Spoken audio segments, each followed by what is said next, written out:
Zombie author. Ethan Voss woke to a scream so close it seemed to split the ceiling above his bed. It was not the distant panic of a city having a bad morning. It was not a siren, not an alarm, not some drunk couple fighting in the parking lot below his apartment. It was human, raw, and right outside his door. He opened his eyes and did not move at first. The ceiling fan spun above him with lazy indifference, pushing warm air in slow circles. The weak morning light slipped through the blinds and striped the wall beside his desk, where 3 framed book covers leaned against one another because he had never bothered to hang them.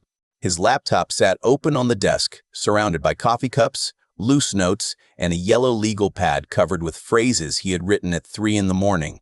No slow build, no clean rules, no heroic timing. The scream cut off so sharply that the silence afterward felt like a hand clamped over the world. Ethan sat up. For a few seconds, he listened to his own breathing and waited for reason to step in. A neighbor would shout. Someone would laugh nervously. A door would slam, then a voice would explain that everything was under control. That was how life worked. Chaos knocked, but routine usually answered. Nothing answered.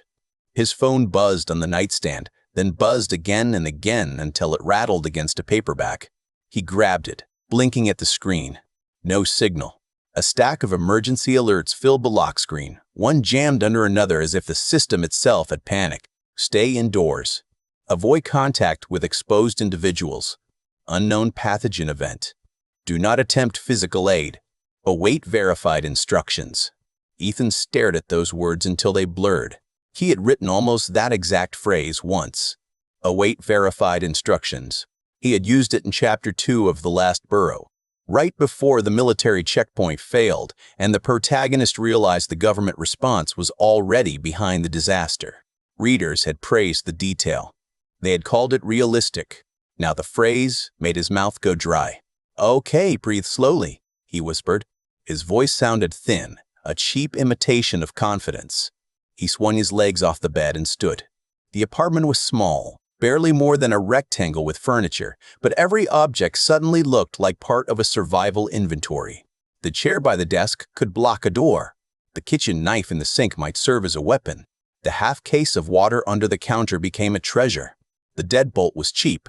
The fire escape had rusted bolts. The windows faced the parking lot, which meant visibility and exposure at the same time. His brain did what it had always done. It organized terror into categories. It turned panic into scene structure. He had written 12 books about the end of the world, 12 novels, 3 novellas, and enough short stories to fill a hard drive. He had researched shelf-stable food, urban evacuation, infection curves, crowd psychology, improvised barriers, and the failure rate of cheap handguns owned by people who had never practiced. He had interviewed preppers. He had watched medical lectures he barely understood. He had made himself the kind of man who could describe disaster convincingly from a padded office chair. The hallway outside his apartment gave a heavy thump. Ethan froze. Another thump followed, softer this time, followed by a scraping sound that moved along the wall. He looked at the front door. It was painted beige, hollow core, and weaker than almost every door he had ever given his fictional characters. "This is too fast," he whispered. That was his first mistake, thinking the world owed him proper pacing. He moved to the peephole. The tiny fishy-eye view showed a distorted slice of hallway. At first he saw nothing but carpet, paint, and the rectangle of light from the stairwell. Then something slid into view near the floor. A hand. The fingers twitched once and went still. Ethan backed away. His heel struck a book on the floor. The sound was small, but his whole body reacted as if it had been a gunshot. He should stay inside. Every alert said stay inside. In every version he had ever written, early movement killed people. The first wave belonged to the frantic, the curious, the helpful, and the stupid. The survivors waited, watched, and gathered information. Then someone outside his door whispered, "Please." It was barely a word, and it was worse than the scream. Ethan put one hand on the deadbolt. He stopped there, fingers pressed against cold metal. He knew this scene. He had written it from both sides. The person asking for help was either bait, doomed, infected, or a test of the hero's humanity. In fiction, the decision revealed character. In real life, the decision stole oxygen from the room. "Say something else," he whispered through the door. There was a wet breath outside. Then a woman's voice, strained and close. "Don't open it." Ethan's hand pulled back, as if the lock had burned him. A fast series of footsteps pounded down the hall. The woman screamed again, but this time the sound moved, dragging past his door toward the stairwell. A body hit the wall.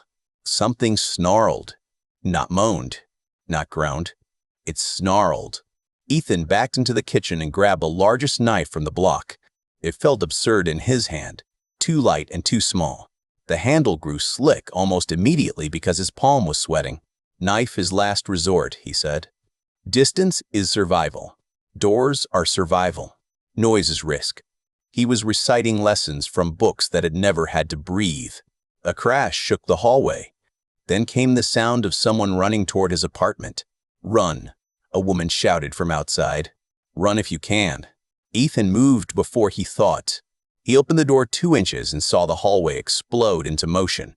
The woman he had heard was maybe 30, hair tangled, one shoe missing, shirt soaked dark at the shoulder. She slammed into the opposite wall, saw him, and for one impossible heartbeat, their eyes met. She was alive. She was terrified. She was already beyond saving and still trying to warn him. Behind her came a man in office pants and a torn blue shirt. His skin had gone the color of spoiled milk. Blood covered his mouth and chin. His eyes were not empty, which was almost worse. They were focused with a hunger so direct that Ethan felt himself become smaller under it. The man was running. Ethan had always hated slow zombies, but he had used them when the theme called for dread. He had used fast, infected when the story needed panic. He had never truly considered what a grown adult body sprinting without fear would look like in a narrow hallway. It looked like physics with teeth. The woman shoved Ethan backward through his doorway so hard he dropped the knife. "Close it." She ran on. Ethan grabbed the door, but the infected man hit it before he could shut it. The force drove Ethan back. The door blasted open against the wall, and the man came through with an animal rush. Ethan's author brain tried to narrate the attack. Aim for the head. Use leverage. Stay off the ground. Do not let the mouth near skin. His body did none of those things. He stumbled over the book he had kicked earlier, fell against the desk, and swung his hand blindly. His fingers closed around a ceramic mug. He threw it. The mug struck the man's forehead and shattered. It did not stop him. It did not even slow him enough. The infected man hit Ethan in the chest and drove him to the carpet. The smell was immediate and intimate. Sweat, blood, sour breath, copper, and something deeper that did not belong to morning. Ethan jammed his forearm under the man's throat. Teeth snapped inches from his face. The sound of them clicking together made every thought scatter. "Get off me," Ethan said through clenched teeth. It came out as more plea than command. The man's hands clawed at Ethan's shoulders, his shirt, his neck. Ethan twisted his face away. His free hand slapped across the carpet, found the thick hardcover of his own novel, and used it like a brick. He smashed it into the side of the man's head once, twice, then a third time with a sound that made him want to be sick. The infected man reeled. Ethan kicked with both legs and shoved. For 1 second there was space. Space was everything. Ethan rolled, grabbed the desk chair, and jammed it between himself and the attacker. The man lunged into it, snapping and clawing, shoving the chair backward inch by inch. Ethan backed toward the kitchen. His heel struck the dropped knife. He looked down. That half second almost killed him. The infected man shoved the chair aside and came again. Ethan did not bend for the knife. He ran. He hit the bedroom door with his shoulder, grabbed his go bag from the closet shelf, and slammed the bedroom door shut behind him. It had no lock. His entire survival plan, in that moment, depended on a cheap interior door and a trembling hand pressed flat against the wood. The infected man hit the other side. The door shook. A crack traveled through the frame. Ethan scanned the bedroom.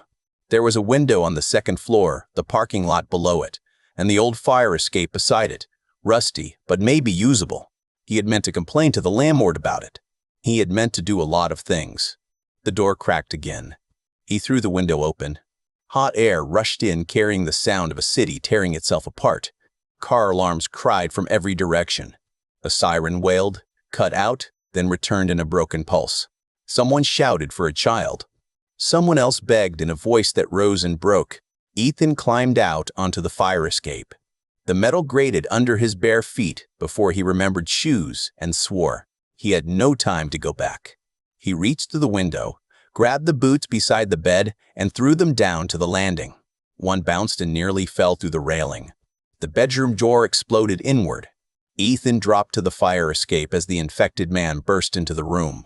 Their eyes locked through the window. The man did not hesitate. He drove himself at the opening with such force that glass tore at his arms and face. He pushed through anyway, ignoring pain, ignoring damage, ignoring everything but Ethan. "You are not supposed to climb," Ethan said. The man climbed. Ethan ran down the stairs with one boot in his hand and one foot bare on rusted metal.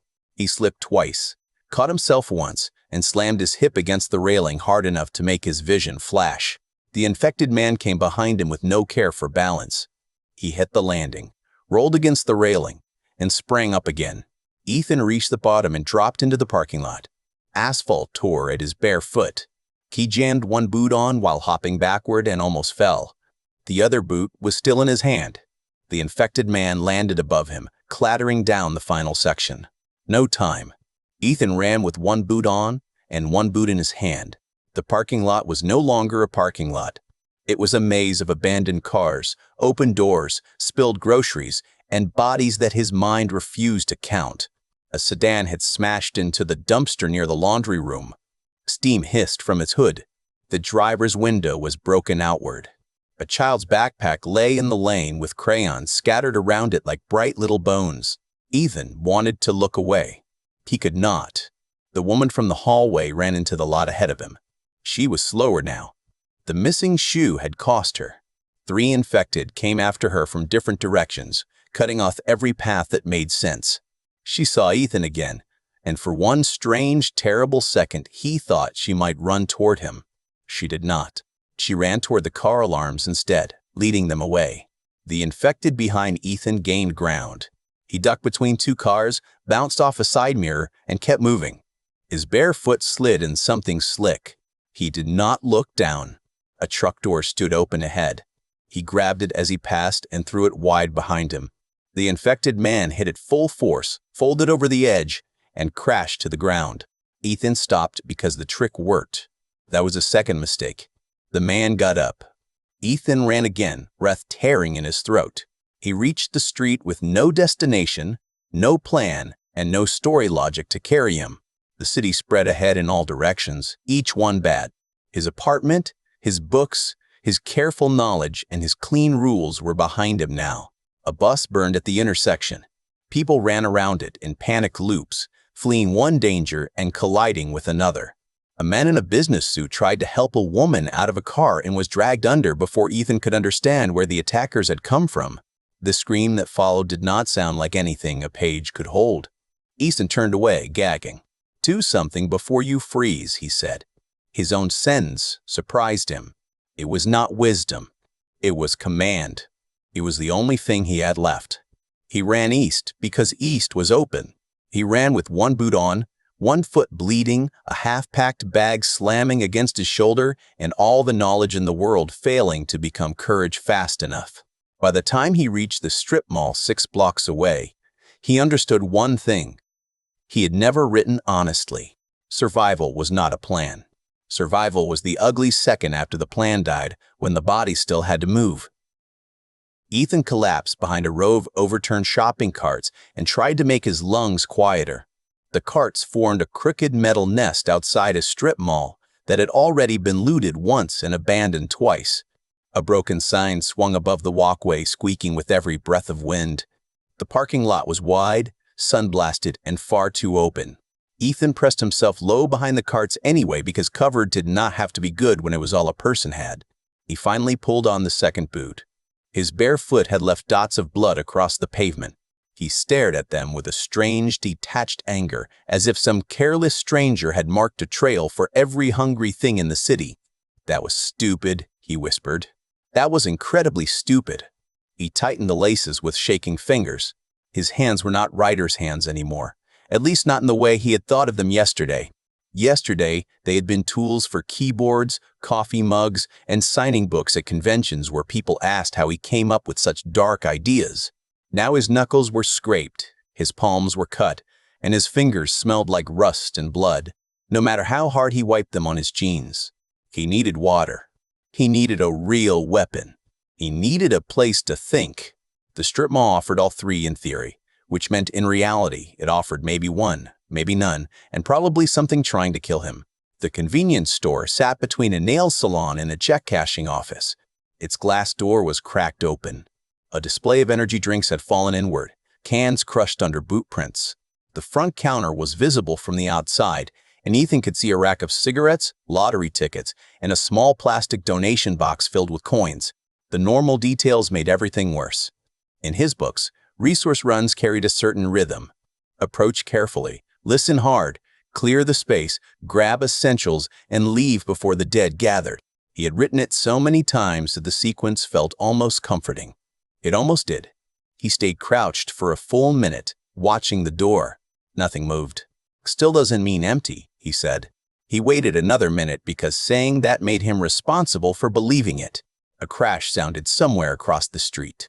Ethan flattened himself so hard behind the carts that one handle pressed into his ribs. He waited for running footsteps. None came.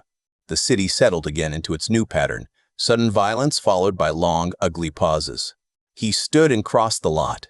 Every step became a negotiation, quick enough to avoid exposure, slow enough not to slap the pavement, close to cars but not close enough for something to grab from under them.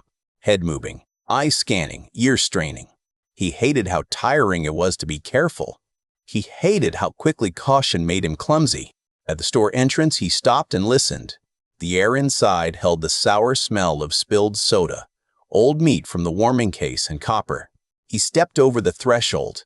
The bell above the door gave a tiny chime. Ethan closed his eyes in disbelief.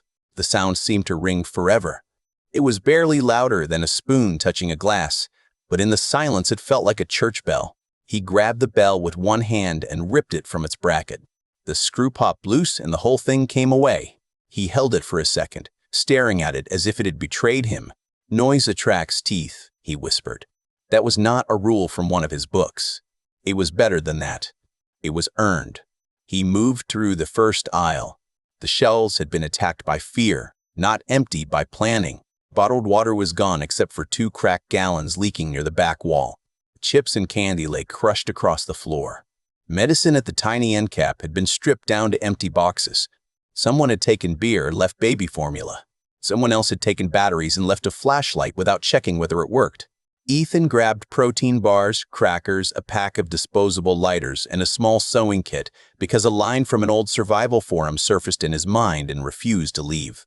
He took trash bags, duct tape, and a pair of cheap work gloves.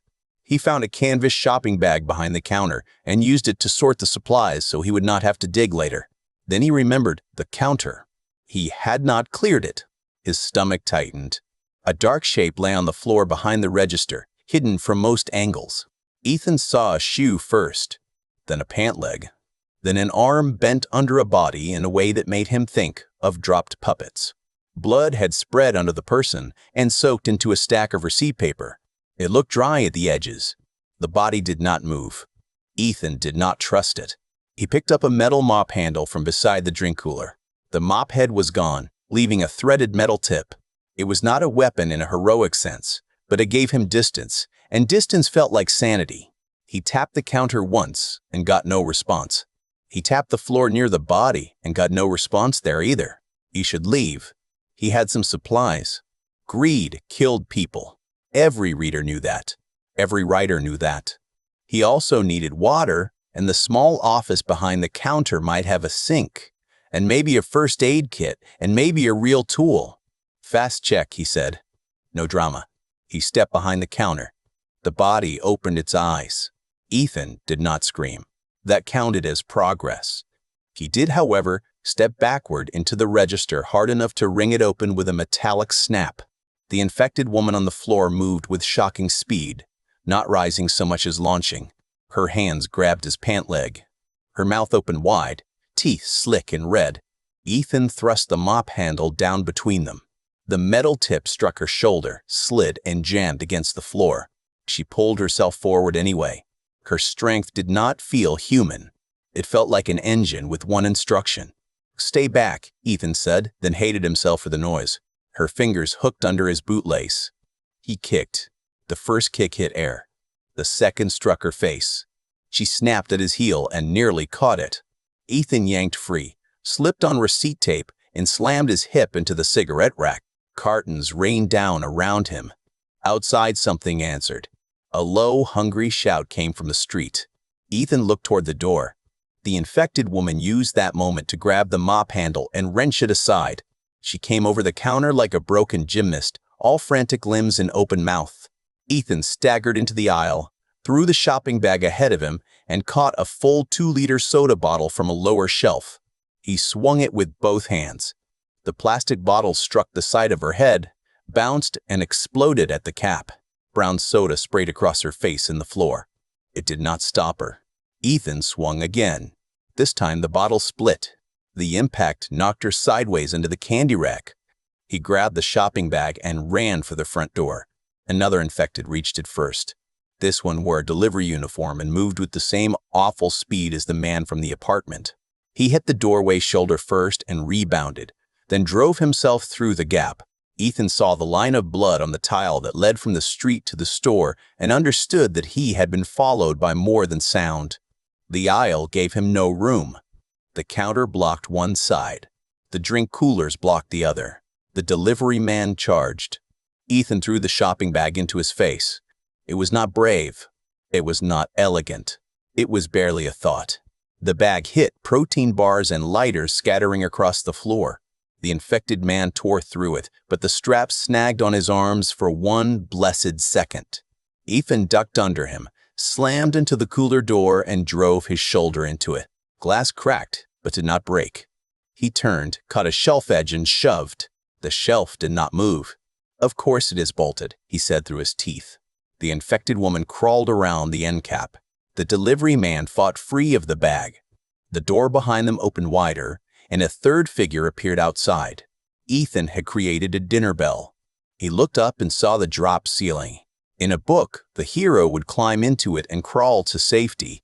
In reality, the panels were cheap, the frame was flimsy, and the idea was nonsense. He scanned lower. Back room door, half hidden behind the counter. He had avoided it because enclosed rooms killed people. Open rooms killed people too. He ran behind the counter, vaulted badly, hit his knee, and reached the back room door as the delivery man grabbed for him.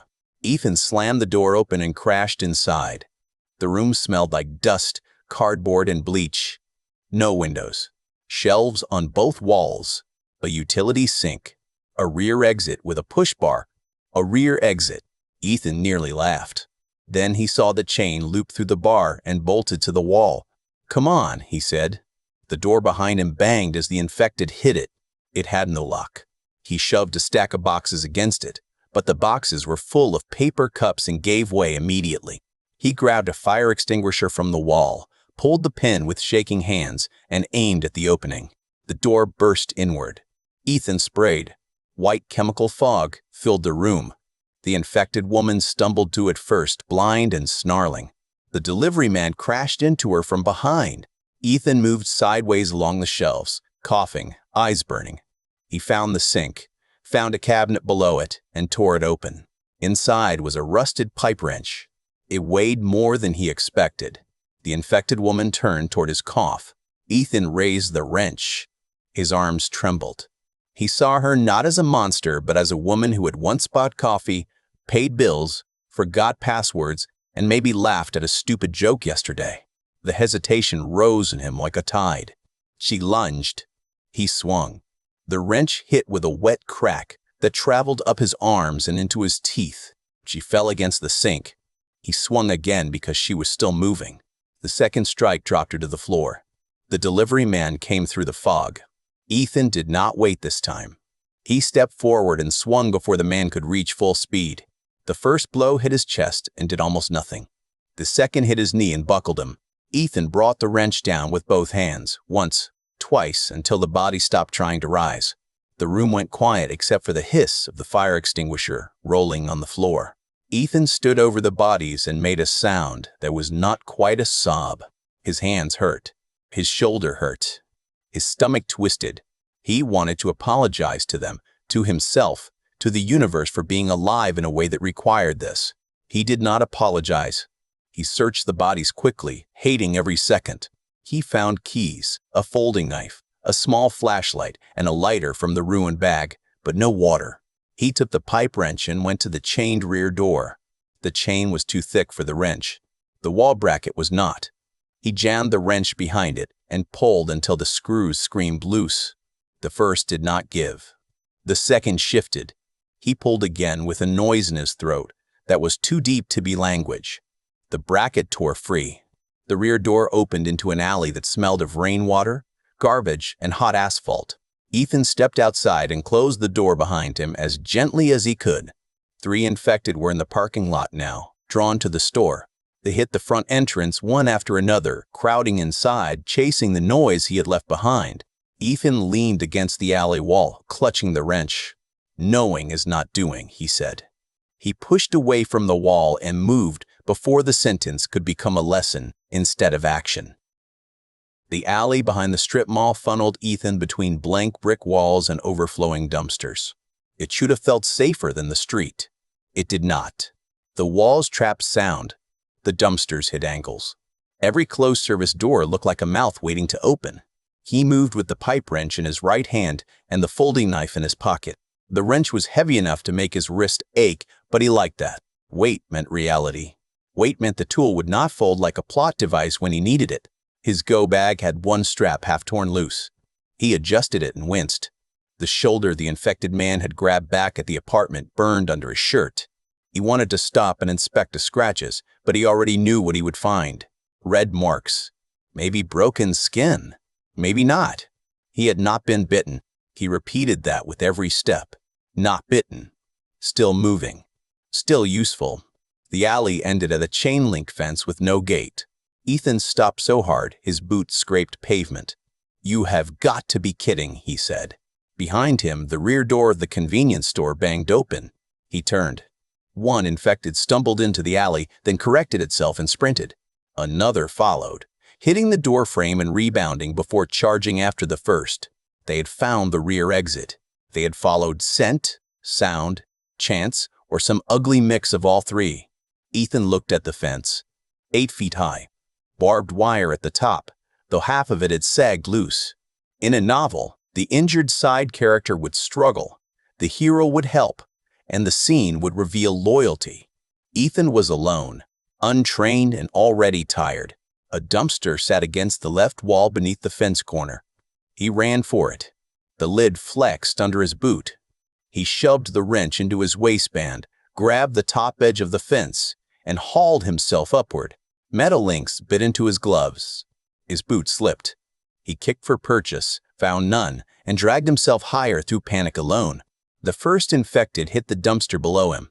The impact rocked the metal container. Ethan's fingers slipped. He caught himself with one hand and felt skin tear inside the glove. He did not look down. "Climb now," he said. He swung the leg over the top. A barb snagged his jeans and ripped through cloth. He pushed anyway. Pain flashed along his thigh. The fence rattled. Hands slammed against the other side below him. Ethan dropped. He landed badly. His left foot struck uneven pavement on the far side, rolled, and folded under him. Pain burst through his ankle so bright and complete that the world turned white at the edges. He hit the ground on his side and bit down on the sound that tried to come out. It escaped anyway, a strangled grunt loud enough to shame him. The fence rattled behind him. The infected were climbing. Not well, not gracefully, but with dreadful persistence. One got a hand into the links, then a foot. The other slammed itself against the fence again and again, shaking it hard enough to make the loose barbed wire tremble. Ethan pushed himself upright. The bad ankle refused his weight. He nearly fell, caught the wall, and kept going in a limping stagger. Ahead was a service yard behind another building. A roll-up door stood halfway open. Darkness waited beneath it. Ethan wanted to hate the option, but options did not care what he wanted. He ducked under the door. Inside was a storage area for a hardware store. The air was cooler, heavy with sawdust and old oil. Shelves rose on both sides, stacked with boxes, paint cans, tools, and plumbing supplies. A narrow aisle led toward the sales floor. Somewhere beyond it, faint daylight showed through the front windows. Ethan grabbed the bottom of the roll-up door and pulled. It came down with a metallic roar that could have summoned half the city. "Great choice," he muttered. The door did not latch. It hit the floor and bounced an inch. On the other side, something struck it almost immediately. Ethan backed away, dragging the bad foot. He needed elevation, a barricade, water, a brace. He needed 10 minutes, and the world kept offering seconds. A shelf beside him held boxes of nails, work lights, extension cords, and a coil of rope. He grabbed the rope and almost dropped it when the roll-up door jumped again. The infected outside screamed, a raw animal sound that scraped at his spine. He tied one end of the rope to the lower shelf support and ran it across the aisle at ankle height, tying the other end to a pipe rack. His knot was bad. It did not matter if it held for one stumble. The roll-up door lifted 3 inches. Fingers slid under it.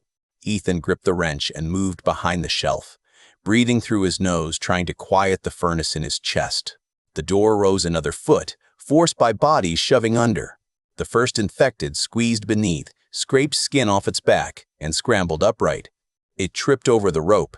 Ethan swung before thinking could slow him. The wrench took the infected behind the ear. The body dropped across the aisle, tangling in the rope. The second infected slammed into it and fell forward. Ethan swung again. The first blow struck the shoulder. The second landed better. The third finished the motion. He stepped back, shaking, and leaned hard on the shelf. The roll-up door was still open at the bottom. More could come. He grabbed a stack of paint cans and rolled them toward the gap. One can popped open, spilling white paint across the concrete. Another wedged under the door track. He shoved a lawnmower handle through the side brackets and twisted until the door jammed at a crooked angle. It would not hold forever. Nothing did. Ethan limped deeper into the store. The sales floor had been stripped in places, but the panic had not reached every shelf. People had taken flashlights, batteries, and anything that looked like a weapon. They had ignored knee braces, work gloves in odd sizes, painter's tape, safety glasses, and heavy socks. He laughed once without humor. The end of the world still has bad shopping habits. He found a back office and cleared it properly this time. He opened the door from a distance, listened, checked the corners, checked under the desk, and checked behind the coat rack. Only then did he enter. The office had a first aid box mounted on the wall. Most of it was gone, but there were compression wraps, antiseptic packets, and a roll of medical tape. He sat in the chair, removed his boot, and looked at his ankle. It was swelling fast. The skin had already turned a mean shade of red and purple around the joint. He touched it and hissed through his teeth. Not broken, he hoped. Not useless, he demanded. He wrapped it tight with clumsy care. He had described this in books. Compression, elevation, rest, cold if possible. Reality offered compression and insults. He took both. While he worked, the store made small sounds around him. Metal settling. Distant impacts from the back. Rain beginning somewhere outside. His own breath. He ate a protein bar from the ruined supply bag and forced himself to chew slowly. Hunger had arrived as a sharp animal inside him, demanding he gulp, but gulping was panic wearing a different mask. He drank from a bottle of sports drink he found under the office desk, lukewarm and too sweet, and nearly cried from gratitude. On the desk sat a local street map, folded beside a stack of invoices. Ethan spread it out. This part of the city had always been background to him, useful for coffee shops and errands and little else. Now it became terrain. The river cut through the north. The highway was 3 miles west. The hospital was too obvious and likely overrun. The police station was farther south and probably worse. His own apartment was gone as an option. The suburbs beyond the old rail yard had houses, fences, garages, and maybe fewer people. Fewer people meant fewer infected, at least maybe it did. He traced a route with one finger. The route went from the hardware store to a service lane, then from the service lane to residential blocks. While he avoided main roads, avoided sirens, avoided crowds, found a quiet house, rested the ankle. and reassessed. It sounded almost intelligent. Then a voice spoke from the sales floor. "Hello." Ethan went still. The voice was male, strained and close to tears. "Is someone here? I need help. Please, I need help." Ethan closed his hand around the wrench. His first impulse was to answer. His second was to stay silent. His third, the author impulse, began building possibilities. He imagined a survivor, a trap, a bitten man hiding symptoms, looters using bait, or an ordinary person having the worst day of his life. "Please," the man called. "My wife is hurt." Ethan shut his eyes. There it was, the sentence designed by hell itself. He thought of the woman in the hallway who had shoved him back and led the infected away. He thought of the people and cars outside his apartment. He thought of every fictional hero he had ever punished for being selfish. He stood. Then he sat back down. "No," he whispered, not as a one-word answer, but as the beginning of grief. "No, not like this." The man called again. "I saw you go in the office. I know you were there." Ethan's blood cooled. The voice had seen him. The office door had no lock worth trusting. Ethan rose, shifted his weight onto the bad foot, and nearly folded. He bit his cheek and stayed upright. "I cannot help you if you bring noise," Ethan called back, keeping his voice low. A silence followed. Then the man said, "I did not bring noise." A scraping sound came from the front of the store. The man cursed, then shouted, "They followed me." Ethan moved, not toward the voice, not away from it either. He moved toward the side aisle that led to the garden exit he had noticed on the map posted by the office door. His ankle screamed. He ignored it badly but successfully. The man appeared at the end of the aisle, middle-aged, bleeding from his forehead, carrying a hammer. His eyes found Ethan and filled with desperate calculation. "You have supplies," the man said. "You have infected behind you," Ethan replied. "Give me your bag." There was no transition. No moral debate. Disaster had burned the social script right out of him. Ethan tightened his grip on the wrench. "Do not do this." The man lifted the hammer. Behind him, 3 infected burst into the store. The man's face changed from threat to horror in an instant. He turned too slowly. One hit him from the side and drove him into a shelf. The hammer flew. Ethan stepped forward without meaning to, then stopped. The man screamed for help. Ethan could have charged in. Maybe he could have pulled one away. Maybe the man would still die. Maybe Ethan would die with him. Maybe that would make a better scene. He did not move. He watched long enough to know the man was beyond saving. Then he hated himself for the extra second and ran for the garden exit. The side door opened into a fenced outdoor section full of mulch bags, empty pallets, and rain barrels. Ethan shoved a pallet behind the door, then another. The screams inside stopped. He stood in the rain, breathing hard, and let the water hit his face. There was no clean lesson. No simple rule. Help people and die. Refuse help and become less human. Hesitate and lose both options. Ethan looked at the pipe wrench in his hand, then at the gray sky above the fenced yard. "I am not the hero," he said. The rain washed blood from the wrench in thin pink lines. "I am not the author either." He limped toward the far gate because standing still had become another way to surrender. By late afternoon, the city had changed shape. It was still the same place on maps, the same blocks and traffic lights and low roofs and cracked sidewalks, but meaning had been stripped from every familiar thing. A school was no longer a school. It was a cluster of blind windows and too many entrances. A fast food restaurant was not a place to eat. It was glass, grease, trapped exits, and maybe a freezer with food inside if a person was willing to risk the kitchen. A house was not a home. It was an unanswered question with walls. Ethan moved through that new city slowly. The wrapped ankle held enough weight to keep him alive and punished him for every step. The rain came and went in thin gray sheets. It slicked the pavement, muted distant noise, and turned the dust on abandoned cars into muddy streaks. He had stopped narrating every decision out loud. Not entirely, but enough to notice. Words cost breath. Breath made sound. Sound called teeth. A 2-lane residential street opened ahead. Houses lined both sides, small and close together, many with chain-link fences, short driveways, and porch lights that would never come on. The power had failed sometime during the afternoon. Ethan had not noticed the exact moment.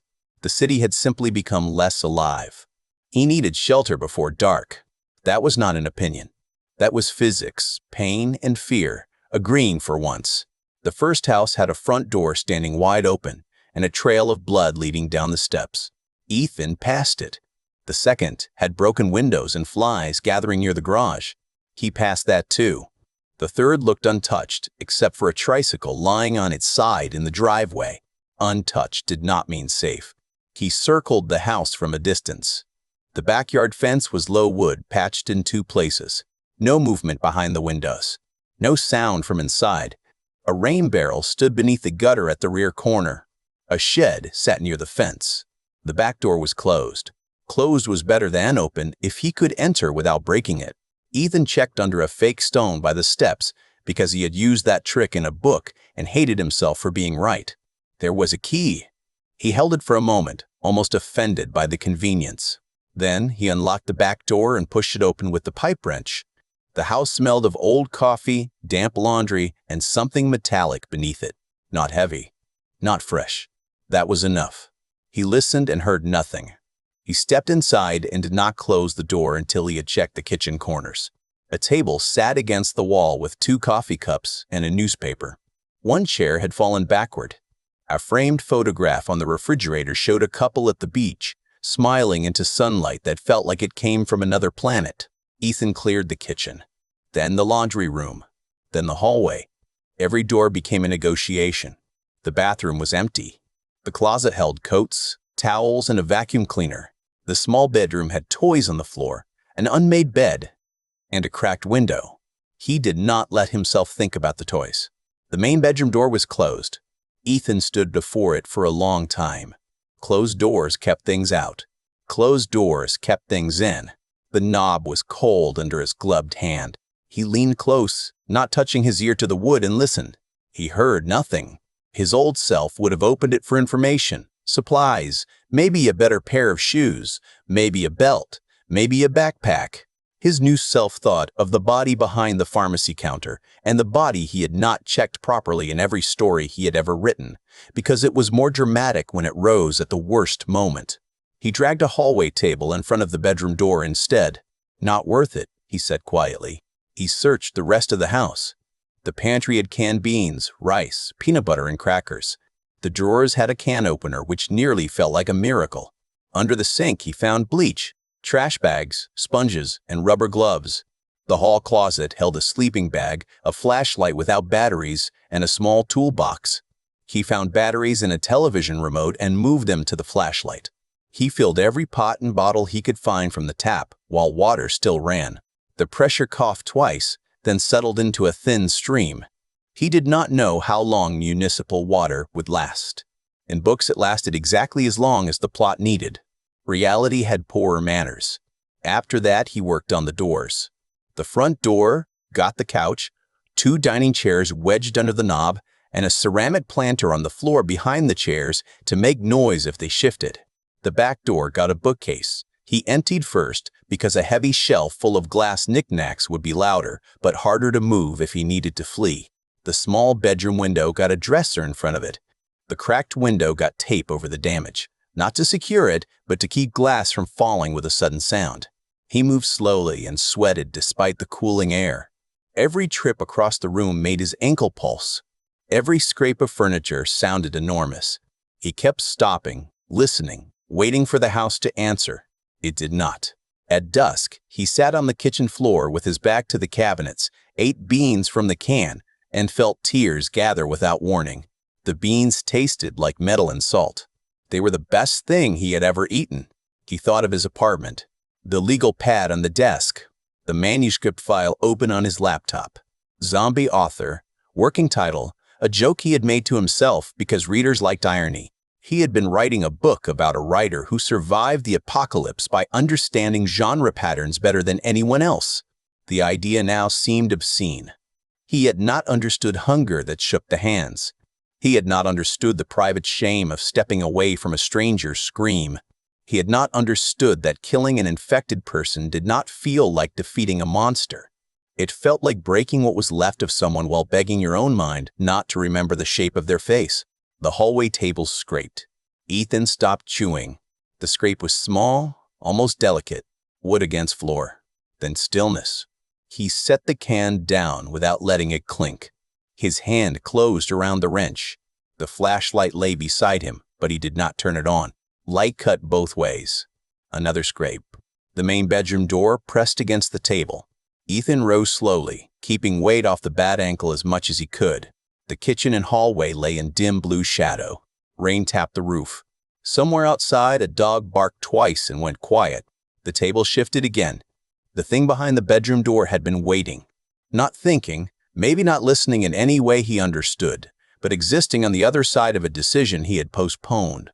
He should leave through the back. He could move the bookcase, slip out, find another house before full dark. Except dark was nearly here, his ankle was worse, and the back door would make noise. Outside had teeth too. Inside had one problem he could locate. Locate mattered. He pulled the screwdriver from the toolbox and slid it into his belt.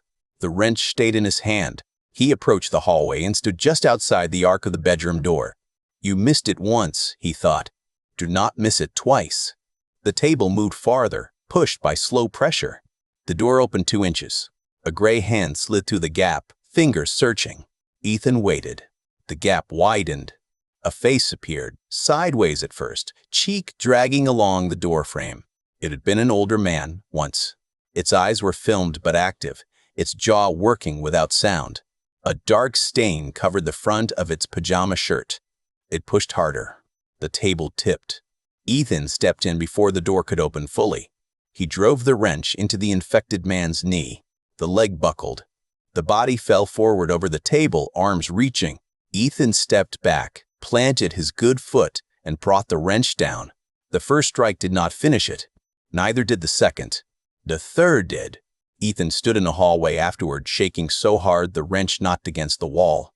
He had not shouted. He had not dropped the weapon. He had not looked away until the threat ended. That was progress, and progress could be ugly. He dragged the body into the bedroom because leaving it in the hall felt worse. Inside the room, he found the older woman on the bed, already gone and still in the way that meant final. 2 pill bottles sat on the nightstand.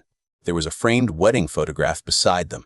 The couple in the picture had been younger but unmistakable. Ethan backed out and closed the door. He did not search the room. There were supplies in there.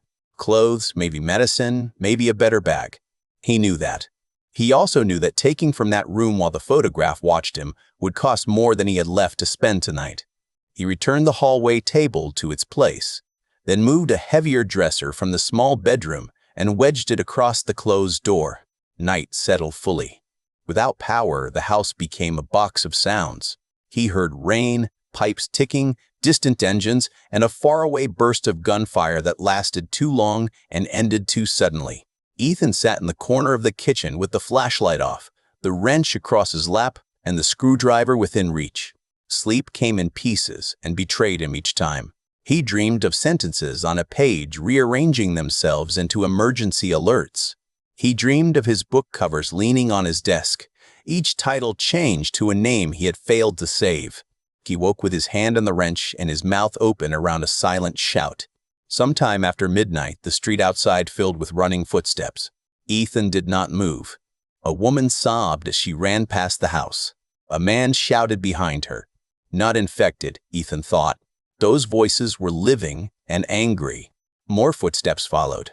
Something struck a car. Glass broke. The woman begged. The man cursed her. Then all of them moved away down the block. Ethan stayed on the floor with both hands gripping the wrench. The old version of himself would have gone to the window. The new version hated the old version and stayed alive. When dawn finally grayed the kitchen, Ethan had not slept more than an hour. He had, however, learned the shape of the house in darkness. He knew which board near the refrigerator creaked, which cabinet hinge complained, and how softly the back door could open if he lifted while turning the knob. Quiet was not safety. Quiet was a test. He ate peanut butter on crackers, refilled his bottles, changed the wrap on his ankle, and searched the house only as far as he could bear. He took socks, a rain jacket, a small backpack from the child's room, and a family photo from the refrigerator, because he could not leave every trace of them stuck to a metal door in a dead house. He folded the photo into a plastic bag and placed it on the kitchen table. "I was here," he said softly. "I am sorry. That was not enough." Nothing was. He left the back door just after sunrise, closing it gently behind him. The city waited. Ethan stepped into it with the limp, the wrench, and a silence he had earned the hard way. The pharmacy sat at the end of a narrow commercial block where the houses gave way to storefronts and small parking lots. Its sign hung crooked, one corner broken loose. The automatic doors were stuck open. A handwritten poster in the window advertised flu shots, vitamins, and free blood pressure checks, as if the world had ended in the middle of an ordinary errand. Ethan watched the building from behind a delivery van for almost 10 minutes. He hated the pharmacy because it was obvious. Everyone needed medicine. Everyone thought pharmacies held answers. Painkillers, bandages, antibiotics, antiseptic, braces, anything that could turn a hurt body into a usable one. Obvious places became crowded places. Crowded places became feeding places. He also needed what was inside. His ankle had improved from impossible to bad. That was the full scale. The compression wrap from the hardware store had loosened during the morning, and every step now sent a dull throb up his leg. He had found a walking stick in a backyard, a child's old baseball bat with the end cracked, and used it more as a cane than a weapon. The pipe wrench hung from his belt, wrapped in cloth to keep it from clanging. The pharmacy remained still. A car burned 2 blocks away. Smoke drifted low, hiding parts of the street in dirty layers. Ethan could hear infected somewhere beyond the smoke. Not close, but not far. Their sounds had changed in his mind. At first he had heard monsters. Now he heard direction, number, urgency. 1 dragging, 2 running, a cluster feeding, a lone voice still human enough to hurt. He crossed to the pharmacy. Inside, the air was thick with the bitter smell of spilled medicine and the sweet rot of the small grocery section. Shelves had been stripped unevenly. The pain reliever section was nearly empty. Cold medicine was gone. Vitamins lay everywhere, ignored by people who needed miracles and left minerals behind.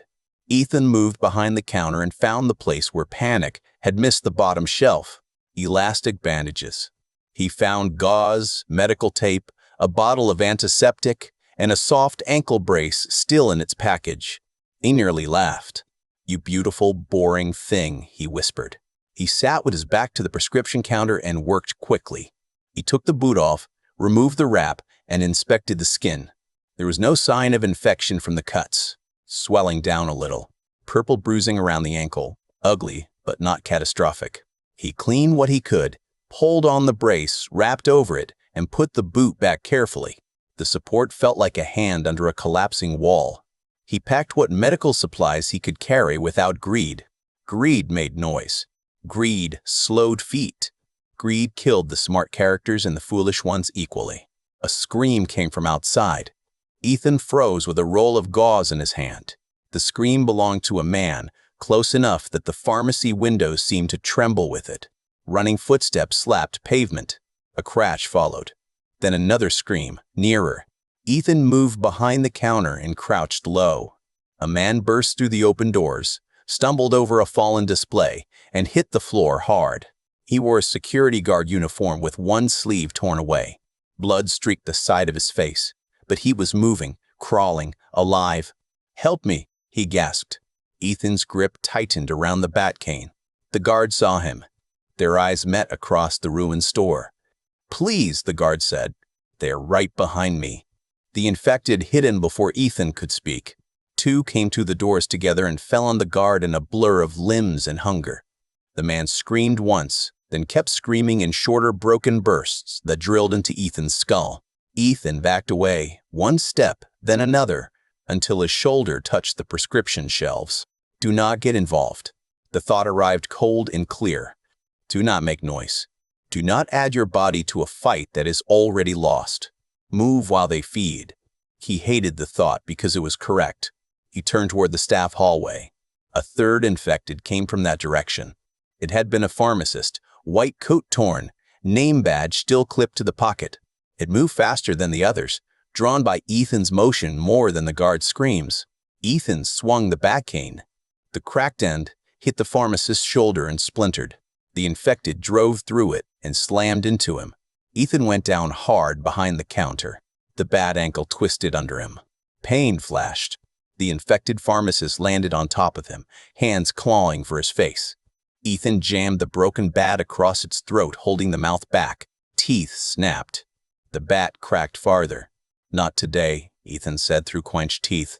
His voice had no drama left, only refusal. The bat split.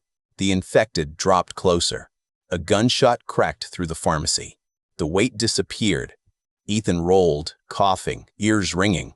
The infected pharmacist lay beside him, still now. A hole marked its temple. Ethan stared at it for half a second too long, then looked up.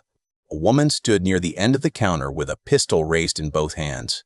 She was maybe 26 or 27, with dark hair pulled tight behind her head and rain-dark clothes chosen for movement instead of appearance. A faded green jacket hung open over a black shirt. Her jeans were tucked into boots that had seen hard miles. Blood marked one sleeve, old and dry. Her face was not cold in the way villains were cold. It was controlled in the way a person became when control was the only thing keeping them alive. "Are you bitten?" she asked. Ethan's ears rang so hard he almost missed the question. "No," he said. "No bites." "Show me." He stared at her. The pistol did not move. Hands out. "Sleeves up. Turn your neck. Do it slowly." Ethan obeyed. Pride had died somewhere between the fire escape and the hardware store. He showed his arms, neck, shoulders, and the places his shirt had torn. She stepped closer, never letting the gun drift off him completely. Her eyes moved fast, checking skin, blood patterns, fresh tears in fabric. "That scratch?" she asked. "Door frame." "That one?" "Parking lot." "Maybe glass." "Maybe as bad." "Not teeth," he said. "I know teeth." Something flickered across her face. Not sympathy. It looked like recognition. Behind them, the two infected still fed on the guard. The sounds were wet and urgent. The woman lowered the pistol a few inches. They heard the shot. "We move." Ethan pushed himself upright. His ankle protested, but the brace held. "You shot it." "I noticed." "You saved me." "Do not make it sentimental. It gets people slow." She turned toward the staff hallway. Ethan grabbed his bag, the medical supplies, and the pipe wrench. The woman glanced at the wrench, then at the broken bat. "You fight too close," she said. "I am accepting notes," he replied. She paused just long enough to decide he was not funny.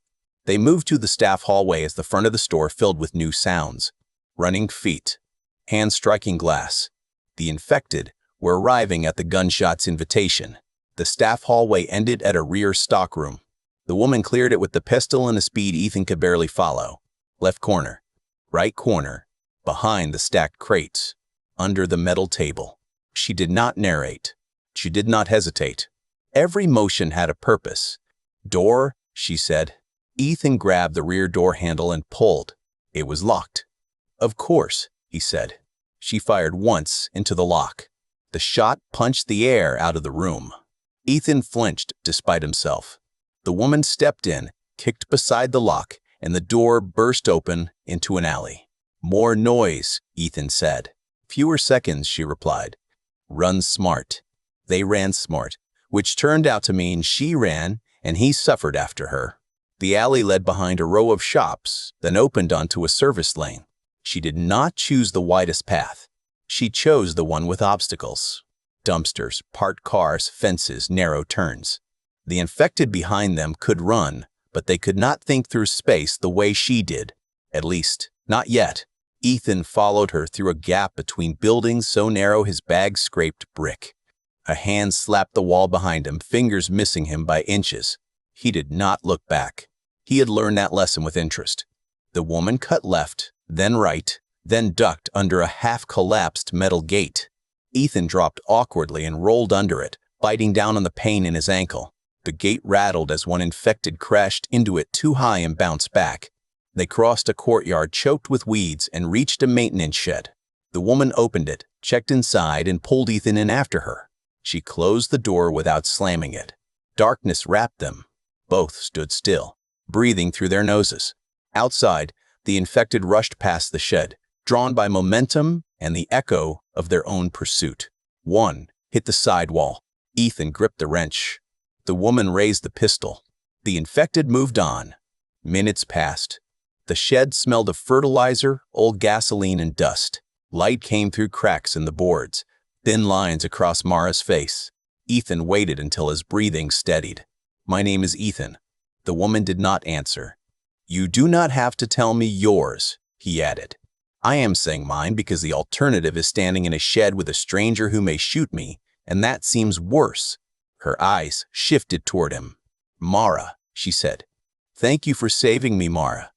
I said, "Do not make it sentimental." That was gratitude, not sentiment. There is a difference. Out here, the difference is weight. Ethan absorbed that. "Then I will carry it quietly." For the first time, she looked at him for more than tactical reasons. "You talk like a man who had time yesterday." "I did." "What did you do with it?" He almost lied. Almost chose something useful. Mechanic, nurse, ex-military, anything that would make him sound less like a liability. "I wrote books," he said. Mara's expression did not change, which somehow made it worse. "What kind?" "The kind where the world ends, and people say things they should have said sooner." A quiet beat passed. "So you wrote about this," she said. "I wrote around it. I am learning the difference." Outside, something scraped along the shed wall and moved away. Mara studied him in the low light. "Can you walk?" "Yes." "That was too fast." "I can walk if walking is the price of not dying. That is the only price they accept." She checked the magazine of her pistol. Ethan counted without meaning to. "Not many rounds. Fewer than comfort required." "You have a place?" she asked. "No place now. I had an apartment, but it is no longer mine." "People?" He shook his head. "Not nearby." The answers settled between them with more truth than he wanted. No one to search for him. No one waiting for a call that would never connect. No one who knew whether Ethan Voss had left the apartment, died in it, or become one more thing running through the city. Mara looked away first. "We move when the lane clears," she said. "We?" Do not get attached to pronouns. That is difficult for a writer. Then adapt. Ethan nodded. "I can do that." Mara opened the shed door a crack and looked out. "You can try." The difference mattered. He followed her into the gray afternoon because trying was all the world had left him, and because the woman with the steady gun had not left him in the pharmacy when she easily could have. They moved without speaking because silence was the first agreement they both trusted. Mara led through back lanes, service yards, and residential cuts that Ethan would have missed if he had been alone. She saw the city in layers. Not streets and addresses, but sound traps, sight lines, funnels, and exits. She avoided long open blocks. She did not pass close to cars unless there was no choice. She glanced at upper windows as often as doorways. Twice she stopped before Ethan heard anything, and twice infected crossed the path ahead seconds later. Ethan hated how much he needed her. Need was dangerous. Need bent judgment. Need made people stay too long, reach too far, excuse bad choices, and die beside someone they had mistaken for safety. He had written that truth several times. He had not enjoyed becoming the weaker half of it. "You step heavy on the right," Mara said without turning. Ethan glanced down, annoyed despite the circumstances. "My left ankle is bad." "I know why." "I am telling you what happens. I am doing my best to avoid tap dancing." She looked back just enough for him to see one eyebrow lift. Sarcasm burns breath. So does criticism. Mine keeps us alive. He wanted to argue. He wanted it badly. Instead, he adjusted his stride, rolling more carefully from heel to toe. It slowed him, but the slap of his right boot softened. Mara noticed. She did not praise him. That felt consistent. Rain began again around mid-afternoon, tapping softly against gutters and leaves before strengthening into a steady sheet. The world blurred at the edges. Smoke lowered. Distant screams became smeared and strange, harder to place. Ethan lifted his face to the rain for half a second and felt almost relieved. "This helps," he said. "This hurts," Mara replied. It covers sound. It covers their sound, too. Ethan closed his mouth. They passed through a school playground where swings moved in the rain without riders. The sight made him uneasy in a way bodies almost did not anymore. Bodies at least belonged to the disaster. Empty swings belonged to a world that should have been protected from it. Mara paused beside a plastic slide and studied the school building. One side door stood open. A trail of muddy prints led in. Another trail led out, smeared by rain and panic. "We are not going in," Ethan said. "I know." "Good. You sounded ready to argue with yourself." "I saved time." He looked at her. "Do you practice being impossible?" No, it came free with surviving. That should not have made him smile. It almost did. They cut around the school and reached a drainage ditch that ran parallel to a row of small industrial buildings. Water rushed through it, brown and fast. The ditch gave them lower ground and partial cover from the road. It also gave them mud, slick slopes, and the constant threat of slipping into water that could drag a bad ankle under. Mara went first. Ethan followed. Halfway along the ditch, his boots slid. He caught himself on a clump of weeds, heart-kicking hard. Mud smeared his glove. He waited for Mara to criticize him. She did not. That was worse.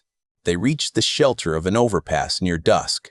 Concrete pillars rose around them, tagged with old graffiti and darkened by rain. The space beneath was dry in patches. The wind pushed mist along the edges. Mara cleared the area with practiced efficiency, while Ethan lowered himself onto a concrete curb and unwrapped his ankle. The brace had helped. The joint was still swollen but less unstable. The wrap had rubbed the skin raw in one place.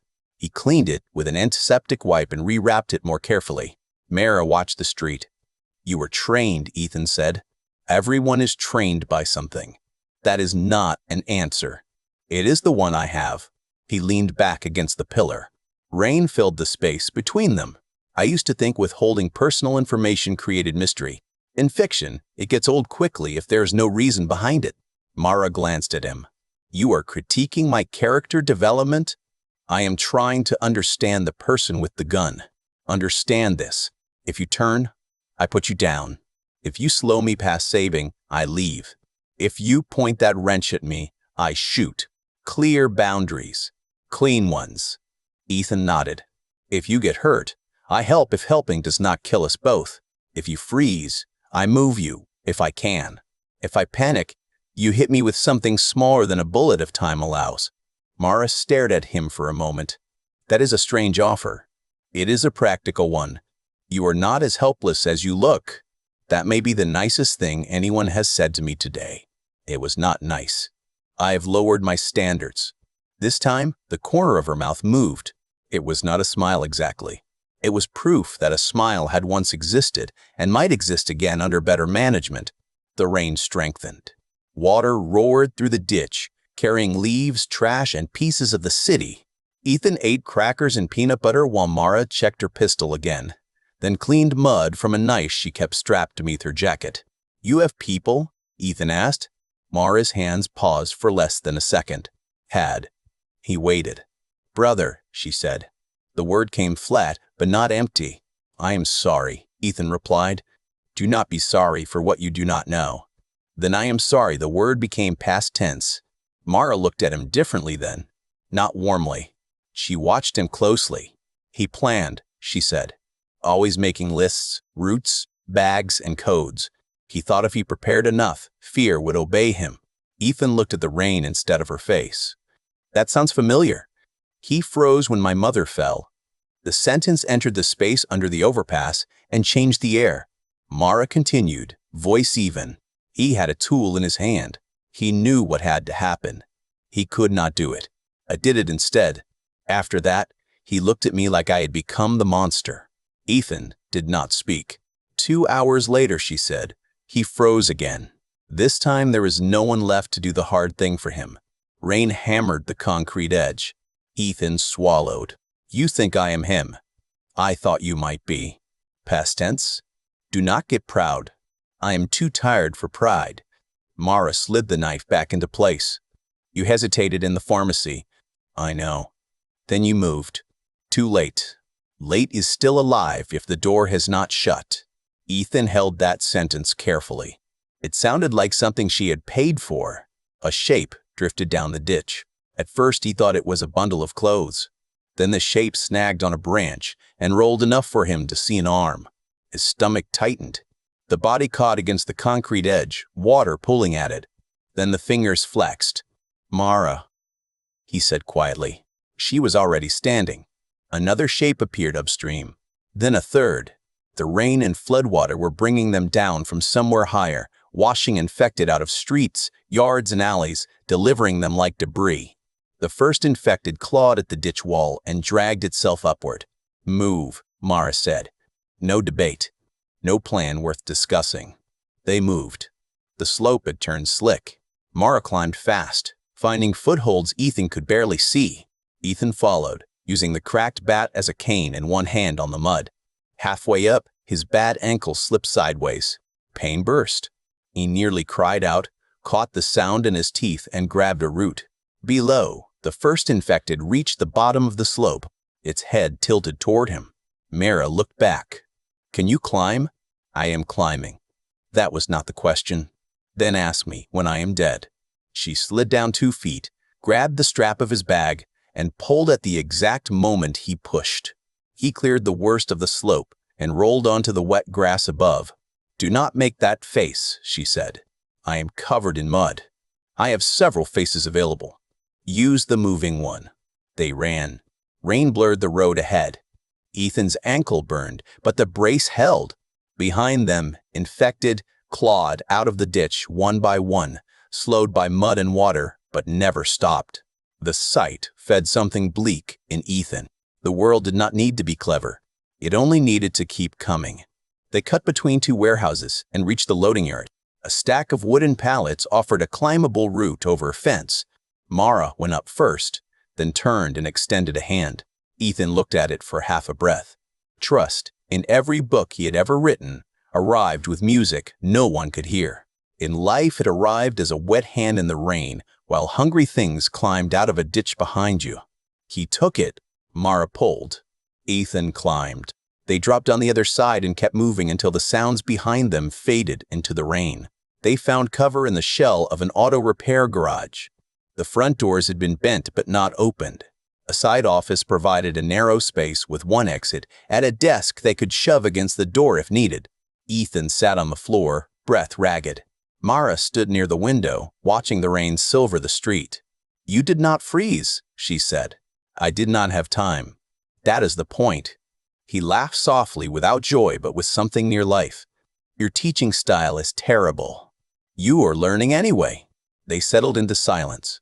Not comfortable, not safe, but less hostile than before. After a while, Ethan said, "Your brother had a name." Mara did not look at him. "Jonah," she said. Ethan nodded. "I will remember it." "Why?" "Because someone should." The rain kept falling. Mara did not answer, but she did not tell him to stop talking either. For now, that was enough. They saw the fire before they heard the people. It rose beyond a row of houses 2 streets over, orange and black against the low gray sky.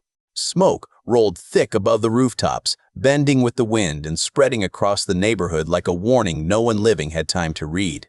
Ethan and Mara stood behind a brick garden wall and watched sparks lift into the rain.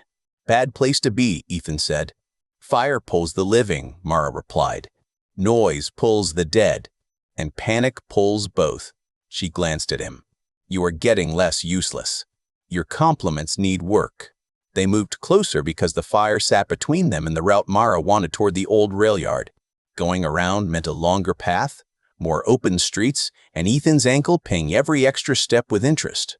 Going through meant smoke, heat, and whatever had gathered there. The first clang stopped them cold. Metal struck metal in a steady rhythm. Not random. Not collapse. Someone was making the sound deliberately. The metal struck 3 more times, each hit carrying down the street. Then a voice shouted, "Help us! Please, somebody help us!" Ethan closed his eyes for a second.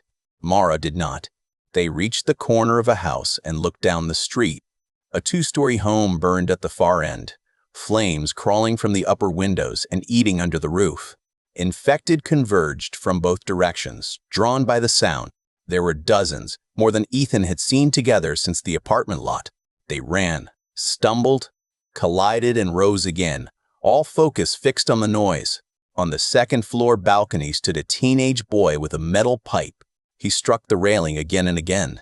Behind him, smoke boiled through the open balcony door. A younger girl crouched near his legs, coughing into a towel. The boy kept hitting the rail because stopping meant accepting that no one was coming. Ethan stepped forward. Mara caught his jacket. No chance. There are kids. I see them. We can draw some away. With what? Noise. Fireworks, alarms, anything. Anything is not a plan. The boy shouted again, voice cracking. Please, we are trapped. The infected packed tighter around the house. One climbed onto the porch and fell through the weakened boards. Others surged over it. Heat rolled down the street, even through the rain. Ethan's mind raced. He thought of cars, a horn, maybe an alarm. Maybe they could pull the infected toward the side street and create a lane. Mara could shoot a few. Ethan could help the kids down from the back if there was a back way. There had to be a back way because houses had yards, fences, and garages. You are building a chapter, Mara said. He looked at her sharply. You are, she continued. I can see it. You want the brave shape. Distraction, rescue, narrow escape. That does not make it wrong. No, the street makes it wrong. Your ankle makes it wrong. The fire makes it wrong. The 30 infected between us and them make it wrong. The boy on the balcony stopped clanging and pulled the girl away from a burst of smoke. The railing beneath his hand glowed faintly near one end. He coughed so hard he bent forward. Ethan's throat tightened. I cannot just watch. Mara's grip on his jacket tightened. You may have to. That is not survival. That is surrender. Sometimes survival is knowing which fight already ended. He pulled free. Do not make that sound, Wise. For the first time since they had met, anger cut through Mara's control. Do not make dying sound noble. The words hit him harder than the rain. Another window blew outward. Glass sprayed the porch. The infected did not flinch. The boy dragged the girl away from the balcony door and looked over the railing, searching the street with eyes wild from smoke and hope. He saw Ethan. That was the worst part. Across the distance, through rain and smoke and the moving wall of infected, the boy saw him and believed the sight meant help. Mara, Ethan said, and her name broke in his mouth. She saw it too. He knew she did. Her face changed not toward softness, but toward pain held under discipline. If we go down that street, she said, we die before we reach the porch. If we fire, we pull more. If we try the back, the house may fall before we get there. If we split, one of us gets trapped. Tell me where I'm wrong. Ethan looked at the house until his eyes watered from smoke. The balcony sagged. The boy pulled the girl into his arms. He stopped hitting the railing. The pipe fell from his hand and struck the porch roof below with a hollow ring. The infected surged toward that sound too. Ethan took one step back. It felt like betrayal made physical. Mara let go of him. The roof collapsed inward with a roar that swallowed the street. Heat pushed them back. Smoke thickened. The upper floor folded into sparks and black timber. The infected below recoiled from flame, then shifted, confused, searching for the next sound, the next living thing, the next mistake. Ethan turned away before he saw more. They moved fast after that, not speaking. Grief made noise if you let it, and there were too many hungry things near enough to hear. They cut through a backyard, over a fence, across a narrow lane, and into the side entrance of an office building whose glass front had shattered inward. Inside, the air smelled of wet carpet and printer toner. The building had 2 floors, a reception desk, rows of cubicles, and too many doors. Ethan knew at once it was a bad choice. Mara knew too. They kept moving because the street behind them was worse. Stay close, Mara said. He nodded. They passed the reception area and moved down a hall lined with conference rooms. Rain tapped against the windows. Smoke dimmed the outside light. Somewhere inside the building, something bumped against furniture. Mara raised her pistol. A door at the end of the hall moved. Ethan saw it. Mara saw it. The door opened a fraction, then stopped. Back, she whispered. Too late. The door burst open, and an infected woman lunged into the hall. Mara fired. The shot cracked. The infected spun but did not fall. Another came from a conference room on Ethan's right, smashing through glass with a shriek of tearing blinds and breaking safety film. They scattered by instinct. Mara moved left. Ethan moved right. A third infected hit the space between them. "Ethan!" Mara shouted. Her voice vanished behind a crash of bodies and furniture. Ethan ran down a side corridor. Not far. Not blind. Not like before, he told himself, though fear did not care for his improvements.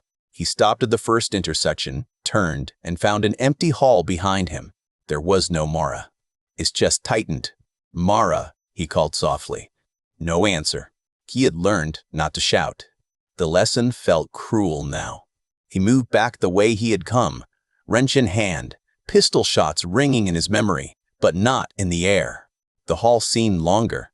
The building seemed to rearrange itself around cubicles and identical doors. He found a conference room with a long table, overturned chairs, and bloody streaks on the carpet. He found the reception desk again, but from the wrong angle. He found a stairwell and nearly opened it before hearing movement below. "Think less," he whispered. "See what matters." He focused on movement, sound, and change. A chair scraped behind him. Ethan turned. An infected man in a torn gray suit stepped from a cubicle aisle. Another rose behind him, crawling over a desk divider. Ethan backed away, then stopped. Backing into unknown space was how panic wrote endings. He stepped sideways instead, putting a row of desks between himself and them. The first infected climbed badly over the divider and fell. The second ran around the end of the row. Ethan swung the wrench into its knee, then its head. He did not wait to see if it would rise. He moved. The first infected came over the desk again. Ethan shoved a rolling office chair into its legs. It crashed forward. He brought the wrench down once, twice, then pulled back because more sound would bring more bodies. His breathing stayed loud but controlled. His hands shook but obeyed. He was afraid deeply and completely, but he was not frozen. A pistol shot cracked from somewhere to his left. It had to be Mara. Ethan moved toward it. He found her in the copy room, pinned behind a jammed door by two infected pressing from the hall side. One arm was braced against the door. The pistol was in her other hand, but the angle was bad. A third infected crawled through a low interior window from the adjacent office, dragging itself across broken glass toward her back. She did not see it. Ethan did. He did not think about the brave shape. He did not think about whether she needed him, whether he would do it cleanly, or whether he had time to be afraid. He moved. The wrench struck the crawling infected before it reached the floor. The first blow knocked it sideways. The second ended its reach. Mara's eyes snapped toward him, then back to the door. "Desk," she said. Ethan grabbed a small copier stand and shoved it against the door with his shoulder. Mara pushed at the same time. The two infected outside lost ground. She fired once through the narrow opening. One dropped. Ethan shoved harder. Mara kicked the second in the chest as the gap widened, then fired again. Silence followed. Not safe silence. Temporary silence. Mara stared at Ethan.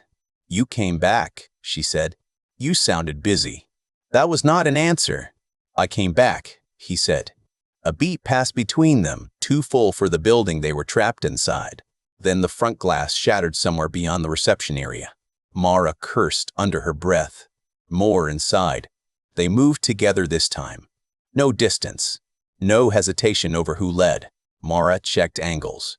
Ethan watched floor-level movement and blind corners. She fired only when she had to. He used the wrench only when close became unavoidable. They reached the rear exit, found it blocked by a vending machine someone had shoved in panic, and moved it together inch by inch while infected slammed through the hall behind them. The exit opened into an alley washed with rain. They did not stop until they had crossed 2 blocks and ducked into the shell of a closed laundromat. The machines stood in rows like sleeping animals. The front windows were covered with metal security grates, giving them a moment of shelter and a view of the street. Ethan leaned against a washer, breathing hard. Mara stood close enough that their shoulders almost touched. Neither moved away. "I thought you were dead," Ethan said. "I thought you ran." He looked at her. She met his eyes and did not soften the words. I did run, he said. Then I came back. Mara nodded slowly. That matters. Outside, smoke drifted between buildings. Rain painted lines down the glass. Somewhere behind them, the fire kept eating what was left of that house. Ethan swallowed. There was nothing we could have done for those kids. Mara's jaw tightened. Maybe not. I need you to say it cleaner than that. I will not lie to make it easier. He closed his eyes for a moment, then opened them. Then say this. We stay alive long enough to be useful when there is a real chance. Mara looked at him for a long time. That is better, she said. It still feels terrible. Most true things do now. They stood in the laundromat while dusk gathered, and the city shifted into another night of hunger. Ethan's ankle throbbed. Mara's pistol was nearly empty. Their supplies were light, their route uncertain, and every safe place was only safe until it was not. Still, something had changed. She had not left him. He had come back. Neither fact was a promise. Not exactly, but it was stronger than the temporary arrangement they had carried from the pharmacy. Next time, Mara said, we do not split. Next time, Ethan replied, we do not wait until fear chooses for us. She gave a small nod. Together, then, he said. The word did not come easily. It was not romance. Not yet. It was risk stated aloud. It was a door opened in a burning world. Mara looked toward the street, then back at him. Together, she said. Outside, something screamed in the rain. The sound was far enough to ignore and close enough to respect.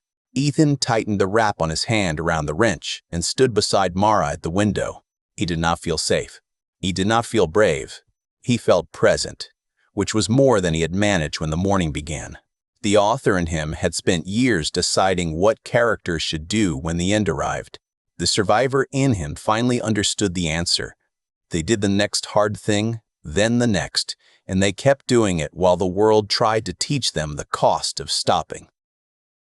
The laundromat held through the night, but only because nothing hungry wanted in badly enough. Ethan learned to measure safety that way, not by lux, not by walls, not by how still a place felt in darkness. A place was safe only while the dead had better choices somewhere else. He sat beneath the cracked folding table with his back against a humming machine that had not hummed for 2 days. The power had died sometime before midnight, but the metal still kept the memory of vibration. Mara stayed near the front window, half hidden behind a curtain of rain-streaked flyers that advertised lost pets, discount repairs, and a church picnic that would never happen. She had not slept. Neither had he. They had traded quiet shifts, but rest had been more theory than fact. At dawn, the rain stopped. The city looked rinsed and ruined. Steam lifted from the pavement. Smoke from the collapsed house drifted low between the buildings, thinning into a dirty veil. The infected moved slower in the gray morning, not slow enough to make them less terrifying, but slower than they had been under full panic. Ethan watched one stagger into the street, pause at an overturned bicycle, then break into a sudden run when a car alarm chirped 3 blocks away. Mara saw it too. They are not just chasing people, Ethan said.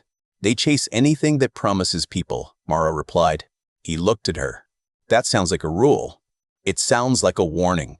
He accepted the correction because it was cleaner. Rules had already betrayed him. Warnings could still be useful. They searched the laundromat after the light improved. Ethan found coins, dryer sheets, a half bottle of detergent, and a tire iron wedged behind the bathroom door where someone had hidden it and never come back. Mara found a backpack with a torn strap, 2 protein drinks, and a folded city map in the bottom of an employee locker. The map felt like treasure until Ethan opened it. It showed streets that were blocked now, hospitals marked with helpful blue crosses, police stations that had probably emptied or fallen, and evacuation routes drawn in cheerful green lines. It belonged to a city that no longer existed. This is useless, he said. Mara crouched beside him. Not useless, just dishonest. Maps are supposed to tell you where things are. This one tells us where people thought they could go. That matters. Ethan traced the green evacuation route with a finger. It led west, past the rail yard, toward the interstate and the convention center. His stomach tightened. Main roads will be bad, he said. Everyone will use them. Blocked cars, trapped crowds, and too much noise. Then we do not take the main roads. He moved his finger south. There is a service corridor behind these shopping blocks. Loading docks, alleys, maybe fences. It cuts toward the old print district, less open than the street. Mara studied him. You know the area? I researched it for a book. She gave him a look that would have been funny 2 days ago. I know how that sounds, he said. I know how it keeps sounding. I used the print district as a quarantine zone in the novel. The streets are narrow, warehouses connect through loading bays, and there is a pedestrian bridge over the drainage canal. If it still stands, it could get us close to the rail yard without using the interstate. Mara looked back at the map. Her expression stayed guarded, but he saw the shift. She did not trust his confidence. She did trust the route enough to consider it. Why the rail yard? She asked. Because trains need service roads and fences. Fences slow them. Service roads lead out. There might be tools, fuel, maybe vehicles that are not trapped in traffic. There might also be people with guns who thought the same thing. That is not me arguing. That is me agreeing. She folded the map with sharp, careful hands. We go slow. We turn back if it feels wrong. It already feels wrong. Then we turn back if it feels worse. Before they left, Ethan wrapped his ankle again. The swelling had faded enough for the boot to fit without making him see stars, but every step still reminded him that his body had not signed off on their plans. Mara checked her pistol on the folding table. She had 4 rounds left. That is not enough, Ethan said. It is enough for 4 problems. Unless one problem needs 2. Then I pick better. He almost smiled, but the expression failed before it formed. They ate half a protein drink each and saved the rest. Hunger had become a steady companion, not loud enough to distract him, but always present, always making choices seem more urgent. Ethan caught himself thinking of breakfast scenes from his books, characters dividing canned food with grim efficiency while talking about hope. He had never written the humiliation of wanting the last swallow of a chalky vanilla drink so badly that he resented the person who saved his life. Mara handed him the bottle anyway. Finish it, she said. We should split it. You are limping. You are staying awake. I can stay awake hungry. You cannot walk on pride. He took one more swallow, then gave it back before wanting made him selfish. She watched him for a moment and drank the final mouthful without comment. They left to the rear door.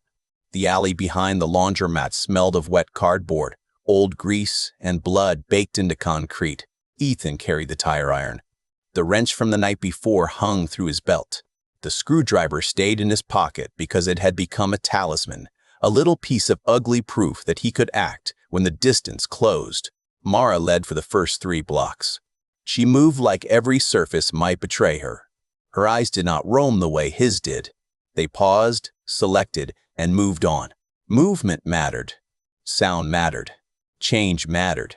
He repeated the 3 truths in his head until they felt less like advice and more like a pulse. They passed a daycare with finger-painted suns taped to the windows. Ethan made himself look away before imagination filled the rooms. They passed a grocery store with the front smashed in and flies gathering thick near the entrance. Mara did not slow. Ethan did not ask to search it. Places that obvious had already been claimed by panic, hunger, or death. At the corner of the service corridor, Ethan stopped. What changed? Mara asked, noticing before he spoke. He listened. At first he heard only dripping water and the far cry of a car alarm still failing to die. Then came a scrape. It was not random. It kept repeating, metal against pavement. Shopping cart, he whispered. Mara looked down the corridor. I do not see it. Neither do I. That was the problem. They moved closer to the wall and advanced one doorway at a time. The service corridor opened into a loading area between 2 stores. A delivery truck sat crooked across the pavement, rear door open. A shopping cart had been tied to its bumper with an extension cord. It scraped back and forth in the wind, knocking an empty paint can each time it moved. Metal clanked. Wheels scraped. Metal clanked again. Ethan stared at it. That is bait, he said. Mara held up a hand. She had already decided the same thing. The infected came from under the truck. Not all at once. That was what made it worse. First one hand appeared, then a shoulder, then a face smeared dark from feeding. The body dragged itself free, lower half twisted badly, but still driven by that awful purpose. Another crawled after it, then a third from inside the truck bed, dropping to the ground with a wet slap. "Back," Mara said. They retreated, slow at first, then faster as the crawling shapes began to shriek. The sound carried down the corridor like a match thrown into dry grass. Windows rattled. Somewhere beyond the shops, answering calls rose. "They were left there," Ethan said, breath tightening. "Or trapped there. Keep moving." "No, look at the cord." "Someone made that noise on purpose." Mara grabbed his sleeve and pulled him around a corner as a runner burst from the loading bay behind them. Its feet slapped through puddles, fast and uneven, closing before Ethan could turn properly. Mara fired once. The shot cracked between the buildings and the infected dropped hard, sliding across wet pavement. 3 rounds left. The answering shrieks multiplied. "Now your map is worse," Mara said. It was always dishonest. They ran without sprinting, which was harder than sprinting. Mara kept the pace just under panic. Ethan fought the urge to go faster and the equal urge to stop. His ankle punished every step. The tire iron grew heavier in his hand. He could hear more infected entering the corridor behind them, drawn by the shot, drawn by the scraping cart, drawn by whatever memory of living flesh remained inside their broken heads. At the next intersection, a steel gate blocked the service road. Ethan almost swore, then saw the chain. It was locked around the gate, but not through the wall bracket. Someone had closed it fast without securing it correctly. "Left side," he said. Mara was already there. Together, they lifted the slack chain, shoved the gate open just enough, and slipped through. Ethan pulled it shut behind them. The first infected hit the bars seconds later. The whole gate rang. He wrapped the chain twice through the gap and jammed the tire iron through the links. "That will not hold long," Mara said. "It does not have to hold long. It just has to lie convincingly." She looked at him, then at the shaking gate. "You are getting darker," she said. "I am getting edited." This time the corner of her mouth moved for real, almost a smile, gone before it could become comfort. They kept moving. The print district rose ahead in blocks of brick and steel, old factories with faded murals on the walls and narrow streets built for trucks instead of crowds. Ethan had described it once as beautiful in decay. The phrase embarrassed him now. Decay was not beautiful when it had a smell. It was not poetic when shoes stuck lightly to the floor near a back entrance. They entered through a busted delivery door and found themselves inside a warehouse filled with pallets of paper. The air was cool, dry, and dusty. Shafts of light came through high windows. For one breath, the quiet felt kind. Mara shut the door behind them with care. Ethan leaned against a stack of paper and let his leg tremble. "Still usable?" she asked. "Still attached to the rest of me." "That is not the same answer. It is the answer I have." She did not push. He appreciated that more than he wanted to admit. On the far wall, someone had spray-painted an arrow in black, and the words, "Shelter East." Beneath it, in smaller letters, another hand had written, "Do not trust lights." Ethan read both messages twice. "That is new," he said. Mara's face tightened. "Which part?" "Both." From somewhere deeper in the warehouse came a thud. Neither of them moved. A second thud followed. Then a voice, low and human, said, "If you came to the west door, you already made too much noise." Mara raised her pistol. Ethan lifted the tire iron. A man stepped into the edge of the light, above them on a metal walkway. He was older, broad-shouldered, with a gray beard and a rifle held across his chest. Not pointed yet, but ready. "You bitten?" he asked. Ethan felt Mara glance at him, almost amused despite everything. "People keep asking me that," Ethan said. The man did not smile. "People keep lying about it." Mara answered for them. "No bites, no fever, no dragging feet. We need a way through." "Everyone needs a way through," the man said. "That is why the wrong ones keep finding this place." Ethan looked at the spray-painted arrow again. "Shelter East. Do not trust lights." The map had lied by being old. The wall was lying now in present tense. He tightened his grip on the tire iron and understood that part 2 of any real disaster did not begin when the hero found shelter. It began when shelter learned to speak, and every voice sounded like a trap. The man on the walkway called himself Jonas Pell and gave them 10 seconds to prove they were worth the trouble. He counted out loud, not quickly, not theatrically. The calm made it worse. "You can show hands, turn once, and keep your mouths useful," he said. "When I get to 10, I decide with less information." Mara's pistol stayed angled toward the floor, but her finger did not relax. Ethan raised both hands, tire iron hanging from 2 fingers. His shoulders burned from the effort. Fear made every muscle want to do something dramatic, and doing nothing demanded more discipline than he expected. "We came from the South Service Corridor," Mara said. 3 or more behind the gate. 1 shot fired. More drawn west. Jonas paused his count at 4. "How many rounds left?" 3. Honest answer or pretty answer? Useful answer. That got the old man's attention. His eyes moved to Ethan. "You? Ankle is bad, not useless," Ethan said. "No bites. I know the district layout from before. Not perfectly.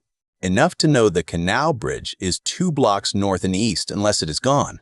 Jonas shifted the rifle slightly. "Why know that?" Ethan almost lied because the truth sounded foolish, but lies had a way of needing more lies, and he did not have the energy to build a fiction with a rifle above him. "I write books," he said. "I used this area in 1. The warehouse went silent. Then a woman's voice from somewhere below the walkway said, "That is either useless or the funniest thing I have heard since Monday." Jonas did not look away from them. "It is Saturday." "Then I needed it," she answered. A door opened near the back office, and 2 more people appeared. The woman was tall, thin, and pale with a red scarf tied around her hair. She carried a crowbar and had the exhausted alertness of someone who had not stopped solving problems since the world broke. Beside her stood a teenage boy with a kitchen knife taped to a broom handle. He tried to look dangerous and almost managed it because fear had sharpened him too young. "I am Lena," the woman said. "The kid is Micah. He is not yours to recruit, threaten, inspire, or judge." Micah rolled his eyes, but he stayed behind her. "We are not recruiting anyone," Mara said. "Everyone says that before they need something." Lena looked at Ethan's ankle. "You need medical tape at least. Maybe a brace." "We need the canal bridge," Ethan said. Jonas gave a rough laugh. "Then you need another city." Ethan felt that answer land like a door closing. "Gone?" Mara asked.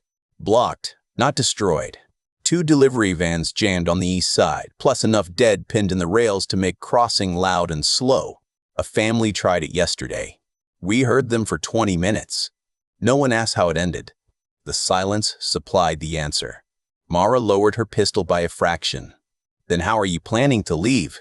Lena looked at Jonas. Jonas looked annoyed that she had been right about them needing something.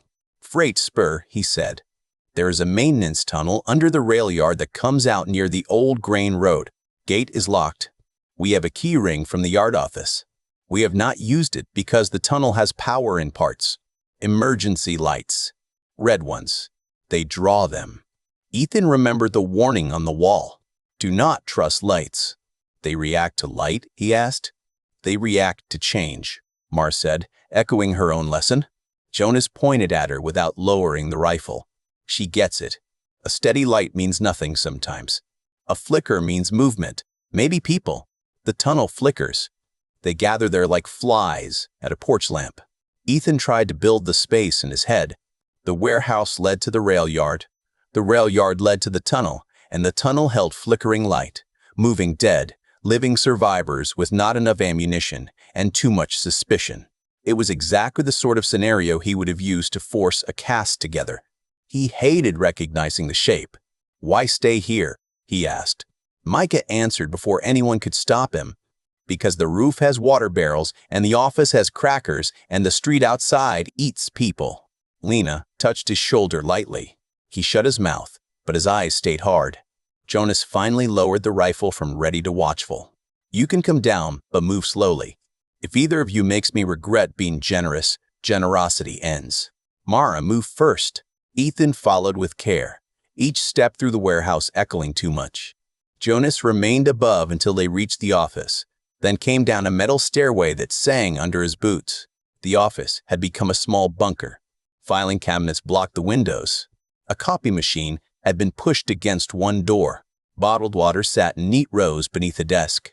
Crackers, canned peaches, batteries, matches, and rolls of packing tape were arranged on a conference table with such precision that Ethan understood Lena was the one keeping panic from becoming clutter. "Sit," she said to Ethan. "Do not argue unless you plan to limp louder." He sat. Mara stayed standing. Lena noticed. "She always like that?" "I have known her about a day," Ethan said. Mara looked at him. "Feels longer?" "That is because I am a burden with personality." Micah snorted before he could stop himself.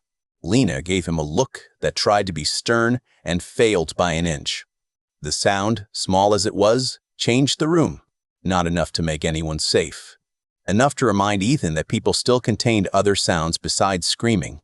Lena cut away his old wrap and inspected the ankle with clean, quick hands. Ethan kept his gaze on the ceiling tiles while pain moved through him. "Bad sprain," she said. "Maybe a small crack.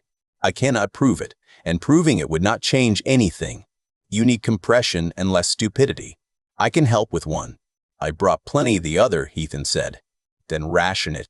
Mara watched Lena wrap the ankle. "You medical, dental hygienist," Lena said, "which makes me queen of anything cleaner than a kitchen rag." Jonas drove freight for the paper company. Micah stocked shelves 2 afternoons a week and thought adulthood would be boring. "It still might be," Micah muttered. "Optimism is ugly on you," Jonas called from the doorway. Ethan looked at the supplies. "How many people were here?"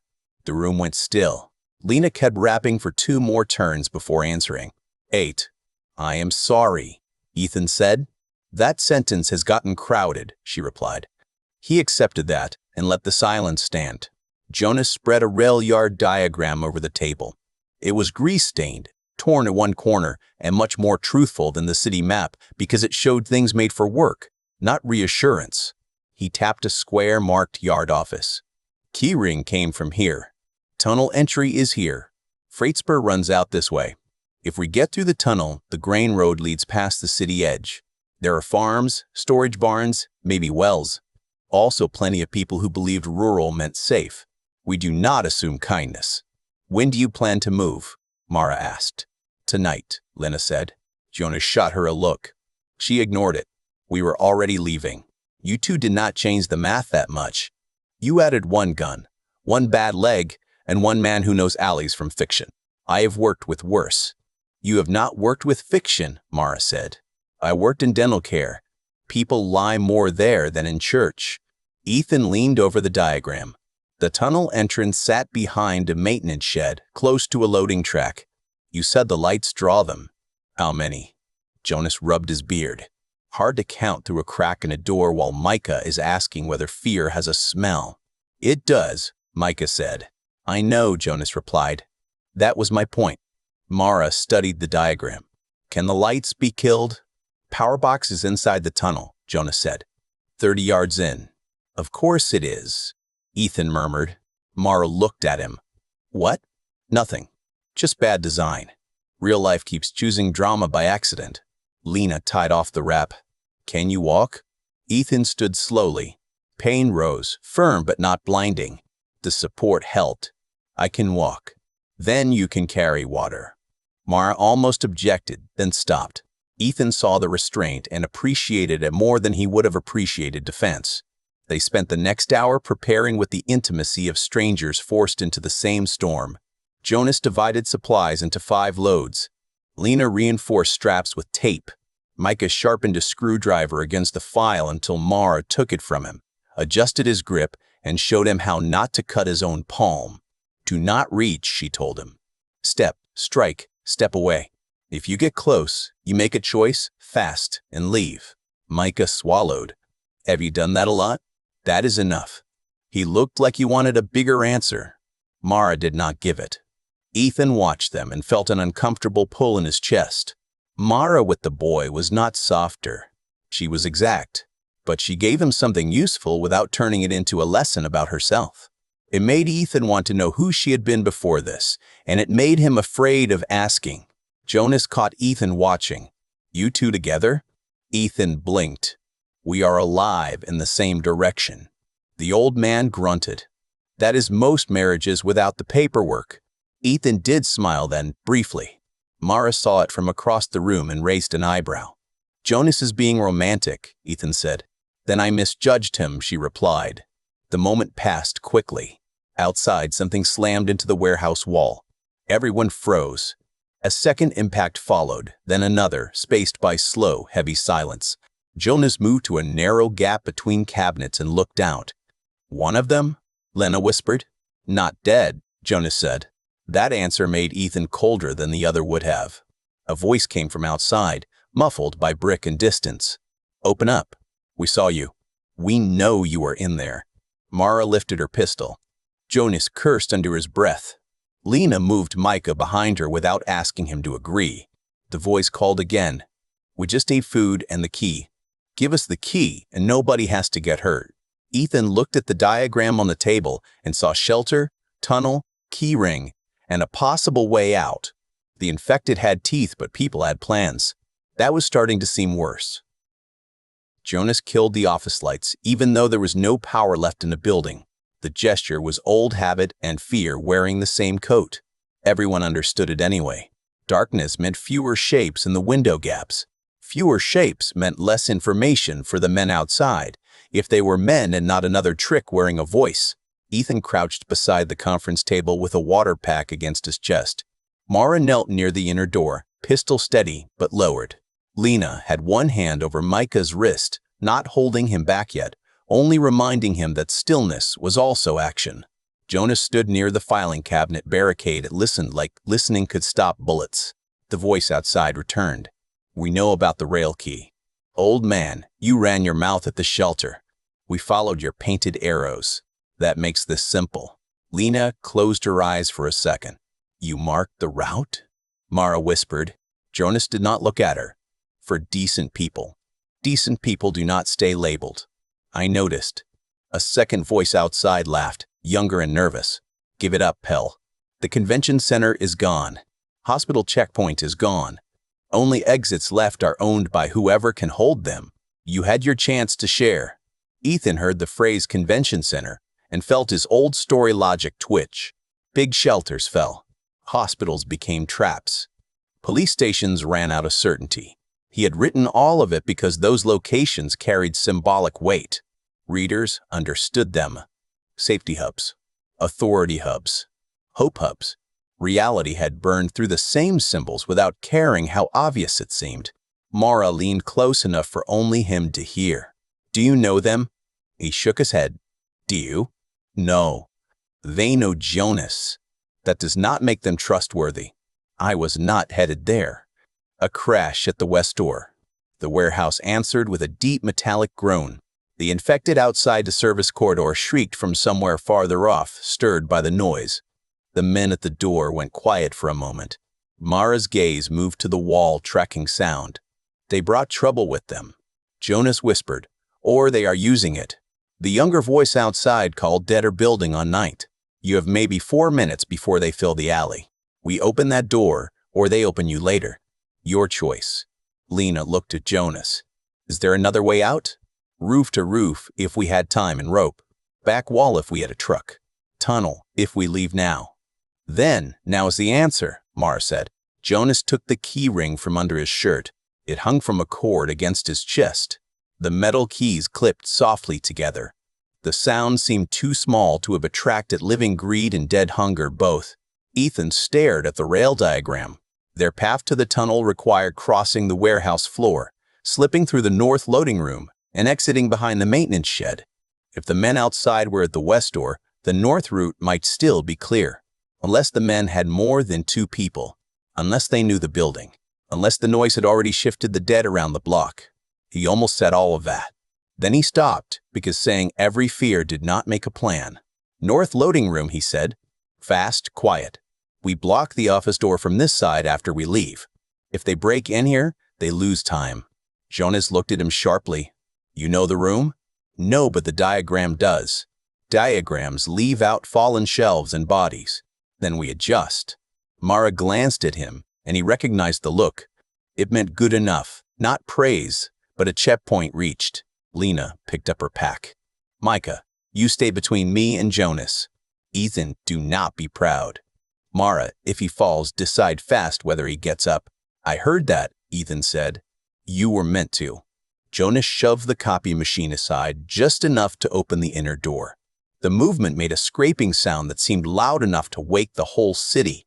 Everyone held still afterward. The men outside shouted again, but their voices had shifted farther west. Maybe they were circling. Maybe they had heard the scrape. Maybe every choice was already late. They left the office in a line. Jonas first now, rifle ready. Lena and Micah followed. Ethan came next, forcing his limp into a quiet rhythm. Mara took the rear. He hated that he liked having her there. It made the space behind him feel less like a mouth. The warehouse floor had changed since they entered. Shadows pooled under pallets. Paper stacks rose like pale walls. The high windows turned the morning into strips of dust and light. Ethan watched movement, sound, and change. A loose sheet of paper lifted in a draft. A hanging chain swayed from a beam. Far to the right, something scraped once inside a collapsed row of boxes. Mara touched his shoulder. He stopped. The other stopped because he did.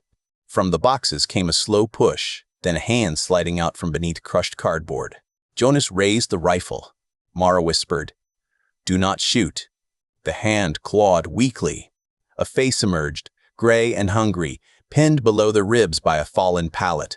Its mouth opened and closed without sound for one breath. Then it shrieked. Lena moved first. She grabbed a roll of packing plastic from a nearby pallet and threw it over the face. Ethan crossed the distance with the tire iron. He did not give himself a speech. He did not imagine readers, scenes, or symbols. He stepped in, struck once, and stepped away. The shriek ended. Micah stared at him. Ethan felt his stomach turn but kept his breathing steady. "Keep moving," Mara said, quieter than usual. The north loading room was half blocked by a forklift that had crashed into a stack of ink drums. The air smelled sharp and chemical. Blue-black liquid had spread across the concrete in glossy pools. Ethan stepped around it carefully. Micah did not. His shoe slipped, and his broom-handle spear clattered against the forklift. The sound echoed. Outside the west side, the men started shouting. "They are moving." North side. "Go, go." Jonas cursed and shoved the loading room door open. The alley beyond should have been empty. It was not. A woman stood beside the maintenance shed with a shotgun pointed at the door. Her hair was shaved close to her head. A bandage wrapped her left forearm. Two men stood behind her with bats wrapped in wire. They looked hungry, scared, and practiced at turning both feelings into cruelty. "Pell," the woman said. "I told them you would run for the tunnel." Jonas lifted the rifle. Mara lifted the pistol. The alley held its breath. "Rhea," Jonas said. Ethan hated the recognition in his voice. Rhea smiled without warmth. "Still playing guide? Still painting arrows like the world rewards helpful men? Move aside. Give me the keys." Mara's voice cut in. "You fire that shotgun, and the block comes here." Rhea's eyes shifted to her. "You fire that pistol, same story. Difference is, mine makes a bigger hole first." Ethan looked past them. The maintenance shed.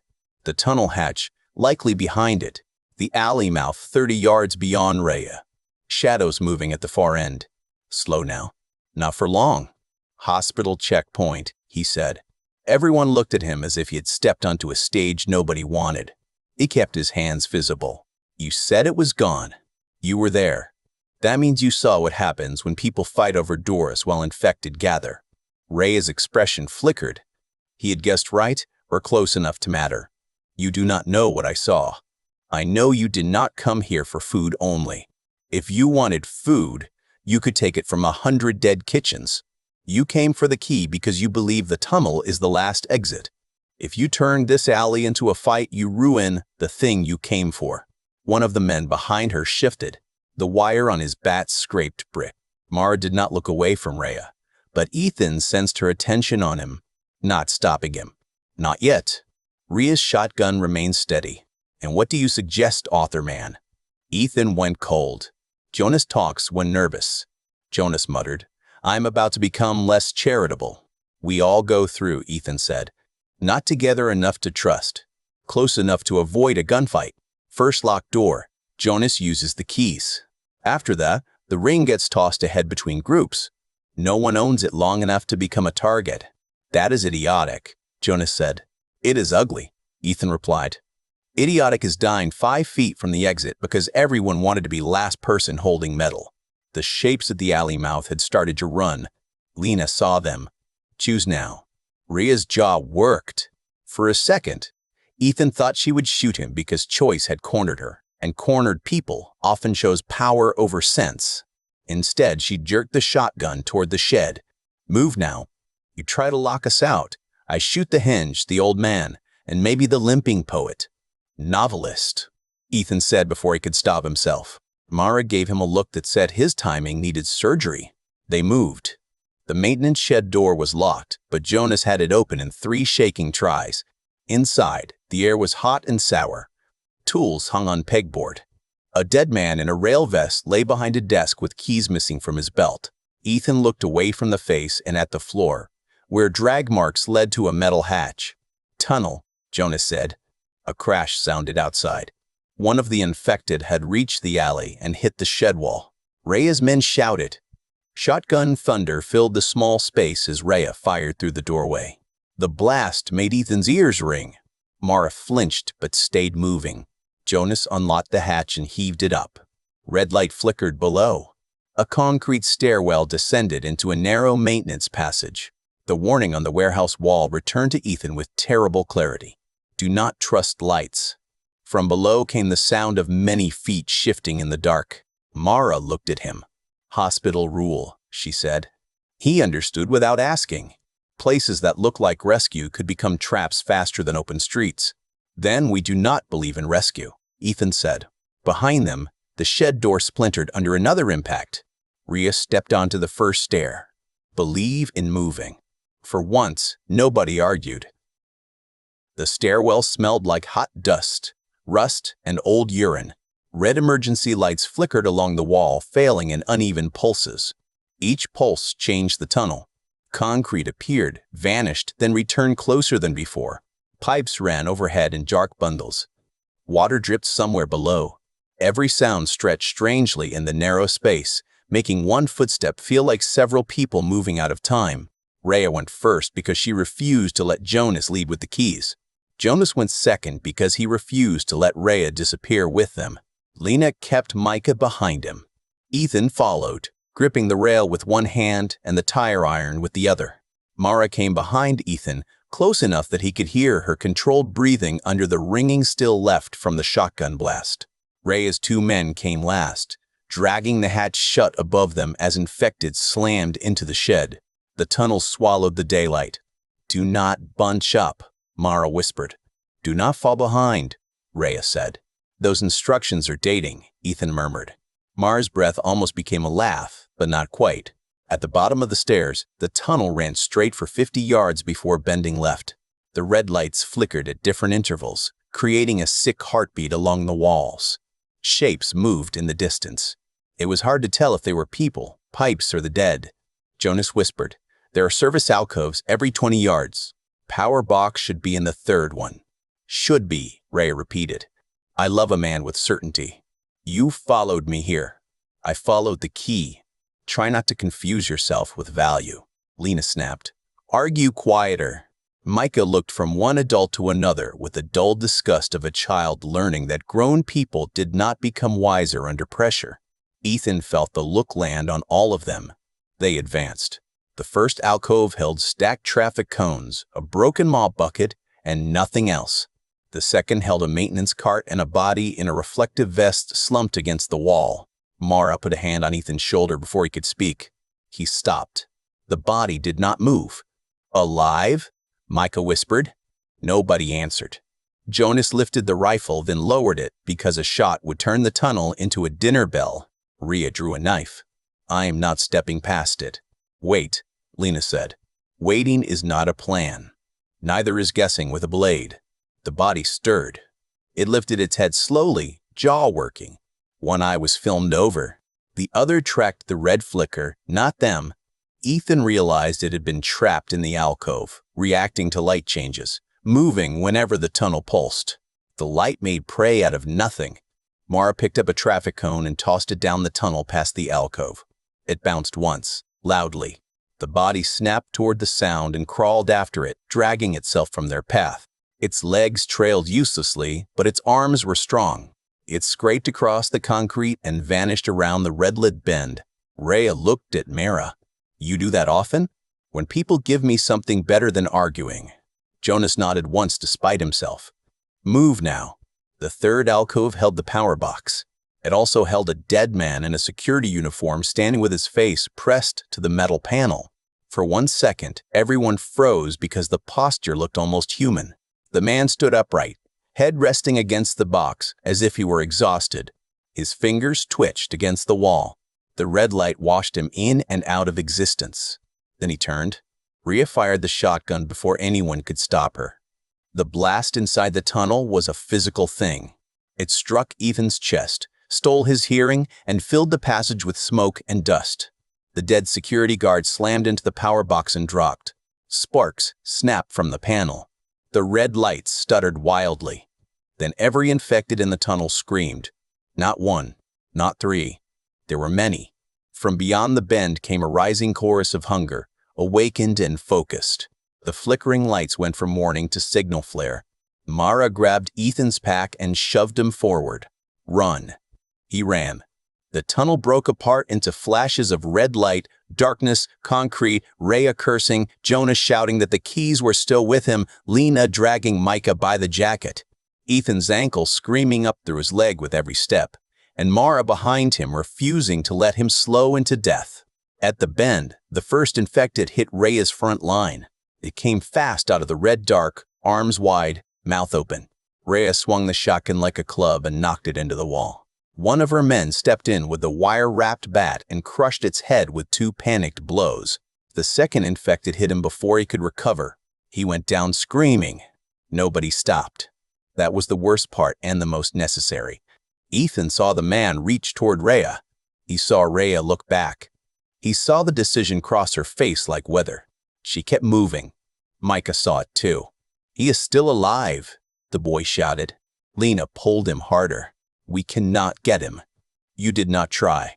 That sentence tore through the tunnel more sharply than the screams. Another infected lunged from a side recess. Ethan turned into it instead of away.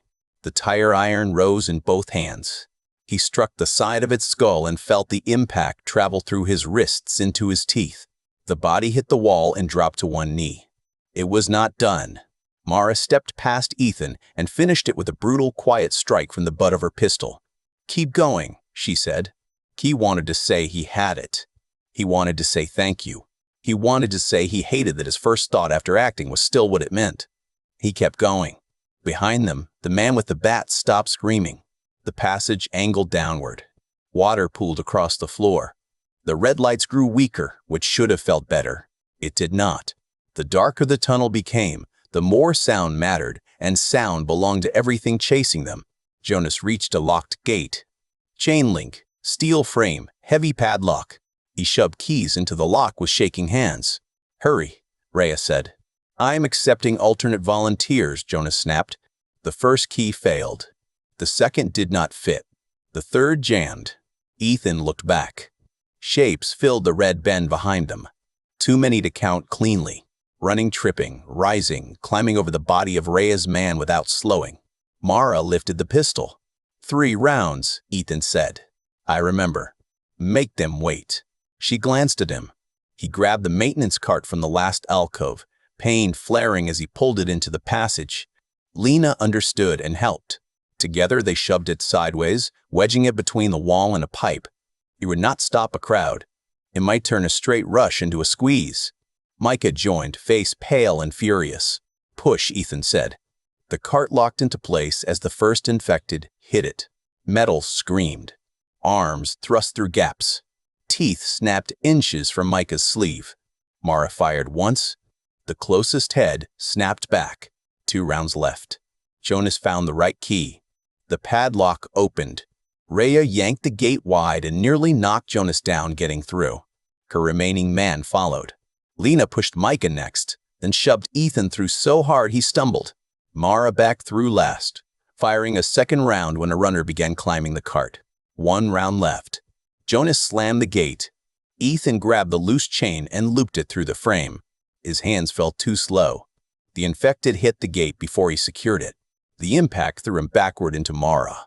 She caught him with one arm around his ribs, and for one breath they were pressed together in the red dark, hearts pounding in the same terrible rhythm. Keys, Jonas said. Rhea had them. Everyone saw it at once. She stood 10 feet beyond the gate, keyring clenched in one hand, shotgun in the other. Her face had gone empty in the way faces did when people had already done the selfish thing and were now building reasons around it.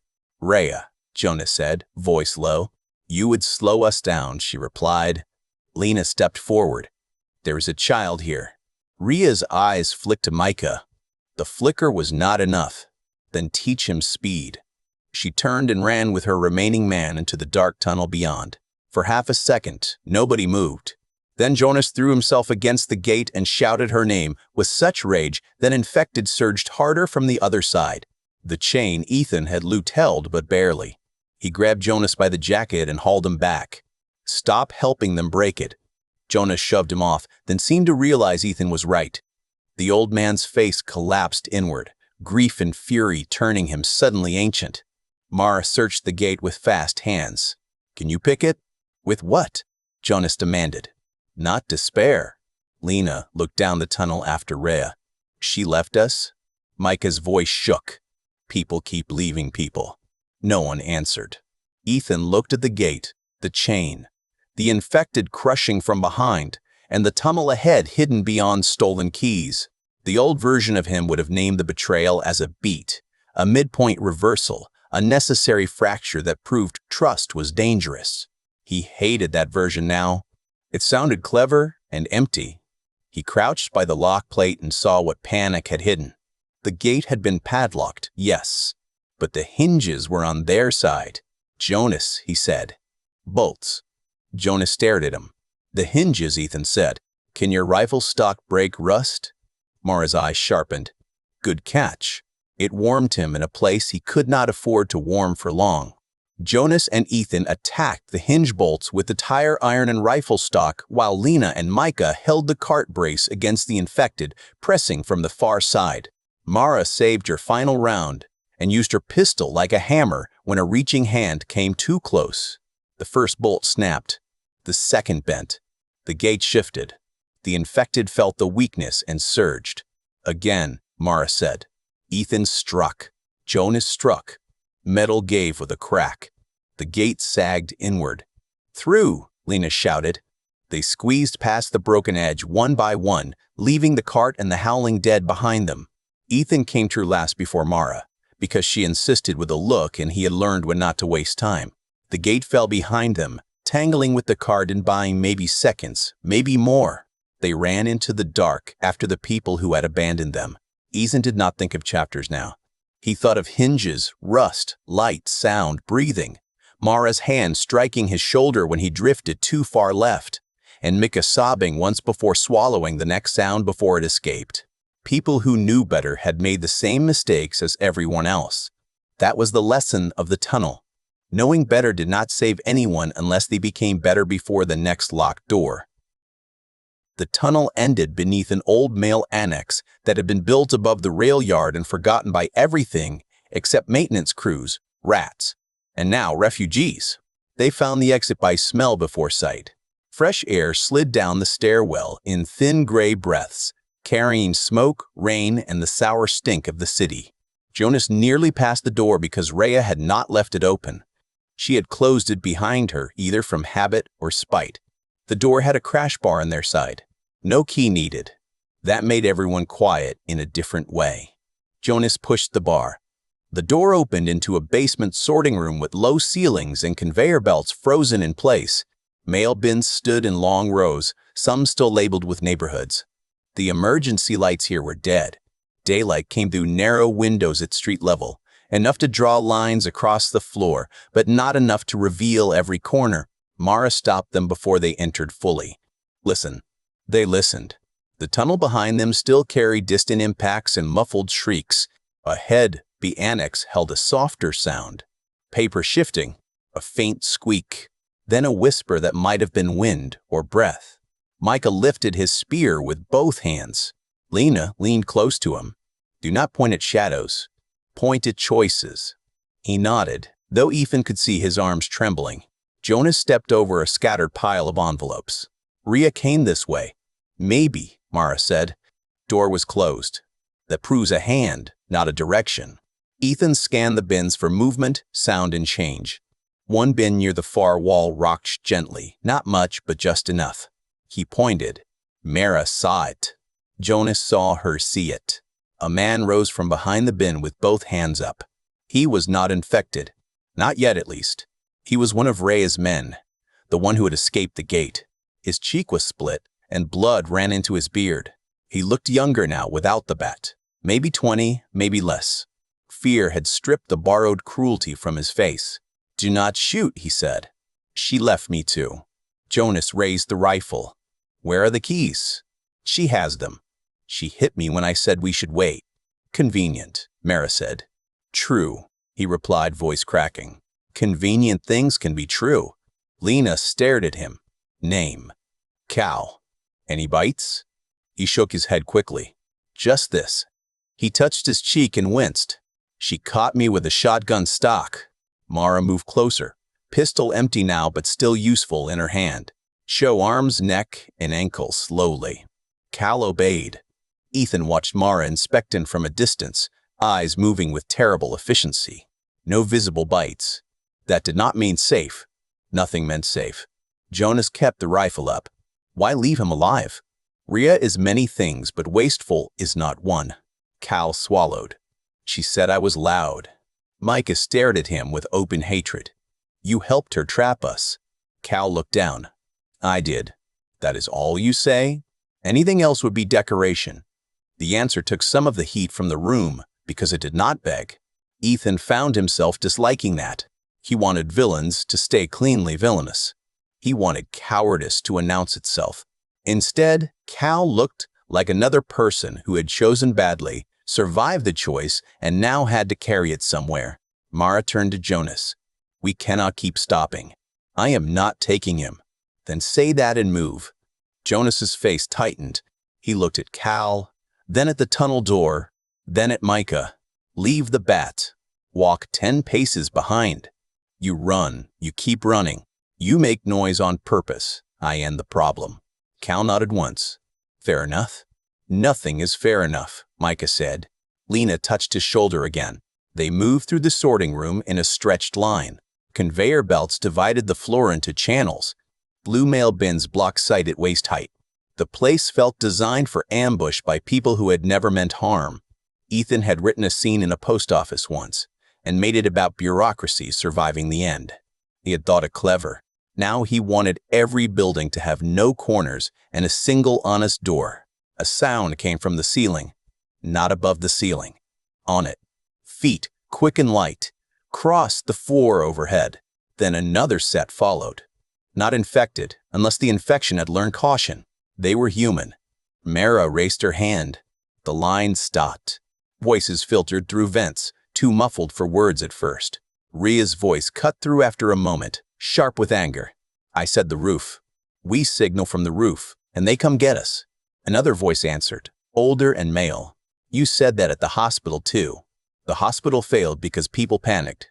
People panic around you. I am noticing a theme. Ethan exchanged a look with Mara. There were more survivors above. Rhea had found them, or they had found her. Jonas mouthed, roof. Mara shook her head slightly. Not yet. The annex groaned. Everyone froze again, but this sound was structural, deep in the building. A moment later came a crash from above, followed by shouting. Then a gunshot. Then another. The infected below the street-level windows reacted instantly.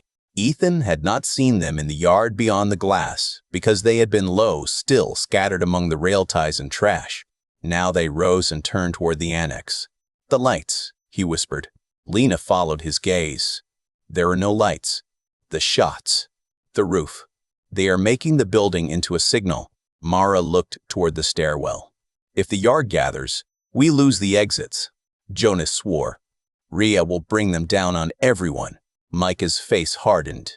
Then let her. Lena said his name softly. She left us, he snapped. She left her own man. She would leave us again. Cal, 10 paces behind, flinched but did not speak. Ethan felt the old argument return inside him. Risk for strangers. Leave them. Save them. Die trying. Live regretting. His books had always framed these choices as moral tests with clean aftermaths. In real life, there was no clean scorecard. Saving the wrong person could kill 5 others. Leaving the wrong person could kill the part of you that made survival worth having. Mara met his eyes. Do not disappear into your head. He blinked. I am here. Then help decide. That steadied him more than comfort would have. He looked at the room, the stairs, the windows, the conveyor belts. Upstairs has survivors, Rhea, and noise. Yard has infected gathering. Basement has tunnel behind us filling eventually. If we go up, we might stop the noise or get trapped. If we go out now, we cross while they are distracted by the building. Useful, Mara said. Choice. He hated that she asked him. He valued that she did. We go up 1 floor, he said. Not the roof. We find a fire exit or a window to a lower awning. If we can warn them without joining their fight, we do. If not, we leave. Jonas stared. You want half a rescue? I want an exit with information. Lena looked toward the stairs. Information has teeth. So does ignorance. Mara nodded once. 1 floor.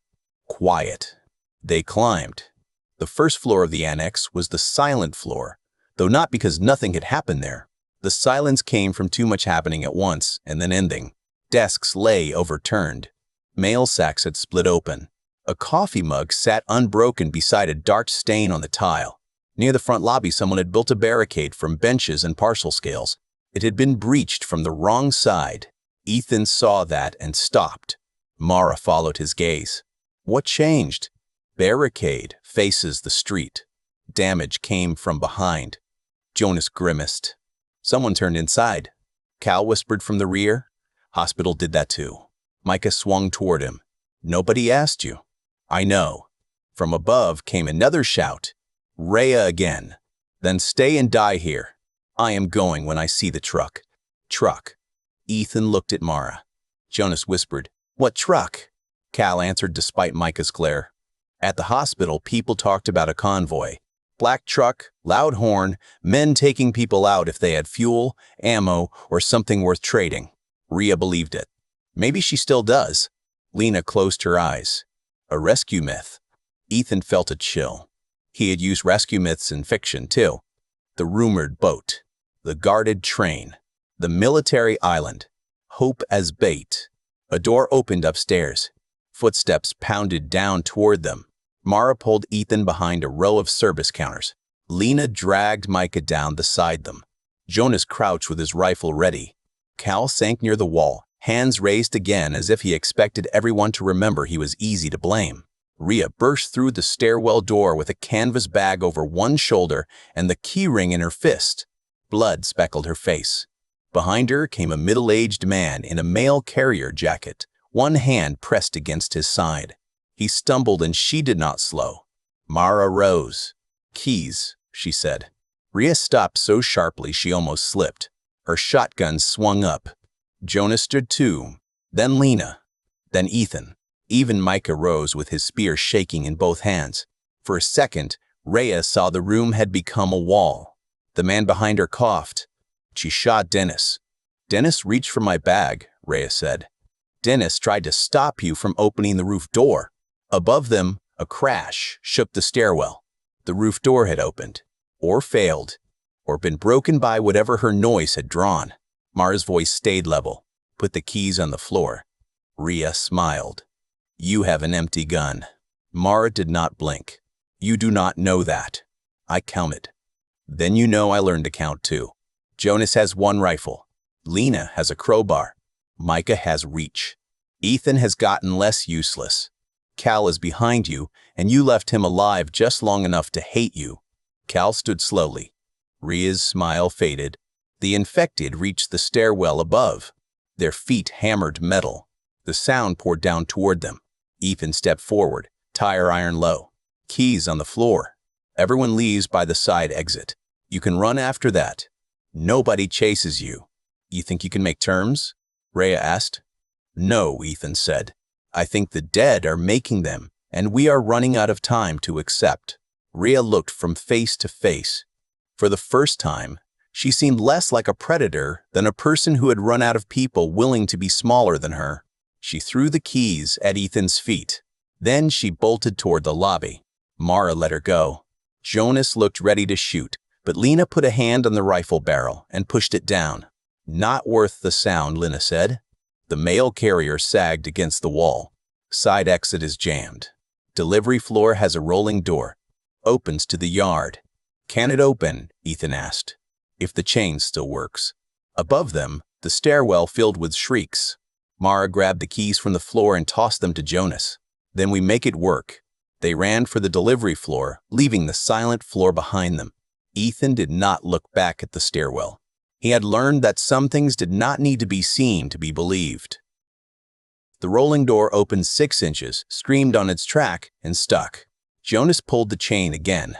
The door shuddered, rose another inch, then stopped with a sound like metal teeth grinding bone. Daylight cut under it in a bright strip. Beyond that strip, shadows moved in the rail yard. Again, Mara said. I am doing again, Jonas grunted. Lena and Cal joined him on the chain. The mail carrier, whose name was Owen, pressed one hand to his side and tried to help with the other until Micah shoved him gently onto a crate. Stay alive instead, the boy said, rough but not unkind. Ethan crouched and peered under the gap. The yard outside looked both open and crowded, which felt like a contradiction until he understood it. The rail lines made lanes. The abandoned cars, equipment carts, and cargo stacks made walls. Infected moved among them in bursts, drawn toward the annex by the gunshots from above. Not all of them had arrived yet. That mattered. A straight run across the yard would fail. A broken route might work. He looked left.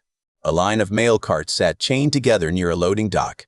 Beyond them, a maintenance truck rested with 2 flat tires but a ladder rack on top. Farther still stood a low fence and a drainage ditch. The grain road was beyond that if Jonas's diagram told the truth. We do not need the whole door, Ethan said. We need enough to crawl. Mara looked at the gap. Your ankle will love that. My ankle complains about everything. It does not get a vote. Jonas pulled harder. The door rose to 14 inches and stuck again. That is it, he said. Track is bent. A crash sounded behind them. The stairwell door and the silent floor had given way. Mara dropped to one knee and looked under the door. Yard is active. Left side has cover. We go low, then carts, then truck, then fence. Ethan nodded. Not the nearest fence? The one past the ditch. First one has razor wire on top. I saw it through the gap. Mara's eyes flicked to him. That is good. That single word could not afford to become anything bigger, but it stayed with him anyway. They stripped packs down fast. Anything bulky went first. Water bottles rolled under the door and were gathered outside. The rifle went next, followed by the crowbar, the tire iron, Micah's spear, and then people. Cal crawled first at Jonas's order because Jonas did not trust him behind everyone. He slid under the door, grabbed the weapons, and backed to the first cart with his hands visible. Micah went next, then Lena. Owen struggled, face slick with sweat, and almost got stuck when pain folded him in half. Ethan dropped flat beside him. Breathe out and move with it. Owen gritted his teeth. I delivered mail for 23 years. I know how to get through a bad door. Then impress me. Owen breathed out, slid, and made it. Ethan followed. The concrete scraped his chest through his shirt. His wrapped ankle dragged under the metal lip and lit his nerves with pain, but he kept moving because Mara was still inside, and the dead were coming down. He rolled clear outside. The yard air hit him like a slap. Smoke, hot steel, wet gravel, and the rank smell of too many bodies in the sun.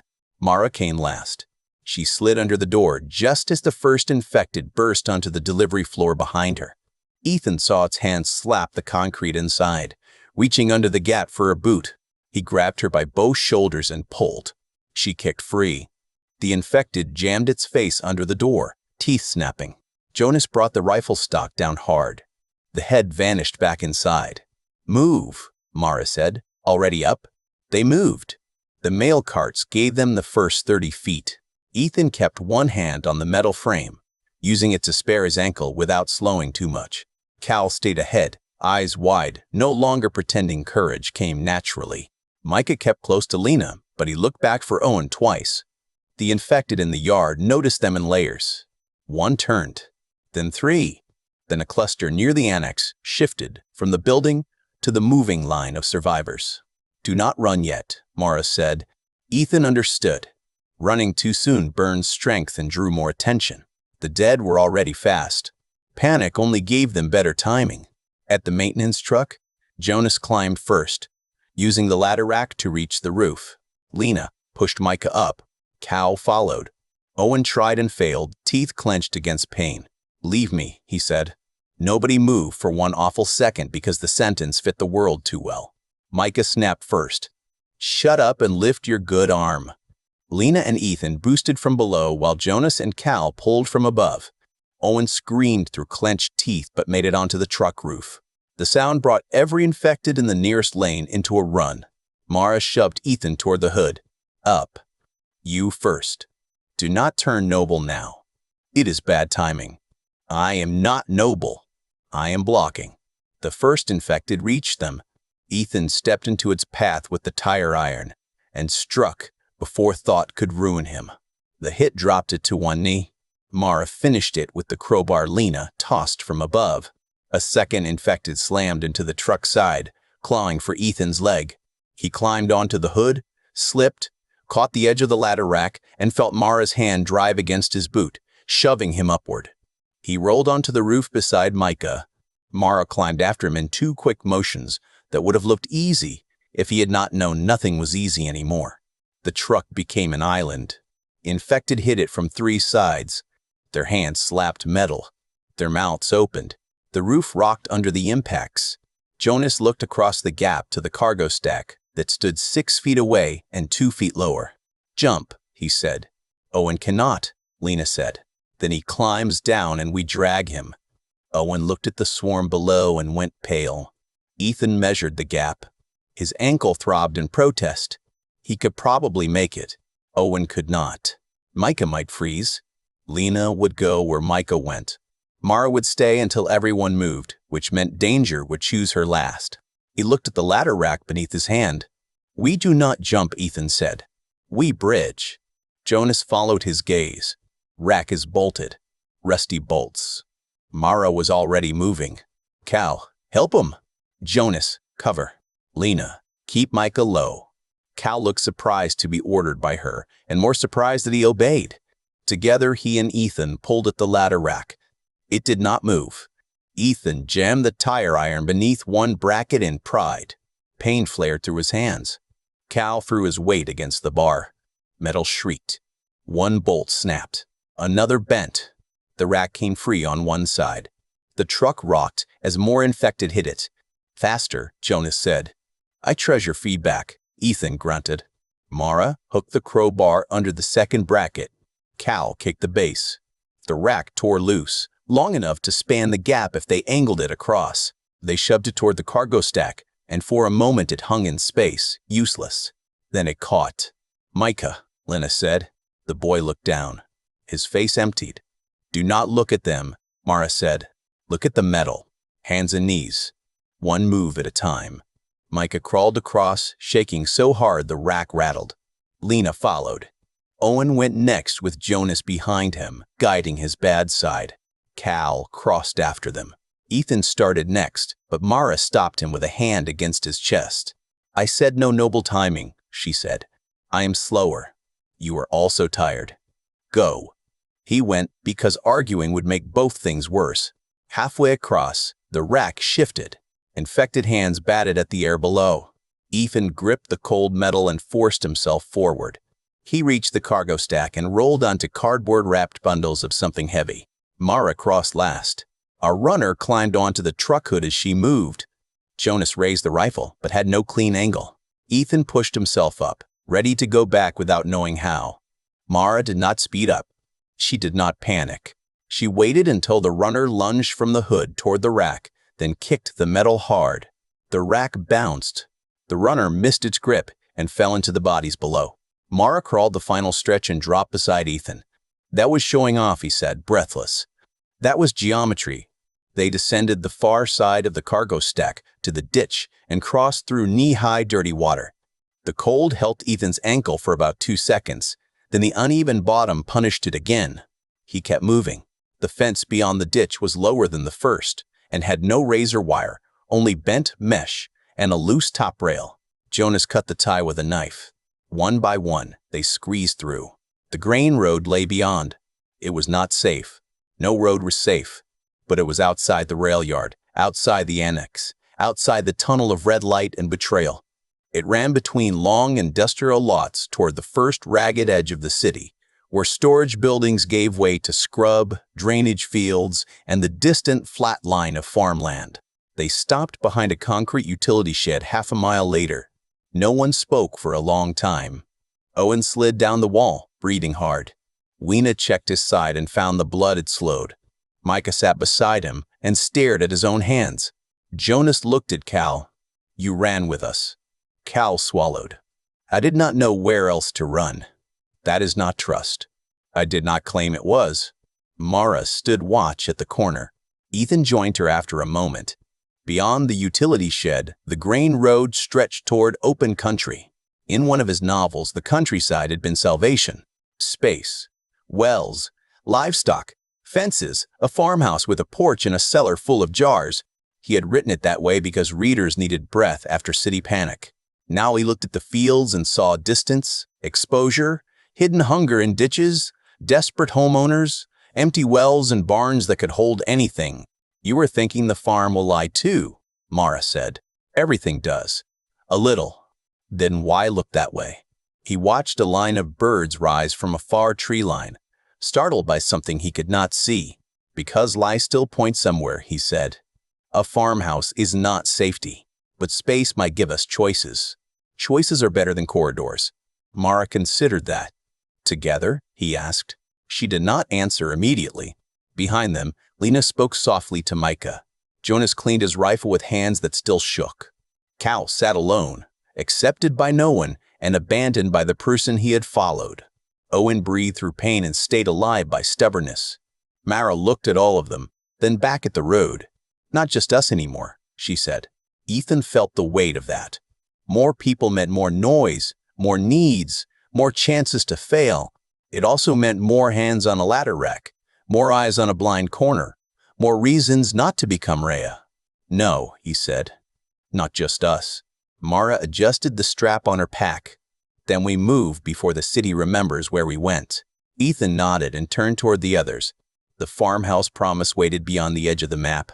He no longer believed promises because they sounded nice. He believed in walking toward them carefully, weapon ready, and leaving room for the truth to be uglier than advertised. Open country did not feel open once they were in it. From the grain road, the fields had looked wide enough to breathe in. Up close, they became ditches, rusted fence lines, abandoned equipment, waist-high grass, and long stretches of road where anyone could see them coming from a mile away. The city fell behind in smoke and broken noise, but it did not release them. Its danger followed in their habits. Every snapped twig sounded like glass. Every distant bird cry became a scream until proven otherwise. They walked in staggered formation because Mara insisted and because nobody had the strength to invent a better idea. Jonas led from the left shoulder with the rifle. Mara moved on the right, watching the ditches. Ethan stayed near the middle with Lena, Micah, Owen, and Cal. Not because he was trusted with the group, because his ankle made him the pace they had to manage whether they liked it or not. He hated that. He also did not pretend it was false. By mid-afternoon, the sky had cleared into a hard blue that made everything look too bright. Heat rose from the road. Their water ran lower than anyone wanted to say. Owen slowed first, then Micah. Then everyone slowed because a group could only move as fast as the most breakable truth inside it. They found the first farmhouse after a bend in the road. It sat beyond a windbreak of cedar trees, white paint peeling, porch sagging, windows dark. A pickup truck rested near the barn with its hood up. A child's swing moved in the light breeze from a tree limb near the driveway. The sight of it struck Ethan harder than gore would have. Violence announced disaster. Ordinary things whispered what had been stolen. Jonas raised a hand, and they stopped in the ditch. "Looks quiet," Cal said. Micah glared at him. "You keep saying cursed things." "He is not wrong to notice," Linta said. "He is wrong if he trusts it." Mara crouched beside Ethan. "What matters?" It took him half a second to realize she was asking, not testing. Or maybe both. He studied the house. The porch steps were intact. Front door closed. No obvious blood on the drive. No birds gathering near the barn. The pickup hood raised, but no tools left out near it. Curtains closed on the lower windows. The swing moving, but the branch above it also moving with the breeze. "No vehicle tracks leaving," he said. "Put up means someone tried to fix the truck. No tools means they either cleaned up or left in a hurry with what they could carry. Front door closed might mean someone secured it. Might mean someone died inside before opening it. Barn is bigger risk than house. More places to hide." Mara nodded. "That is good." Jonas whispered from ahead, "Are we scoring homework now? If we were, you would talk less during class." Mara replied. Lena's mouth twitched. Even Micah looked less angry for one breath. They approached from the side, not the driveway. Mara and Jonas cleared the porch while Ethan watched the upstairs windows. Cal stayed behind with Owen and Micah, which pleased none of them. Lena held the crowbar with quiet competence. The front door was locked. That felt like a gift until they noticed the flies at the kitchen window. "Back door," Mara said. The back door stood open 2 inches. Ethan felt every old scene gather around him. Quiet house. Family pictures. Something in the pantry. Someone trapped in a bedroom. The obvious danger was never the only danger. The reader expected the reveal after the second room. Maybe the basement. Maybe the nursery, if the writer wanted cruelty to feel profound. He stepped away from the script in his head. "We do not clear it all," he said. Mara looked at him. "We only need water, food, and maybe keys. We take the rooms that give those. Kitchen, mudroom, pantry. We do not go upstairs unless something upstairs becomes necessary."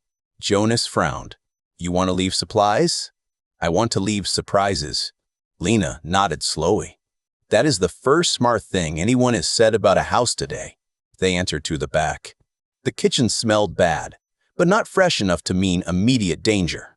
A refrigerator stood open, its contents spoiled. Dishes sat in the sink.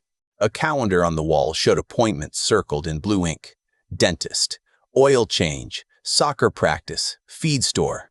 Ethan looked away before the details became people he could mourn. The pantry held canned tomatoes, green beans, rice, peanut butter, and 3 jars of peaches. Lena made a soft sound at the peaches, not joy exactly, but the memory of it. Micah, waiting just outside the back door, saw the jars and whispered, "My mom made those. Not those, but like those." Lena paused with 1 jar in her hand. "Then we carry them carefully." They found water in the mudroom, 6 sealed gallon jugs stacked under a workbench. That changed the mood more than food. Water meant hours turning into days. Water meant not making stupid choices as quickly. Jonas found a ring of truck keys hanging from a hook near the door. "Pickup," he said. "Hood was up," Ethan reminded him.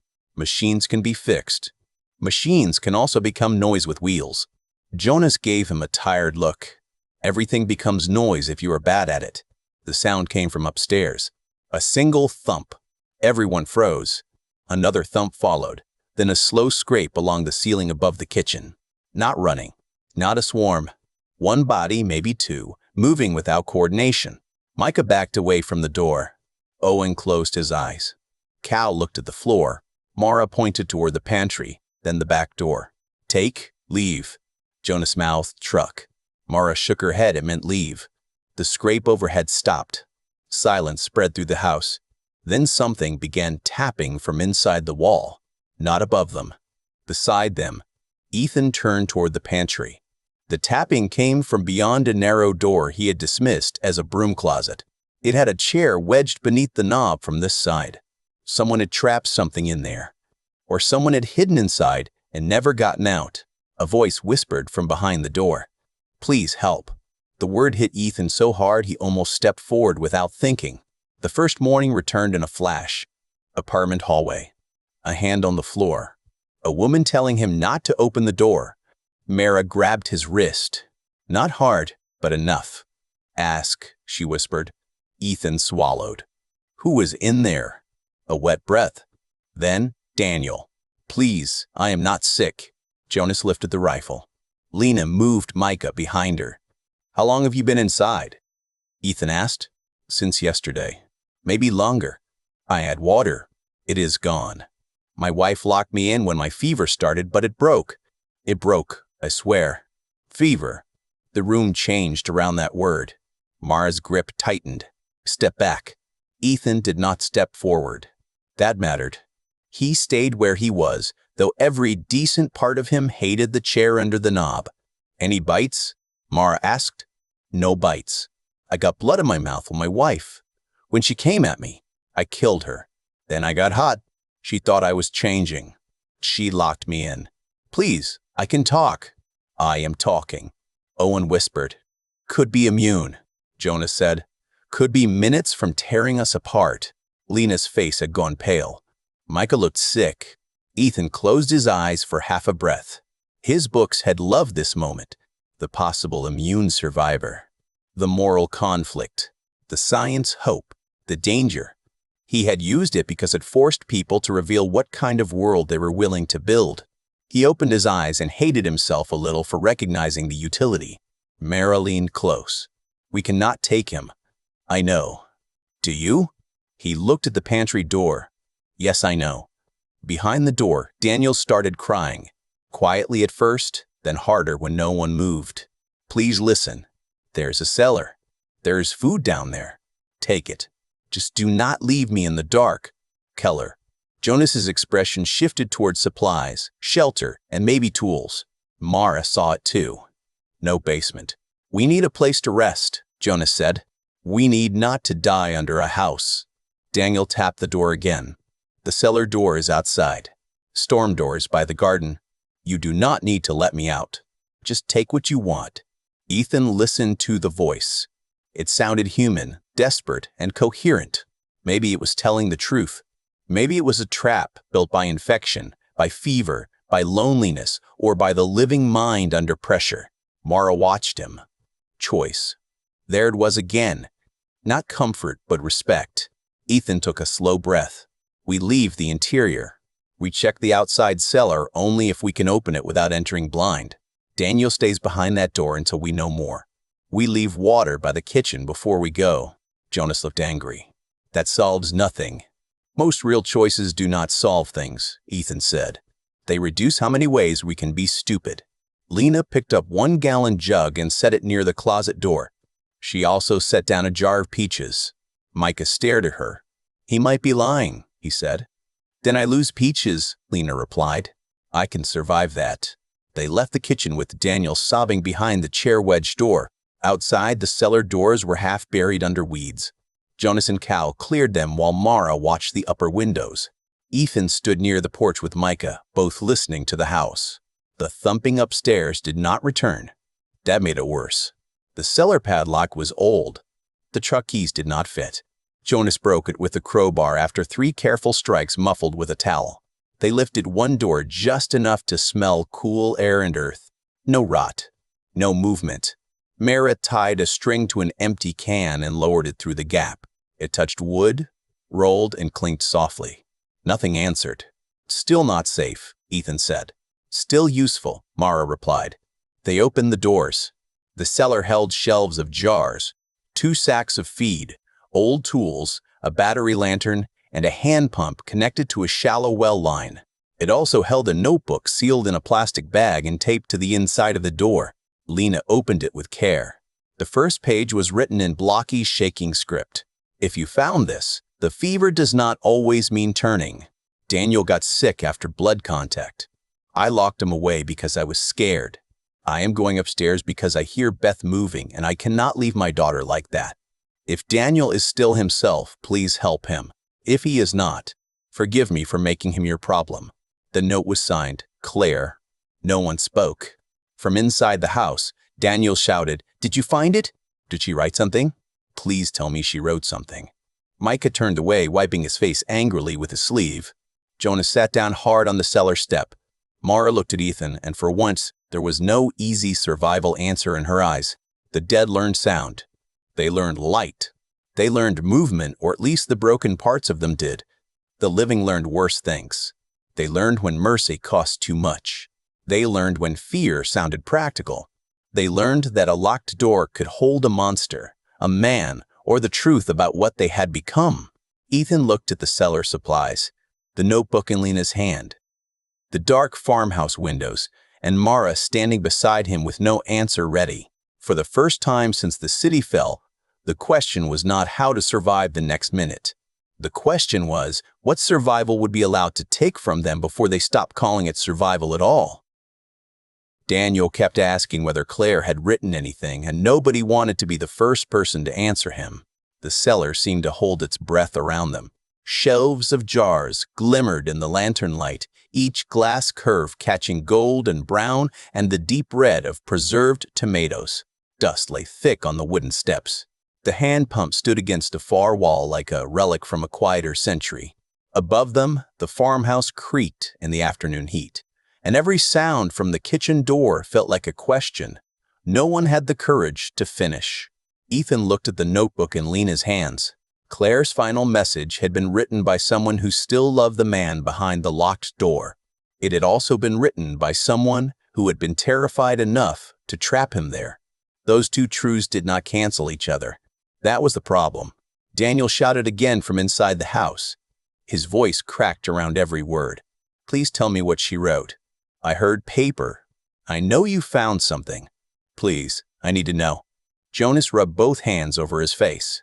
The rifle hung against his chest, pointed down but close enough to lift in a heartbeat. "We take the supplies and go. That is the answer." Lena closed the notebook slowly. "That is an answer. It is not the only one. It is the one that keeps us breathing." Micah stood near the cellar steps with a jar of peaches hugged against his ribs. He looked younger in the dim light. Younger than a boy who had crossed a rail yard with the dead below his feet had any right to look. What if he is telling the truth? "Then we leave behind a man with food and water," Jonas said. "That is more than most people get now." Owen sat on the bottom step, pale and sweating through his shirt. He had not said much since they reached the farmhouse. Pain had turned his voice inward. When he finally spoke, the words came soft and rough. "Leaving a man trapped with a wife upstairs and maybe a child moving around the house is not the same as leaving him with food and water." Cal gave a nervous laugh that did not become humor. "I hate how every sentence today sounds like it belongs in court." Mara stood at the cellar entrance, half in daylight, half in shadow. She had read the note once. That was enough. She kept watching the farmhouse windows, her pistol low, her eyes moving from one pane to another with the patient hunger of someone searching for the flaw in a room before the room found her. Ethan waited for her to decide. Then he hated himself for waiting. That old habit, letting the competent character make the hard choice, had slipped back into him. It had lived in his books, too. He gave the hard woman the clean line. He gave the injured man the moral objection. He gave the frightened child the human question. Then the plot chose which voice mattered. This was not plot. These people would have to live inside whatever they chose. "We do not open that door until we know more," Ethan said. Everyone looked at him, even Mara. Jonas frowned. "We know enough. Fever means risk. Blood in his mouth means risk. Locked door means risk. Risk does not tell us what the risk is," Ethan said. "A locked door can be a coffin, a cage, or a warning sign. I used to treat those like the same thing when I wrote them. They are not the same." Mara's gaze sharpened slightly. "So what do you want?" "I want distance, a barrier, and proof of control. We talk through the door first. We ask what he knows. We check whether he can follow directions. Then, if we move him, we do it outside, not inside the house." "Move him where?" Lena asked. Ethan turned toward the barn. Its red boards had faded to brown at the edges. One hayloft window hung open. The big sliding door was closed. No birds circled it. No shapes moved behind the gaps in the planks. "The barn," he said. "If there is a tack room or stall, we use that as quarantine. He stays behind a door. We keep our distance. We do not make him part of the group unless time proves he is safe." Jonas stared at him. "You want to build a tiny prison on a farm while the world eats itself. I want to stop pretending the choices are only mercy or murder." The words landed harder than he meant them to. Jonas's jaw tightened. Lena lowered her eyes. Micah stared at Ethan as if he had said the exact sentence the boy had been unable to shape. Mara took 2 steps down into the cellar. "If we move him, we need clear rules. He carries nothing sharp. Hands visible. 10 feet minimum. If he stumbles toward anyone, he drops or I drop him." "He hears that before the door opens," Ethan said. "He hears all of it," Mara agreed. Jonas made a low sound. "You two are deciding like this is a council." Mara looked at him. "You can leave." That quiet sentence turned the cellar colder. Jonas did not answer. For all his anger, the farm supplies were too useful and the roads outside too empty. Survival had made them a group before trust had the chance to catch up. They carried food and water out first. Not all of it. Ethan insisted they leave enough inside the cellar to keep Daniel alive if the plan failed or if they had to retreat.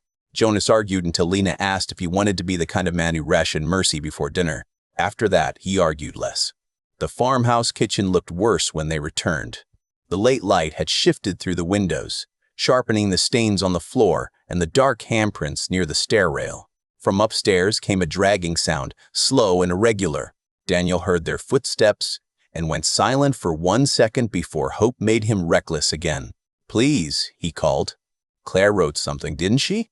Ethan stood outside the narrow door. The chair wedged beneath the knob pressed hard into the floorboards. Someone had added a belt around the knob and tied it to the pantry handle. Daniel had been more than locked away. He had been braced against the world. "She wrote that she was afraid," Ethan said. "She wrote that your fever did not prove you had turned. She wrote that if you were still yourself, we should help you." The silence behind the door broke into a sound that hurt to hear. Daniel cried without trying to hide it. It was not dramatic. It was not clean. It sounded like a man reaching the last room inside himself and finding grief waiting there. Mara did not soften, but she gave him time. When Daniel could breathe again, Ethan leaned closer without touching the door. "We may move you to the barn. You will not join us. You will follow every direction. You will keep both hands visible. If you rush anyone or ignore instructions, this ends badly. Do you understand?" "Yes, I understand." "Say it back." Daniel took a wet breath. "Hands visible. No sudden movement. I stay away. I do what you tell me. If I rush you, you shoot me." Mara looked at Ethan and nodded once. Jonas stood at the foot of the stairs, rifle ready. Lena held Micah near the back door. Cal watched the windows. Owen waited outside with the supplies because he could not move quickly enough if the house turned ugly. Ethan untied the belt. His fingers felt clumsy. Mara pulled the chair away. The door moved inward an inch, then stopped.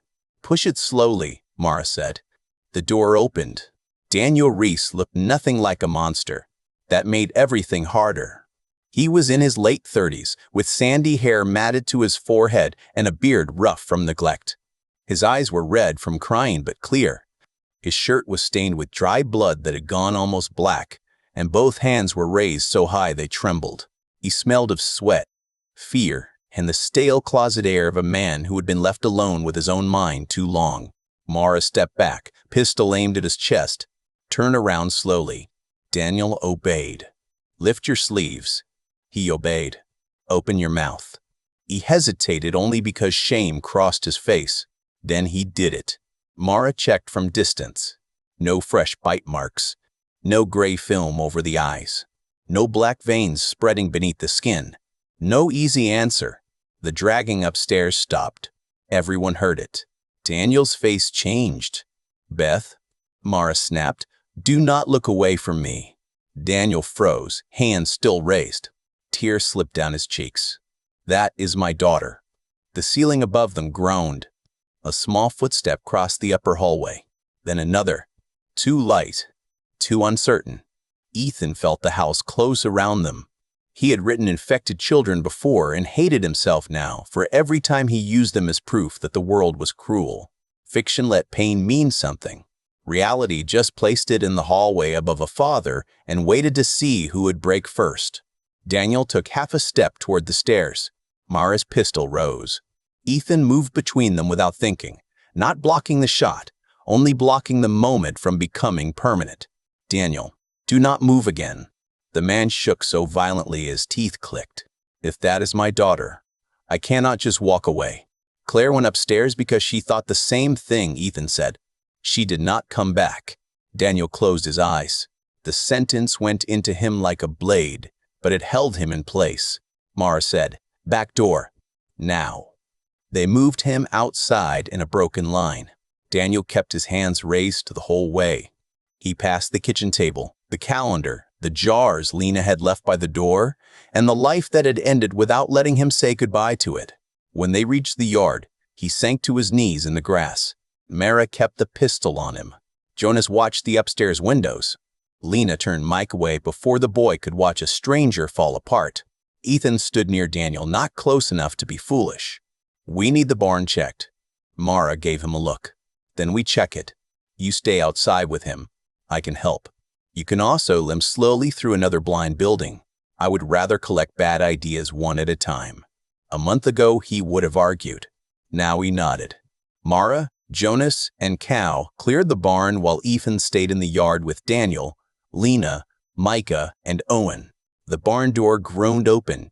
Dust floated out in a golden sheet. Inside, something clattered. Jonas swore under his breath. Cal nearly stumbled backward over a bucket. Mara told both of them to move quieter. Daniel sat in the grass and stared at the farmhouse. Beth loved horses, he said, though there were no horses now. She called every animal sweetheart, even spiders. Claire hated spiders. Beth would carry them outside in a cup because her mother would not touch the cup. Ethan had no answer large enough for that. How old was she? 7. The number lay between them. Owen turned his face toward the road. Lena wiped her cheeks with the heel of her hand. Micah stared at the grass like it had done something wrong. From upstairs, a child's voice made a sound that was almost speech and not speech at all. Daniel folded forward, hands still raised, and wept into the weeds. Mara came back from the barn 20 minutes later. Her expression said the building was clear and nothing else was. "There is a tack room with one door and a small window," she said. "We can secure it from outside." Daniel stood unsteadily. "I will go." Jonas looked at Ethan. And after that, Ethan watched Daniel cross the yard under guard, alive, grieving, possibly dangerous, definitely human. After that, we see whether tomorrow proves us stupid. Mara walked beside him. Tomorrow usually does. Then we make it work harder. For a second, even with the farmhouse behind them and the dead moving somewhere upstairs, Mara looked at him as if the answer mattered. They put Daniel in the tack room with water, peaches, a blanket, and the notebook. He took the notebook in both hands and held it against his chest. "Thank you," he said. Mara shut the door before gratitude could become a debt. The lock clicked. Ethan listened to the sound and understood that they had not saved Daniel. They had only delayed the question. Outside, the light was fading, and the farm stretched around them in all directions, open enough to see danger coming, and too open to hide from what they had chosen to carry. Night on the farm did not bring peace. It brought distance. In the city, danger pressed close. It came through doors, around corners, behind counters, under trucks, and down hallways that narrowed the world until every breath sounded stolen. On the farm, danger spread out. It waited across a field where the grass moved for no clear reason. It watched from the black square of the farmhouse windows. It settled into the ditch along the road and made the dark seem deeper than it was. Ethan stood inside the barn near the cracked boards and looked through a gap toward the house. They had not gone back upstairs. Nobody had suggested it after Daniel crossed the yard with his hands raised. The thing that might have been Beth still moved above the kitchen from time to time. A soft scrape, a pause, a light step. Each sound pulled Daniel into fresh grief from behind the tack room door. Mara had placed him in the room at the rear corner of the barn. Jonas had tied a length of baling twine from the outer latch to a stack of paint cans. If Daniel tried to open the door from inside, the cans would fall. It was crude. It was loud. It was cruel in a way that felt useful. Ethan hated how useful cruelty kept becoming. They made camp in the central aisle, not because it was comfortable, but because the loft above was a trap, and the stalls gave too many places for something to hide. The barn smelled of hay dust, old leather, mouse droppings, and dry wood. Lena found a box of emergency candles in a cabinet and refused to light more than one. Mara agreed. Jonas wanted no light at all. Micah wanted enough light to see faces. Owen wanted anything that did not require moving. Cal said nothing, which was starting to worry Ethan more than his earlier chatter. They ate in shifts. Peaches, beans, dry crackers from Lena's pack, and water that tasted faintly of the cellar pump. Nobody called it dinner. Naming things made them sound safer than they were. Daniel spoke through the door after the first hour. "I can hear you," he said. Mara answered without looking up from the pistol she had taken apart on a horse blanket. "We know. I will not try to get out. That helps only if it stays true." A pause. "Then it will." Jonas gave a quiet snort. "Fever man promises stability. I feel better already." Lena looked at him. "Be angry if you need to, but do not be ugly because it gives you something to do." Jonas opened his mouth, then shut it. Micah looked at Lena with the startled respect of a child hearing an adult say something that finally made sense. Ethan sat with his back against a stall door, his bad ankle stretched in front of him. The swelling had improved, but the joint had become a warning device. Every time he shifted wrong, pain flared sharp enough to make him swallow a sound. Mara saw each time and pretended not to. That small mercy felt more intimate than comfort. She reassembled the pistol and counted the rounds again and found only 3. "You keep counting like they might breed," Ethan said. "They keep disappointing me. We need more ammunition. We need fewer reasons to use it." Jonas touched the rifle across his knees. "I have 9 rounds. "Then you have 9 loud mistakes," Mara said. "You trust that tire iron more than a gun?" "I trust quiet." That ended the argument because the barn answered her. Something struck the outside wall. Not hard. A soft bump, wood against body, or shoulder against boards. Everyone froze. The candle flame bent in the faint draft. Another bump followed from the north wall. Mara lifted one hand. Nobody moved. A third bump sounded near the sliding door. Micah's breathing sped up. Lena placed a hand on the back of his neck and pressed gently, not silencing him, steadying him. Owen reached for a pitchfork that had been placed beside him because it was the only weapon long enough for a tired mail carrier with a torn side and pride still intact. "From the tack room," Daniel whispered. "What is that?" "Quiet," Mara said. Ethan leaned toward the gap between boards. Moonlight silvered the yard. At first he saw nothing. Then a shape crossed between the barn and the farmhouse. It moved in a crooked line, not toward the people, not away from them. It tilted its head at the candle glow leaking through the planks. "One outside," Ethan whispered. Mara joined him. More than one. He adjusted his angle. She was right. 3 shapes moved near the garden. Another stood by the pickup with its head turned toward the barn. The dead had not followed them from the city in a single swarm. They had wandered across country drawn by noise, smell, maybe memory. The farm was not isolated. It was only far enough away for danger to arrive in pieces. The shape nearest the barn bumped the wall again. It did not know where the door was. "Not yet." Jonas pointed toward the loft ladder. Mara shook her head. He mouthed, "High ground." She mouthed back, "Trap." Ethan watched the infected through the boards and felt a new piece of fear settle into place. The dead were not brilliant. They were not strategists. They did not need to be. In numbers, random became pressure. Pressure found seams. Every board, latch, and habit would eventually be tested by bodies that never got bored. "We put out the candle," he whispered. Micah's face tightened. "Slowly," Ethan added. "Not like panic. Cover it. Let the light die." Lena cupped a tin plate over the candle until the flame thinned and vanished. Darkness rushed in. The barn became breath, dust, and the small sounds of people trying to exist quietly. Outside, the infected paused. One scraped along the wall, following the place where light had been. Another bumped a sliding door.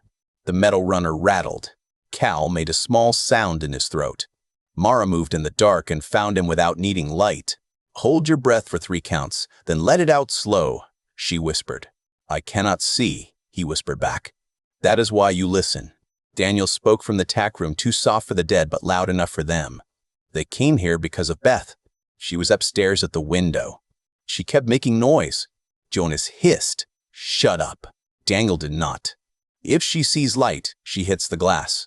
If she hits the glass, they come. That is what happened yesterday.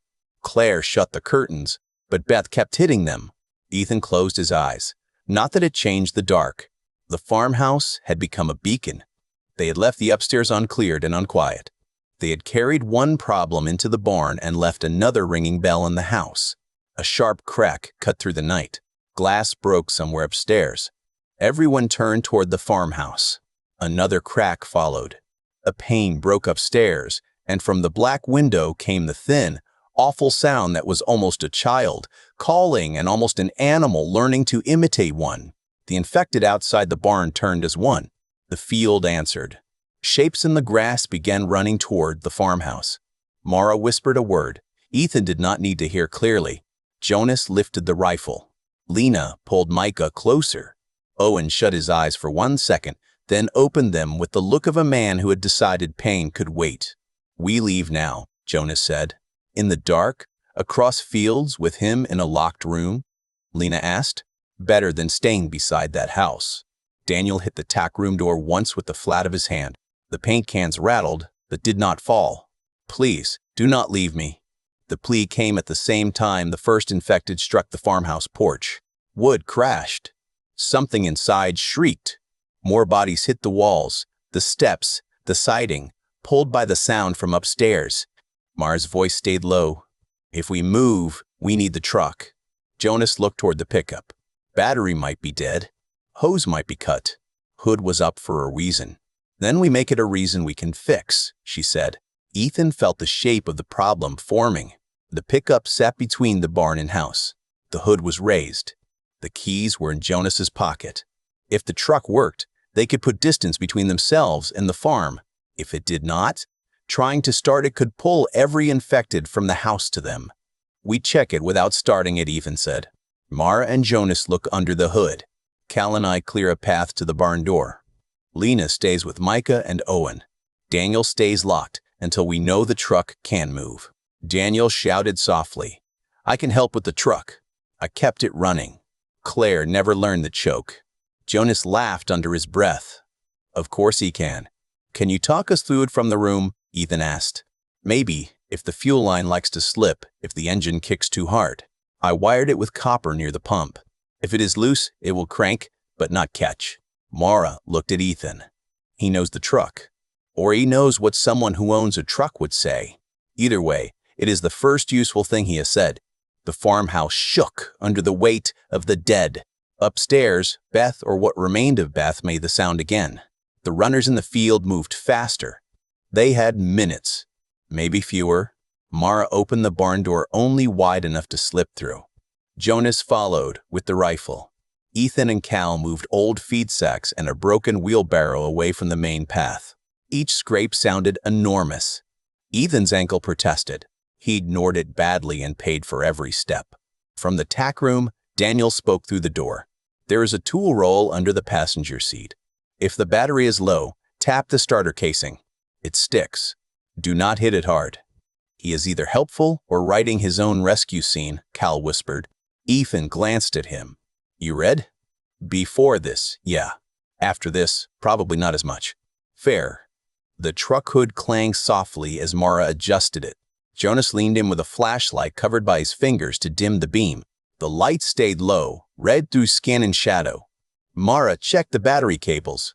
Jonas found the fuel line and swore. "Loose," he whispered.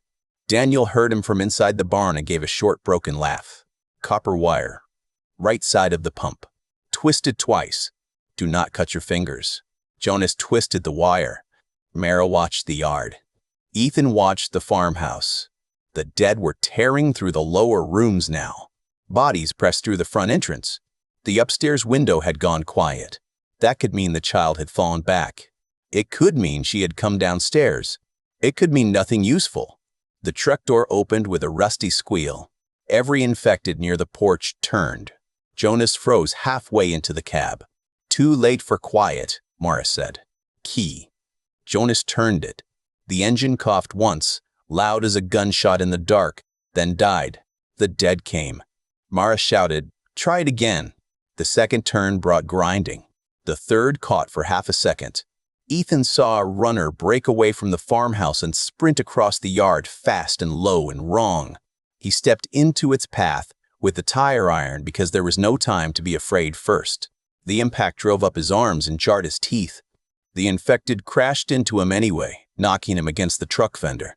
Its hands clawed for his face. Ethan shoved the tire iron sideways under its jaw and pushed with everything he had. Blackened teeth snapped inches from his cheek.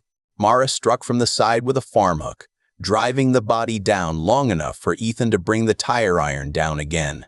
The skull gave under the second hit. Hot blood specked the truck tire and Ethan's sleeve. The engine roared. For one wild second, the sound felt like salvation. Then the headlights came on. The field lit up full of running dead. Jonas yelled, "Get in!" Mara shoved Ethan toward the passenger side. "Move." "Daniel," Ethan said. Jonas shouted from behind the wheel, "He stays." Daniel hit the tack room door. The paint cans crashed down. "Please, I can ride in the bed. Tie me if you need to. Please do not leave me here." The dead crossed half the yard in seconds. Lena dragged Micah toward the truck. Owen limped after them, teeth clenched, pitchfork in hand. Cal froze at the barn threshold, staring at the headlights and the swarm behind them. Mara ran to him, grabbed his collar, and threw him bodily toward the truck. Ethan looked at Daniel's door. Choice had become distance, speed, and seconds. He hated every version of himself that had written moments like this, as if clarity came with danger. It did not. "Open it," he said. Mara turned on him. "Ethan." "He rides in the bed. Tie his hands to the rail if you need to. But we do not leave him locked while they tear through the barn." For half a breath, he thought she would refuse. Then she fired one of the last 3 pistol rounds past his shoulder. An infected dropped in the doorway behind him. "Then do it fast," she said. Ethan ripped the latch free. Daniel stumbled out with hands raised, still clutching Claire's notebook against his chest. Mara shoved him toward the truck bed and climbed after him with rope from the barn wall. The dead hit the barn as Jonas slammed the truck into reverse. The pickup lurched backward, knocking 2 infected under the bumper. The tires spun in grass, caught, and threw mud against the barn boards. Ethan barely got the passenger door shut before Jonas whipped the truck around. Mara tied Daniel's wrists to the metal rail in the bed. Cal and Owen crouched behind the cab. Lena held Micah on the floorboards in the back seat. The farmhouse, the barn, and the dark upstairs window slid behind them. As they bounced down the driveway, Ethan looked back once. A small figure stood in the broken upstairs window, framed by moonlight and smoke from the overturned candle in the kitchen below. For a terrible second, it looked like a child watching her father leave. Then it threw itself against the glassless frame and screamed. Daniel heard it. Ethan knew he heard it because the man bent against the rope in the truck bed, as if grief had hands, and was pulling him backward. Jonas drove faster. The farm fell away, but the headlights had already done their work. In the fields on both sides, shapes turned and began to run toward the road. Night opened around them, wide and hungry, and the truck answered it with noise. The pickup did not save them. It only changed the shape of the danger. Jonas drove without headlights after the first quarter mile, guided by moonlight. Memory from Daniel shouted directions, and luck none of them trusted. The road narrowed between fields of wheat that had gone wild at the edges. Stalks scraped both sides of the truck. The engine rattled like it wanted to announce them to every dead thing in the county. Each dip in the road threw Owen against the side of the truck bed, and every time he bit back a sound, Ethan could hear how much it cost him. Daniel sat tied to the bed rail, wrists secured in front of him now because Mara had decided a man needed some chance to protect his face if they crashed. Claire's notebook lay tucked inside his shirt. His eyes stayed on the dark behind them. Micah had not spoken since leaving the farm. Lena held him against her side in the back seat. Cal sat hunched in the truck bed, one hand clamped around the rope rail, face pale under mud and blood. Mara crouched beside Daniel with one hand on the bed rail and the other near her pistol. 2 rounds left? Ethan sat in the passenger seat with the tire iron across his lap and watched the road unroll in broken gray. "Where does this go?" Jonas asked. Daniel raised his voice over the engine. "Old Mill Road. It bends south, then east. If you stay on it, you hit Route 16 near the feed store. There's a volunteer fire station past that." Jonas glanced in the mirror. "Fuel? Half a tank if Claire filled it after town. Less if she did not. That is a farmer's answer. It is my answer." The truck hit a rut hard enough to lift Ethan from the seat. His ankle slammed the floorboard. Pain flashed white behind his eyes. He gripped the dashboard and kept his mouth shut. Mara saw anyway through the rear window. Of course she did. "Slow down," she called. Jonas did not. Slowing down gets us caught. Breaking him gets us slower later. I am moved by the long-term planning. Ethan turned toward Jonas. "Do not make me a reason to fight. The road is bad. Keep the truck alive first." Jonas gave him a sideways look. "That almost sounded useful. I am collecting compliments from angry men now. It is good for morale." For the first time in hours, Lena gave a soft laugh from the back seat. It was small, but it changed the air. Even Micah loosened slightly against her. Then the road vanished. Not completely. It dipped under a shallow wash where rainwater had carried mud across the crossing. The truck entered too fast. Tires slid. Jonas corrected. The rear end fishtailed toward the ditch. Mara shouted from the bed. Daniel slammed against the rail. Cal yelled and grabbed for Owen. The pickup spun halfway, struck a fence post, and stopped with the engine coughing. For a moment, nobody moved. Then the engine died. Silence came down so hard Ethan could hear wheat ticking against the doors. Jonas turned the key. The starter ground and failed. Jonas tried again and got nothing. Daniel shouted, "Do not flood it. Wait." Jonas slammed one fist into the steering wheel. "I know how to start a truck. Not this truck." Mara jumped down from the bed. "Argue later. Listen now." The moonlit wheat moved around them. At first, Ethan told himself it was wind. Then he saw the pattern. The stalks bent in lines. Not all at once. Not with the breeze. Several lines, approaching from the north and west. "They are in the field," he said. Mara sighed. "Everybody out. We push." "Push where?" Cal asked. "Back to the road." Owen looked at the mud around the tires. "With my vast strength and elegant posture, this should take no time." "You steer from outside," Mara said. "Lena and Micah stay in the cab. Daniel stays tied until the wheels are clear. Ethan, you watch the wheat." "Jonas, neutral gear." "Cal, push." Jonas looked like he wanted to reject every piece of that because Mara had said it.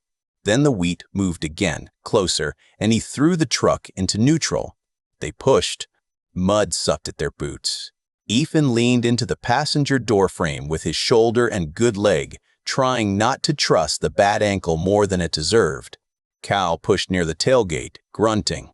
Mara shoved at the rear quarter panel. Daniel strained uselessly against his rope until she cut him a look. "Untie me," he said. "I can help." "You can also run," Jonas said through the open window. Daniel's face hardened. "My daughter is dead behind me. My wife is dead behind me. Where exactly am I running to?" The question stopped everyone for one fraction of a second. Mara cut the rope. "Hands where I can see them," she said. Danny dropped into the mud and pushed beside Cal. The truck rocked. The tires rolled an inch, then sank deeper. Wheat parted 20 yards away. A runner burst through, mouth open, arms pumping. Ethan turned from the truck and met it too late. The infected hit him shoulder first and drove him into the mud. The tire iron flew from his hand. Its weight crushed the air from his chest. Hands clawed at his jacket. Teeth snapped toward his face. Before panic could take over, Daniel was there. He grabbed the infected from behind with both arms, hauling it sideways. It twisted toward him with awful speed. Daniel shoved his forearm across its throat and screamed, not in fear, but effort. Mara struck it with the farm hook. Cal swung a shovel from the truck bed and connected with its skull. The body sagged into the mud. Daniel stumbled back, staring at his sleeve. No bite. Mara checked anyway, fast and hard. Clear. Jonas muttered, "Lucky." Daniel looked at him with wet eyes and a fury so human it made the fever question feel smaller for a breath. "Do not call me lucky." More wheat moved. "Push," Ethan gasped. They pushed like people trying to shove the world itself aside. The truck rocked. The tires climbed, slipped, climbed again. Micah leaned from the back window, face white. "They are coming from the other side," he said. Lena pulled him back and took the pitchfork Owen passed through the window. A second infected broke from the wheat on Jonas's side. Owen met it before it reached the door, stabbing with the pitchfork in a movement that looked clumsy until the tines drove into its chest and held it back. The dead thing clawed along the wooden handle, impaling itself deeper without caring. Owen's arms shook. "Someone finish this conversation," he grunted. Mara did. One blow. Then another. The body dropped, dragging the pitchfork down with it. The truck finally lurched free of the rut. Jonas turned the key. The engine gave him nothing. Daniel shoved him aside through the open driver's door. "Move." Jonas reached for the rifle. Mara's pistol came up before he touched it. "Let him try," she said. Daniel climbed halfway into the cab, hands shaking. He pumped the pedal once, paused, turned the key, and tapped the dashboard with the side of his fist. The starter coughed. He waited, whispering to the truck like it was an injured animal. "Come on, old girl." I know. Just this once." He turned the key again. The engine caught. Nobody cheered. Relief was too busy becoming movement. Jonas took the wheel back with a look that mixed anger and gratitude in equal measure. Daniel climbed into the bed without being told. Mara followed. Cal helped Owen up. Ethan got into the passenger seat and found his tire iron on the floor where someone had thrown it back. They drove. The wheat ran beside them. Infected shapes burst from it and fell behind, too far to catch the truck, close enough to keep everyone's heart high in the throat. One slammed against the side panel near Lena's window, fingers scraping paint before it vanished under the rear tire. The truck jumped. Micah made a sound and buried his face against Lena's shoulder. Ethan looked back through the rear window. Daniel sat in the bed, no longer tied, both hands braced on the rail. Mara crouched near him, pistol in hand, but not aimed at him. That detail mattered. Ethan did not know whether it should. At the next bend, the road widened and the wheat gave way to low pasture. The moon opened above them. For a few minutes, they had space. Jonas drove slower now, whether because he had learned from the mud or because the truck itself demanded mercy. Nobody called it out. After a mile, Lena spoke softly from the back seat. "He helped." Jonas kept his eyes on the road. "He helped because we were all going to die. Most help has a reason. It still counts." Ethan watched the dark ahead. "We need a place to stop before daylight. The truck makes us too visible." Daniel leaned toward the cab window. "Feed store has a fenced lot and an old propane cage. Fire station is another mile past it. The station will be stronger, but people will think the same thing." "People," Cal said from the bed, voice tight. "I miss when people sounded good." Mara replied, "People are weather now. You check the sky and prepare for both kinds." That sentence stayed with them until the feed store sign appeared at the edge of the headlights, faded blue letters swinging over a gravel lot. Harlan Feed and Seed. The lot was fenced. The front windows were intact. 2 vehicles sat near the side entrance, one pickup and one county maintenance van. A hand-painted sign had been nailed across the front door, closed due to family emergency. The words looked old, maybe from before the collapse, maybe from the first day, maybe from a world where emergencies still had business hours. Jonas slowed. Mara tapped the cab roof twice. "Stop short." He did. They sat in the truck, engine idling, listening. From inside the feed store came music. Not loud, not current. An old country song playing thin to battery speakers or a radio that should have been dead by now. It drifted into the gravel lot, Sweet and wrong and human enough to make all of them ache. Micah whispered, "Is someone alive?" The answer came from the dark beyond the propane cage. "That depends on who is asking." A flashlight snapped on and struck Jonas in the eyes through the windshield. Then another light found Mara in the truck bed. A third landed on Ethan. Men stepped from behind the maintenance van. 4 of them, then 6, rifles raised, faces hidden behind glare. The truck engine idled too loud. Mara did not lift her pistol. Ethan kept both hands where they could be seen. The man holding the first light spoke again. "You folks are either lost, desperate, or stupid. Around here, those are 3 different prices." Jonas whispered, "I hate the country." Ethan believed him. The man with the flashlight called himself Reverend Cole Pruitt, though nothing about him looked like a church except the cadence of his voice. He wore a canvas jacket, muddy work boots, and a white clerical collar tucked under a flannel shirt, as if he had dressed in pieces from every life he used to have. His beard was trimmed close. His eyes stayed calm behind the glare of the light. Calm men with rifles were worse than angry ones. Anger spent itself. Calm made inventories. The people behind him were not soldiers, but they had learned the shape of a firing line quickly enough. 2 older men near the propane cage. A woman on the store roof with a hunting rifle. A teenager beside the maintenance van trying not to shake. Another man in a seed company cap who kept glancing at Daniel in the truck bed. Mara saw every weapon before Ethan finished counting faces. "Engine off," Pruitt said. Jonas did not move. Pruitt smiled without warmth. "I did not ask twice before the world ended either. That habit has gotten worse." Jonas shut off the truck. The sudden quiet exposed every breath. "Hands visible," Pruitt said. "Nobody reaches for anything unless they want the roof girl to make a loud moral point." Ethan raised both hands. Mara did the same from the truck bed, slowly, pistol held by 2 fingers before she set it on the metal floor.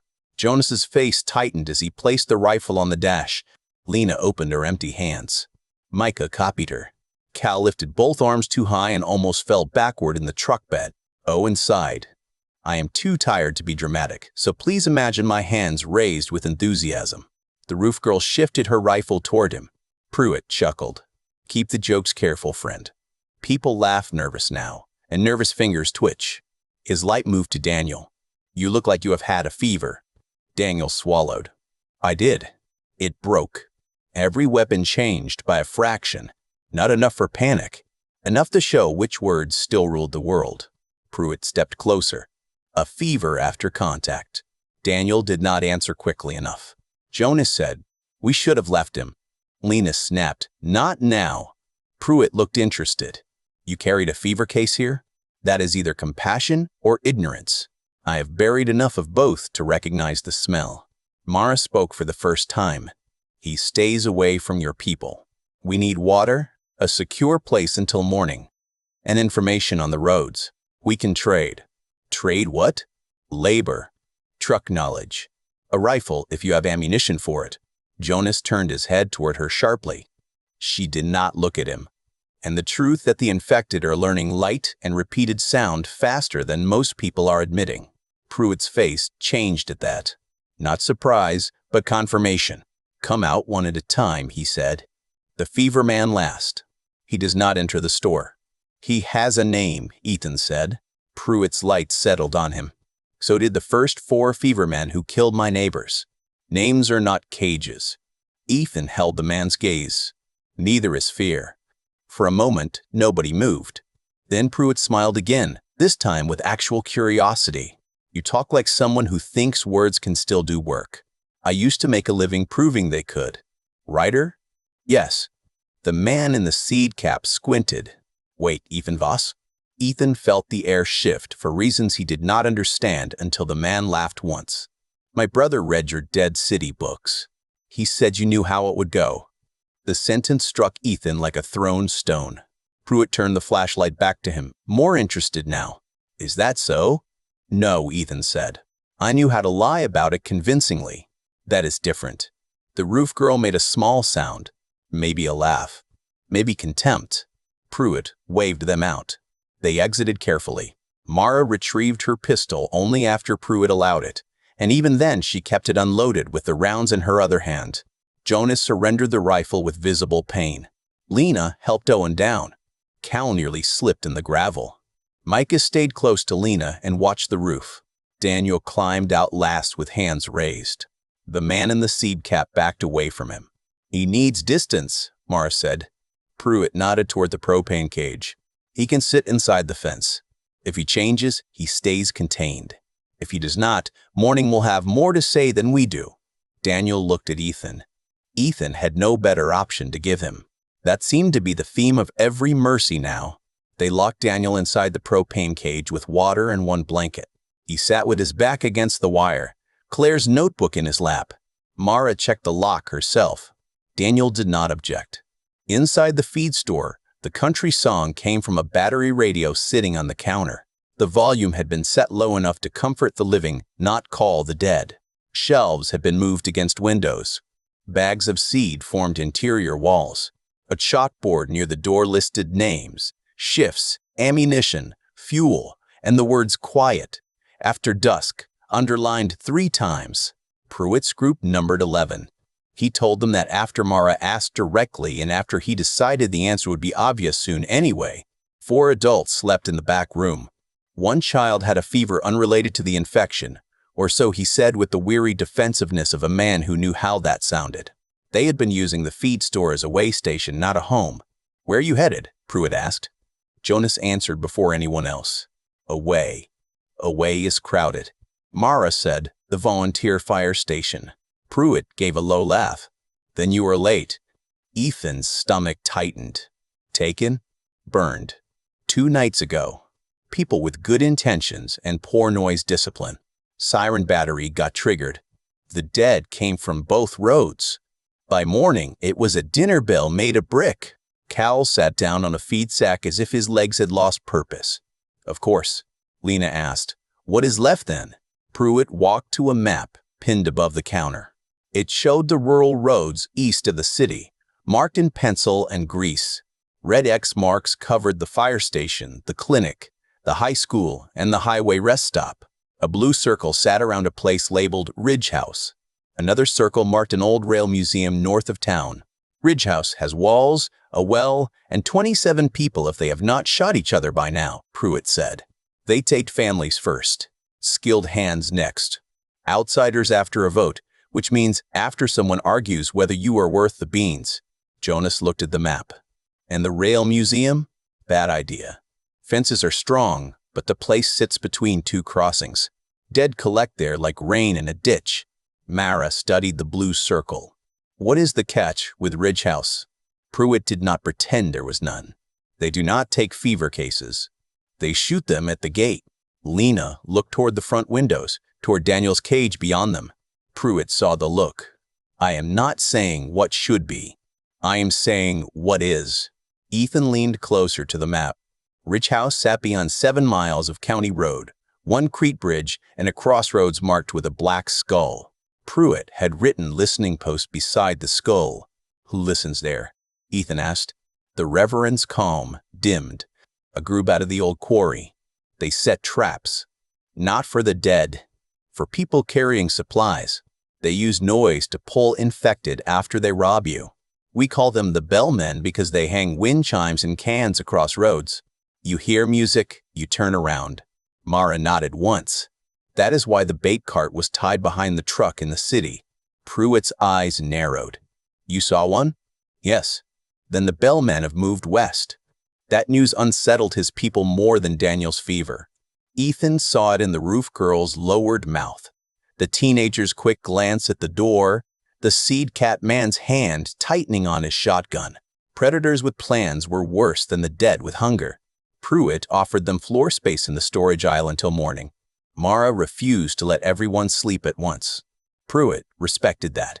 Jonas hated respecting anything about the arrangement, but he took the first watch near the side door.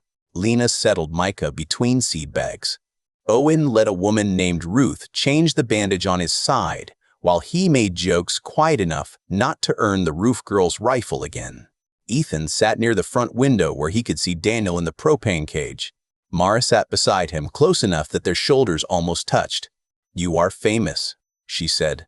"This is not how I wanted to find out. Did you really write that you knew how this would go?" "I wrote people who thought they did. Then I punished them for it because readers like humility when it happens to someone else." She looked at him. "That is honest. It is also useless." "Not completely. You notice structure. People do repeat stories when they panic. Safe house, strong man, cure, and sacrifice. The dead are not the only ones following patterns." He turned toward her. In the dim store light, the hard edges of her face softened without losing strength. "You are saying my old mistakes might still have value? I am saying mistakes are expensive. If you already paid for some in your head, maybe we do not pay for them twice out here." The words settled into him more gently than comfort would have. Outside, Daniel shifted inside the cage. He looked toward the store windows but did not call out. He seemed smaller behind wire. Not less dangerous, perhaps, but less like an argument and more like a man alone with a notebook from his dead wife. Pruitt joined Ethan and Mara at the window. "He will be a problem at Ridge House." "He is a person before he is a problem," Ethan said. "In good times, I would have preached that until people got tired of hearing it." Pruitt's voice stayed low. "In bad times, I have to decide whether saying it gets others killed." Mara asked, "What would you do?" Pruitt watched Daniel for a long moment. "I would not take him to Ridge House by the front road." Ethan heard the hidden door in that sentence.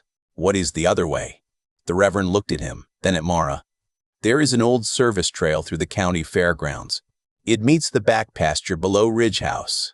It is longer and quieter, with more places to hide and more places for the dead to hide too." "Why tell us?" Mara asked. Pruitt smiled sadly.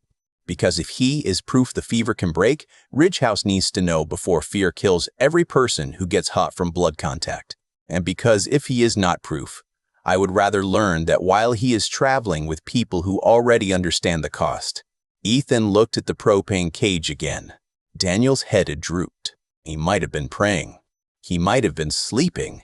He might have been waiting for the fever to return. In the back of the store, a can clattered. Everyone went still. A second can rolled across concrete. Then the battery radio switched from music to static. The roof girl whispered from above, urgent and frightened. "Lights on the road." Pruitt killed the radio. Mara stood. Ethan looked through the window and saw it too. Far down the county road, 3 lanterns swung in the dark, hung from poles or vehicle frames. They moved slowly, spaced evenly across the road, glittering like invitations. Wind chimes began to ring somewhere beyond the fence. Pruitt's face went hard. "Bellmen," he said. "The feed store saints became soldiers in less than a minute." The first bell sounded almost beautiful. It came from the west road, light and silver.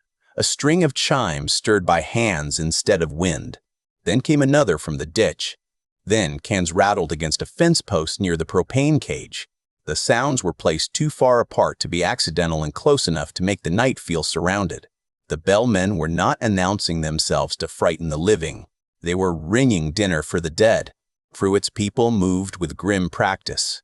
The roof girl, whose name was Tessa, crawled along the roofline to cover the front lot. Ruth and an older man named Dale dragged seed bags across the rear hallway. The teenager Ben blew out the last candle with trembling lips and apologized to nobody in particular. The man in the seed cap, Harlan himself, locked the side entrance and slid 2 iron bars into brackets across the door. Mara loaded her last 2 pistol rounds and handed one back to Ethan. He stared at it on her palm. "What do I do with 1 bullet? Remember, we only have 1. That is terrible motivation." "It is accurate." Jonas reclaimed his rifle from Pruitt after a short, silent negotiation conducted entirely through glares. Pruitt gave it back with 3 additional rounds and the warning that generosity was not a subscription. Outside, Daniel stood inside the propane cage, hands gripping the wire. "What is happening?" Pruitt opened the window a crack. "Stay low and quiet. If you make noise, you help them." Daniel crouched. Fear made him obedient, but Ethan saw the man's eyes moving across the lot, measuring wire, locks, distances. Not because he planned to betray them. Because being caged when raiders approached turned any person into a mathematician of escape. The lanterns down the road stopped. A voice called through the dark. "Evening, Reverend." Pruitt did not answer. The voice was male, cheerful, and carried by confidence. "We know you are in there. We know you have a truck that was not here yesterday. We know you took in travelers. That is either charitable or careless. Are to tell apart from outside." Harlan whispered, "Silas Vale." Mara looked at him. "Quarryman," Harlan said. "Used to run equipment crews. Now he runs people." Silas called again. "We do not want trouble. We want fuel, medicine, ammunition, and the fever case in the cage. You can keep the peaches if that makes you feel civilized." Daniel turned toward the store window with horror in his face. Jonas looked at Ethan. "This is why you do not carry miracles around in the open." Ethan did not answer because Jonas was not wrong enough to dismiss. Pruitt took position behind a shelf of livestock minerals. "He cannot know Daniel was sick unless someone told him or he watched us." "They had eyes here before we arrived," Mara said. Tessa whispered from the roof vent. "Movement in the ditch. 2 crawling to the fence. Not dead, living." Pruitt raised 2 fingers to Dale. Dale moved toward the rear door with a shotgun. Ethan watched the road through a slit between feed bags. The lanterns swayed once and separated. One moved left toward the propane cage. One stayed on the road. One drifted right toward the side lot. Between them, darker shapes shifted. Not many. 6 or 7 raiders, maybe. Enough to hurt them. Not enough to storm the store cleanly. That meant Silas had another plan. The bells gave it away. From beyond the road came a low answering chorus. Infected, far but turning closer, drawn by the chimes, the voices, the light. Silas did not need to win quickly. He needed to keep the feed store pinned until the dead pressed it from every side. Then he could cut whatever deal desperation would buy. Ethan whispered the thought to Mara. She nodded. "How do we break it?" The question startled him, not because he lacked ideas, but because she asked like his answer could matter before she had her own. He studied the sounds. Bells west. Cans near the cage.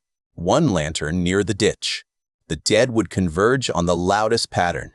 The bell men controlled the map with sound. "We give them a better story," he said.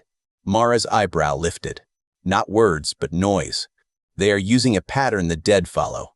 We make a bigger pattern somewhere they do not control. The side lot has the county van. Does it run?"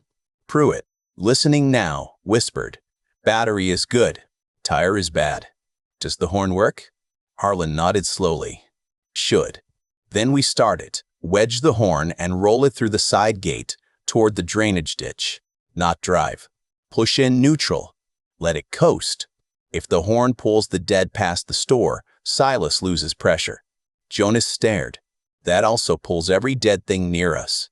Past us if we do it right. Into the ditch if we are lucky.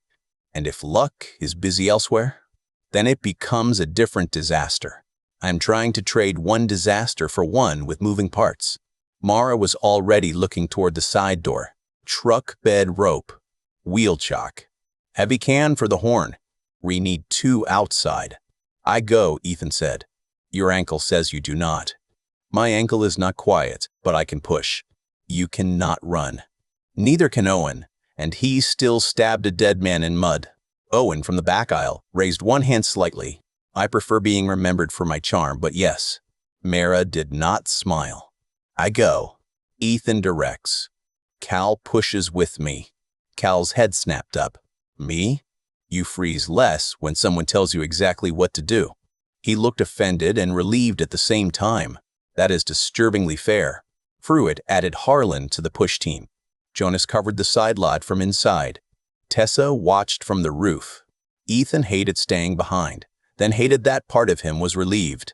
The side door opened 3 inches. Mara slipped out first, a shadow with a pistol she could not afford to fire. Cal followed, carrying a sack of mineral blocks. Harlan moved with keys in 1 hand and a long screwdriver in the other. The county van sat 20 yards away behind the propane cage line.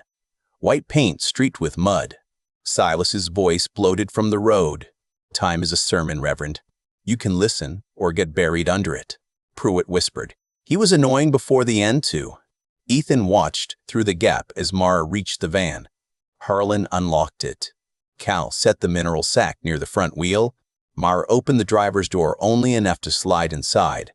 The dome light came on. Every head in the lot turned. Silas's men saw it. So did the dead in the distance. A gunshot cracked from the road. The van window burst. Mara dropped low. Cal flattened against the tire. Harlan fired blindly toward the muzzle flash, and Silas laughed like this was the kind of night he had hoped for. "Now," Ethan whispered, uselessly because Mara could not hear him. She heard the situation instead. The van engine started with a rough growl. Harlan yanked the gear into neutral from outside, while Mara shoved the mineral sack against the horn. A long, ugly blast filled the night. The effect was immediate. The bells kept ringing, but the horn overwhelmed them. Infected shrieks rose from the west road. Shapes that had been turning toward the feed store now angled toward the van. Mara jumped out and pushed with Cal and Harlan. The van rolled slowly, then faster as the lot sloped toward the side gate. Ethan saw the problem a second before anyone else inside reacted. The gate was chained. "Get! Get!" hissed. Tessa shouted from the roof, "Gate chain." Mara ran ahead. A raider fired from the ditch. Gravel spat near her boots. She did not slow. She reached the gate, lifted the chain, and found the lock. Harlan had the keys, but he was still at the van. Cal looked between them and panicked in the useful direction. He grabbed the screwdriver from Harlan's belt, ran to Mara, and jammed it to the lock hasp. Not enough. Mara took it, twisted, and used the gate itself for leverage. The hasp snapped. The van rolled through. Its horn blared into the road, into the field, into the night. It crossed the shallow ditch at an angle, tilted, and slid nose first into the drainage cut. The horn did not stop. The dead followed it. They came from the road, the field, and the line of cedars beyond the feed store. 10 came first, then 20, with more behind them. Their bodies flowed toward the sound and light, slamming past Silas's lantern line. One raider screamed as the infected turned through his position. Another fired 3 shots too fast and then stopped forever. Silas's calm voice vanished. For 30 seconds, the plan worked. Then Daniel screamed. Ethan turned. A bellman had reached the propane cage during the chaos. He was cutting the lock with bolt cutters while Daniel backed away inside. The raider wore a motorcycle helmet and a painter's mask. He had no interest in the feed store, the supplies, or the dead rushing past the horn. He wanted the fever case. Ethan moved before he knew he had decided. He grabbed the tire iron and ran for the front door. Lena caught his sleeve. "You cannot go alone." "I am not alone," he said, and looked at Micah. "Stay with her." Then he went out. The lot was chaos and horn and shadows. Pruitt shouted behind him. Jonas fired from the doorway, dropping an infected that had turned toward Ethan's movement. The shot hit Ethan's ears like a punch. He kept going. The raider cut the lock. Daniel kicked the cage door outward, slamming it into the man's chest before he could enter. The bolt cutters flew. Ethan reached them both as the raider drew a knife. The blade flashed toward Daniel's stomach. Ethan struck the man's wrist with the tire iron. Bone cracked. The knife dropped. The raider headbutted Ethan with the helmet. Pain burst across Ethan's face. He fell sideways, tasting blood. Daniel grabbed the raider's jacket and drove him into the wire. The helmet cracked against the cage frame. The man recovered fast, too fast, and reached for a pistol at his belt. Mara arrived from the side like night given purpose. She hit the raider behind the knee, drove him down, stripped the pistol before he cleared leather, and slammed the grip against the base of his helmet. He collapsed in the gravel. "Move," she said. Ethan tried to stand. His ankle failed under him. Mara caught him with one arm and swore softly. Daniel picked up the bolt cutters. Dead coming back. He was right.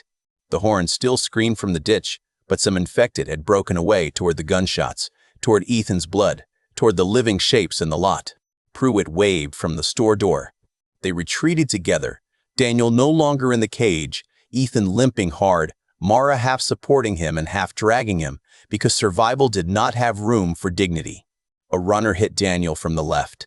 He brought the bolt cutters up crosswise. Its teeth snapped against the metal, He shoved it back and Mara fired her second-to-last round. The body dropped. 1 round left. They reached the door. Pruitt slammed it behind them. Harlan threw the bars into place. Outside, the horn blared and the bellmen died in the dark or ran from the mess they had made. Inside, Daniel stood among them, breathing hard, not caged, not tied, still human. Jonas pointed the rifle at his chest. Mara stepped between them. "Lower it," she said. Jonas's eyes burned. He is why they came. "They came because they hunt people," Ethan said, wiping blood from his mouth. Daniel was just the price tag. Pruitt looked from Daniel to Ethan to Mara. The Reverend's calm had cracked at last, and something older than leadership showed through. Ridgehouse will not take this quietly. From outside came a final terrible crunch as the van shifted deeper in the ditch. The horn died. For one breath, the night became still.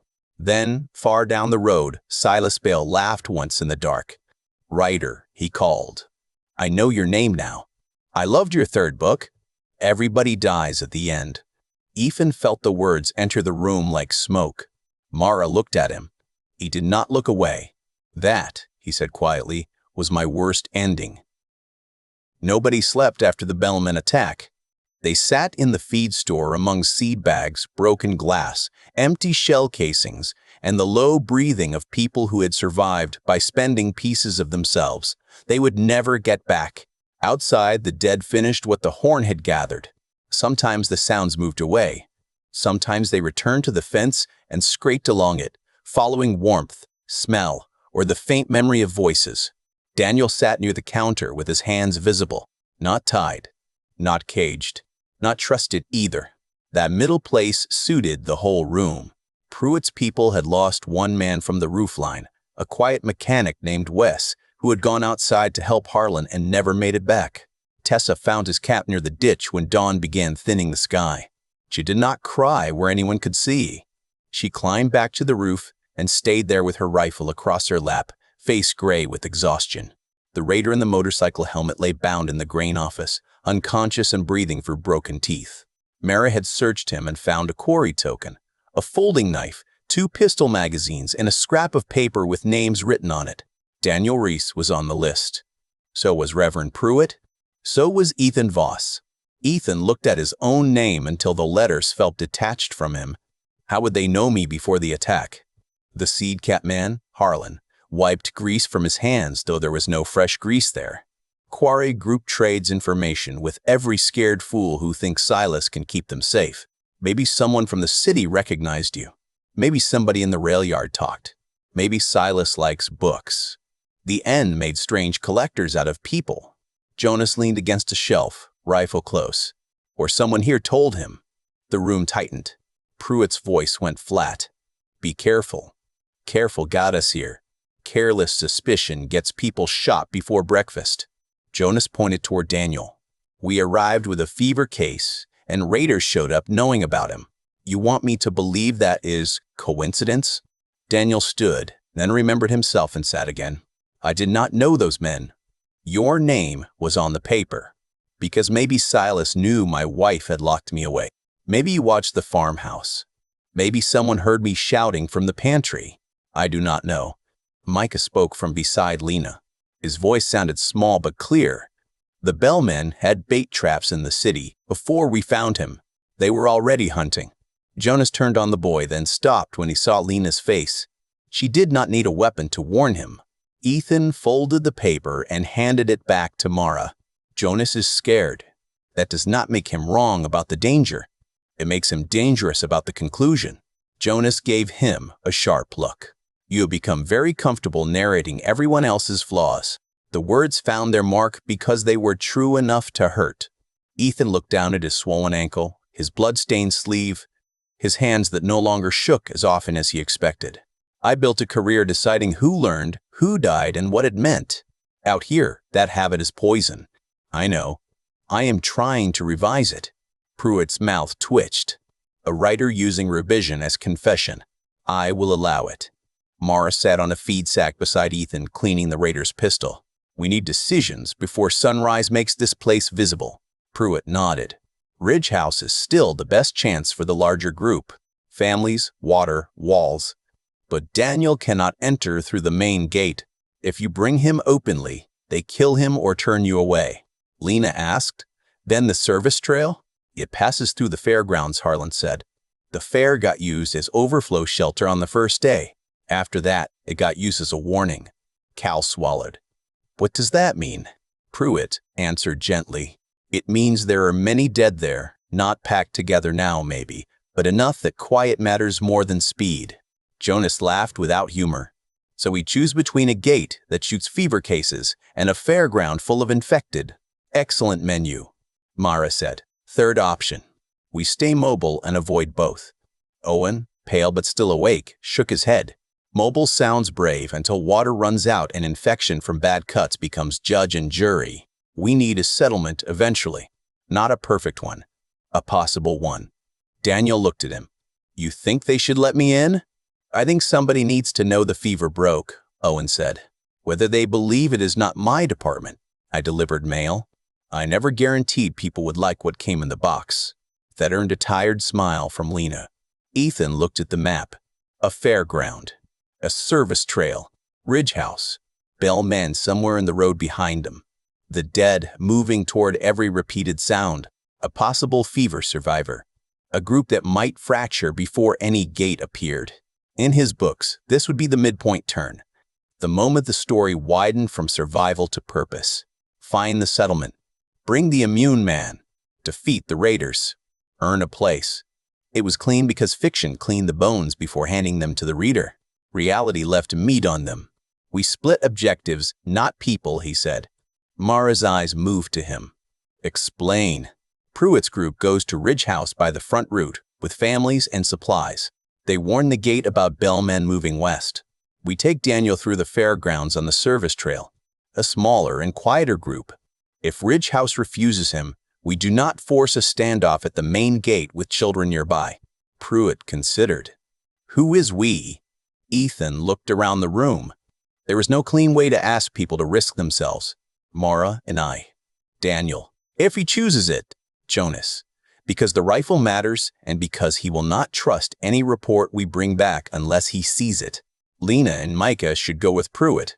Owen needs care. Cal can choose. Micah sat up. I am not leaving. Lena closed her eyes for 1 second. Ethan's chest tightened. Micah, the fairgrounds are not safe. Nothing is safe. You keep saying choices are not safe. They just decide what danger you can live with. I can live with this one. Mara looked at Lena, not the boy. He will slow us. Lena met her gaze. He will also stop being a child whether we ask him to or not. I would rather be near him while it happens. Owen coughed and winced. I am offended by my exclusion, but my body has filed a formal complaint. I go with the Reverend. If I reach Ridge House, I will tell them a writer, a hard woman, a stubborn farmer, a fever man, a woman with better sense than all of us, a boy with courage, and a useless young man named Cal are coming through the back pasture. Cal looked up. Why am I useless in your message? Because if I call you brave, you may feel obligated to prove it again. Cal blinked, then nodded. Fair. Pruitt studied Ethan. You left yourself out of the praise. I am revising, not marketing. The plan formed in pieces. Pruitt would leave at first light with Harlan, Ruth, Owen, Tessa, and the others, taking the feed store's smaller cart and moving along the ditch road under cover of morning fog. Mara's group would wait until the dead around the van dispersed, then cut behind the fairgrounds, use the service trail, and approach Ridge House from the back pasture before dusk. Pruitt gave Mara 2 more pistol rounds from a box he had hidden under the counter, then looked embarrassed by the size of the generosity. She accepted without ceremony because ceremony wasted time. Jonas received 4 rifle rounds. He counted them twice. Harlan patched the pickup tire with foam and prayer, his word, not Pruitt's. Daniel helped from distance, giving instructions about the fuel line and starter while Jonas watched him like a man waiting for proof that kindness could be prosecuted. Ethan found a quiet corner near the office and sat because his ankle had started to pulse in a way that made the edges of the room dull. Mara joined him with the raider's pistol in her lap. "You are getting worse," she said. "I am collecting dramatic texture. You are limping harder." "That too." She took a strip of clean cloth from her pocket and reached for his boot. He almost pulled back, not from pain, but from the intimacy of being tended by someone who had once measured him as a liability. He let her work. Her fingers were efficient. The wrap came off. The swollen skin beneath had turned ugly shades, but not the kind of ugly that meant immediate disaster. She rewrapped it tighter, then paused with one hand resting above the boot. "You put yourself between Jonas and Daniel," she said. "So did you." "I am used to people pointing guns." "That should not be a sentence anyone gets used to." Her mouth hardened. "You get used to what keeps happening." He looked at her, really looked, and saw the cost of every useful habit she carried. "I do not want you to get used to being the only person who steps in." For a moment, the feed store, the dead, the map, and the names on Silas's paper seemed to recede. Mara's eyes searched his face as if trust were not a feeling but a dangerous device she might need to disarm. "You are still thinking like an author," she said. "Maybe. You want moments to mean something." "I do. Out here, some moments only mean we made it 1 minute farther. That can still mean something." She held his gaze longer than she usually allowed. "You are stubborn." "I am revising that too, but slowly." This time she almost smiled and did not hide it fast enough. At dawn, Pruitt held a short prayer by the back door for anyone who wanted one and did not require participation from anyone who did not. Ethan listened without closing his eyes. He had learned not to close them unless someone else watched the room. Pruitt's group left with Owen on the cart, the feed store's remaining children wrapped in blankets, and Ruth carrying the chalkboard with names erased except for one line at the bottom. Quiet after dusk. Owen raised a hand to Ethan as the cart rolled away. "If Ridge House serves coffee, I will lie and say you saved me twice." "Make it 3, Ethan said. "I need the reputation." Owen smiled through pain. Revision accepted. When Pruitt's group vanished into the fog, the feed store felt emptier than it had any right to feel. Mara checked the road. Jonas checked the rifle. Lena checked Micah's pack. Cal checked nothing until Lena told him to secure his water, and then he did it with the grateful panic of someone who wanted tasks more than thoughts. Daniel stood beside the pickup, not tied. Jonas hated it. Mara had decided it. Ethan understood both reactions. The raider in the office had woken before sunrise and refused to talk until Mara placed the empty pistol on the table, removed the magazine, and asked him if Silas had promised to come back for failures. He talked after that. He told them the bellmen wanted Daniel for trade, Ethan for leverage because stories move through scared groups faster than maps, and Pruitt because Ridge House still listened to him. Silas wanted doors open from inside. That was the sentence Ethan carried when they left the feed store. The county road behind them shimmered with fog. The service trail ahead curved toward the fairgrounds, where old banners snapped against empty poles, and the first dead shapes waited among ticket booths and rusted rides.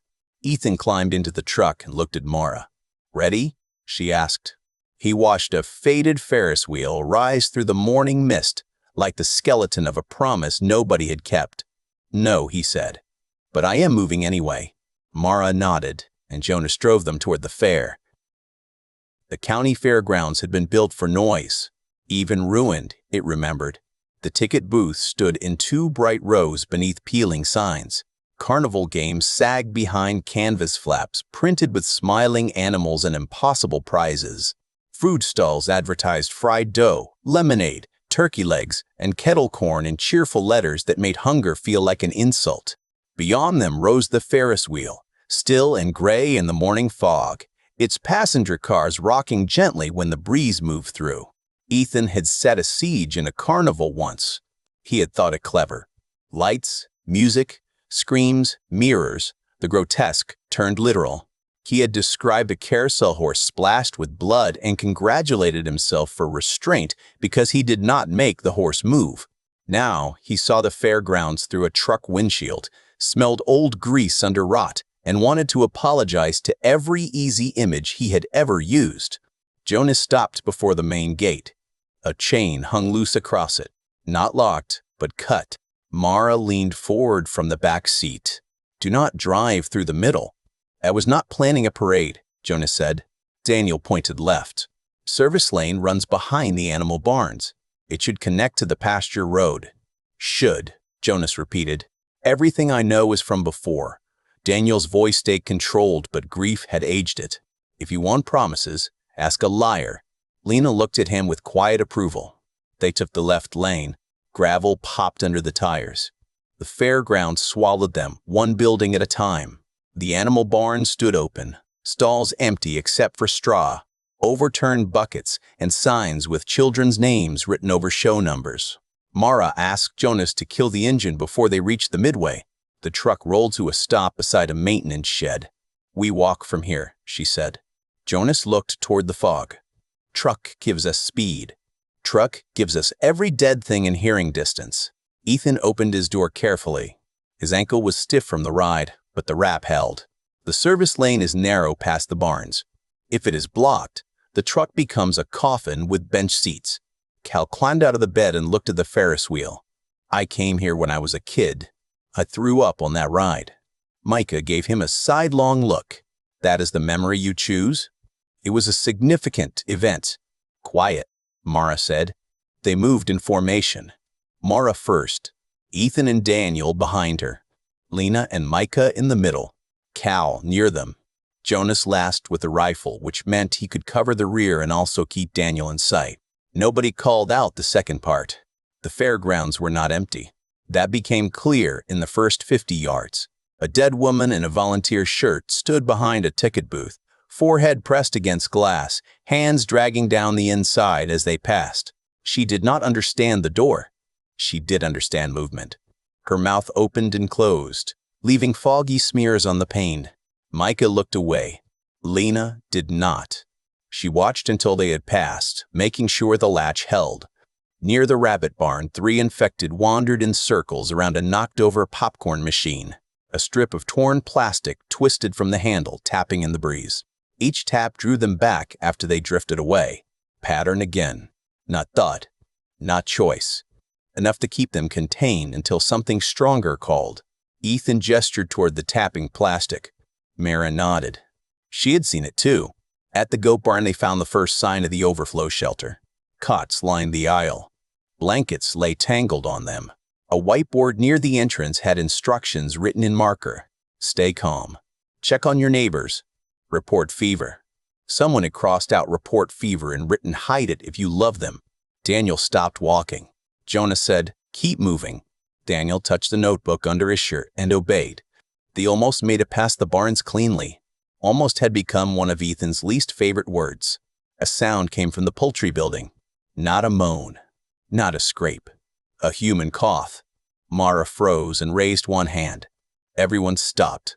The cough came again, followed by a whisper. Help. Jonas shut his eyes in disgust. Every locked door sings the same song. The poultry building door stood open just enough to show darkness inside. A banner above it read, Junior Winners. Ethan could smell feathers rot and the sour odor of too many frightened people who had sheltered too close together. Mara whispered, we do not enter blind. The voice inside called again. Please, I am hurt. Lena looked at Ethan, not asking him to decide, asking what he heard. He listened past the word. There was the cough. A soft movement, then something else, faint and metallic, maybe a chain. The voice was too placed, too near the door without showing a face. It wanted them close. Trap, Ethan whispered. Cal swallowed. Living or dead? Living enough to speak. Mara backed them away from the door.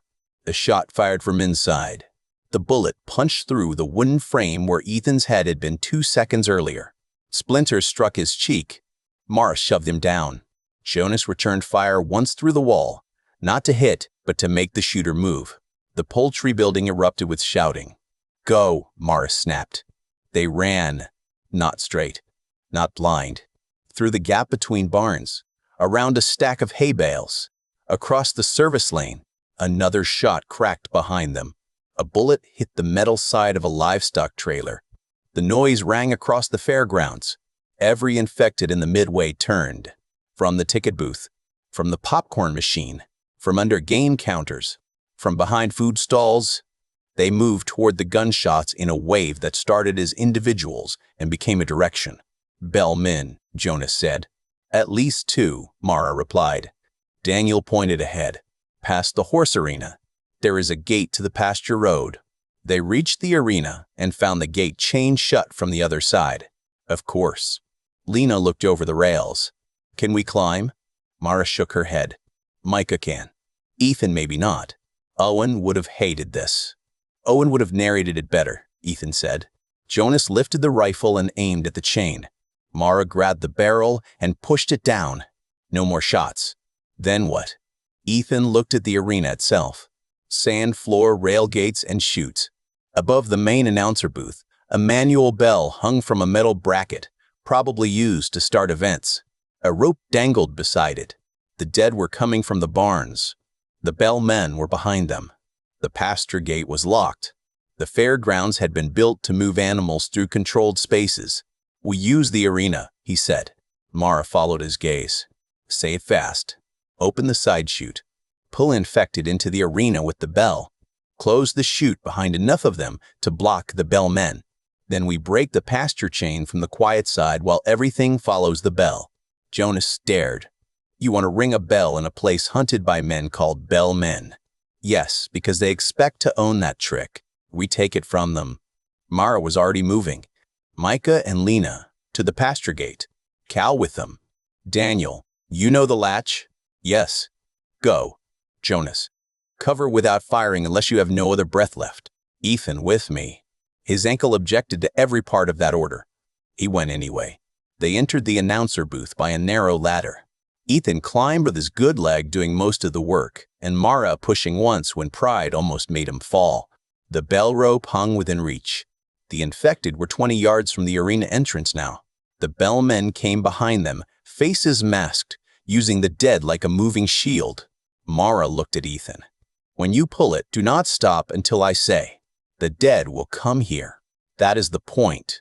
I hate when my ideas are clear. Pull, pull." Ethan pulled the rope. The bell rang out over the fairgrounds, deep and bright and terrible. Every infected turned toward the arena. He pulled again and again. The sound rolled across the midway, through the barns, over the game stalls, into the fog. The dead came faster. They poured through the side chute Mara had opened, following the bell, funneling into the sand below. Mara slammed one gate shut, then another, moving along the rail with speed that made Ethan's chest tighten for reasons danger could not fully explain. The bellmen saw the trap too late. One tried to climb the arena rail. Jonas struck him from below with the rifle stock and dragged him down without firing. Another ran toward the pasture gate, only to meet Daniel swinging the bolt cutters from the feed store. Metal met mask. The man dropped to his knees. Daniel did not finish him. He shoved him into the path of the approaching dead and backed away, shaking. Lena and Micah worked the pasture chain. Cal held the gate steady. The chain was thick, but the bolt cutters were real and fear lent strength. The first cut failed. The second cracked one side. The third snapped it. "Gate," Lena shouted. Mara looked up to the booth. "Now." Ethan stopped ringing. Silence snapped back. For one awful second, the dead inside the arena milled below him, confused by the missing sound. Then one looked up toward the booth. Mara grabbed Ethan's arm. Down. They climbed. He slipped near the bottom and landed badly. Pain shot up his leg, but Mara was already under his shoulder, hauling him forward. They crossed the sand as dead hands reached through arena rails and snapped at air. Jonas backed toward the pasture gate, rifle raised but unfired. Daniel helped Cal lift the gate high enough to clear the warped hinge. Everyone slipped through. Jonas came last. A bellman lunged from behind a ticket cart, knife raised. Jonas saw him too late. Ethan shouted. Mara moved, but distance beat her. Micah stepped into the man's path with the pitchfork. The impact drove the boy backward, but the tines caught the raider in the thigh and stopped him for one heartbeat. Lena hit the man with the butt of the bolt cutters. Jonas turned and brought the rifle stock down. The raider fell, screaming, and the dead at the arena rail answered with hunger. Micah stared at his own hands. Lena took his face between her palms. "Look at me." He did. "You are here," she said. "You are still here." He nodded once, then twice, breathing hard. They ran into the pasture. Behind them, the fairgrounds became noise again. The dead inside the arena slammed against rails. Bellmen shouted to one another. A gun fired, then another. The Ferris wheel emerged from the fog behind them, still turning slightly from wind, cars rocking empty above all that human failure. The service trail narrowed into a grass path between fences. Ridge House rose in the distance on a low hill, a long stone structure with additions built around it, smoke lifting carefully from one chimney. Walls surrounded the grounds. Watch platforms stood at the corners. It looked impossible and fragile at the same time. Jonas slowed. There it is. Nobody spoke for several steps. Then Daniel stopped. Ethan turned. Daniel's face had gone pale. Sweat shone on his forehead. Mara lifted her pistol, not all the way, but enough. Daniel raised both hands. I am not turning. I am just dizzy. Jonas gave a bitter laugh. That is the least comforting sentence in human language. Lena moved toward Daniel, but Mara stopped her with a look. Ethan stepped closer instead. His own legs screamed, his face ached from the helmet strike, and every instinct told him not to close distance with a fever man outside the gates of the only settlement they had seen. He stopped 10 feet away. Daniel, look at me. Daniel did. His eyes were clear but terrified. Tell me Claire's last line in the notebook, Ethan said. Daniel swallowed. If Daniel is still himself, please help him. If he is not, forgive me for making him your problem. His voice broke on the final word. Still himself. For now, that was all they had. A horn sounded from Ridge House. Not from the fairgrounds. Not a trap bell. A warning horn from the wall. Figures appeared on the watch platforms. Rifles pointed down toward the pasture. A voice shouted through a megaphone, distorted but clear enough. Stop where you are. Show hands. 6, stay back. Daniel closed his eyes. Jonas looked at Ethan as if the whole argument had reached its verdict. Mara stood beside Ethan, close enough that her shoulder brushed his. This is where they decide what kind of people they are. Ethan looked at the wall, the rifles, the man shaking 10 feet behind him, and the fairgrounds full of death at their backs. No, he said quietly. This is where we do. He raised his hands and stepped toward Ridge House, not because he had a speech ready, not because stories saved people, and not because he believed the world rewarded courage. He stepped forward because hesitation had cost enough already. Ridge House did not open its gate for desperate people. It made them stand in the pasture and prove they were still people first. Ethan kept his hands raised while the warning horn faded over the hill. The sound rolled across the grass, struck the far fence, and seemed to come back thinner, as if the whole field had learned to be afraid of echoes. Behind him, Daniel breathed in uneven pulls. Micah stood between Lena and Jonas, trying to look brave and failing in a way that made him braver than the men on the wall. Mara remained close enough that Ethan could feel the heat from her shoulder, but her eyes never left the rifle barrels above them. A man with a gray beard leaned over the nearest watch platform and lifted a megaphone. The device crackled before his voice came through. Everyone stays where they are. Weapons on the ground. Sick man sits. Everyone else turns slowly. No sudden movement. Jonas gave a low laugh without humor. They know how to make friends. Mara answered without looking at him. Friends die faster than careful strangers. Put the rifle down. Jonas hesitated, but he set the rifle in the grass. Mara placed her pistol beside it and stepped back. Ethan lowered the metal bar he had carried from the fairgrounds and put it down too. Lena set down the bolt cutters.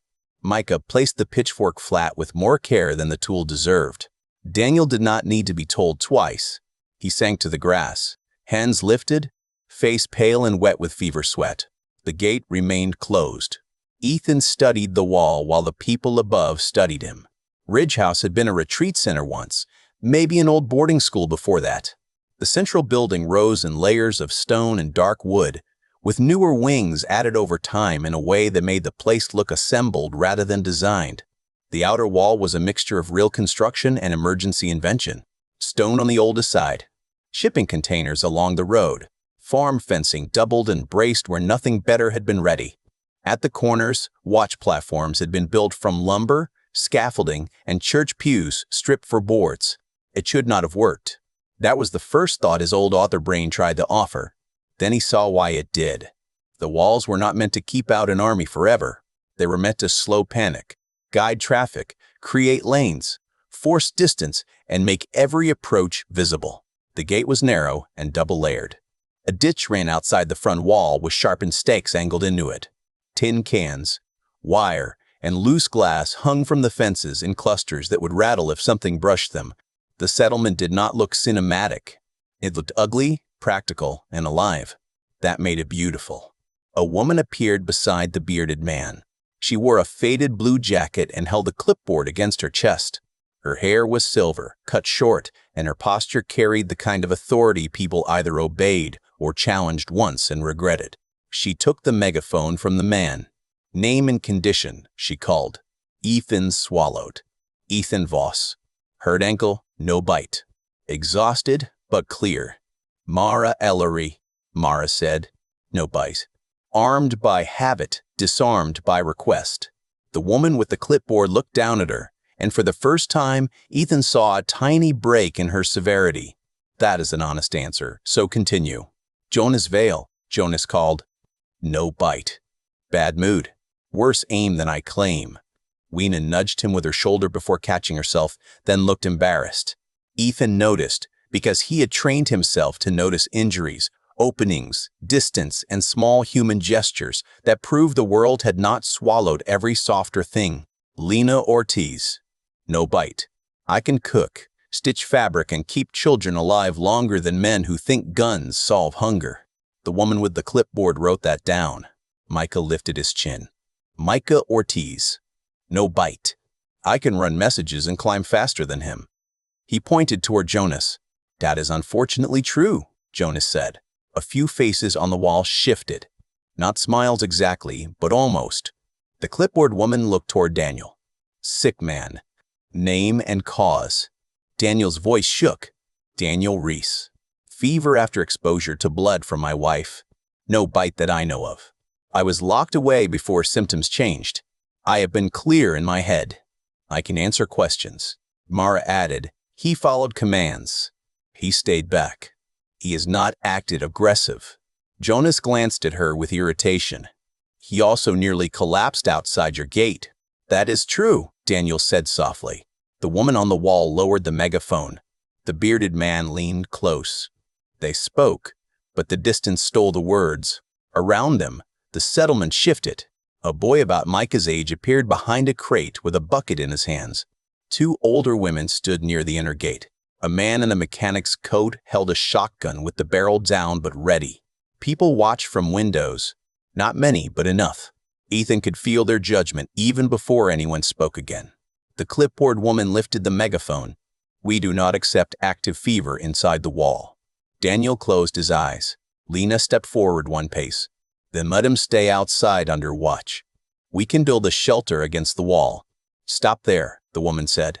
Lena stopped. Ethan felt the old urge rise. The need to persuade, to shape a scene, to find the sentence that would make decency win. That urge had almost killed him more than once. Words were tools, not magic. Tools broke in the wrong hands and failed when used on the wrong material. So he looked at the wall as if it were a problem made of wood and fear. Do you have quarantine space outside the inner living area? Ethan called. The woman turned her attention to him. We have a shed beyond the north gate. It holds tools. Could it hold a man? Any room can hold a man. That does not make it wise. No, but it gives everyone time. You keep him beyond the wall. He gets water, a blanket, a bucket, and someone watching through a slot. If he turns, you learn something without risking your people. If he does not, you learn something more valuable. The bearded man muttered something. The woman did not move. You think we have not heard every version of that plea? She asked. I think most people make it after they have already lied about the bite, Ethan said. We did not. We brought the worst fact first, because hiding it would get people killed. If honesty has no value at your gate, then people will start arriving with better lies. That went quiet across the wall. Mara looked at him for half a second. Her expression said nothing. Her closeness said enough. The bearded man took the megaphone. "You talk like a teacher." "Author," Ethan said before he could stop himself. Jonas made a strangled sound. "This is not the time for career history." The man on the wall leaned forward. "What kind of author?" Ethan almost laughed. "It would have come out wrong. The embarrassing kind, considering the week I have had. Zombie stories. Survival stories. A lot of books about people who knew more than I did." Several people on the wall stared at him with fresh suspicion. The clipboard woman looked unimpressed. "Then you should know better than to ask strangers to risk a settlement for one fever case." "I know better than that now," Ethan said. "I am asking you to risk a shed, not a settlement. I am asking you to treat information as a resource. Daniel is either a danger, a dead end, or proof that exposure is not always a sentence. You cannot know which from the wall." The woman was still for a long moment. Then a child cried somewhere inside Ridge House. The sound was small and ordinary, a tired complaint rather than terror, but it changed the pasture. It reminded everyone listening what the wall existed to protect. It made mercy heavier, not lighter. The woman lowered the megaphone. When she spoke again, her voice carried without the device. "My name is Ruth Calder.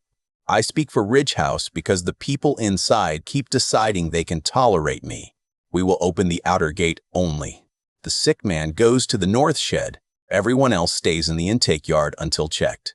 If anyone runs, reaches, spits, or hides an injury, the conversation ends." "Understood," Mara called. "One more thing," Calder said, eyes on Ethan. "Inside these walls, stories do not outrank rules." Ethan nodded. "Out here, rules without mercy turn into stories people warn each other about." Jonas whispered, "Please stop helping." Mara's mouth moved like she was fighting something dangerously close to a smile. The outer gate opened with a metallic shriek. 2 guards stepped out, both masked with cloth, both carrying long poles fitted with hooks. They did not touch anyone directly. They guided Daniel first, keeping him at distance.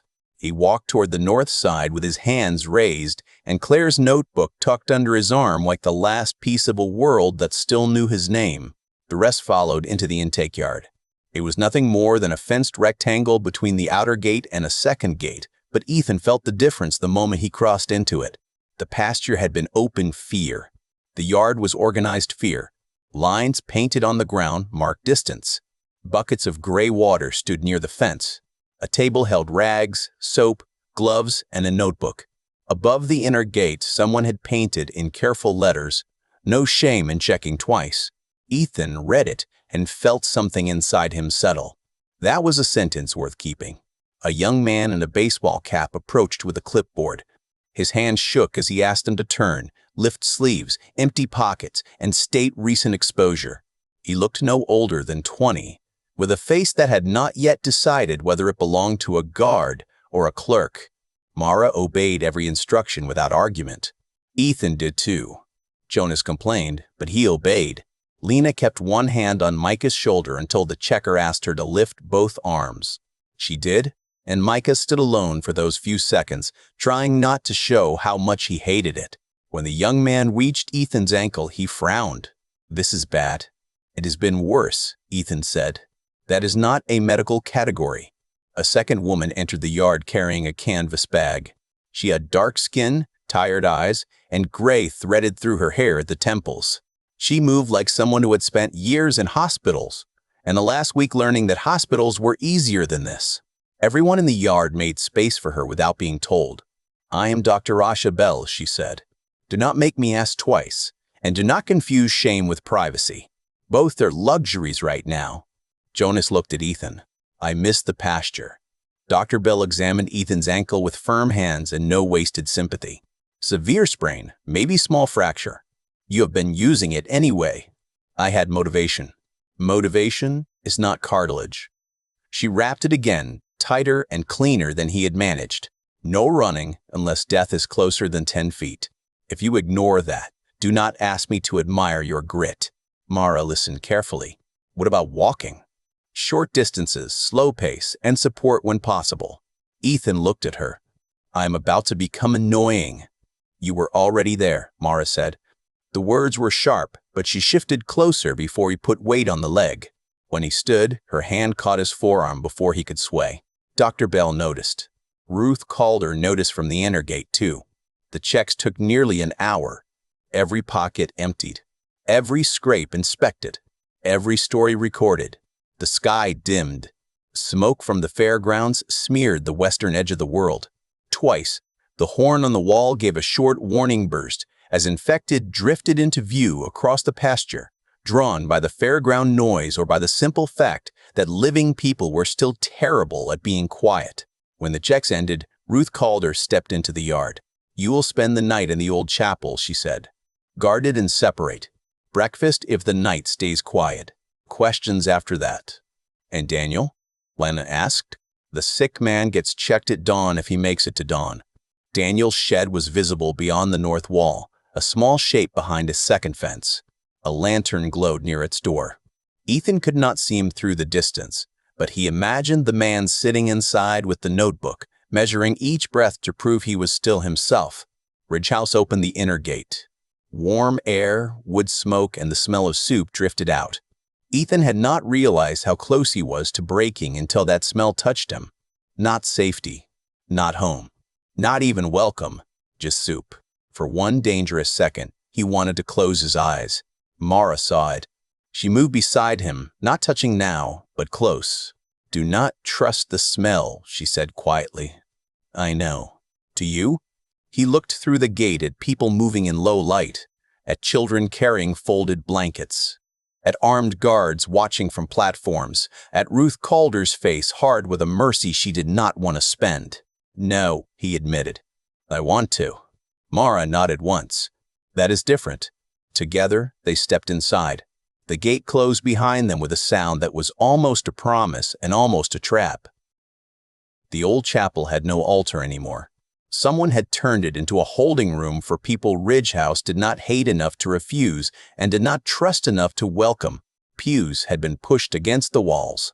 Cots filled the center aisle in 2 straight rows, each one separated by more space than comfort required and less than fear wanted. A rain barrel sat near the back door with a hand pump attached to it. On a narrow table, folded blankets waited beside tin cups and a pot of soup that steamed with the kind of quiet cruelty only hunger could understand.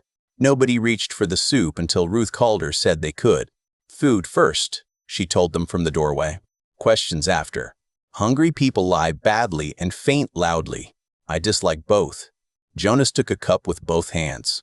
"I take back 6% of what I thought about you." "Keep the rest," Calder said. "You may need it later." Ethan sat on the cot nearest the wall because Dr. Bell pointed at it and Mara guided him there with a hand that pretended not to be gentle. The soup was thin, beans, carrots, onion, and something that might once have been chicken, but the first spoonful made his throat tighten. Heat spread through him from the inside. His body, which had been running on fear and stale snacks for days, received the food as if it were evidence in favor of continuing. Across the aisle, Lena fed Micah slowly even though he could feed himself. He allowed it with the stiff dignity of a boy trying to make mercy look like strategy. Owen lay on a cot near the back, his face gray from pain but less distant than it had been at the farmhouse. Jonas stood while eating, because sitting down would admit he needed rest. Mara leaned against the wall by the door and watched everyone else before taking her own cup. Ridgehouse watched them back. 2 guards stood inside the chapel, one near the front, one near the rear. Both wore cloth masks and tired expressions. Through the open doorway, Ethan could see the courtyard. People moved in small patterns around carefully shielded lanterns. A woman carried a stack of cups. A man sharpened fence stakes with a draw knife. Children sorted cans by touch and candlelight. Nobody wasted motion. Nobody moved like this was temporary. That was the first real warning. Temporary places dream. Permanent places ration. Mara came to sit on the cot beside Ethan only after she had inspected the windows twice. "Do you see it?" she asked softly. "The guards, the exits, or the fact that everyone here is pretending not to stare at us? The system." He looked again. Ridgehouse had rules visible everywhere. Chalkboards under the covered walkways marked work shifts and watch rotations. A bell hung near the kitchen but had cloth wrapped around its clapper. The children moved in pairs. Adults checked the gate lines whenever they passed. Not as a special task, but as a habit woven into daily movement. Buckets were labeled clean, gray, and burn. The settlement had not survived because one strong leader made speeches. It had survived because many frightened people had agreed to be boring together. "It is more disciplined than anything I wrote," Ethan said. "That bothers you." "It should not." "Still does."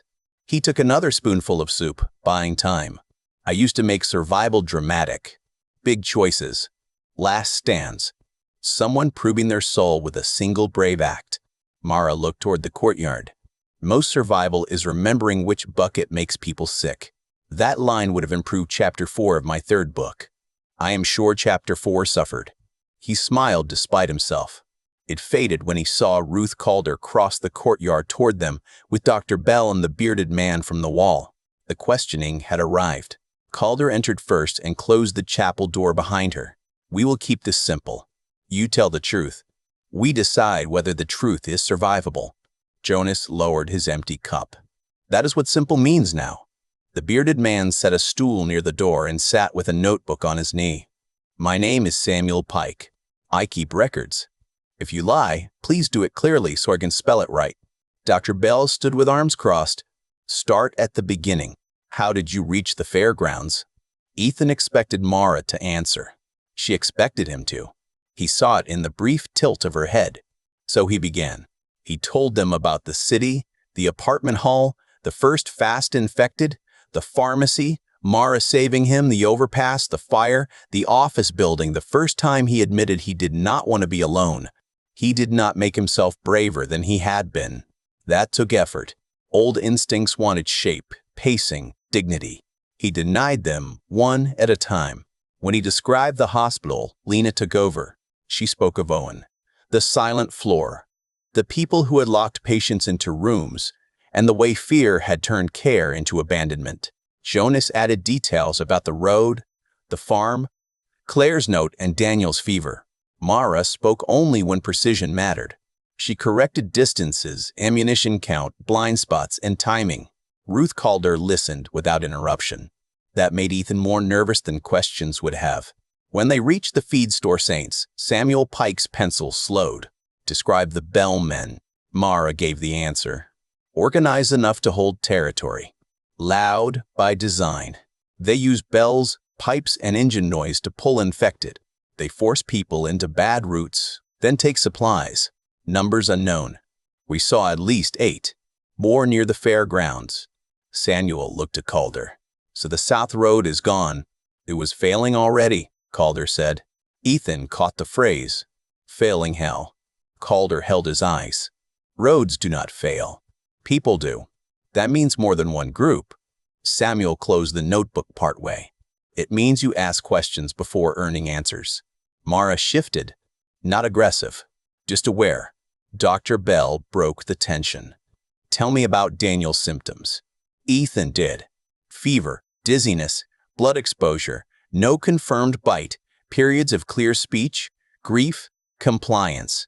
Dr. Bell asked for timing down to the hour. Ethan guessed where he had to, and said when he was guessing. She seemed to appreciate that more than confidence. "If he is still clear at dawn," she said, "I will examine him. If fever breaks, we test boundaries carefully. If fever rises or cognition changes, he remains outside." Lena's face tightened. "And if he turns?" Dr. Bell did not pretend. "Then we end it before he suffers and before he harms anyone." Micah looked at the floor. Ruth Calder folded her hands. "Now we discuss what you bring besides problems." Jonas lifted one hand.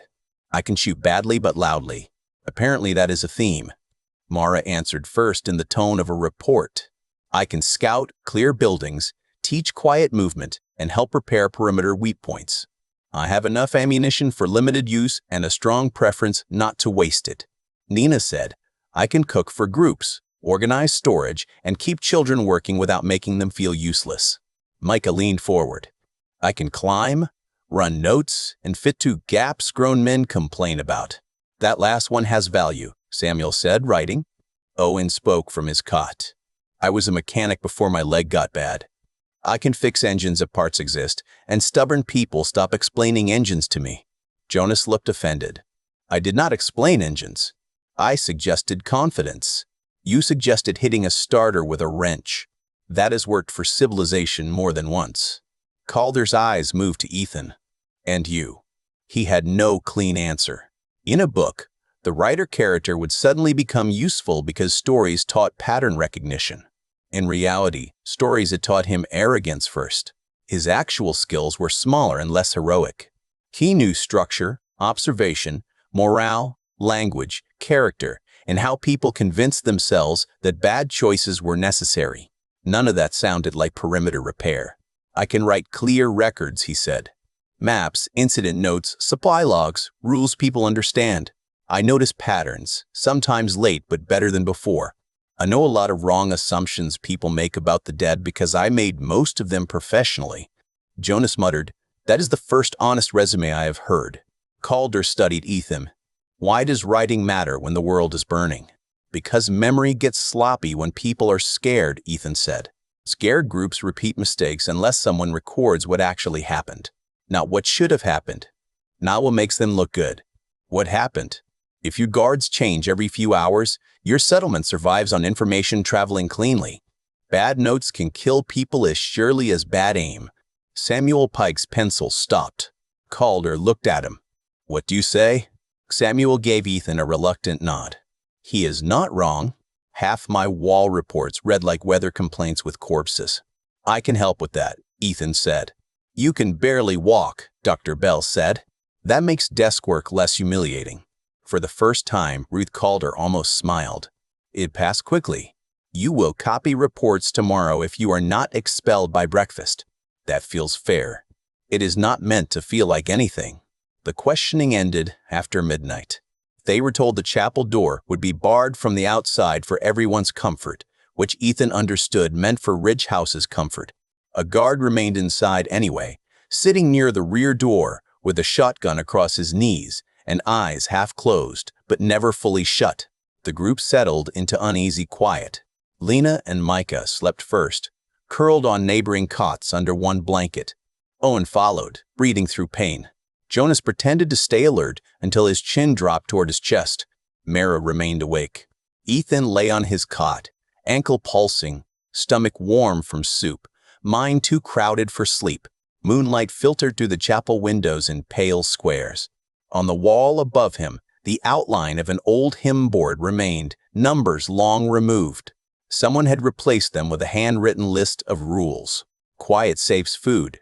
Hands visible at gates. No one checks alone. Fever stays outside.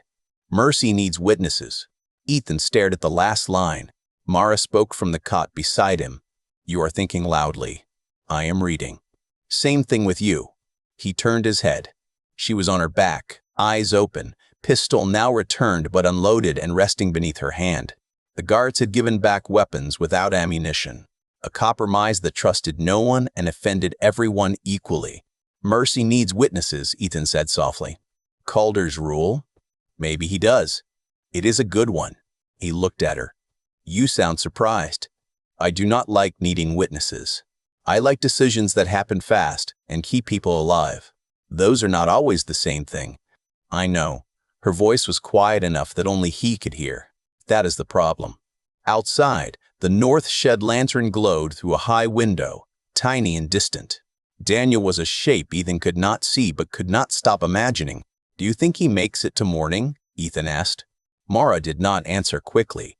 That was how he knew she was telling the truth when she did. I think people make it until they do not. I stopped guessing farther than that. I am sorry about your brother. Her jaw tightened. For a second, he thought he had pushed too far. Then she breathed out. He loved rules, she said. Not because he was cold. Because he thought if he found the right rule, he could protect everyone. What was his name? His name was Noah. Ethan held the name carefully, as if speaking it wrong would damage something. Noah sounds like someone who would have hated this place and admired it anyway. Mara turned her face toward him. In the dim light, she looked younger and more tired than she ever allowed herself to look in daylight. He would have liked that line, she said. Then I will not put it in a book. That is good. A silence followed, not empty and not safe. Ethan felt the distance between their cots as a physical thing. Mara, he said, I hear you. When we split in the office building, I thought I had lost you. I knew you could survive without me. That made it worse. She turned fully onto her side. Why is that? Because fear is selfish. It did not care whether you were capable. It cared that the world had started making less sense without you in it. For once, she did not answer with a correction. The guard near the door shifted. Someone coughed in the courtyard. A pot clanged softly somewhere outside and then was quickly steadied. Mara reached across the space between the cots and placed 2 fingers against Ethan's wrist. Not dramatic. Not enough to call promise. Just contact, brief and real. Sleep, she said. That is an order. It is practical advice. You worry practically a lot. Her finger stayed another second.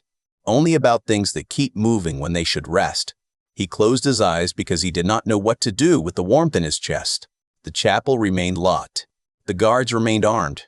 Daniel remained outside in the fever shed, and Ridge House remained a place that could save them or throw them back to the fields by noon. For a few hours, Ethan slept anyway. That felt like trust, and trust still frightened him more than the dark. At dawn, Daniel was still speaking. That fact moved through Ridge House faster than the smell of breakfast. Ethan heard it from the chapel doorway before anyone told him directly. A guard near the courtyard whispered to a woman carrying laundry. The woman whispered to a boy filling buckets. The boy whispered to another child who forgot to whisper at all. Fever Man talked all night, the child said. He kept saying his wife's name and did not eat anybody. Ruth Calder turned from the well. Grace, when reporting medical developments, try not to sound disappointed. The child looked guilty. I was not disappointed.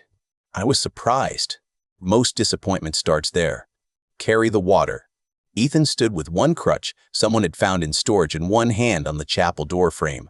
Dr. Bell had forbidden running. Limping with flair, heroic leaning, and pretending pain had inspirational value. The crutch was too short, but it worked better than pride. Mara came up beside him with 2 cups of oatmeal. You look like a man about to ignore medical instructions. I was considering how to frame it as research. Do not. You brought oatmeal. That complicates rebellion. She handed him a cup. That is good. They ate standing near the chapel while Ridge House woke around them. Morning made the settlement look less severe and more strained. The walls were patched in places Ethan had missed at dusk. A section near the east corner had burned once and been rebuilt with mismatched lumber. The kitchen roof sagged under plastic sheeting.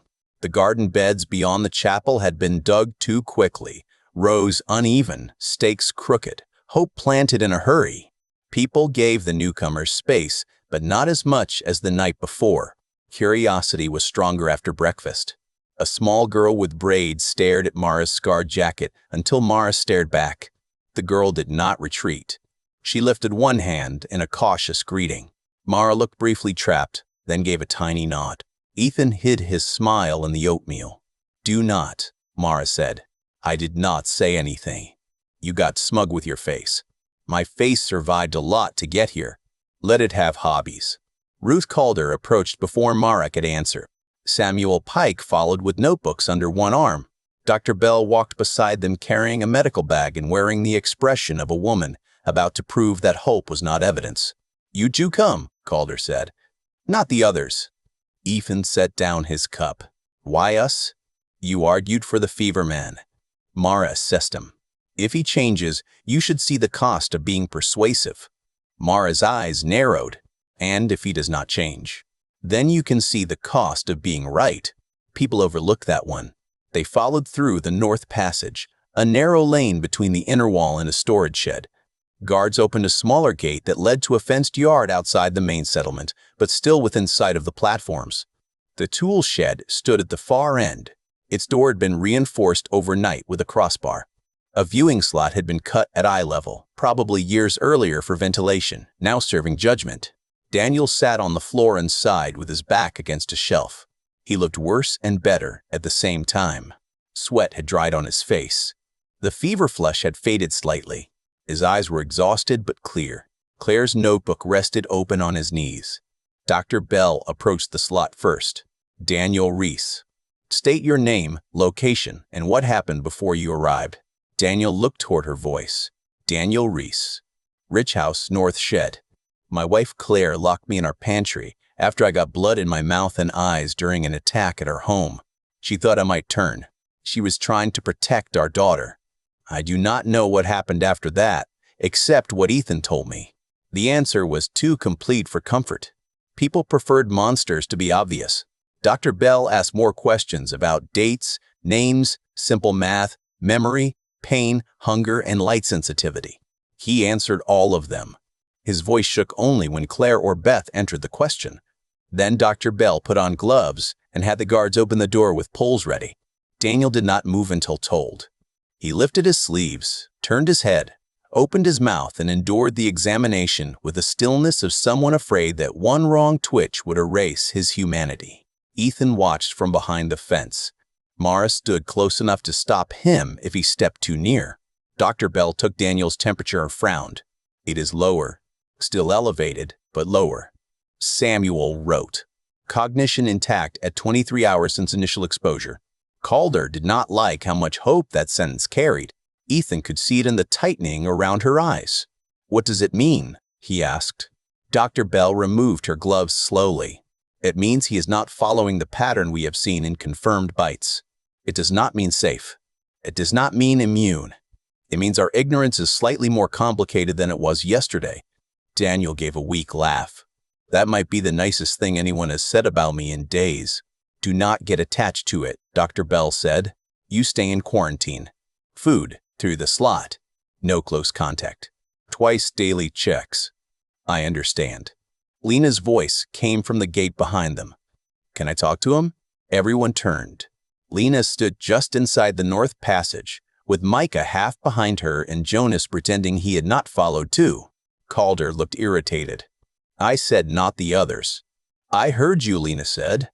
I decided you were wrong. Jonas murmured. That is becoming a group theme. Calder's guards shifted. Mara's hand moved slightly, though she did not have ammunition in the pistol yet. Ethan felt the settlement tense around a simple human request. Dr. Bell raised a hand. From outside the fence, 2 minutes. No touching. No traded items. Calder gave her a look. Dr. Bell returned it. Medical authority. You gave it to me so you would not have to make every awful call yourself. I regret my efficiency, Calder said. Lena walked to the fence. Daniel stood inside the shed doorway but stayed back from the threshold. You made it to morning, Lena said. Daniel nodded. Apparently, yes. Micah stepped beside his mother. Do you feel like yourself? Daniel looked at him with a seriousness that honored the question. Most of the time.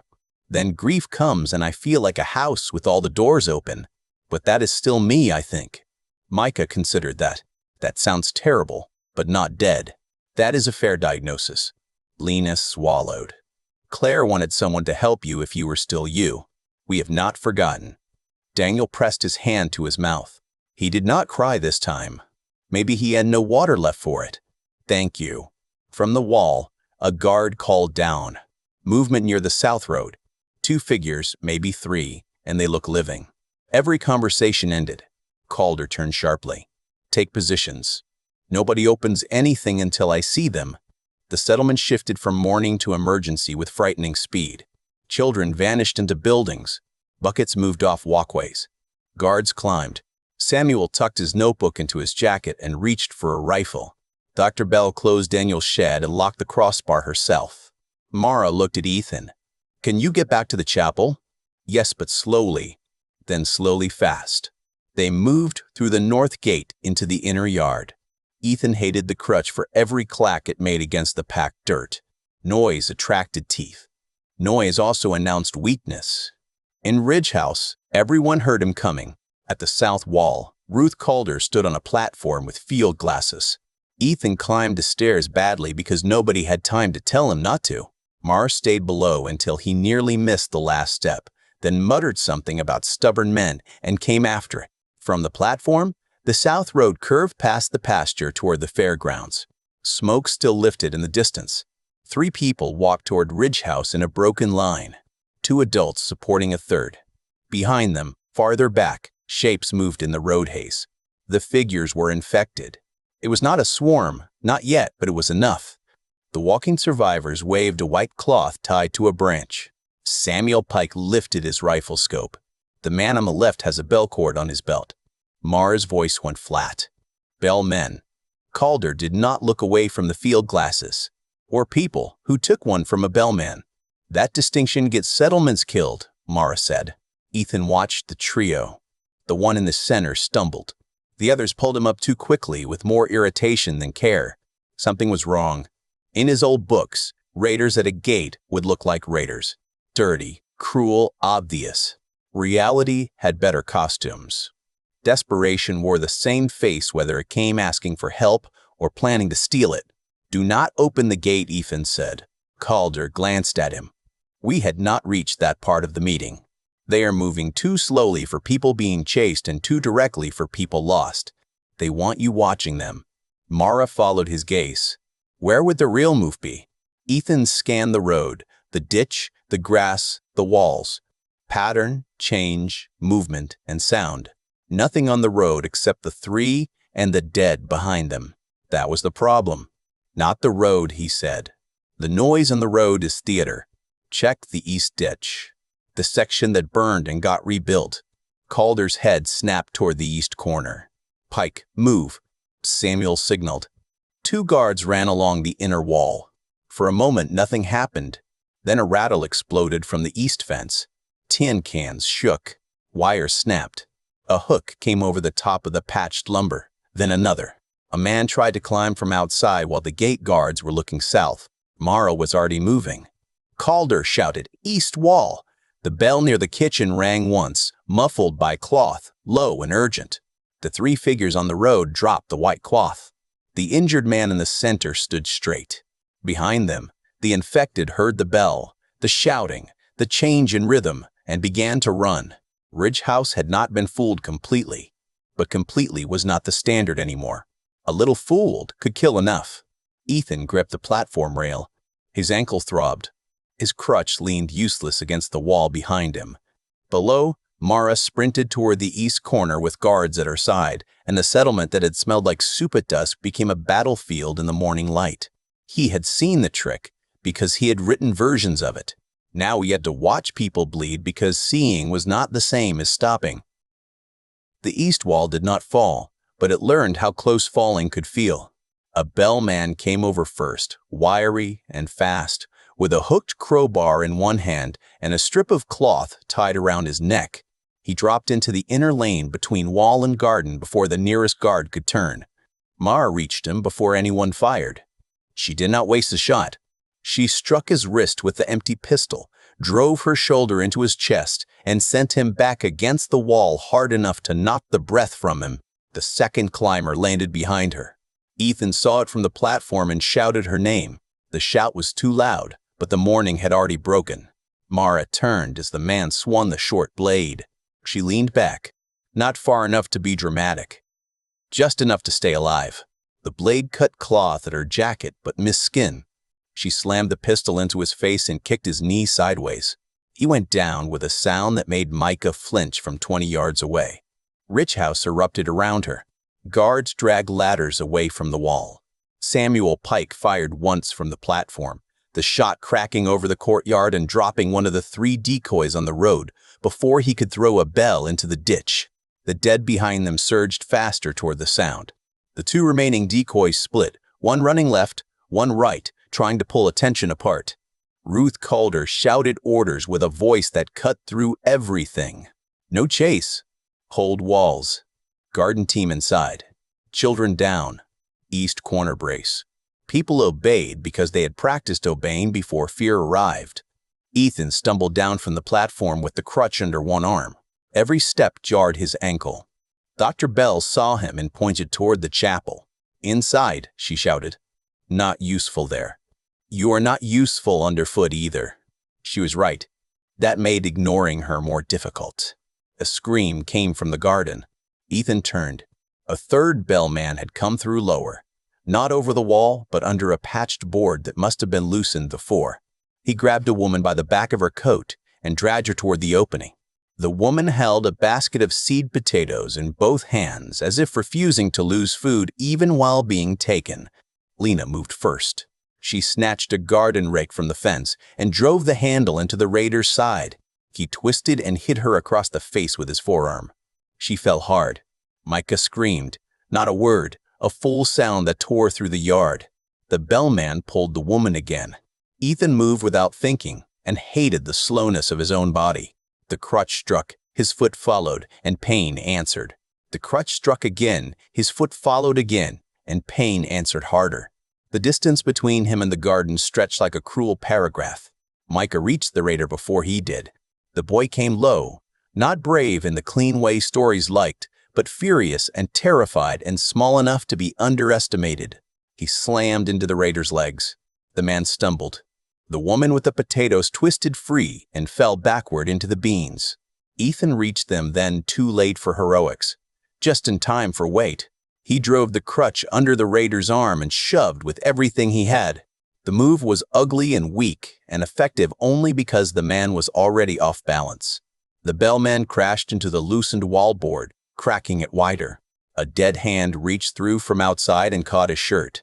The man's expression changed from aggression to disbelief. That was the awful thing about violence. People who dealt it out often looked surprised when the world answered in kind. Ethan backed away fast, dragging Micah with him. The raider screamed as the infected outside pulled him halfway through the gap. His boots kicked against the dirt. The wall rattled. More dead pressed toward the opening, drawn by the scream.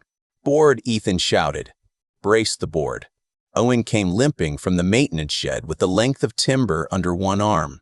Jonas followed with a hammer and the expression of a man offended that danger had chosen carpentry. Together they slammed the timber across the gap while the raider's screams broke into wet choking sounds outside the wall. "Hold it!" Owen snapped. Ethan leaned his shoulder into the board. Pain flashed through him from ankle to hip. Micah shoved beside him, face streaked with tears and dirt. Jonas hammered nails so hard the heads bent. Owen cursed at him until the nails straightened by fear alone. Behind them, Mara and 2 guards secured the climbers. One bellman was unconscious. The other laughed through blood on his teeth. "You think walls matter?" he shouted. "You think this place lasts? Bells will ring from every road. You will open for someone. You always do." Mara hit him once. Not in rage. In punctuation. He stopped laughing. Ruth Calder reached the east corner as the final nails went in. "Give me status." Owen wiped sweat from his forehead. "Patch holds for now. Bad angle, poor boards, worse luck. It needs real reinforcement by noon. You have workers. I have frightened people and Jonas. That is only half a crew." Jonas raised the hammer. "I am a delight under proper supervision." Calder looked at Ethan. "You saw the ditch move. I saw the road not making sense. That is not modesty. No, it is the truth. I did not know. I guessed." A useful guess. Useful guesses still let 3 men reach the wall. Calder absorbed that without comfort. Better than 6. Across the yard, Lena sat up with Dr. Bell checking her cheek. Blood ran from a cut near her mouth. But she waved Micah over before he could fall apart. He went to her and tried to apologize for reasons only children invent after surviving. Ethan watched them, breathing hard. Mara came to his side. Her jacket was torn, hair loose around her face, one cheek marked with dirt. "You should be inside." "People keep telling me that." "That is because your leg is a bad argument with bones." Dr. Bell said cartilage. "I respect her range." He looked at the captured bellmen. They wanted a breach, not supplies. Mara followed his gaze. "Maybe both." No, the decoys did not carry bags. The climbers had hooks and blades. The man under the wall had loosened the board ahead of time, or someone helped him from outside before dawn. This was testing. Testing what? Response time. Weak points. Whether the gate opens under pressure. Whether Ridge House chases. Mara's expression hardened. "You think they are coming back. I think this was a first draft." She stared at him. He winced. Bad phrase. Accurate phrase. Ruth Calder had heard enough. "Chapel now, both of you." "The wall needs help," Ethan said. "The wall needs people who can lift timber without collapsing. You can help Pike with records and draw what you saw. If the bellmen are testing us, I want the test written down before memory polishes it. Ethan wanted to argue. The garden, the damaged wall, Mara's torn jacket, Lena's blood, Micah's shaking hands, all of it demanded movement. Doing desk work while other people sweated felt cowardly. Then he remembered the rule from his own failure. Survival was not about feeling useful. It was about being useful. "I can do that," he said. Mara studied him as if he had watched a fight happen inside his face and seen the correct side lose by choice. "I will check the outer line." Calder shook her head. "You will reload under supervision. Then you will help train the garden team to move without screaming every time a can rattles." They were attacked. They still screamed in 3 directions. "We can improve that." Mara looked toward the garden. "Fine, I will." That sounded like agreement but felt like weather. "I accept it." The courtyard shifted from battle back into work, which somehow felt harder. 2 captured bellmen were tied in the intake yard under guard. The unconscious one groaned. The other stared at Mara with hatred bright enough to warm his own face. The dead outside the east wall thudded against the patch section until Samuel and 2 guards used hooked poles from the platform to redirect them toward the ditch. Ethan sat at Samuel Pike's table in the chapel with shaking hands and a pencil. Samuel placed a blank sheet in front of him. "Draw the approach. Mark where you first noticed the road looked wrong. Mark sounds, movement, timing, and mistakes. Especially mistakes. Calder likes them preserved. Most leaders do not. Most leaders get people killed, then call it morale." Ethan began to draw. Not art. Not a map that would impress anyone. Lines, gates, road, ditch, wall patch, and decoys. The place where Mara had moved. The place where Lena had fallen. The gap under the board. The delay between horn and climb. He wrote times where he could, guesses where he could not, and uncertainty wherever truth required it. The more he wrote, the more the attack changed shape. It stopped being chaos and became sequence. Sequence became weakness. Weakness became possible prevention. That was story 2, but humbler. Not fiction. Not fate. Just cause and effect recorded before fear rearranged it. After an hour, Ruth Calder came in and read over his shoulder. "You wrote that you shouted Mara's name and exposed your position," she said. "I did. You could have omitted it. Then the report would be prettier and less useful." Samuel Pike looked pleased in a way he tried to hide. Calder set 2 more reports beside Ethan. "Copy these into the same format. If you cannot walk, you can make the rest of us remember accurately." Ethan looked at the stack. "You said stories do not outrank rules." "They do not. This is still story." "No," Calder said. "This is witness. Different tool." Outside, Mara's voice carried across the courtyard, sharp and steady as she taught people how to move toward cover instead of away from fear. Lena laughed once, despite her split lip. Micah's voice followed, embarrassed but alive. The wall repair began to hammer in rhythm. From the north shed, Daniel coughed and then answered Dr. Bell's questions in a clear voice. Ridge House had survived the morning. Ethan kept writing because survival deserved a record, especially when it was not clean enough to become legend. By afternoon, Ethan had ink on his fingers and a new hatred for vague sentences. Samuel Pike's wall reports were not bad because the man was careless. They were bad because terror made everyone poetic in useless ways. A guard had written many came from the road, which meant anything from 6 infected to 60. Another had written the east corner almost failed, which sounded serious but did not say whether the problem was bad lumber, slow response, poor watch angle, or divine judgment.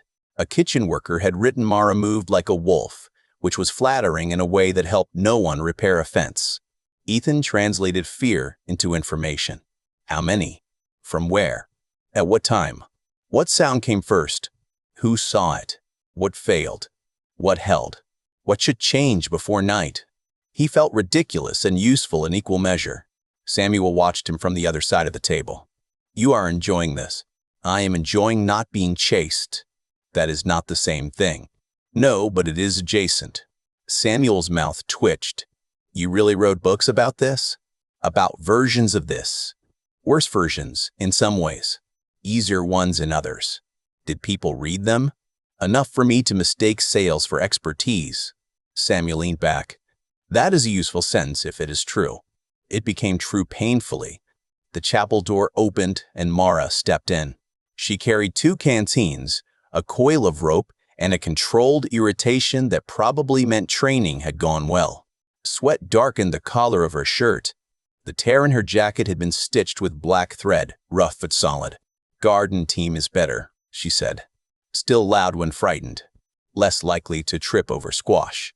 Samuel wrote that down. Mara pointed at him. "Do not write that last part." "Too late," Samuel said. Ethan smiled. Historical accuracy has costs. Mara placed a canteen in front of him. "Drink before your brain dries out and starts making speeches." Samuel rose with unusual speed. "I will check the East repair. You two can have whatever conversation is trying to happen." "Nothing is trying to happen," Mara said. Samuel tucked papers under his arm. "That proves it has been trying for some time." He left before she could answer. Ethan took the canteen. "You terrify trained adults." "Only observant ones." She sat across from him. For a moment, neither spoke. Through the open chapel door, the courtyard carried the layered sounds of a settlement, forcing itself back into order.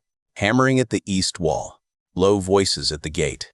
Dr. Bell arguing with Ruth Calder about antiseptic. Children reciting quiet steps under Lena's patient correction. Mara looked at the papers. "You found something?" "Maybe he does." The attack had 2 purposes. First, test the wall. Second, test whether Ridge House would use ammunition. They heard Samuel's shot. 1 shot from the wall, none from the garden, none from the east corner until after contact. That tells them Calder conserves rounds and trains people for close defense. That is bad. It is also incomplete. They do not know how many rounds remain. They do not know the inner yard layout. They do not know Daniel is outside the north side. Mara's eyes sharpened. Why does Daniel matter tactically? Because a fever shed outside the wall is a lever. If they find it, they can threaten him, use him as bait, or force us to open something we should not. "You said us." He paused. "I noticed that too." "Do you mean it?" Ethan looked down at the report. Ridge House did not belong to him. He had slept one night on a chapel cot under guard. He had eaten 1 serving of soup and been told where not to limp. It was not home. But Mara was here. Lena and Micah were here. Daniel's life depended on choices made here. People with names had begun to fill the spaces behind the walls. That was how attachment worked. It did not wait for permission. "I mean it enough to be afraid of it," he said. Mara accepted that. "That is good, because fear keeps words honest." "Does it?" "It does if you let it speak last instead of first." He looked at her. "Was it Noah?" Her face changed slightly, not closing this time, only turning inward. "His name was Noah." Ethan waited. Mara leaned back and studied the chapel rafters as if the right distance from memory might make it survivable. "When things started, we were at my mother's place outside the city. Noah had a plan for everything. Water in the basement, food under the stairs. He even had printed maps because he did not trust phones. I made fun of him for years. Then the phones died and he was unbearable for almost 6 minutes. Ethan smiled softly. "Only 6? He was kind. Kind people do not gloat well." She touched the edge of the table. A neighbor named Mrs. Alvarez came to the back door on the 2nd day. She had watched us grow up and stood there with blood on her sweater, crying. She said her husband was hurt. Noah wanted to help. "I wanted to check the street first." He said there was no time. The hammering outside seemed to dim. "He opened the door," Ethan said. Mara nodded once. Her husband was behind her, but not hurt in the way she meant. He had already changed. She knew it and still came because she could not make herself leave him. Noah stepped between them.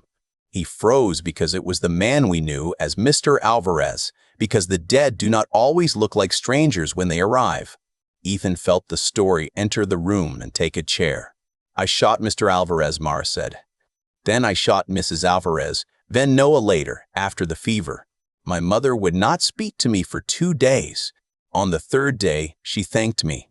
On the 4th, she died anyway from a fall in the basement. Not bitten. Not dramatic. Just stairs, darkness, and a world with no ambulance." Ethan had no sentence large enough. That was becoming a familiar failure. Mara looked at him. So when I tell you that mercy gets people killed, I am not making an argument from theory. I know. And when you tell me mercy needs witnesses, I hate that I know you are not entirely wrong. He let that sit between them.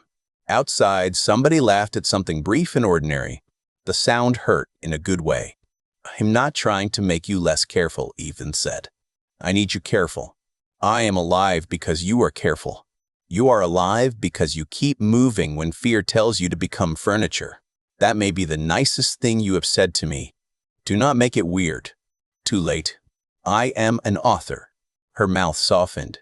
Then the chapel door opened again and Samuel Pike stepped inside with Ruth Calder behind him. I knew the conversation was trying to happen, Samuel said. Marat's expression returned to sharpness. Do you want me to throw the notebook at you or the chair? Notebook, please. Chairs are rationed.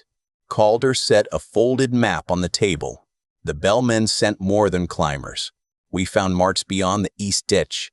3 small cuts and fence posts, all fresh. Witness marks. Ethan leaned forward. They marked reek points. Or routes, Samuel said. Places to return in dark. Mara stood. Show me. Calder unfolded the map. You will see them after we plan, not before you run at them. Mara did not deny that she had been close to doing exactly that. Ethan studied the map.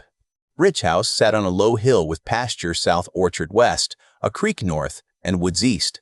The east side had cover, which made it dangerous. The north shed sat isolated near the creek fence. Beyond it, an old service road ran behind the property toward a cluster of maintenance buildings.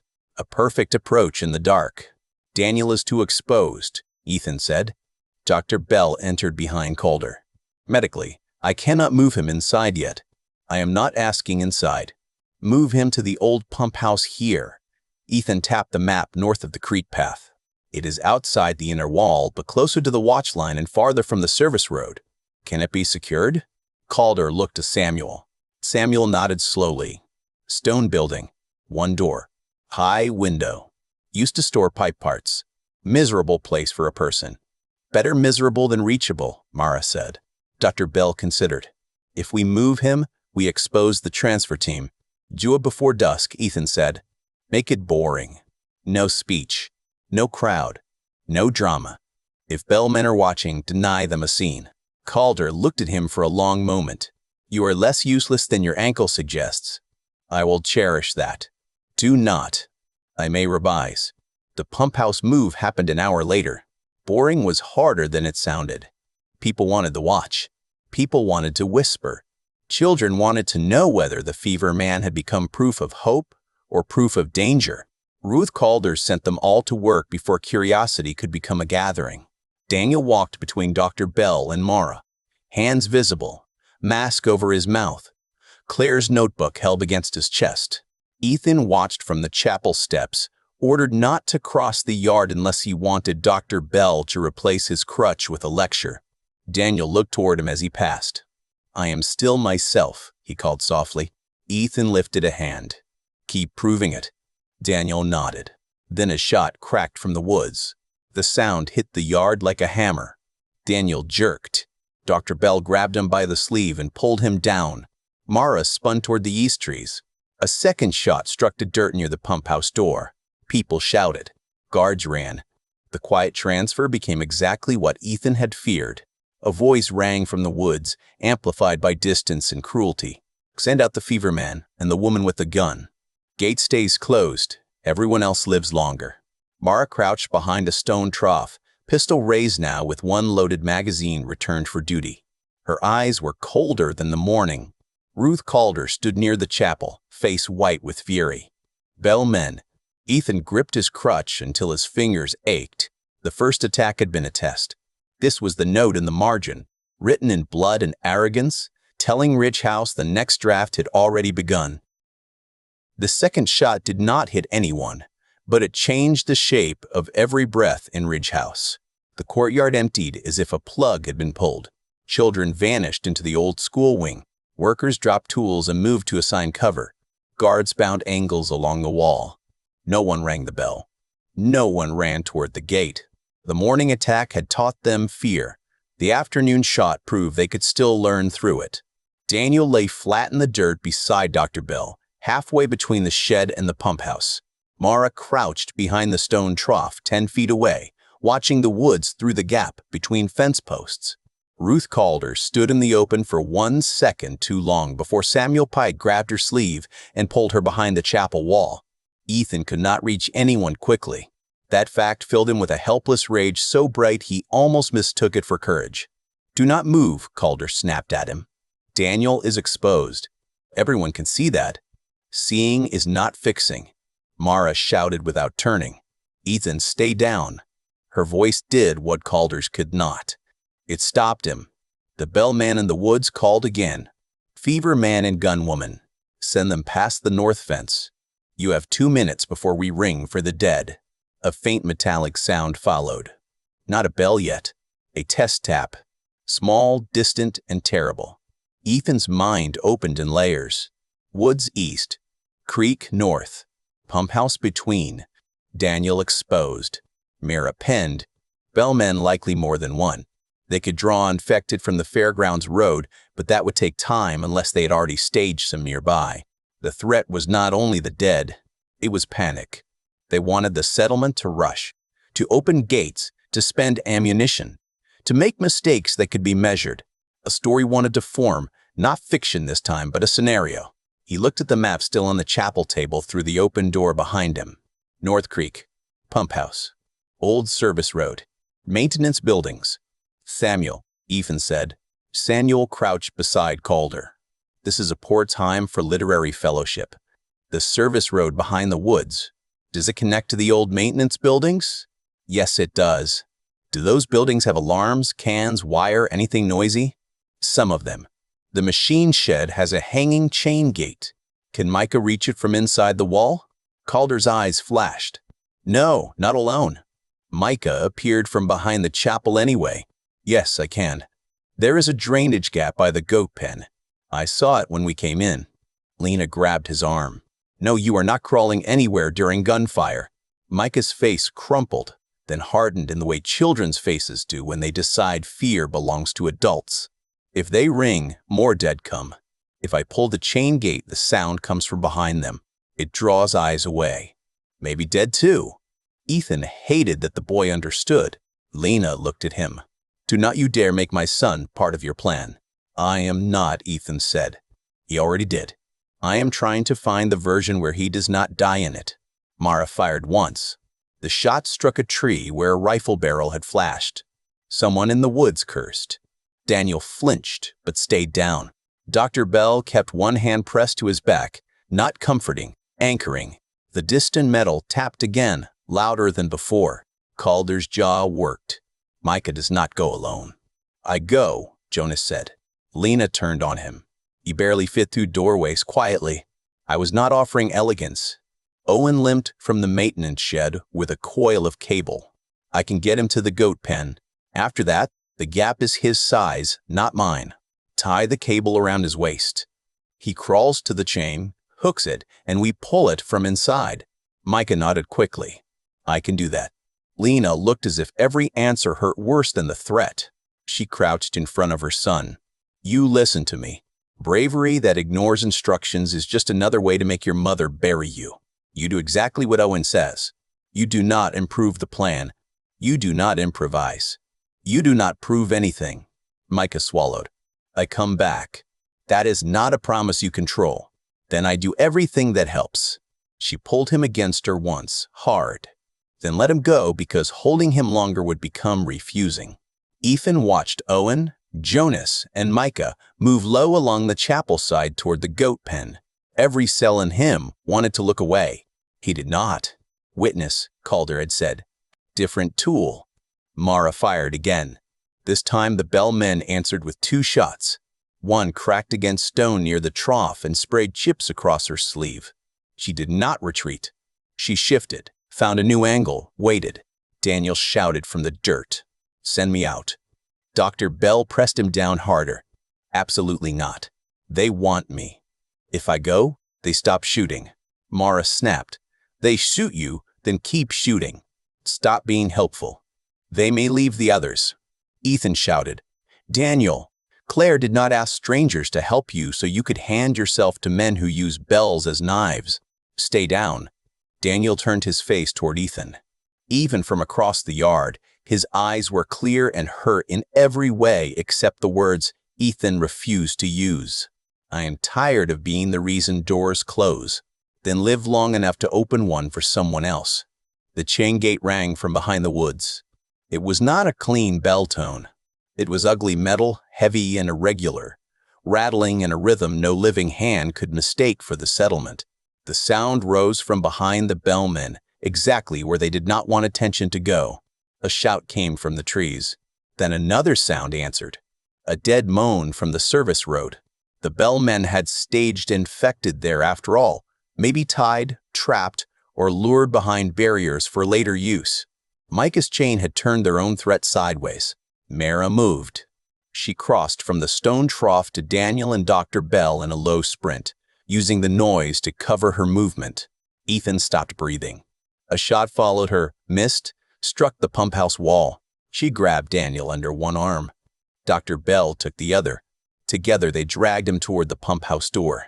Samuel and 2 guards fired from the north platform, not wild this time, but controlled cover. One shot into the tree line, one toward a muzzle flash, one into the dirt where a bellman tried to move closer. The chain gate kept rattling.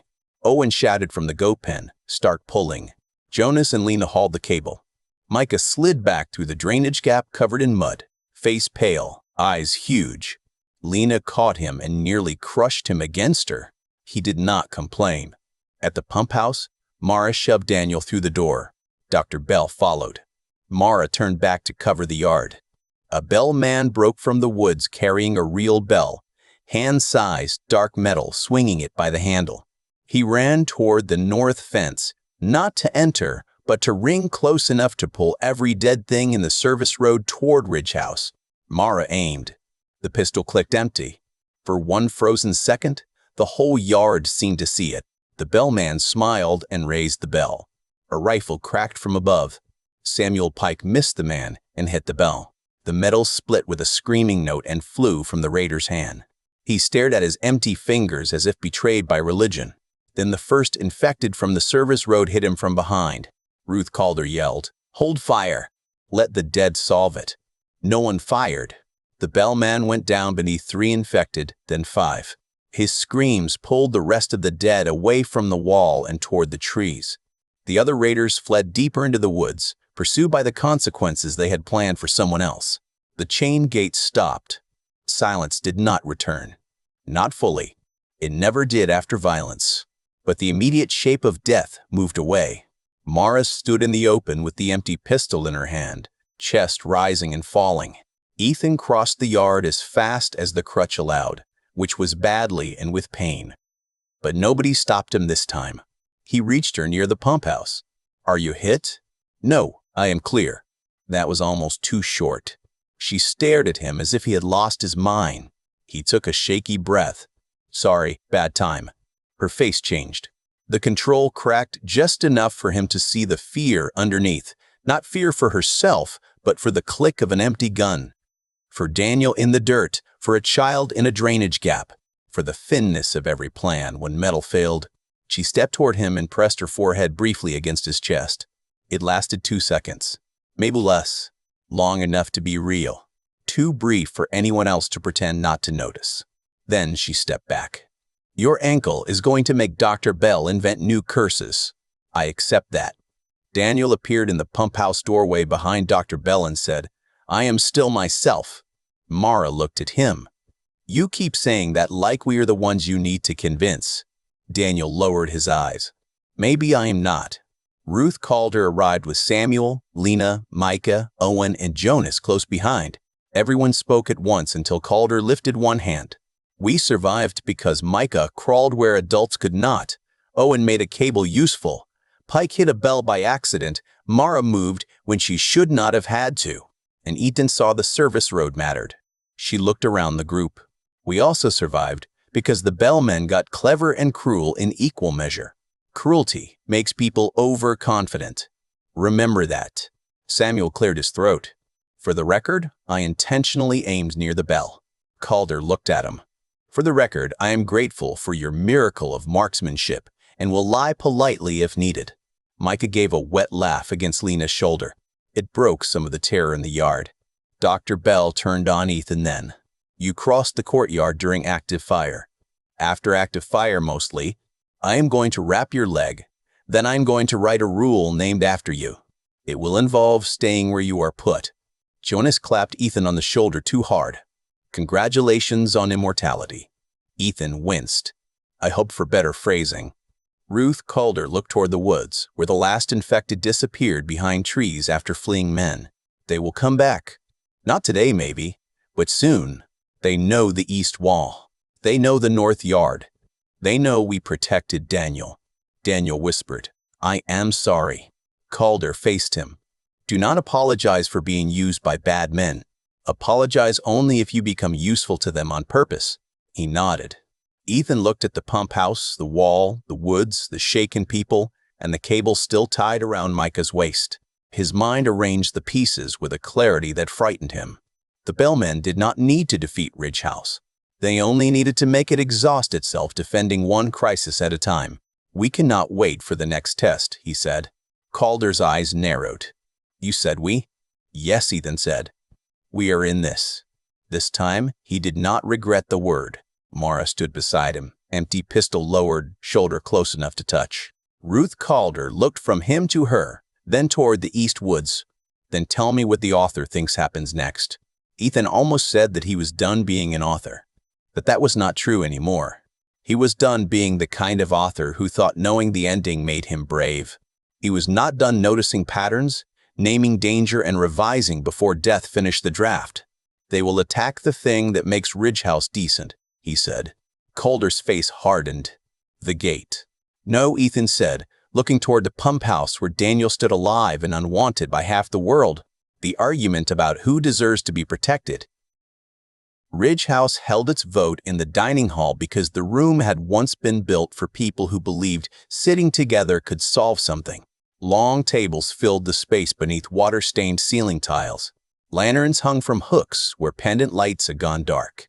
Along one wall, shelves held dishes that did not match. Jars of nails, folded cloth, medical supplies, and a small wooden box labeled birthdays. Someone had placed wild flowers in a chipped mug near the serving window. They looked absurd there, delicate and bright beside ration charts and cleaning buckets. Ethan noticed the flowers first. Then he noticed the rifles. 4 guards stood along the walls. Not pointed inward, not exactly, but present enough to remind everyone that democracy after the dead rose still needed perimeter security. Daniel was not in the room.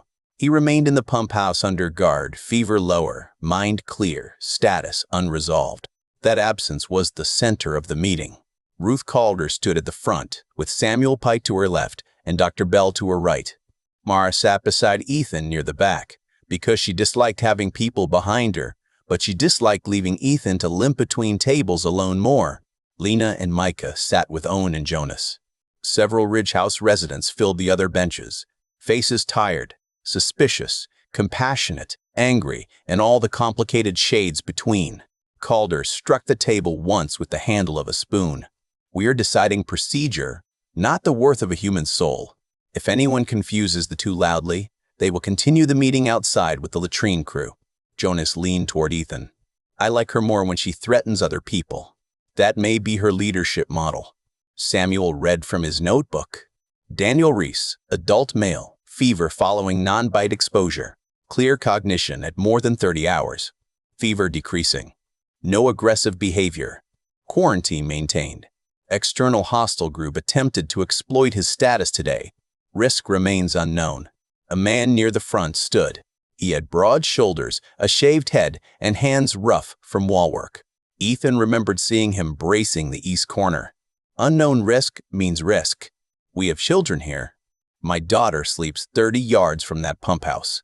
If he changes in the night and a guard slips, we pay for being sentimental. A woman across from him answered before Calder could. He is outside the inner wall. Your daughter sleeps behind 2 fences, a stone building, and 6 people with guns. Guns run out. Mistakes do not. Neither does guilt, Bina said quietly. The room turned toward her. She stood, split lips swollen, one hand resting on Micah's shoulder. I am not from here. You do not owe me agreement. But I watched Daniel sit locked in a farm tack room with his dead wife's notebook and still say thank you for water. I watched him stay down today when men in the woods offered him a way to make his fear everyone else's problem. A dangerous man could have rushed. He did not. A selfish man could have begged. He tried to give himself up because he thought it might spare us. I do not know what sickness is in him. I know a kind of choice he made while sick. That should count. The shaved-headed man shook his head. Counting feelings is how walls fall. Mara stood. No one asked her to. No one told her not to. Walls fall when people lie to themselves about why they are afraid, she said. You are right to fear Daniel. I fear him. I watched my brother change after exposure. I ended him because hesitation would have killed my mother too. Do not mistake me for someone soft on this. The room went very still. Ethan felt the cost of that admission cross her face and disappear into control. Mara continued, but fear has to stay accurate. Daniel is not inside the wall. He is not unguarded. He is not hiding symptoms. If he changes, we act. If he does not, and we kill him because he might have, then we teach every scared person who comes here to lie better than he did. That is not safety. That is delayed disaster. She sat. Ethan wanted to reach for her hand. He did not in front of people who would turn tenderness into evidence. Dr. Bell spoke next. Medically, I recommend continued quarantine for 72 hours from exposure, then limited transfer to an outer work area if stable. No inner residence. No food handling. No child contact. Daily checks. Blood exposure records maintained. I also recommend we stop asking medicine to make moral discomfort vanish. It cannot. Samuel wrote that down, likely word for word. Ruth Calder looked to Ethan. You have been quiet. That worries me. A few people laughed softly. Ethan stood carefully with the crutch. His ankle throbbed, but he welcomed the pain. It kept him from pretending this was a scene he could control. Before this happened, I wrote books about people deciding who counted, he said. I usually made the cruel people obvious. I gave them hard faces, bad speeches, and enough arrogance that readers knew when to hate them. That was dishonest. Most people who make cruel choices do it while protecting someone real. A daughter, a pantry, a wall, a serving of soup they want to still exist tomorrow. The shaved-headed man folded his arms but listened. I am not here to call caution cowardice. Caution kept me alive where my own confidence almost killed me. Mara's caution saved me more than once. Calder's rules saved this place today. But Daniel is not only a threat, he is also information. He is also a promise made by a dying woman. He is also a test of whether Ridge House can stay careful without becoming empty. He looked around the dining hall. Faces watched him with different kinds of resistance. The bellmen will come back, Ethan said. Maybe tonight, maybe tomorrow. They will not only attack boards and gates, they will attack trust. They will make you choose between protecting people and protecting the idea that people are worth protecting. If they can make you kill Daniel out of fear when procedure could hold him, they learn something. They learn the wall is already doing part of their work for them. Silence followed. Then the shaved-headed man spoke again, quieter. And if procedure fails? Ethan met his eyes. Then the people who argued for it carry that too. I carry it. Mara carries it. Dr. Bell carries it. Calder carries it because leadership is unfair. We do not pretend the risk belongs only to people against mercy. Ruth Calder studied him. You are very good at making responsibility sound expensive. It is the only honest way I know to sell it. The vote passed, but not cleanly. Continued quarantine. Outer wall only. Increased guard. No inner access. Review after 72 hours. Daniel would live, watched by people who had argued over the shape of his humanity while he sat alone in a stone room outside. Nobody cheered. That was how Ethan knew it had been a real decision. After the meeting, people left in small groups, speaking low. Some looked relieved. Others looked betrayed. The shaved-headed man approached Ethan near the serving window. My name is Cole Mercer, he said. I still think you are wrong. Ethan nodded. You might be right. Cole looked annoyed by that. Do not make it hard to dislike you. I will try to disappoint you later." Cole almost smiled, then turned away. Mara waited near the door. When Ethan reached her, she did not move immediately. "You used Noah without using him. I tried not to take what was not mine." "You did not." That mattered more than applause would have. They stepped into the courtyard. Evening had come soft and gray. Work lamps glowed along the east wall repair. The air smelled of damp wood, beans, smoke, and metal cooling after a hot day. From the pump house, Daniel's lantern burned behind the high window. Mara slowed near the chapel steps. "When I spoke about Noah, I thought I would feel weaker after." "Did you?" "No, I felt angry. Then lighter. Then angry about feeling lighter. That seems on brand." She gave him a look that had lost some of its knives. He leaned on the crutch and watched the lantern. "I do not know how to do this part." "Which part?" "Care about people and still think clearly." Mara stood beside him.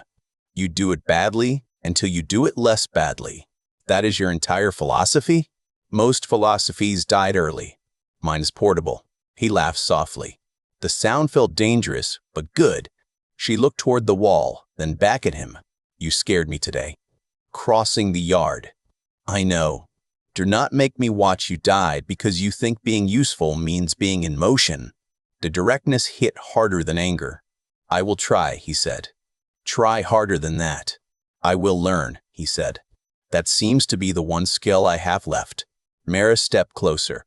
The courtyard moved around them, busy enough to hide small things. She touched his hand, just the back of her fingers against his. "You have more than that." "Careful." That sounded almost kind. "I can revise." "Please do not." For a moment they stood like that, not holding hands, not pretending the world had made room for romance, but allowing the edge of it to exist. Ethan had written love in broken worlds before and made it either grand or doomed. This was neither.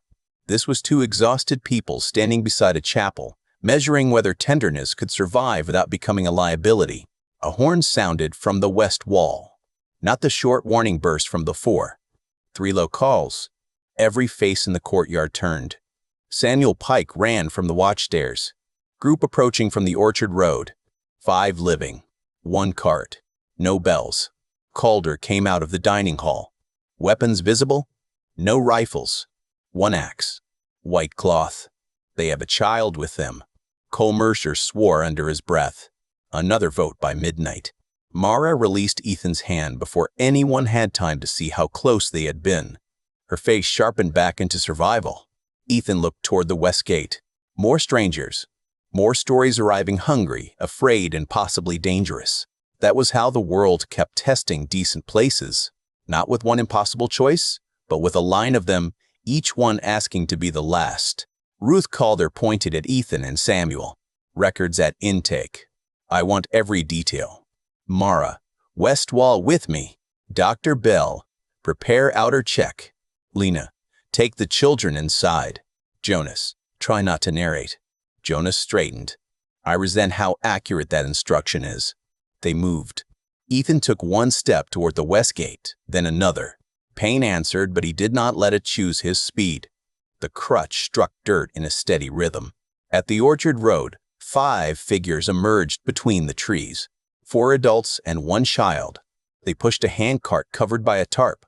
The child held the white cloth, arm shaking from exhaustion.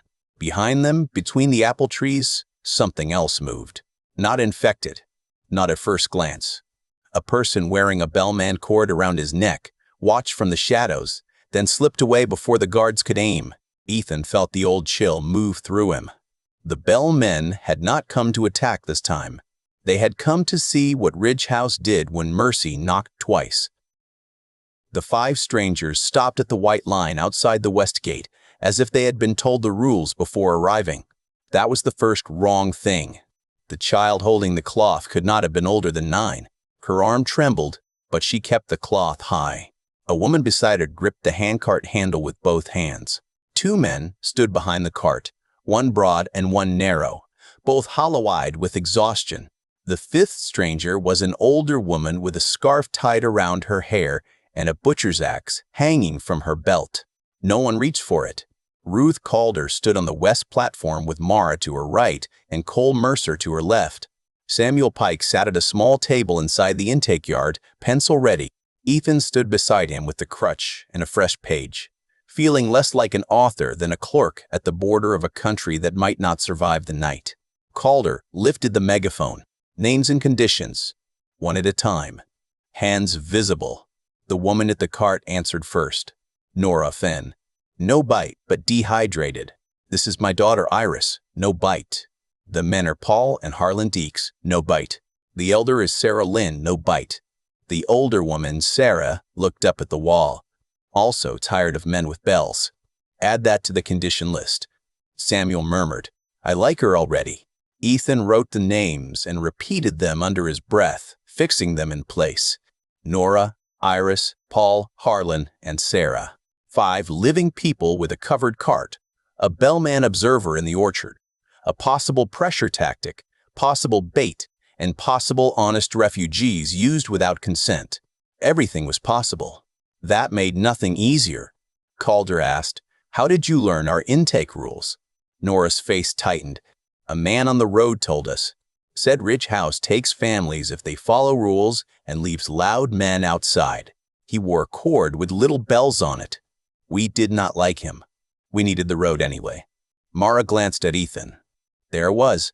The bellmen had not only watched Ridge House, they had advertised it. Calder's voice remained even. What is under the tarp?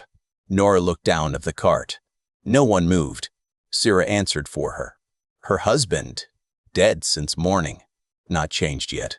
We were bringing him somewhere she would not have to leave him in the ditch. The intake yard seemed to shrink. Cole Mercer spoke from the wall. Dead stay outside. Nora flinched but did not argue. The child Iris lowered the white cloth slightly. He promised he would not be left alone. Ethan closed his eyes for 1 second. The world had a genius for choosing the cruelest detail. Mara said quietly, Cart does not enter. Body gets checked from distance. Dr. Bell arrived at the gate with gloves and a mask. Cause of death? Nora's voice went rough. Fever, no bite. He got scratched by broken glass 2 days ago while running from infected. Then fever. Then confusion. Then he died. He did not attack us. He just stopped. Daniel's shadow seemed to reach from the north pump house all the way to the west gate. Ethan wrote the details, but his hand slowed. Fever, no bite, unclear exposure, death without change, bellmen guiding them here, a corpse at the gate, and a child with a promise. The bellmen had found the exact fracture line. Calder lowered the megaphone. Pike and Voss pattern. Samuel looked at Ethan. You first? Ethan kept his voice low. This forces 3 conflicts at once. Medical risk, moral pressure, public grief. If Ridge House refuses the body, the child sees cruelty. If Ridge House accepts the body, everyone sees a rule bend less than an hour after Daniel's vote. If the body changes during handling, bellmen learn how to break intake. Samuel nodded. And if the strangers are innocent, then the bellmen used innocent grief as the delivery system. That tracks. Mara called down from the platform. No crowd. Clear the courtyard. Only intake team. Calder repeated the order. People who had gathered near doorways vanished reluctantly. Lena pulled Micah and the other children back, despite Iris standing outside with the white cloth, alone in the most public way possible. Dr. Bell approached the cart from inside the outer line, using a hooked pole to lift the tarp. Nora made a sound but did not stop her. The man beneath the tarp lay wrapped in a blanket from chest down. His face was gray, beard damp with sweat. His eyes were closed. No movement. No breath. No obvious bite. Ethan had learned to hate the word obvious. Dr. Bell examined without touching first. Then she stepped back. He stays outside. We can help bury him beyond the west ditch at distance. We cannot bring him through intake. Iris made a small broken sound. Nora put an arm around her daughter and held tight. Cole Mercer called down not unkindly, but firmly. Rules are rules. Sarah Lynn looked up at him. Rules are bones. Mercy is muscle. One without the other does not move.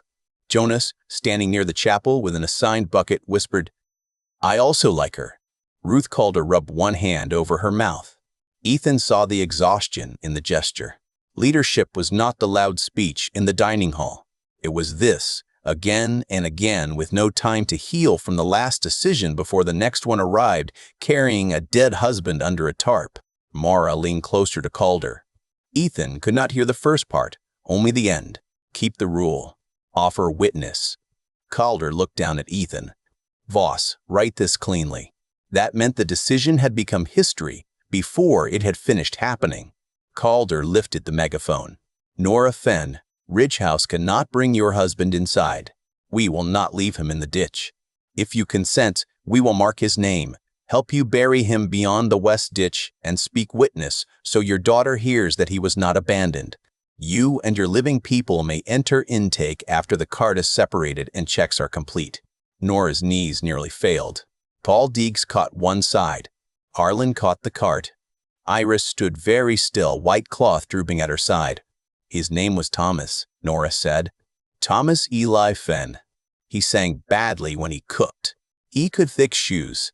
He never once remembered where he put keys before the world ended, and I told him he would lose them during the apocalypse. He said nobody would need keys then? Her voice cracked.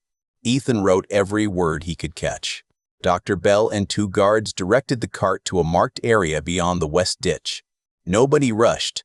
Nobody made the body into a spectacle. Sarah removed the axe from her belt and set it on the ground before entering the work zone, hands raised in respect for the rules she had just challenged. The burial was shallow because the soil was hard and time was dangerous. It was still a burial. Samuel read Thomas's name from the page. Nora spoke one sentence. Iris placed the white cloth over the stones because there were no flowers at the gate. From the orchard, a bell rang once. Not near. Not loud. Just enough. The guards lifted weapons. Mara scanned the trees. Nothing moved now. The observer had gone. The message remained. We can keep sending mercy to your gate. After the burial, the living strangers entered intake without the cart. They passed checks slowly. Nora had a fever from exhaustion, not high. Iris had blisters on both feet. Paul and Harlan Deeks carried old bruises and new fear. Sarah Lynn submitted to inspection with dry dignity and corrected Samuel's spelling of her name twice. No one was bitten. No one turned. That almost made the day worse because it left everyone alive to argue with memory. At dusk, Ruth Calder called a smaller council in the chapel. Ethan, Mara, Samuel, Dr. Bell, Cole, Lena, Owen, and Sura attended. The stranger elder had earned a chair by refusing to let grief become chaos. Calder opened with no preamble. The Bell men know our rules, our weak wall, our quarantine dispute, and our tendency to preserve witness. They will exploit all 4. Cole said, then we shut the gates for everyone. No exceptions until the road clears. Sarah gave him a tired look. The road will not clear. It is not a sink. It is a river now. People will keep coming. Then we drown or build a bridge with guards on it. Mara leaned over the map. We need eyes beyond the wall, Orchard, East Woods, and South Road. Small, quiet teams, no hero patrols. Owen tapped the maintenance road.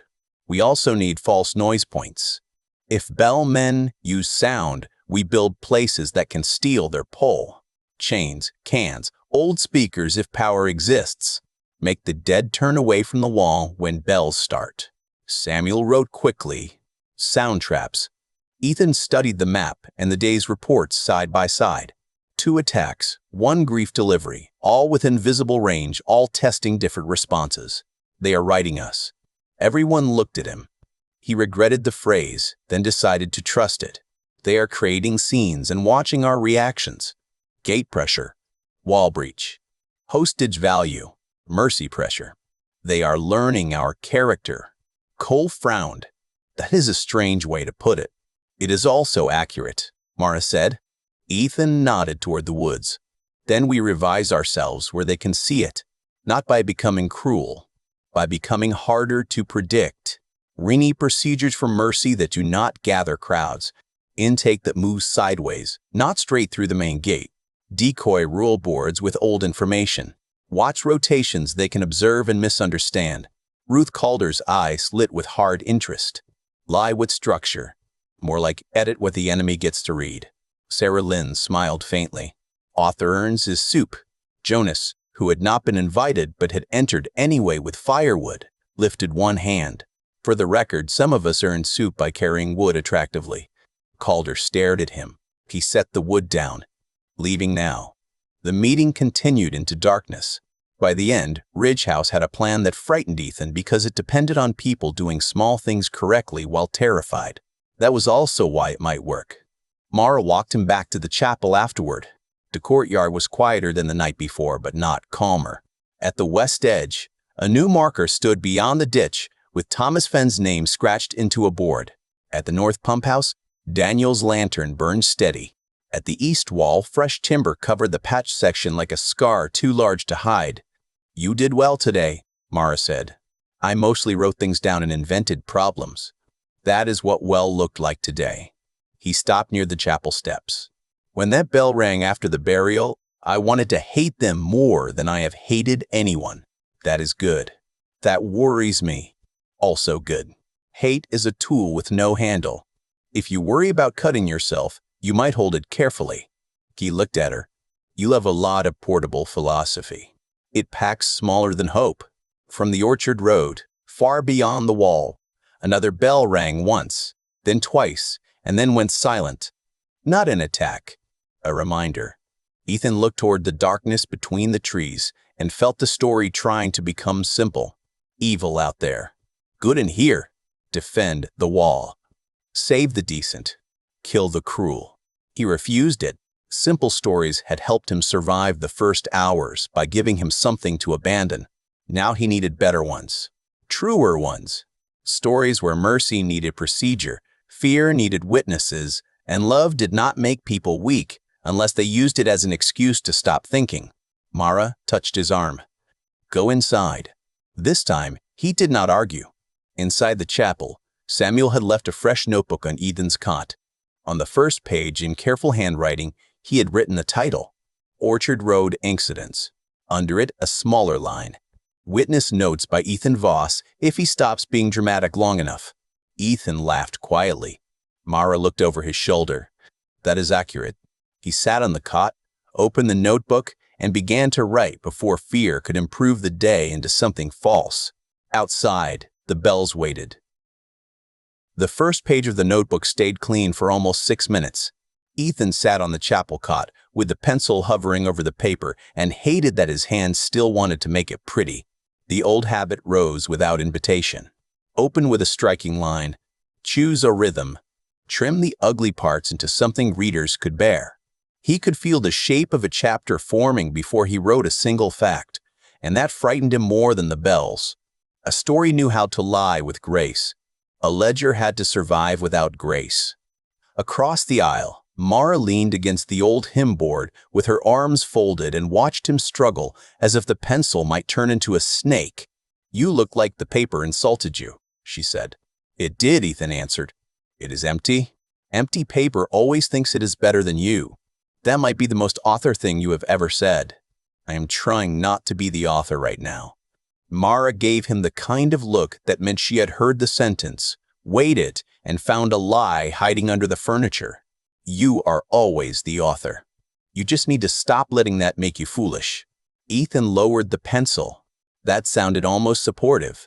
It was practical. "I need you useful. That is what you say when you are being supportive." She pushed away from the wall. "Write the first thing you know. Not the best thing. The first true thing." He looked down at the page. The pencil moved before he could dress the words up. Bell after burial, twice from Orchard Road. Not an attack, but a claim. He stared at the line until it stopped trying to become literature. Mara came closer, but she did not read over his shoulder. That restraint felt more intimate than touch. "Is it better?" "Cleaner," Ethan said. "Not better. Clean is better now." Outside the chapel, Ridgehouse began the morning as if it had not buried Thomas Fenn before supper and listened to enemy bells after dark. Buckets moved in the courtyard. Someone argued about lentils near the kitchen door. Children whispered too loudly in the hallway because every child in the world believed a whisper became invisible if enough urgency lived inside it. The place was alive in the stubborn, bruised way people stayed alive when they did not know what else to do. Ethan wrote until the pencil left a groove in his finger. Gate test. Dead man returned his message. East wall breach. Feeder release near pump house. Grief pressure at burial. Sound mark afterward. They are measuring the wall and the people. He paused at the word feeder. It was not right. Zombie was not right either. Infected sounded medical, and sometimes that helped people pretend a clinic could solve what had already eaten its way through the city. Walker was wrong because the worst of them ran. Dead was wrong because some of them were still, horribly, alive in the body. Every name carried a mistake. "What do you call them?" he asked. Mara stood at the chapel door now, checking the courtyard in slices. "When they are coming?" "Yes, when they are coming. I call them a problem." Ethan looked up. She shrugged. "Names make people comfortable. Problem keeps them moving." He wrote it down. Sarah Lynn entered before he finished the sentence. She carried a cup of tea in one hand and a folded strip of cloth in the other. Her hair was tied back tighter than usual, and her eyes held the polished fatigue of someone who had slept badly and decided to punish everyone with competence. "Daniel is awake," she said. Mara straightened. Ethan set the notebook aside. "Awake how?" "Clear, weak, and angry that I will not let him leave quarantine." "That sounds like Daniel," Mara said. Sarah's mouth tightened. "It also sounds like a man whose fever broke without changing him." The chapel seemed to draw in a breath. Ethan stood too quickly, and his ankle punished him with a bright spike of pain. He steadied himself against the pew and pretended Mara had not noticed. She had. Of course she had. "So he is safe?" he asked. "Safe is not a word I'm using for anyone until the world apologizes," Sarah said. "He is alive, alert, not violent, and not showing the signs I expected. That is what I know." Mara moved toward the door. "Show us." Sarah stopped her with a look. "You can observe from outside the line. Nobody enters. Nobody touches. Nobody listens with their heart louder than their head." "That last one was for me," Ethan said. "It was for everyone, but you needed it most." They crossed the courtyard under the gray morning. Ridge House had changed overnight in small ways that made Ethan uneasy. More eyes watched from second-floor windows. More tools leaned against doorframes within easy reach. The laughter that had existed before Thomas died had not disappeared, but it had moved indoors, behind hands and corners, as if joy now needed a guard. At the quarantine shed, Ruth Calder waited with Cole Mercer and two armed watchers. Calder held her clipboard against her chest, but there was no paper on it. She had brought authority as a prop because everyone else expected it to have weight. Daniel sat on a cot behind the painted line. He looked thinner than he had the day before. Fever had hollowed his cheeks and left sweat drying at his temples, but his eyes were his own. Ethan knew because he had seen eyes that were not. Hunger without thought. Motion without personhood. Daniel looked terrified, ashamed, and human. "You brought the jury," Daniel said, voice rough. "Observers," Sarah corrected. "That is worse. A jury at least has to pretend it might decide in your favor." Jonas Vale stood near the far wall with his hands tucked under his arms. He had not been invited, which made his presence unsurprising. Lena Ortiz hovered beside him, her face arranged into a steady calm that did not reach her fingers. Mara stayed outside the shed doorway. Ethan stood beside her, close enough to feel the warmth of her shoulder through the morning chill. Sarah checked Daniel's eyes with a small flashlight. He endured it with the patience of a man who understood that complaining too much might make him look guilty of something biology had not yet named. "Tell them what you told me," Sarah said. Daniel looked past her at the gathered faces. His gaze stopped on Ethan for half a second. Maybe because Ethan had been writing things down since he arrived. And frightened people often mistook record-keeping for judgment. "I remember everything," Daniel said. "I remember the school. I remember Leah dying. I remember locking myself in the equipment room because her blood got in my mouth. I remember wanting water so bad I thought I would drink from the floor. I remember the fever. I remember hearing you people talk about whether to kill me." Cole shifted. Nobody used that word. Daniel laughed without humor. People do not have to use a word for it to sit in the room. Ethan wrote that down in his head before he could stop himself. Sarah folded her arms. Tell them about the sounds. Daniel's expression changed. Mara saw it too. Her posture sharpened. What sounds? Calder asked. Daniel rubbed his palms on his knees. When the fever was worst, I could hear them outside. Not voices, not thoughts. Nothing like that. I am not claiming magic. It was more like pressure building under the skin. When the infected gathered near the pump house, I knew before the horn. My teeth hurt. My chest got tight. I could feel the direction like a storm coming. Silence moved through the shed.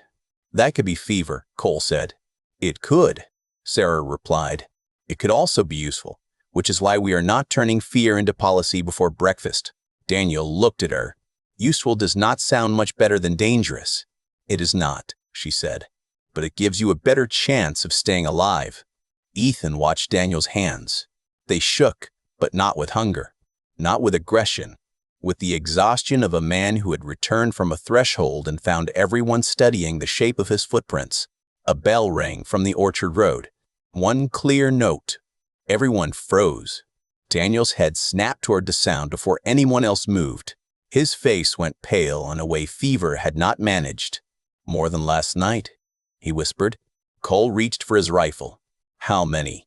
Daniel closed his eyes. His throat worked. Not people. Not close yet. They are pulling them. A lot of them. Mara's hand touched Ethan's wrist, brief and hard. Not fear, but signal. It meant move. Calder turned toward the courtyard. Cole, north and west watch. Sarah, keep him contained. Samuel, find every runner. Ethan, bring the notebook.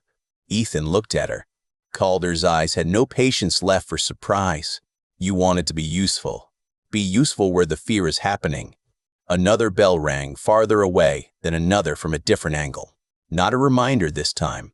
A pattern. Ethan grabbed the notebook from the chapel and followed Mara into the courtyard. His ankle hurt. His hands stayed steady. Around him, Ridge House woke fully into danger. People ran, but the better ones ran toward positions. Children were moved into the cellar. Buckets were filled, though nobody had set fire. The Westgate crew lifted the inner brace. Ruth Calder stood on the steps and turned panic into jobs with a voice that cut clean through the rising noise. The bells continued beyond the wall, slow and patient. Ethan opened the ledger and wrote the first true thing. They are done watching only. Today they want to conduct. Ridge House had made rules during peace and revised them during fear. That morning, the rules were tested by a woman in a yellow raincoat carrying a baby that did not cry. She appeared on the north lane between the first and second bell sequence. The watchers spotted her before the infected did, which was the only reason she reached the outer ditch. She stumbled through the grass with one shoe missing and blood drying across her chin. The baby was wrapped in a blue blanket and tucked so tightly against her chest that Ethan could not see its face. Please, she called. Please, open the gate. The word traveled across the field and struck every person on the wall. Ethan stood behind the north platform with the ledger tucked under his arm. Mara crouched beside him, her rifle resting low against the wood. Cole Mercer watched the tree line through binoculars. Ruth Calder stood below at the intake lane, one hand lifted to keep the gate crew still. 3 days earlier, Ethan would have called the scene obvious.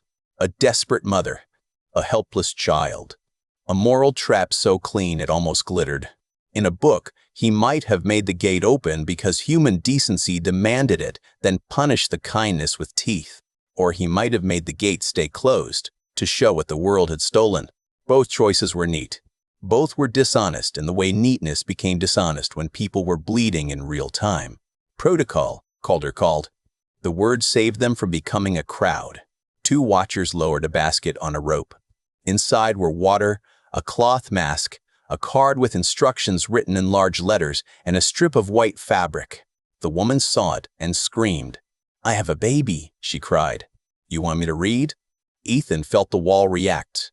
A shift. A human leaned toward the field. Mercy had gravity. Mara did not move. Watch the tree line, she said. I am. Watch it like you love nobody. That hurt because he understood it. The woman grabbed the basket with one hand, still clutching the bundle. She looked toward the wall with wide, furious eyes. I cannot do this alone. Calder's voice carried without cracking. Set the bundle down on the white marker and step back. If the child is alive, we will retrieve them. If you are injured, we will treat you at distance first. You think I am infected? I think everyone is unknown until proven otherwise. The woman sobbed. The baby still did not. Ethan's pencil moved. Baby silent. Bundle held too high. Right arm stiff. No weight shift when she stumbles. He stopped writing. His stomach tightened. Mara, he said softly. I see it. Cole lowered the binoculars. See what? Ethan did not answer him. He watched the blanket. The shape was wrong. Too narrow at the bottom. No small motion. No breath-tugging fabric. The woman held the bundle with the terror of someone afraid to drop a fragile thing, but also with the tension of someone afraid something inside might clink. Mara leaned toward Cole without taking her eyes off the field. Tell Calder the bundle is wrong and do it quietly. Cole slid down the platform ladder with more grace than Ethan expected from a man built like a door. The woman stepped closer to the ditch. Open it, please. He is all I have. A boy, supposedly. She had not said he before. Ethan wrote that too and hated himself for noticing. Behind the woman, the orchard trees moved. Not wind. The morning had gone still. A dark figure stood between trunks. Too far for features. Close enough for intent. Then another. They did not come forward. They waited. Mara's mouth tightened. Bellmen. Using her? Ethan whispered. Or she is one of them. Those are not the same. No, Mara said. That is why this is ugly. Calder received Cole's warning without looking up. Ethan saw her shoulders change by a fraction. Authority became something harder. Set the bundle on the marker, Calder repeated. Then step back. The woman's face twisted. You monsters. A man on the wall muttered. For God's sake, open it enough to take the baby. Calder turned on him so fast he stepped back. You will leave your post or hold it. You will not run my gate from your feelings. Ethan expected anger. Instead, he saw shame move through the man's face. Shame could be useful if it arrived before disaster. The woman lowered the bundle halfway, then stopped. Her eyes flicked toward the orchard. Mara exhaled. There she looked. She looked for permission, Ethan said. Yes, exactly. The baby blanket fell open. There was no child. There was a brass handbell wrapped around a jar of dark fluid and a small metal striker wired to a spring. Ethan understood just enough to feel his skin go cold. If the bundle struck the ground or was pulled wrong, the bell would ring and the jar would break. Blood on the intake lane. Sound at the gate. Every infected being drawn along the road would pivot straight toward Ridge House. Calder understood at the same time. Everyone down. Gate team hold. The woman screamed and ran for the ditch, clutching the device against her chest. Mara fired once. The shot struck the ground in front of the woman, close enough to throw dirt across her legs. The woman fell backward, still holding the bundle. Her scream became raw terror. Do not move, Mara shouted. Do not drop it. The figures in the orchard vanished. The bells beyond the road changed tempo. Ethan's heart slammed so hard he thought it might shake words loose from his mouth. He forced them to line up first. They wanted us to either open the gate or shoot her center mass. Either way, the device breaks. Mara gave him one sharp nod. Then we do neither. The woman lay in the grass, sobbing, the fake baby clutched under both arms. They made me, she cried. They made me carry it. Nobody relaxed. Calder looked toward Sarah, who had arrived with a medical bag and the expression of someone furious that evil kept inventing work. Can you disarm it? Sarah stared at the bundle from a distance. Maybe if nobody expects miracles and everyone stops breathing near me. That is not a plan, Cole said. It is the honest version of one. Mara glanced at Ethan. Write the sequence. Right now? Yes, now. If this goes wrong, someone needs to know why. The sentence should have shaken him.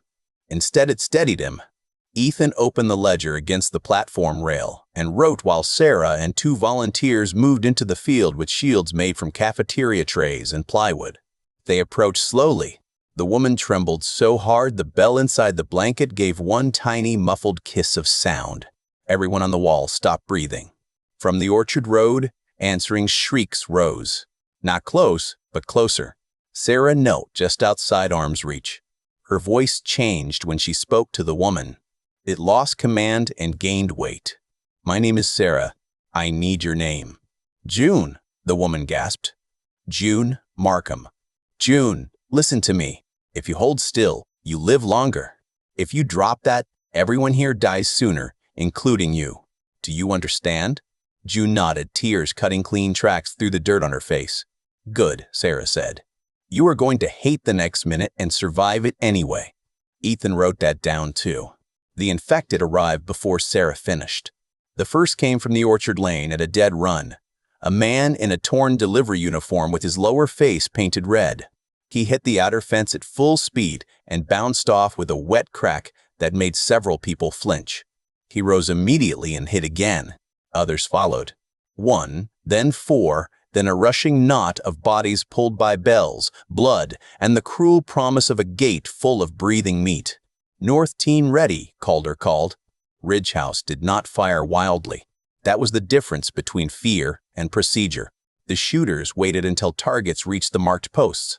Then they fired in pairs, controlled and clean where clean was possible. Not enough to stop the gathering, but enough to prevent the first rush from becoming a breach. Sarah slid the blanket open inch by inch. Ethan saw the bell flash brass, the wire, the jar, the small spring made from scavenged toy metal. A child's toy turned into a gate killer. June whispered, "They have my sister." Sarah did not look up. "Then stay alive to tell us where." Mara left the platform and moved to the intake lane. Ethan followed before he could ask himself whether he had permission. His ankle protested. The ledger slapped against his ribs. "Stay behind me," Mara said. "I am behind you. Stay more behind me." That is not a measurement. She almost smiled, and the almost broke something open in him, even with death gathering at the fence. Sarah cut one wire. The bell did not ring. She cut another. The jar did not break. June made a sound like a person being dragged out of deep water. Then the orchard fired back. A rifle cracked from the trees. The bullet struck the gate brace with a hard metallic scream.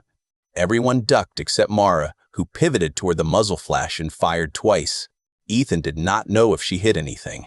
He knew the next shot from the orchard went wild and tore leaves from a tree above the fence. The infected did not care who fired. They cared that sound had multiplied. They surged against the outer fence, bodies crushing bodies, hands clawing through wire, mouths open in voiceless hunger or screaming hunger. Ethan could smell them now. Rain-soaked rot, copper, mud, and the sour stink of bodies working past death's permission. The fence bent inward. Ethan wrote bent in the ledger with his pencil digging so hard it tore the page. "Brace team," Calder shouted. Men and women ran with hooked poles. They shoved the fence back from inside the ditch, using leverage, not courage alone. Courage alone would have been shredded. Leverage gave courage a spine. Sarah lifted the disabled bell device and carried it toward the gate like it was a sleeping animal that might still bite. June stayed on her knees in the grass, hands raised, sobbing without sound. Calder faced the wall. "Do not shoot her." Nobody did. That became the first victory of the day. The second was uglier. The infected at the fence had to be stopped before their weight turned pressure into entry. Cole and the North team fired until their shoulders bruised and smoke curled from the barrels. Mara picked targets that mattered. Climbers, pushers, bodies wedged high enough to give others a ramp. Ethan carried ammunition from the crate to the platform because that was a job his ankle could tolerate, and because jobs were bridges over terror. When the final runner dropped in the ditch and the remaining infected broke apart into confused motion, the orchard bells stopped. The silence that followed was not peace. It was assessment. June Markham sat alone in the field between the ditch and the bodies. Nobody wanted to be the first to speak for her. Nobody wanted to be the first to speak against her either. Calder looked at Ethan. Read the ledger. He understood what she wanted and hated that he could provide it. He read from his notes without embellishment. The silent bundle, the wrong weight, the glance toward the orchard, the device, the claim about her sister, the rifle shot from the trees.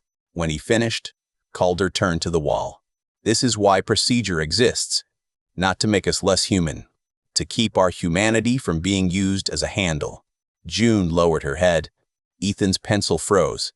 There it was, the forbidden word, simple and common and waiting. He crossed it out before it reached the final clean version and wrote lowered instead. Mara noticed. Voice reader. Yes, the voice reader. Still thinking about the machine that will read this later? I think about everything later. It is my worst trait. Not your worst. That was affectionate. It was ranking. They brought June inside through the distance lane, searched her, washed her, and put her in the second quarantine room with 2 locked doors and Sarah Lynn's hardest stare. She gave them a location before sunset. A small church camp beyond Orchard Road. A place called Bellwether Lodge. Ethan wrote the name carefully. The name was Bellwether? The enemy had chosen a place with a name that would have felt too obvious in one of his books. Reality had no shame. That night, Ridge House did not celebrate survival.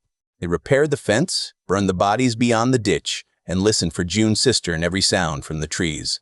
Ethan returned to the chapel after dark with smoke in his hair and the ledger under his arm. Mara followed him inside. You did not run toward the fake baby. I wanted to. Wanting does not count unless it moves your feet. He sat on the cot. Is that your version of praise? Yes. Take it quickly before I improve it. He looked at her, exhausted and alive, and felt the dangerous warmth of wanting tomorrow. Mara, listen. She waited. If the sister is real, we have to try. I know. You are not arguing. I am saving it for when your plan gets stupid. He smiled despite the day. That is fair. Outside, the fence crew hammered through the dark. Each strike sounded like a small answer to the bells. They left before dawn because darkness was dangerous and daylight had become negotiable. The rescue party moved to the drainage cut west of Ridge House in single file, carrying tools that made them look less like soldiers than stubborn mechanics walking into a storm. Mara led. Cole followed with the rifle he trusted more than people. Jonas came next, grinning too much because fear made him perform. Lena had argued her way onto the team by pointing out that a rescued captive might need a woman before she needed another armed man. Sarah came because nobody had learned how to stop her. Ethan came because June's testimony had been taken in his ledger, and Calder wanted the person who knew the details close enough to notice when the world contradicted them. Ethan suspected Calder also wanted him away from the wall if the rescue failed. Witnesses had value until they turned into grief people had to feed. Mara waited until Ridge House disappeared behind the low-rise before speaking. Rules first. Jonas sighed. I was hoping for a song. You talk after I finish. You complain after we get back. You flirt only if the dead begin filing paperwork, and we have run out of concerns. Lena looked at Jonas. That last one was painfully specific. I inspire detail, he said. Mara continued without a glance. We do not chase. We do not split. We do not enter any building with one exit. If a captive is real, we confirm before moving. If a captive is bait, we leave faster than guilt can negotiate. Ethan adjusted the strap of his pack. And if it is both? Mara looked back at him. He wished he had not asked and was glad he had. Then we choose the person without sacrificing the group, she said. If that cannot be done, we bring back the truth.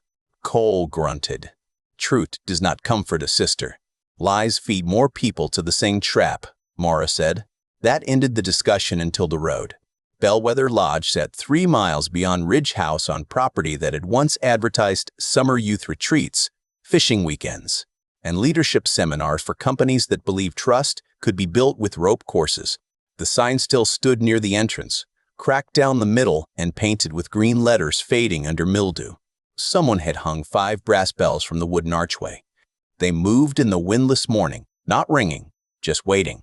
Ethan hated them instantly. The lodge itself rested beyond a gravel loop surrounded by cabins, a dining hall, and a low chapel with colored glass broken from half its windows. The place should have been peaceful. Pine trees, lake mist, benches arranged for campfire songs. Instead it felt staged, too open in some places, too blind in others. Paths led naturally toward the center, which meant they also led naturally into a kill zone. It is designed, Ethan whispered. Mara crouched behind a fallen information board. It was designed before. They are using what was here. That does not make me like it more. She scanned the cabins. Good, because light gets careless. Sarah knelt beside them and studied the bell arch. I see wire on the third bell. Maybe two more. Cole lifted the binoculars. No movement. Jonas lowered himself behind a stump. Ivo, we respect that as suspicious and go home. Lena touched his shoulder once. Not comfort exactly, but a reminder that he had a spine. Ethan opened the ledger and compared June's directions to the layout. Her sister, Elise, had been held in a cabin with a painted red fish by the door. Third cabin from the dining hall. Window facing the lake. Guard with a limp. A woman with a shaved head. 2 bells outside. June had given details Fear usually could not invent, but Fear could be coached. There, he said, pointing.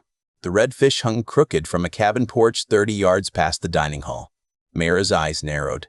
Too visible. Unless they think we will think that and avoid it, Jonas said. Everyone looked at him.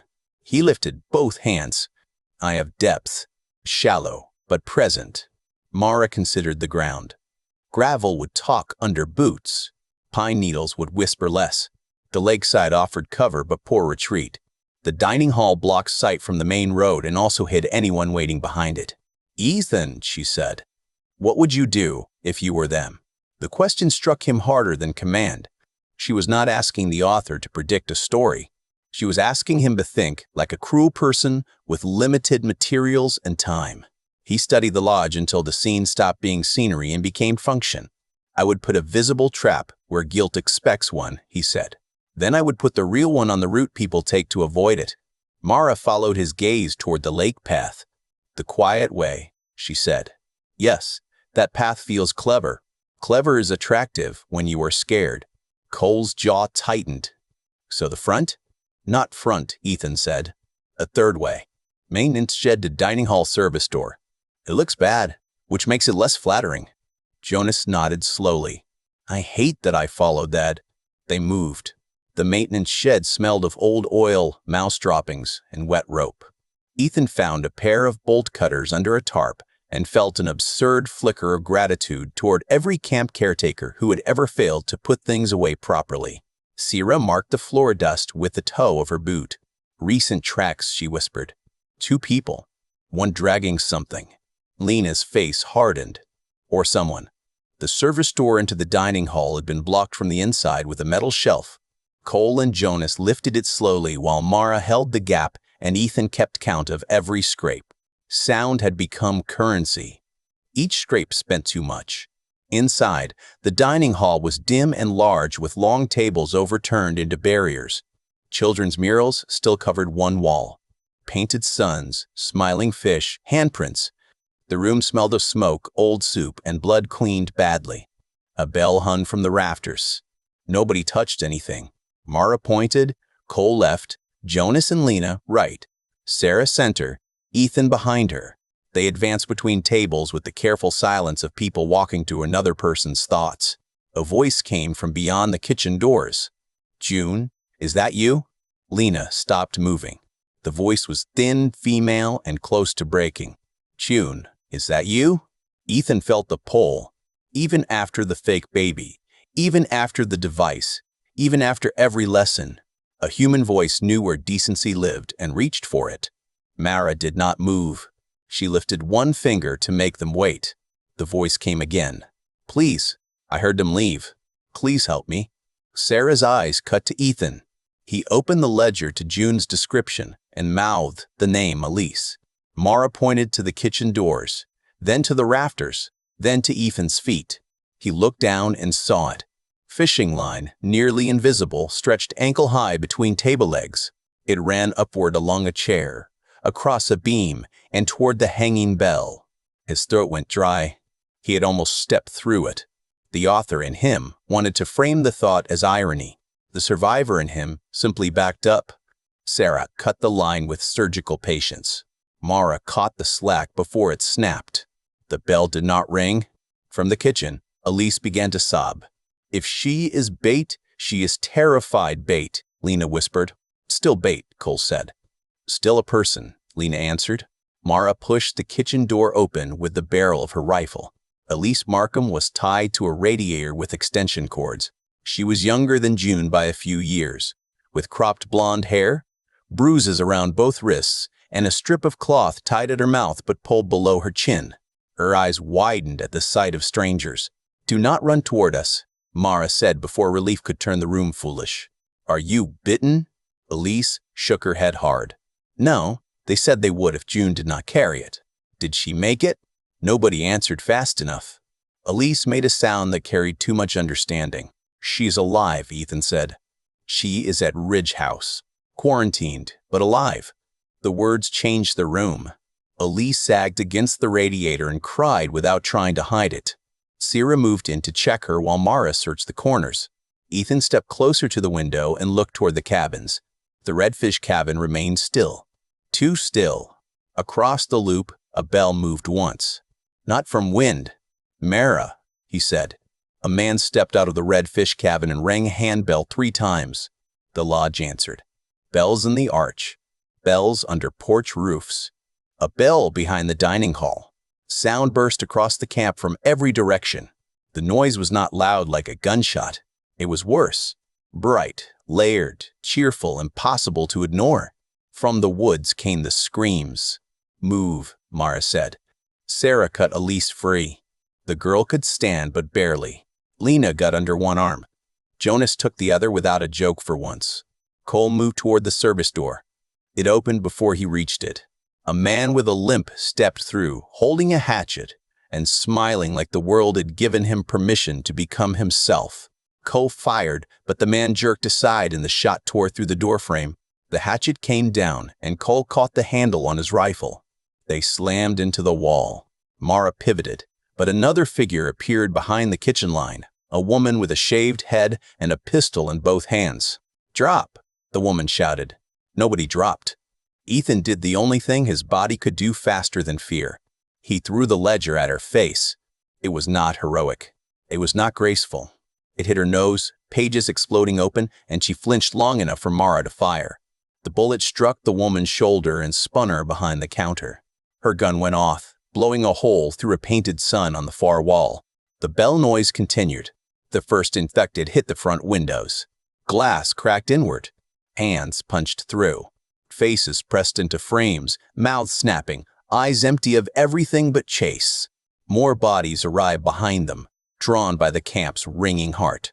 Cole drove his knee into the limping man's stomach and threw him across the table. Jonas and Lena dragged Elise toward the service door, but the path was blocked by 2 infected entering from the shed, both fast, both wet with lake mud. Ethan grabbed the bolt cutters.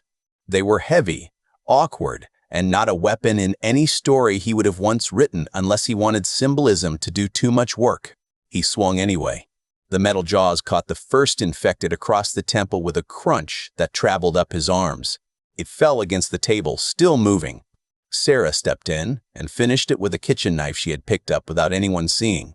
The second infected slammed into Jonas and drove him back. Lena lost her grip on Elise.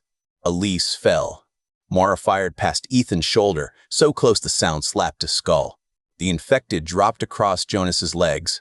Jonas shoved it off, face pale. "I liked that leg," he gasped. "Use the other," Lena snapped. They ran through the shed and out into the pine line while the dining hall came apart behind them.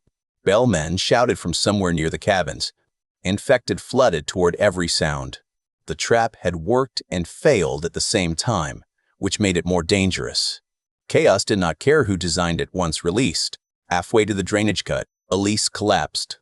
"I cannot," she sobbed. "I cannot run." Lena knelt beside her. "You can move with help. That is different." The infected were behind them. Not many yet, but enough. Fast shapes between trees. Cole raised his rifle and fired twice. One fell. One did not. Mara looked at Ethan. "Give me a plan." No time. No elegance. No clever quiet route now.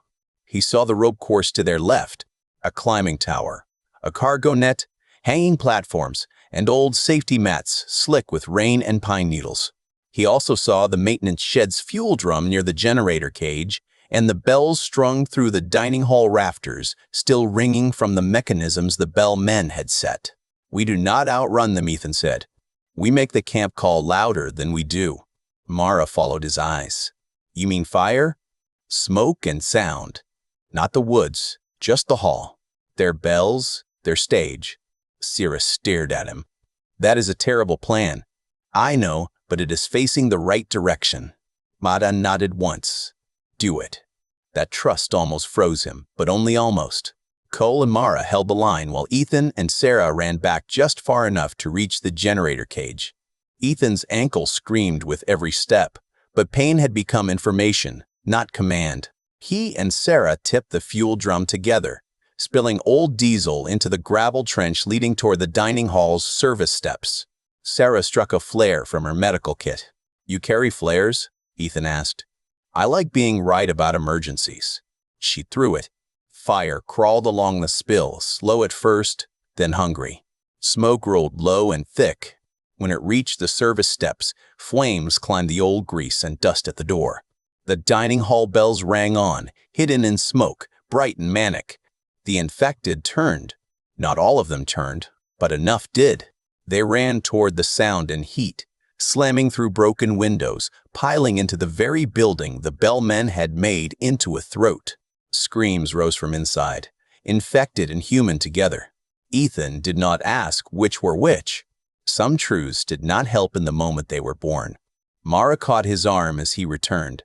"Move now." They carried Elise between them for the last stretch. Jonas limped. Cole bled from a cut over his eye. Sarah coughed smoke. Lena whispered encouragement into Elise's ear with fierce, steady tenderness. They did not stop until Ridge House's West Horn answered their approach. At the gate, June Markham saw her sister and nearly broke the quarantine line trying to reach her. Calder stopped her with 2 words and a hand on her shoulder. "Not yet." June shook so hard Ethan thought she might fall. Elise reached for her from the other side of distance, both sisters separated by rules that suddenly looked cruel and necessary and holy in their own hard way. "I am here," Elise called. "I am here because she came." June turned her face toward Mara, then Ethan, then everyone, trying to thank them and grieve and obey all at once. Ethan could not bear it for long. He looked down at his hands and realized he had lost the ledger. For one irrational second, the loss hit him like a death. Then he saw a torn page stuck to the front of his jacket with blood and rain. The first page. Orchard Road Incidents. Witness notes by Ethan Voss, if he stops being dramatic long enough. The rest was gone, thrown at a woman with a pistol, burned or trampled under bells. Mara saw his face. "You saved a person." "I lost the record." "Then write it again." Memory edits. "Then do it before yours does."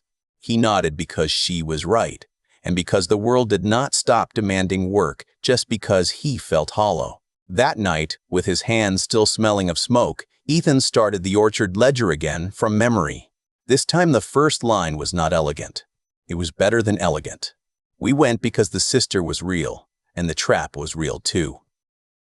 Ethan found his own novel in the abandoned teacher's lounge at Bellwether's satellite school 2 days later, and for a moment he hated the dead for having a sense of humor. Ridge House sent a smaller party back after the fire settled. Not to the lodge itself, which still smoked in black ribs against the trees, but to the school building half a mile south where June said the bellmen had stored food, batteries, and captives before moving them. The rescue had given Ridge House Elise 2 boxes of canned peaches, a broken radio, and more questions than comfort. Questions needed ground under them. Calder wanted proof. Cole wanted ammunition. Sarah wanted medical supplies. Mara wanted a look at the enemy's habits before the enemy cleaned them away. Ethan wanted to be useful and hated that he also wanted answers shaped like narrative. The school had been a private academy once, small and expensive, with inspirational words painted along the halls. Courage, respect, and community had been painted along the walls. Someone had scratched lines through most of them. Someone else had written "Eat Fast" above a water fountain in black marker. Reality kept editing. They moved room by room. Mara, Ethan, Cole, and Sarah. No Jonas this time because his leg had swollen, and Lena had threatened to sit on him if he tried to volunteer. No rescued sisters because quarantine had rules even reunion could not soften. The first classrooms held blankets, empty cans, and strips of cloth used as restraints. The second held a chalkboard covered with tally marks. Ethan counted 64 before his stomach asked him to stop. The third held a map of Ridge House drawn from memory, with the north ditch marked weak until crossed out twice. Mara stood beside him, silent. "They studied the wall before June," Ethan said. "Yes, they did. Maybe before Daniel. Probably before Daniel, too." He traced the map without touching it. "This line is wrong. The east wall looks closer to the pump house than it is." Cole looked over his shoulder. "Good. Let them be wrong." "They corrected other things," Ethan said. "Why not this?" Sarah joined them. "Because nobody came back from that angle?" Mara's eyes sharpened. "Or because someone wanted them wrong?" The idea settled over the room. Ridge House had been frightened of a spy since June arrived. Fear of spies was useful until it became a hobby. Calder had warned against turning suspicion into sport. But the map made Ethan think of Thomas Fenn, dragged home as a message. Had he seen something? Had he lied before death? Had someone inside Ridge House quietly protected an approach by feeding the enemy a mistake? A bell rang in Ethan's memory, and he closed the thought before it grew teeth. "Teacher's lounge," Mara said. The lounge door was locked.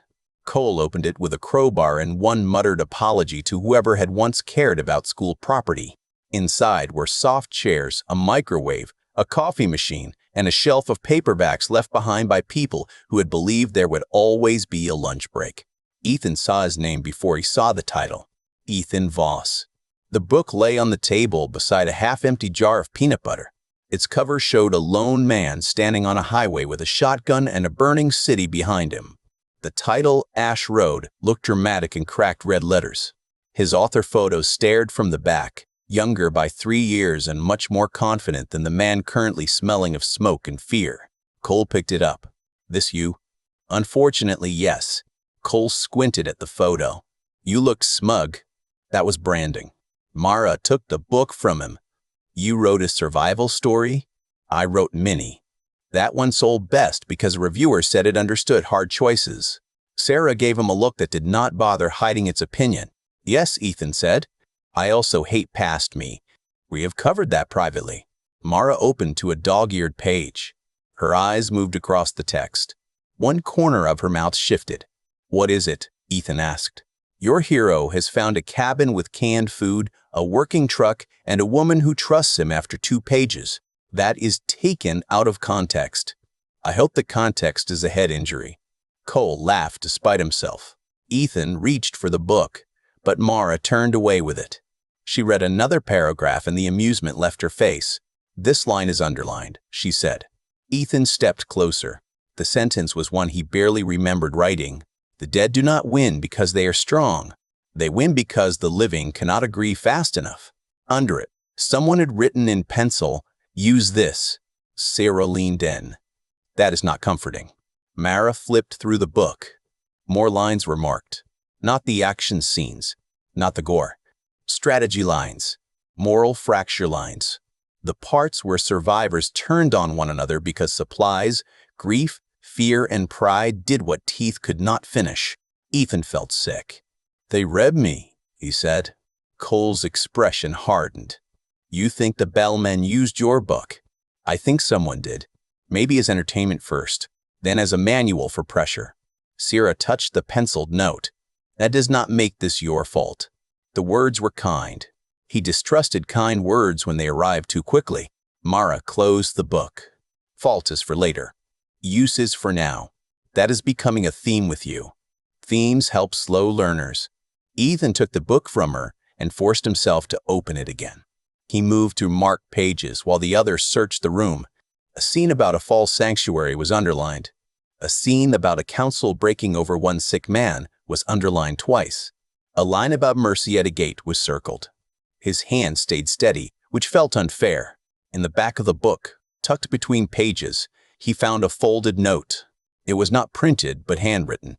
"Boss understands the shape, but he always saves the decent ones before they become inconvenient. Real pressure will improve the ending."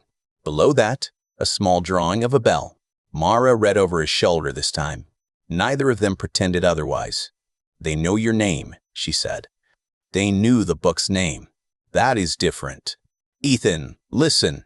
He looked at her. "Do not make the comforting version prettier than the true one."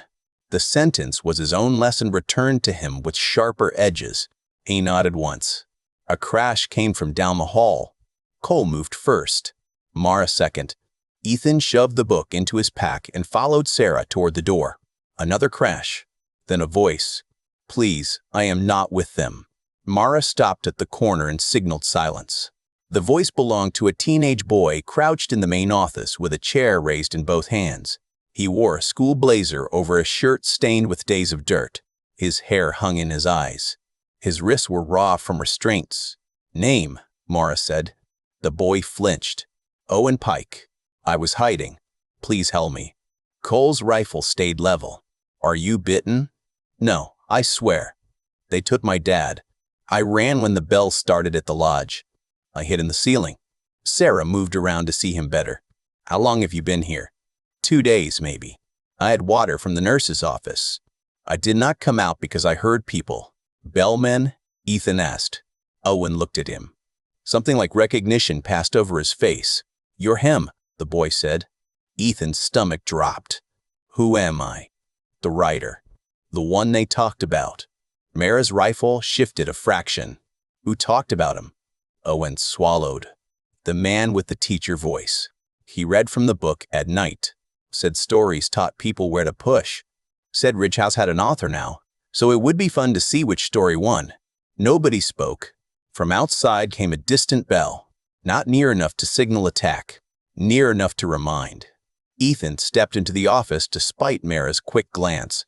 He crouched in front of Owen, careful not to crowd him. "What is the man's name?" Owen's eyes filled. He called himself Penn. "I do not know if it is real." He said names were handles, and he did not plan to be carried. Ethan almost laughed because the line sounded like something he might have cut from a villain for being too pleased with itself. "What does he want?" Ethan asked. Owen shook his head. "He wants people to prove him right." "About what?" The boy looked toward the hallway, as if Penn might be listening from inside the walls. "That everyone becomes simple when afraid enough. That good people only need the correct pressure to become honest monsters." Mara's face closed. Ethan thought of June, Daniel, Thomas Fenn, and the fake baby, the marked passages in Ash Road. He thought of every time a story had made cruelty look inevitable, because inevitability was easier to write than resistance. "He is wrong," Ethan said. Owen stared at him with desperate hope, which was a terrible thing to give a person by accident. "He is wrong," Ethan repeated quieter. "But wrong people can still kill you." They brought Owen back under the same distance protocol used for everyone else. Calder did not like new mouths, new risks, or new mysteries, but she listened when Ethan presented the marked book and the note. Ridgehouse gathered in the chapel that evening because the rain returned and the courtyard offered too much sky. The book sat on Calder's table like evidence from a crime Ethan had not meant to commit. Samuel read the underlined sentence aloud. "The dead do not win because they are strong. They win because the living cannot agree fast enough." Nobody looked at Ethan directly. That was worse than blame. Calder tapped the cover. "This Penn person has read our fear in Mr. Voss's work. He is using both." "My work is not an instruction manual," Ethan said. Cole crossed his arms. It became one when a cruel man picked it up. Mara turned on him. "A hammer is not guilty because someone swings it at a skull." Cole held her gaze. "No, but I still want to know where the hammer is." "Enough," Calder said. Ethan stood because sitting felt like accepting a witness stand. "He is using stories because stories simplify. He wants us to become the version he can predict, the frightened mob, the ruthless gate, the fractured council, the noble rescue that walks into a trap. If we know that, then we can deny him the pleasure." "How exactly?" Samuel asked. Ethan looked at the copy of Ash Road. He hated the cover, hated the confident man on the back, hated the Marx lines most of all. "We stop making fear dramatic," he said. "We make it procedural. We make mercy boring. We make decisions documented, witnessed, and slow when slowness is safe, fast when speed is needed. We do not give him scenes. We give him systems. Mara's eyes stayed on him. Warm, guarded, proud in a way she would deny if asked. Calder nodded. Then write the systems. I lost the ledger. Samuel lifted a new notebook from under the table. I assumed you would continue being dramatic and need another. A tired laugh moved through the chapel. Small, but real.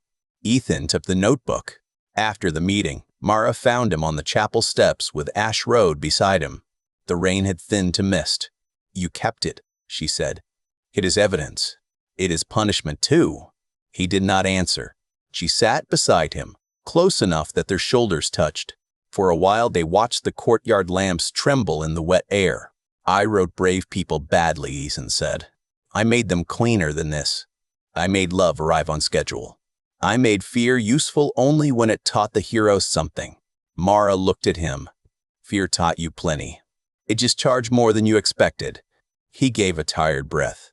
I do not know how to beat someone who is using my own instincts against people. Then do what you did today. Notice when the sentence is too neat. He looked at her hand resting between them. Not touching his, not withdrawn. A choice waiting without demand. You make things sound possible, he said. Do not accuse me of optimism. I would never. His fingers moved first, slowly enough to let her refuse. She did not. Her hand closed around his with a steadiness that made the ruined world recede for one careful breath. No bells rang. For once, nothing interrupted. Daniel Reese stopped being a patient and became a problem on the fourth morning after his fever broke. He did not attack anyone. He did not snarl, lunge, change, or perform any of the terrifying behaviors that would have made the decision simple. He asked for coffee. That was the trouble. A monster could be killed. A man asking for coffee required policy. Sierra refused the coffee because quarantine rules allowed water, broth, and insults directed at the medical staff in moderation. Daniel accepted water and used the insult allowance carefully.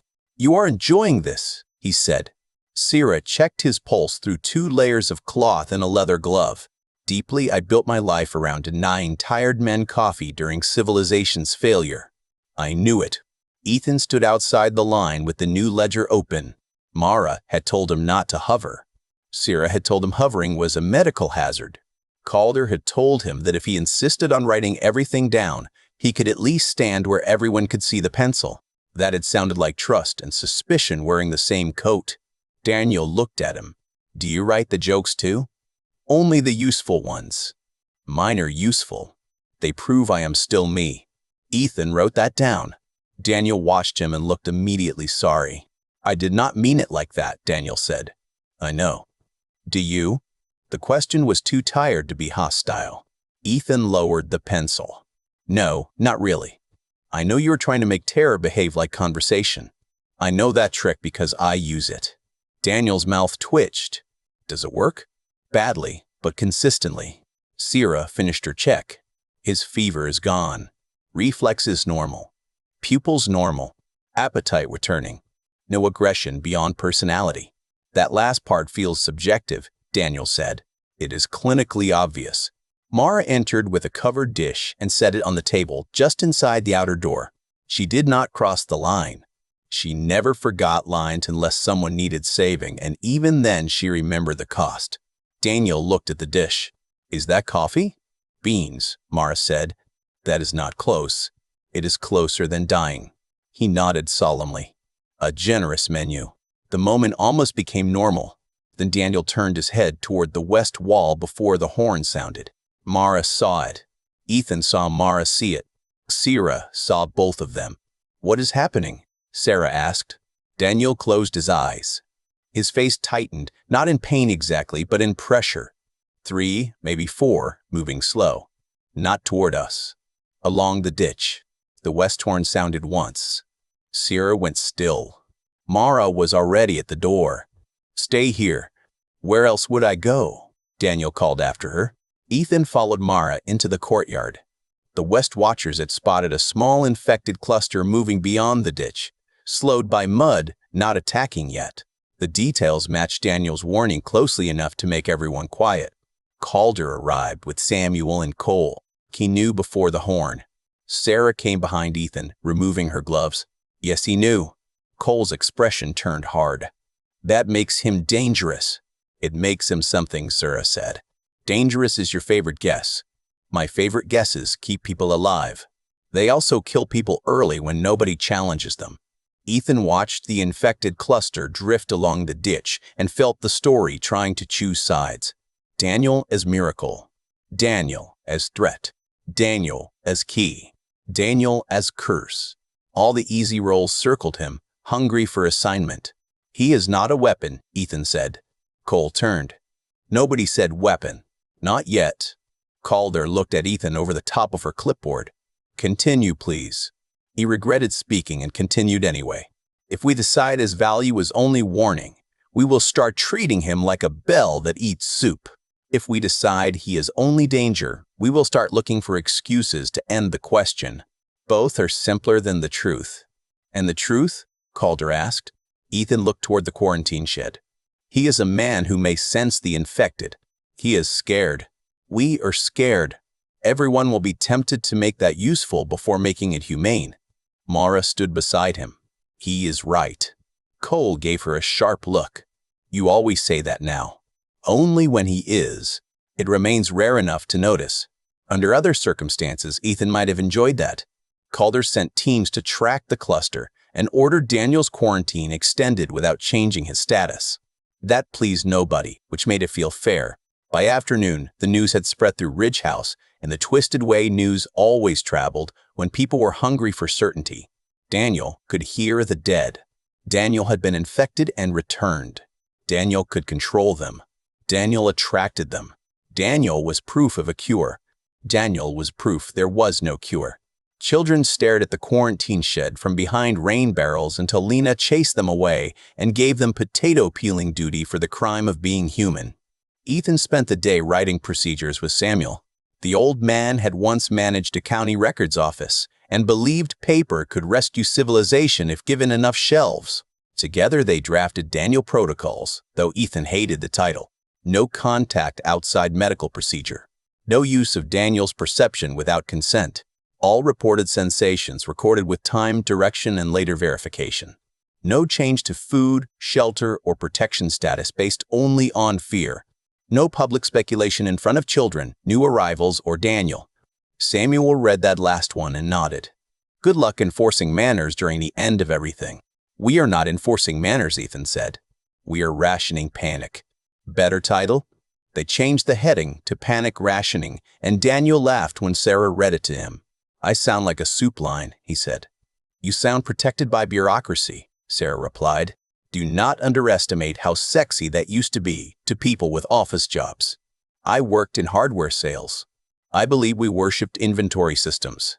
Ethan wrote the exchange because humor mattered, not as relief, as evidence that the person was still bigger than the condition.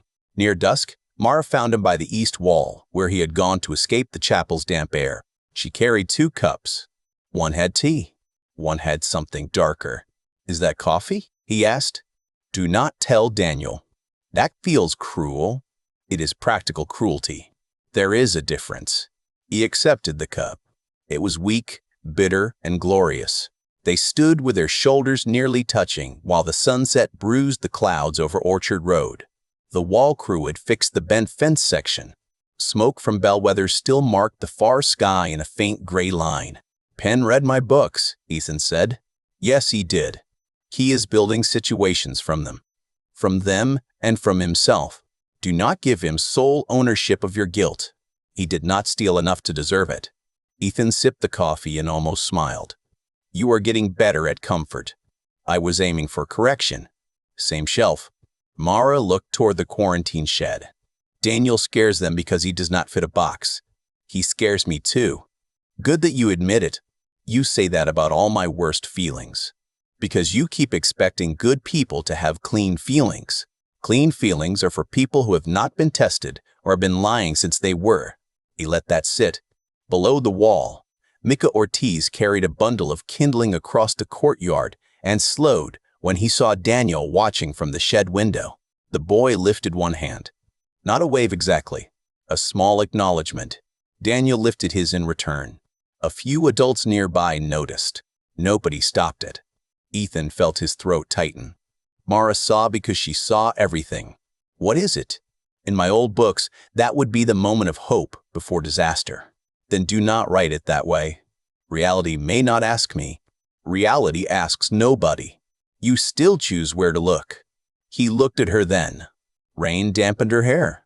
Fatigue shadowed her face. She had saved him, challenged him, threatened him, and stayed.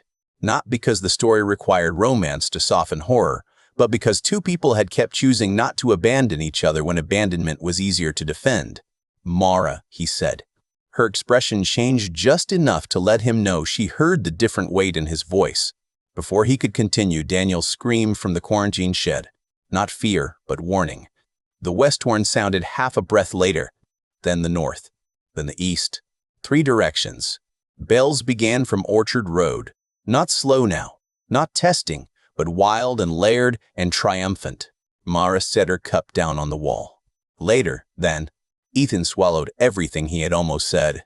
Later, he agreed. They ran toward the courtyard as Ridge House erupted around them.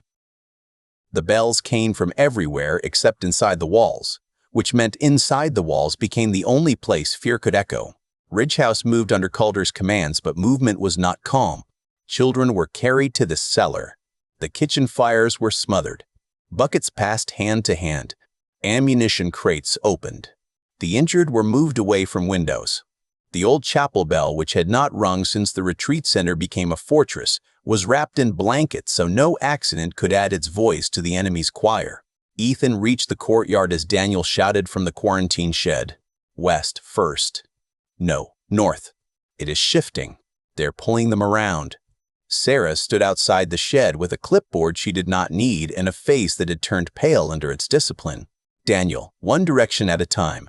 They are not one direction, he shouted. That is the point. Mara was already climbing the west platform. Ethan followed Calder to the map table under the dining awning. Samuel spread the Ridge House map, weighting corners with stones. Cole marked torncalls with charcoal, west, north, east, then west again. They are circling us, Ethan said. Cole did not look up. We noticed. No, not attacking from all sides. They are circling, and they want us to rotate crews until we create a weak side ourselves. Calder's eyes sharpened. Like stirring a pot. Like editing attention, Ethan said. Every bell says, look here. If we obey all of them, we stop seeing anything. A watcher shouted from the north wall. Gunfire followed, not much and controlled. Then a scream from outside, cut short by the feeding sounds that carried farther than mercy should allow.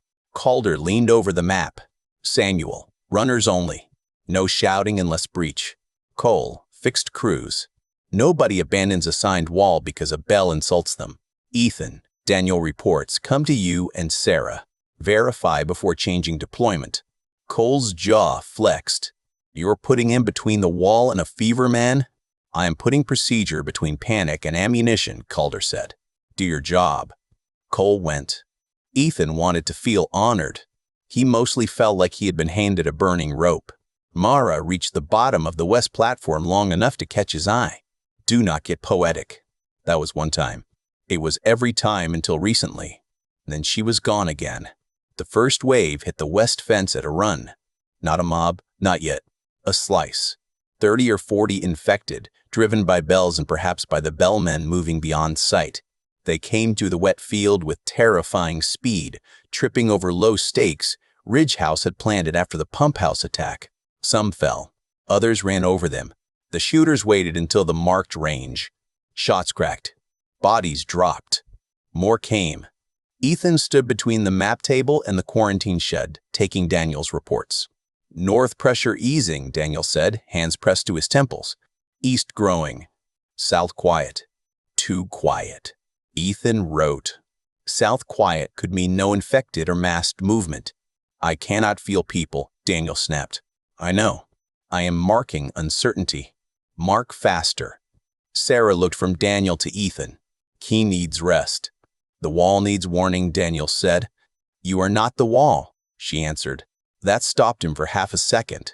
Another horn sounded from the east. The horn pattern meant contact at the outer ditch. Ethan carried the note to Calder. East growing. South quiet but uncertain. Calder sent 2 runners, not a crew shift. Fixed crews. Verified changes. Boring survival. Systems against theater. For 20 minutes, it worked. Then Penn spoke. His voice came through a megaphone from the orchard road, amplified and distorted until it seemed to belong to the trees themselves. "Good evening, Ridge House. I hope this is not a bad time." Every head tried to turn. Calder shouted before the turn became movement, eyes on posts. "He is sound, not weather." Some people obeyed. Some needed a second shout. Penn laughed through the megaphone. The sound was warm, educated, almost gentle. Ethan hated it more than he would have hated a growl. "I have been reading your friend," Penn called. "Mr. Voss has such faith in groups, at least when the chapter requires them. I wonder how much faith he has now." Ethan felt the courtyard look for him even when faces stayed pointed outward. Mara did not look. He loved her for that and feared the word love because words could become hostages. Penn continued. "I have a question for the author. How many people in there are still people if the wall opens? How many become teeth with better grammar?" Ethan forced himself to write the words down, not because they deserved preservation, but because poison needed labels. Daniel groaned inside the shed. "South, something south, fast." Ethan's head snapped up. "No horn from the south." "Sarah, can you confirm?" She was already moving. "Stay with the report." Ethan ran to Calder. "Daniel reports south fast, no horn." Calder's face changed. "South crew, signal check." No answer. Mara descended from the west platform before Ethan could look for her. Cole arrived from the north with 2 fighters. Calder pointed once. "South wall, go now." Ethan followed because nobody told him not to fast enough. The south wall bordered the old orchard storage yard, where stacked crates, tarps, and broken equipment created too many hiding places. It should have been quiet because no road ran there. Quiet had become Penn's favorite lie. They found the Southhorn man dead under the platform with a metal bolt through his throat. Ethan saw the weapon before the word formed and named it as a bolt, not the other word. Metal and blood in the man's hand still gripping the horn he had not managed to raise.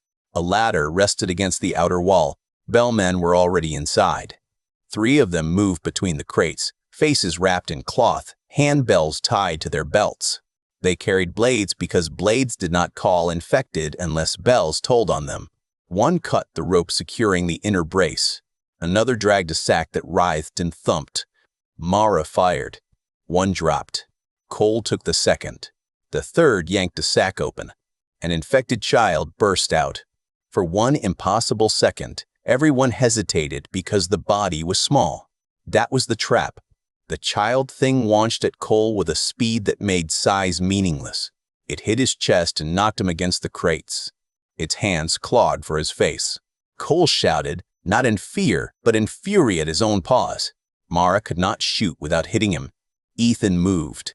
He did not think about the book. He did not think about symbolism or tragedy, or what a reader could bear. He grabbed the crate lid and drove it between Cole and the infected child, forcing its teeth into wood instead of skin. It tore at the lid with shocking strength. Cole rolled free. Mara stepped in and ended it with one hard strike from the rifle stock. Nobody spoke for a breath.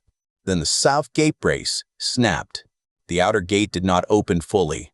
Ridge House had built redundancies because paranoia, properly managed, was another form of love. The secondary chain caught, leaving a gap barely wide enough for one body at a time. One body was enough. Infected hands thrust through. Faces followed. The bellman still alive yanked the chain with both hands, trying to widen the gap while laughing into his mask. Cole shot him. The man fell backward and took the chain with him. The gap widened another inch. "Brace it," Mara shouted. Ethan, Cole, and 2 fighters slammed their weight into the inner timber. Pain tore up Ethan's ankle. He felt something give in the joint, or the bandage, or maybe just his courage. He stayed. Bodies hit the other side. Fingers clawed through. One caught Ethan's sleeve and ripped fabric from his arm. Teeth snapped so close he felt air move. Mara fired through the gap once, twice, 3 times.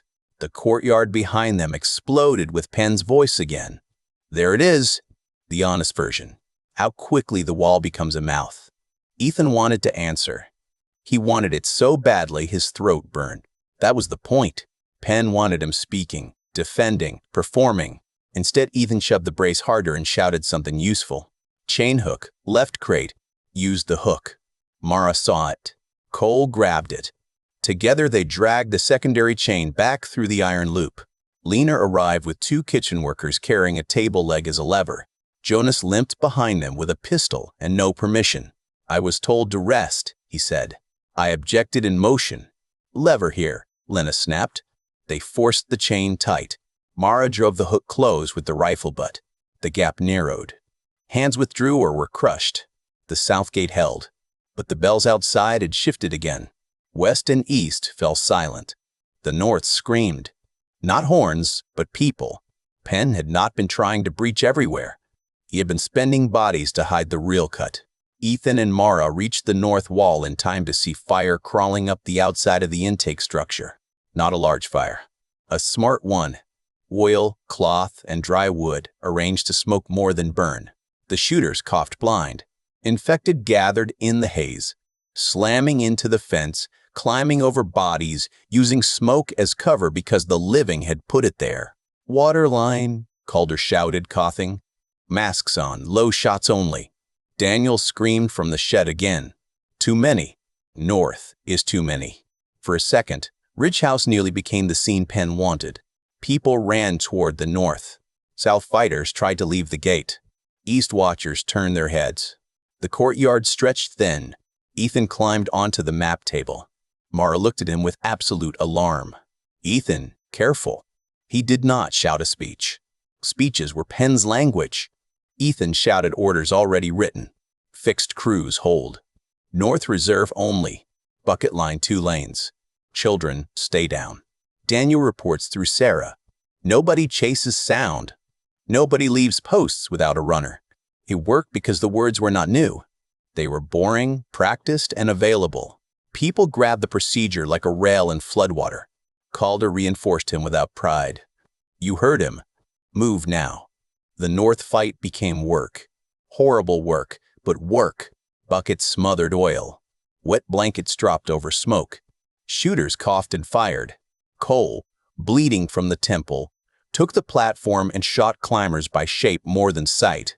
Mara led a brace team into the ditch between surges, hooking bodies away from the fence before they became steps for the next wave. Ethan carried water until his ankle failed. He went down near the chapel steps, hard enough to knock breath from his chest. The bucket spilled. For a moment he saw only mud and boots and the red smear his own arm had left on stone. A hand grabbed the back of his jacket. Mara dragged him upright with one arm and shoved the bucket back into his hands with the other. "Are you usable?" she asked. He tasted blood where he had bitten his cheek. "I am usable." Then limp later. She ran back to the wall. He loved her then, clearly, inconveniently, without the softness the old stories had promised. He loved her while she was soaked in smoke, shouting at terrified people, and refusing to let the world become simple.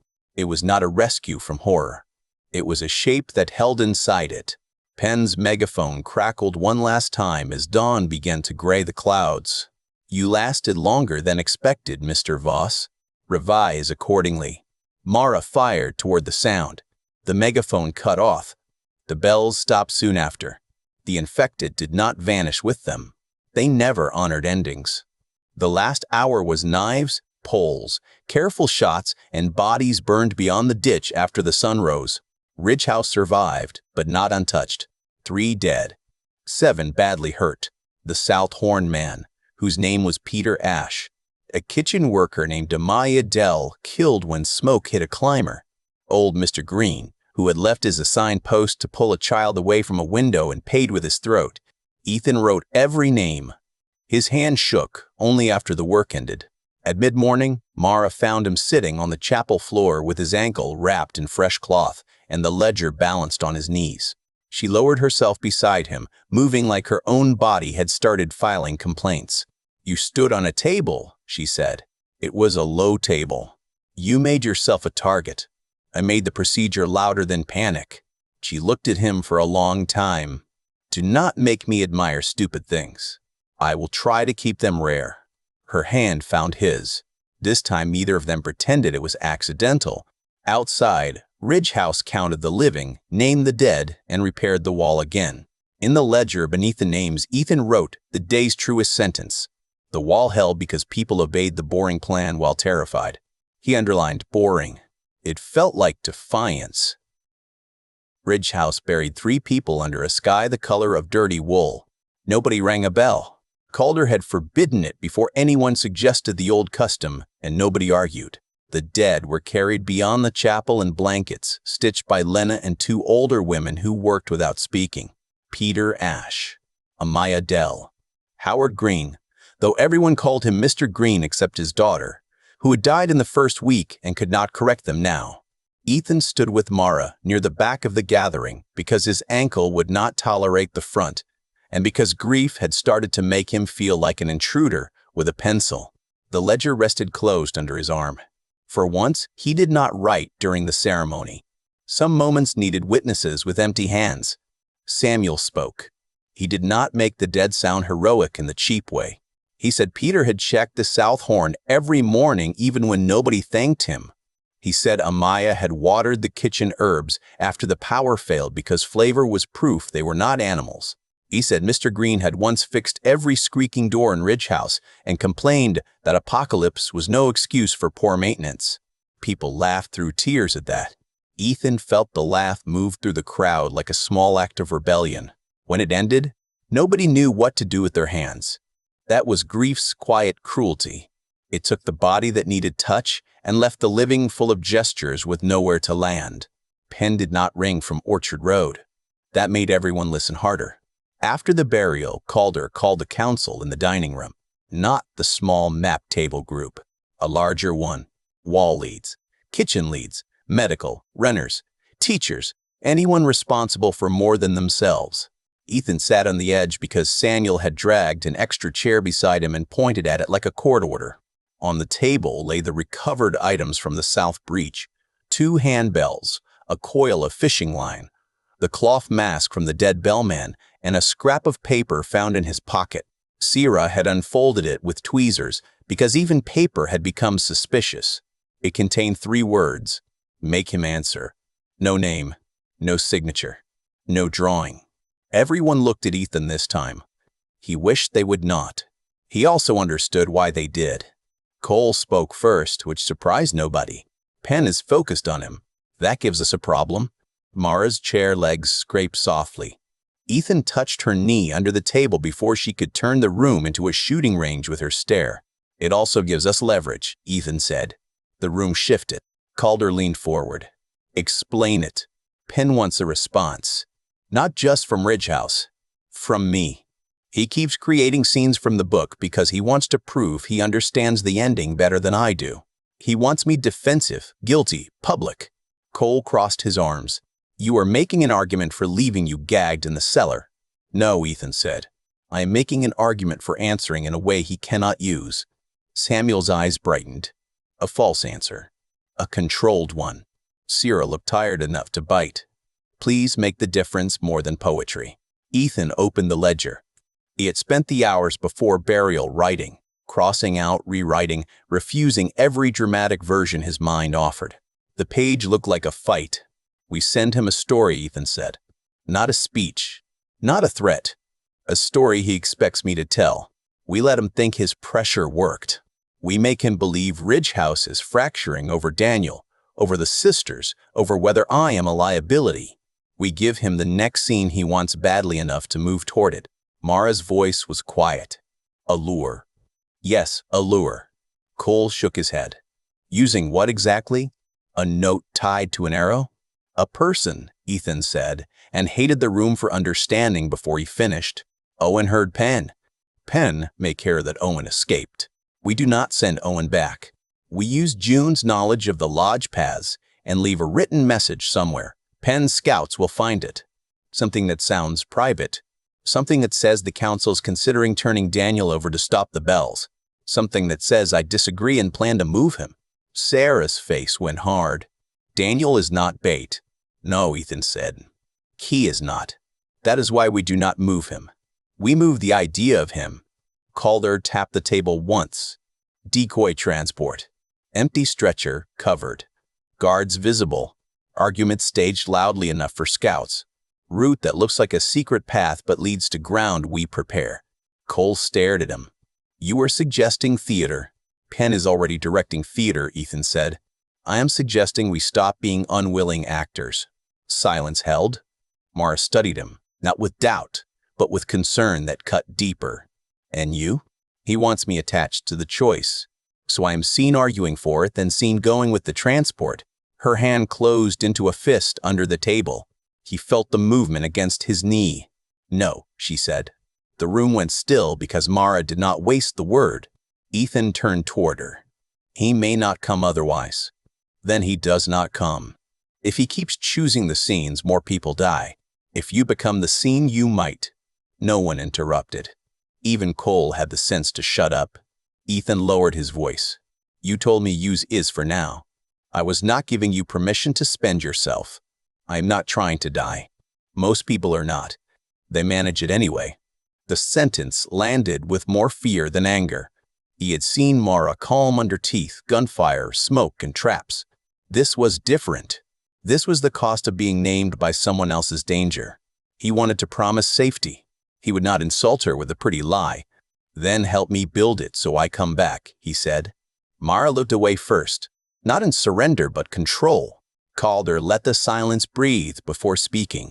We will not decide with heat in the room. Sarah, risks. Cole, security requirements. Samuel, message draft with Ethan. Mara, route assessment. We reconvene at dusk. The council broke into smaller arguments. That was healthier than one large panic. Ethan stayed seated until the room thinned. Mara did not leave. When they were alone except for Samuel pretending very badly to organize papers across the room, she said, You should have told me before the council. I did not know if I could say it if I told you first. That is not an excuse. I know. I am angry. I know that too. She leaned closer, voice low. No, you know the outline. You do not know the inside of it. I watched my brother plan perfectly and fail in one frozen second. I watched you nearly die because you thought helping meant running into fire. I have spent days teaching you not to make yourself a noble corpse, and now you are putting strategy clothes on the same impulse. Ethan absorbed each word because he had earned them. I am scared, she said. That was the sentence that broke through all his defenses. Mara looked furious that she had said it. Ethan loved her more for refusing to take it back. I am scared too, he said. Not of dying, which is probably stupid because I should be. I am scared that Penn keeps using decent instincts as doors. I am scared that if we only defend, he will choose every moment until Ridge House becomes exactly what he says it is. I am scared that my books gave him language for it. Your books did not create him. No, they gave him a mirror he enjoyed. Then break the mirror from a distance. I am trying. Try better. Samuel cleared his throat from the far table. As the person pretending not to listen, I support trying better. Mara closed her eyes for 1 second. Samuel, really? Leaving now, he said, gathering random papers and dropping half of them before escaping. The absurdity loosened something. Not enough to solve anything. Enough to breathe. Mara stood. Walk with me. Slowly, because your ankle looks terrible and I am still angry enough not to pity it. They walked the inner wall. Everywhere, Ridge House repaired. The north intake smelled of smoke. The south gate wore new chains. Children carried kindling under Lena's supervision. Daniel watched from the quarantine window, one hand against the glass, not asking to be included and not hidden from what he had become to them. He will hate the plan, Mara said. You mean Daniel?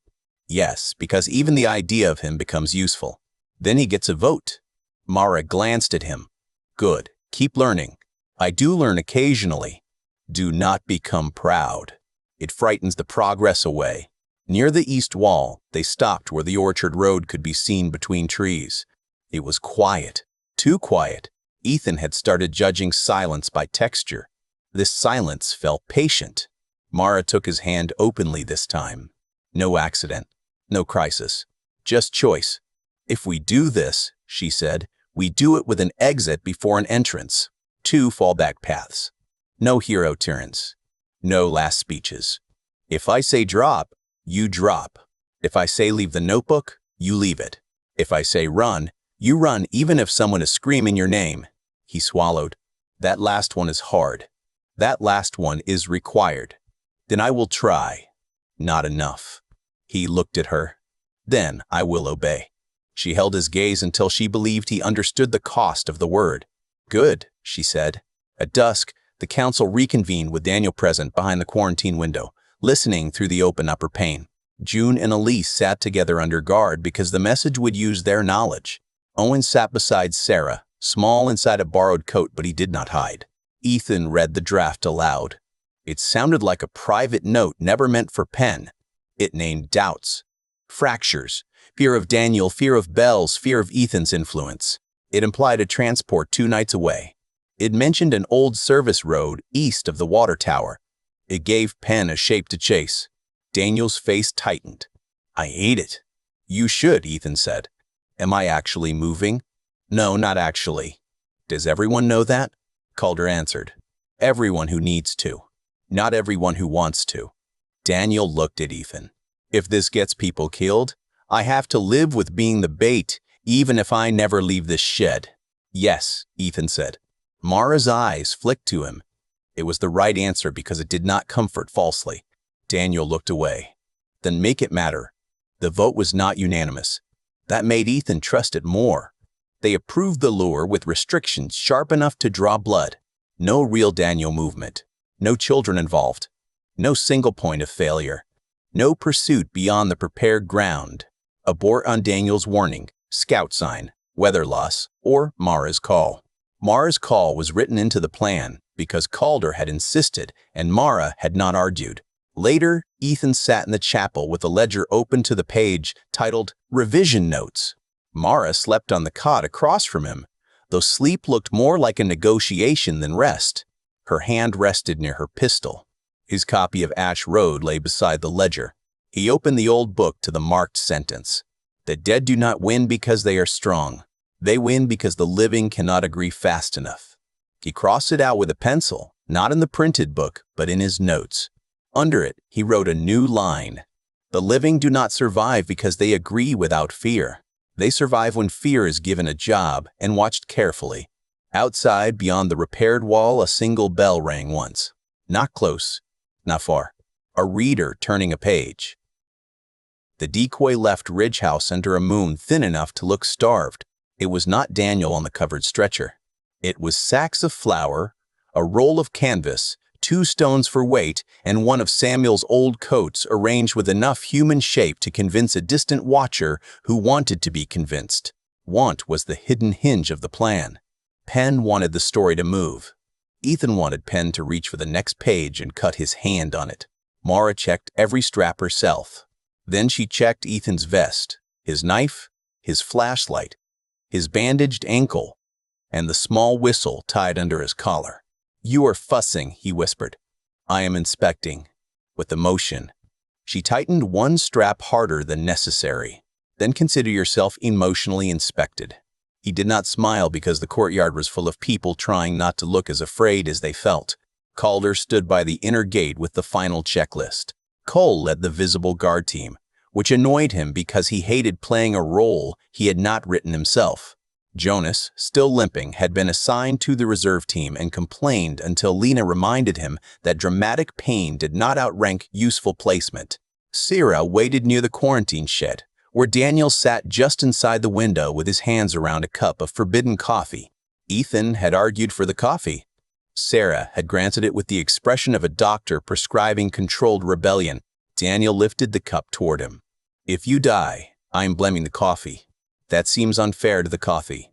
It knows what it did. The joke landed badly and mattered anyway. June and Elise had drawn the service road from memory. It curved east of the water tower, past an abandoned apple sorter, then narrowed between 2 drainage banks before reaching an old farm lane. The decoy route would enter the narrow section.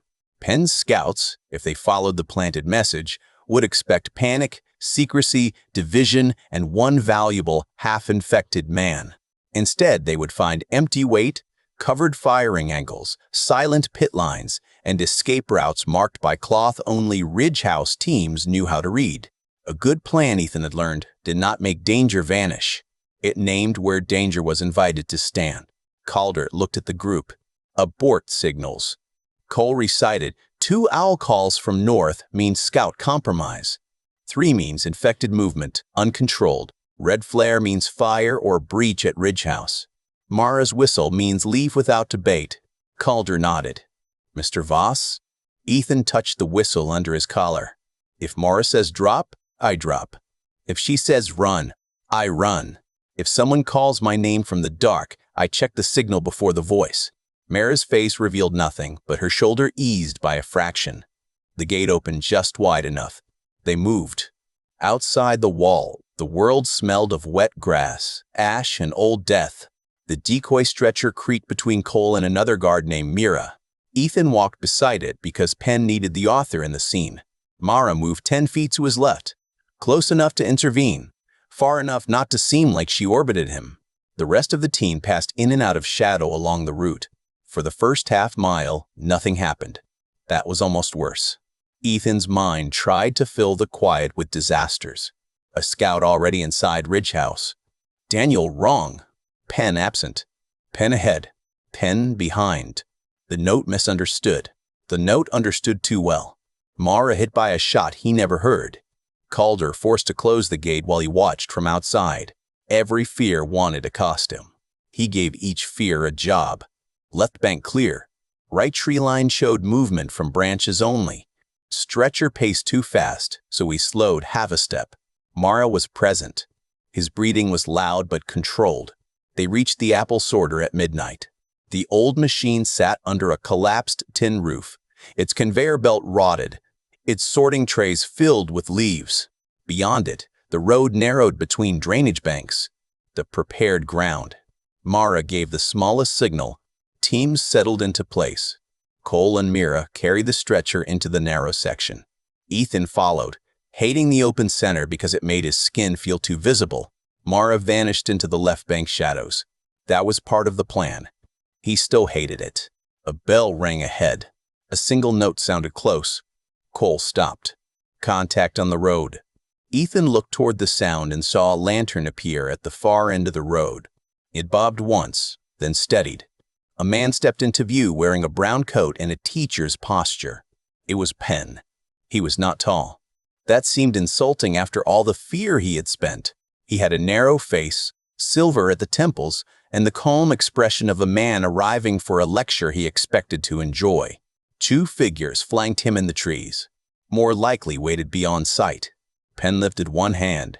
Mr. Voss. Ethan did not answer. Penn smiled. Discipline. Very good. Mara Ellery's influence, I assume. She always looked like someone who could turn affection into a training regimen. Ethan's pulse changed. Penn knew her name.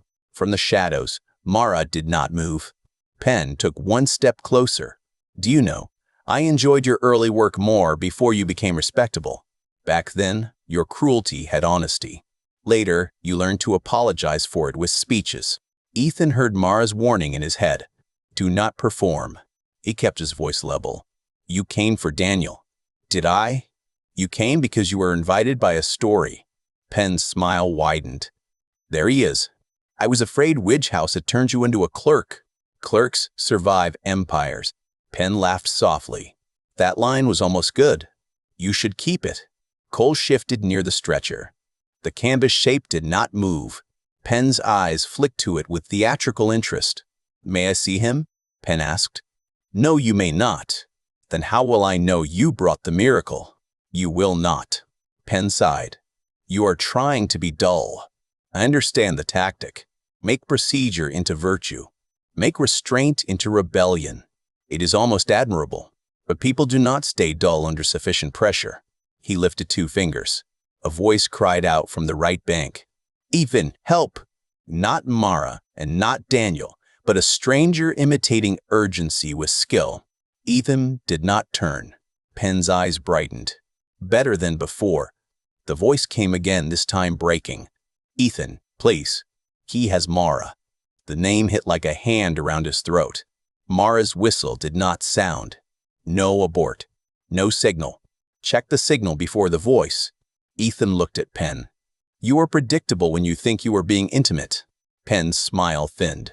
From the left bank, a Ridge House owl call sounded once. Not an abort. Position ready. Ethan felt the plan tighten around them. Penn heard it too. His gaze sharpened. Ah, there it is. Mara spoke from the darkness behind him. Drop the bell.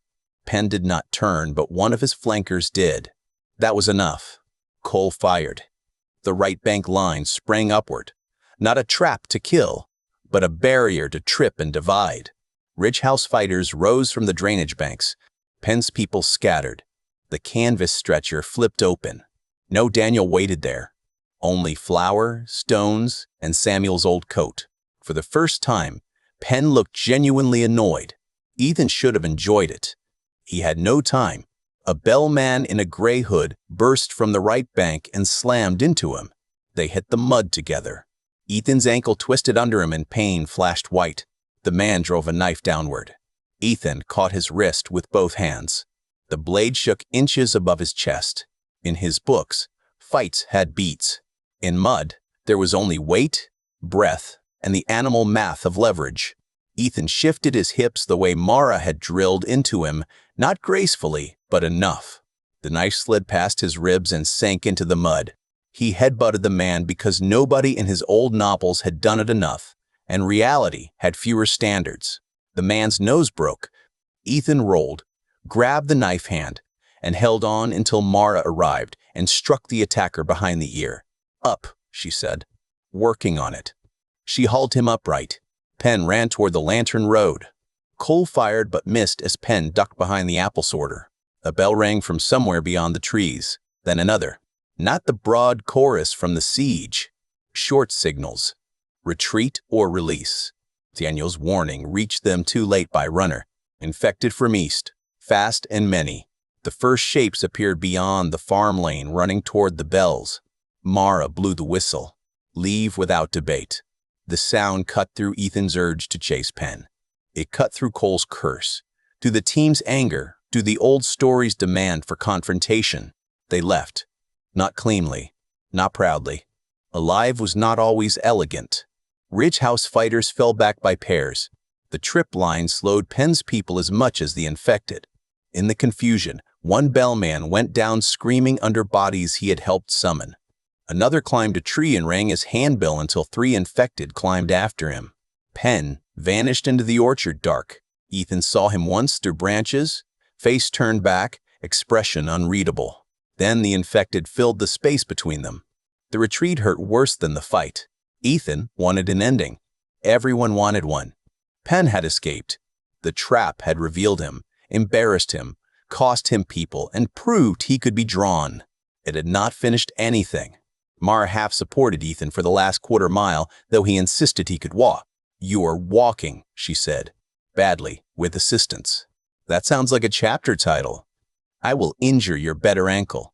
Very supportive. Emotionally inspected. At the gate, Calder counted them in. 1 Ridge House fighter missing. A man named Arlo, taken in the first collision, or lost in the retreat. No one said dead until proof arrived, but the gate closed with his absence inside it. Daniel stood at the quarantine window, face wet with sweat. I felt them turn, he said as Ethan passed. The infected. They turned when the bells changed. Penn left his own people in it. Yes, Ethan said.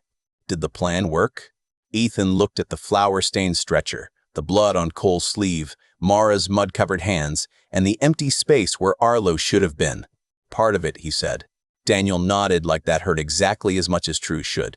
Before dawn, Ethan wrote the account while Sarah wrapped his ankle and muttered about men, mud, and plans made by people who thought joints were optional. Mara sat across from him, cleaning her rifle in silence. Penn was smaller than I expected, Ethan said.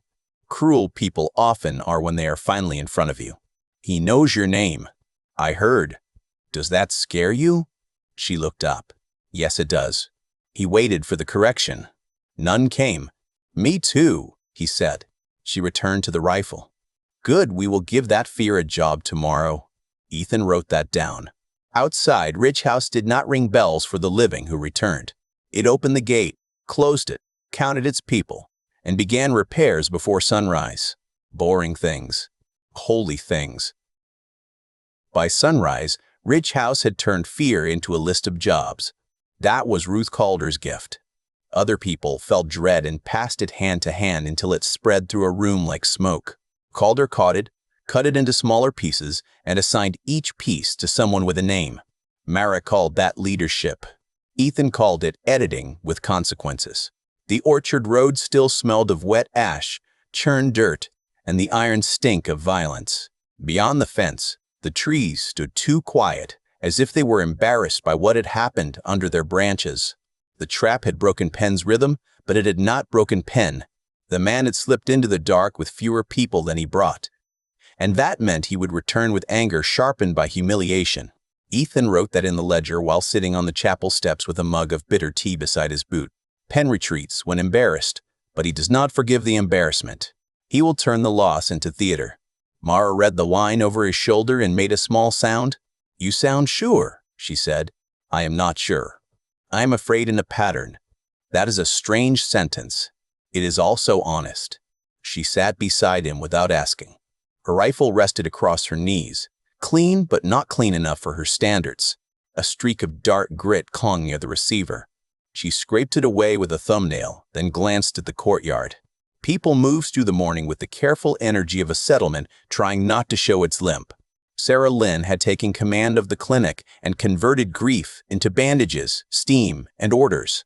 Cole Mercer supervised the repair of the east wall with a face carved from sleeplessness. Jonas Fales stood near the food shed, speaking quietly to anyone who looked uncertain, and Ethan did not trust the softness of the man's voice. Lena Ortiz carried water to the workers and watched everyone as if fear had taught her to keep inventory of faces. At the quarantine window, Daniel sat wrapped in a blanket. Fever had left him looking younger and older at the same time. His cheeks had hollowed, but his eyes stayed unnervingly alert. He kept one palm pressed against the glass, not seeking comfort, but measuring something through it. "He did not sleep," Ethan said. "Neither did you. I had a job." "So does he." Mara's tone was flat, but not cruel. That was how she handled things that frightened her. She filed tenderness down until it could pass for practicality. Ethan closed the ledger. "Do you believe him? About feeling the infected move?" Yes mattered now. Mara watched Daniel for several seconds. "I believe he believes it. I also believe his head nearly cooked itself in fever. Both can be true. That does not help with policy. Policy is Calder's misery. And ours? Staying alive long enough to complain about it." That should have sounded cold. Instead, it sounded like a promise with its coat on. A shout rose from the east wall. Not alarm, but strain from a beam being lifted. Ethan turned toward it and saw Mara's attention snap first to the gate, then to the outer lane, then to the roofline. Not the shout itself. The changes around it. Movement, sound, and change. He had learned her 3 sacred words better than any rule he had ever written for a fictional apocalypse. "Nothing," she said before he asked. "Just repair work. You are getting better at explaining the silence." "You are getting better at not filling it?" They sat with that for a while. Ethan wanted to touch her hand. He did not. Wanting had become dangerous because it made the future try to exist. The future was a fragile thing in Ridge House. People spoke of it in practical terms only. People spoke of seeds, ammunition, water filters, and nails. Nobody said birthdays. Nobody said winter unless they were discussing blankets. Nobody said love at all. Mara's shoulder rested a fraction closer to his than it had a week ago. That was the language they had left. The chapel door opened behind them. Sarah stepped out with a cloth tied around her hair and blood dried across one sleeve. Not fresh, Ethan thought with relief. He hated that his first comfort came from learning someone else's blood was older than breakfast. "Daniel wants you," Sarah said. Ethan stood too quickly. His ankle complained, but less than before. The brace Sarah had built out of canvas and stubbornness kept him functional. "Both of us?" Mara asked. He asked for Ethan. "I am asking for you because I dislike surprises." They crossed the courtyard together. Conversations dipped as they passed. Ethan saw the looks now. At Mara, the fighter who had faced Penn and lived. At Ethan, The man with the book. At Daniel, behind the glass, the man who had not changed after contact and now felt things no one wanted to name. Stories were forming inside Ridge House whether Ethan wrote them or not. That scared him more than the ledger. Inside the quarantine shed, Daniel sat on the cot with a pencil clenched in his fingers. A sheet of salvaged paper lay on the small table before him. Lines covered it. Not words. Arrows and circles made crude marks spreading outward from a square labeled house. "I tried to draw it," Daniel said. His voice was raw. Sarah stood at the painted line with folded arms. She had the expression of someone who wanted to dismiss a thing and had failed on evidence. Ethan stepped closer but did not cross the line. "Draw what?" "The pressure," Daniel said. "It moves like weather, but not weather. When Penn rang from the orchard, it gathered here." He pointed to one cluster of circles. "When his people changed pitch, the infected shifted here. Then some split south, but not naturally. It was like pulling thread through cloth." Mara leaned in, studying the page. "Can you feel them now?" Daniel swallowed. "Some of them, but not clearly. East, maybe. Farther than last night. There is a large group moving slowly. Not hunting us yet. Being moved." "By bells," Ethan said. "Not only bells." Daniel tapped the paper with shaking fingers. There was something underneath. Low sound. It made my teeth ache. I could not hear it with my ears all the way, but my body heard it. Mara looked at Ethan. He knew that look. It meant the story had just handed them an ugly tool. "Ken has more than bells," Ethan said. "He has a way to move them without letting everyone hear the signal." Sarah rubbed her forehead. "That is wonderful in the worst way. The dead now have a conductor with private music." Daniel flinched at dead. Ethan saw it. Sarah saw it too and looked sorry without saying so. "Where would he get that kind of sound?" Mara asked. Ethan thought of old emergency systems, factory alarms, school equipment, radio gear, subwoofers, church organs, anything loud enough to travel and low enough to feel. Then he thought of Bellwether Lodge, the place Penn had used before, half resort and half hunting club on the Ridge Road, a place for wealthy men with backup power, event halls, a communications room, and a tower Ethan had seen from the Orchard Road like a dark finger above the trees. "The lodge," he said. Mara's jaw tightened. "You are guessing." "Yes, but I'm afraid in a pattern again." Daniel's face went pale. "East," he said. "The pressure is east, toward the ridge." Sarah stepped toward him. "Sit back. Breathe slowly." "It is not coming yet," Daniel said, but his hand shook harder. "He is gathering it. He is building a ring." Ethan opened the ledger and wrote fast. The pencil scratched across paper like an insect trying to escape. Penn may not need to attack Ridge House directly. He may place infected pressure around us until we open a path by mistake. Mara read the line and whispered, "A siege with teeth." Outside, a hammer struck wood 3 times. Ordinary repair noise. Still, everyone in the shed went quiet. Daniel shut his eyes. Not that. The fact that he knew made the room colder. Calder arrived 5 minutes later with Cole and Jonas behind her. Ethan explained without decorating. Daniel showed the map. Sarah gave only what she could prove. Mara gave less than she knew, which Ethan understood as caution rather than secrecy. Jonas listened with his hands folded in front of him. "We are considering strategy based on fever drawings. We are considering danger based on repeated events," Calder said. "And the author thinks it points to the lodge." Ethan looked at him. The author is tired of that word being used like a cough. A few heads turned. Mara's mouth twitched, but her eyes stayed on Jonas. Jonas smiled mildly. "I meant no insult. You meant exactly enough insult to deny it if someone noticed." The room tightened. Ethan did not raise his voice. He did not need to. Something in him had changed since the orchard. He no longer mistook politeness for peace. Calder cut in before Jonas could answer. "That is enough. We need options." Cole pointed to Daniel's map. "If Penn is building pressure east and south, we can reinforce those walls." "Then he pulls from the north," Mara said. "He wants us staring where he points." "We cannot defend every direction equally," Calder said. "Then we stop reacting to the hand and go after the instrument," Ethan said. No one spoke. Mara looked at him, slow and sharp. That sounds like going to the lodge. It is. With what army? Not an army. A small, quiet team. Find the sound source. Break it or take it. Jonas gave a soft laugh. That is brilliant. We send our injured writer and our best shooter into the place owned by the man trying to destroy us. No, Mara said. We send people who can move quietly and leave if the story becomes stupid. Ethan looked at her. Was that support? That was an insult with useful edges. Calder stared at the map for a long time. If we do nothing, how long until the ring closes? Daniel's breathing was uneven. By tonight, maybe closer. By tomorrow, enough to make the gates traps. Sierra put a hand on the table, not on him, but close enough for him to know she wanted to. Calder made her decision without ceremony. Scout only. Mara leads. Cole picks 2. Ethan goes if Mara agrees. Mara turned toward Ethan. You can say no. He almost laughed. Not because it was funny, because once he had written brave men as if bravery were a clean door they opened and walked through. Real courage was a narrow gap filled with broken glass and bad math. I know, he said. I am going. Your ankle? Usable mattered now. Your fear? Assigned mattered now.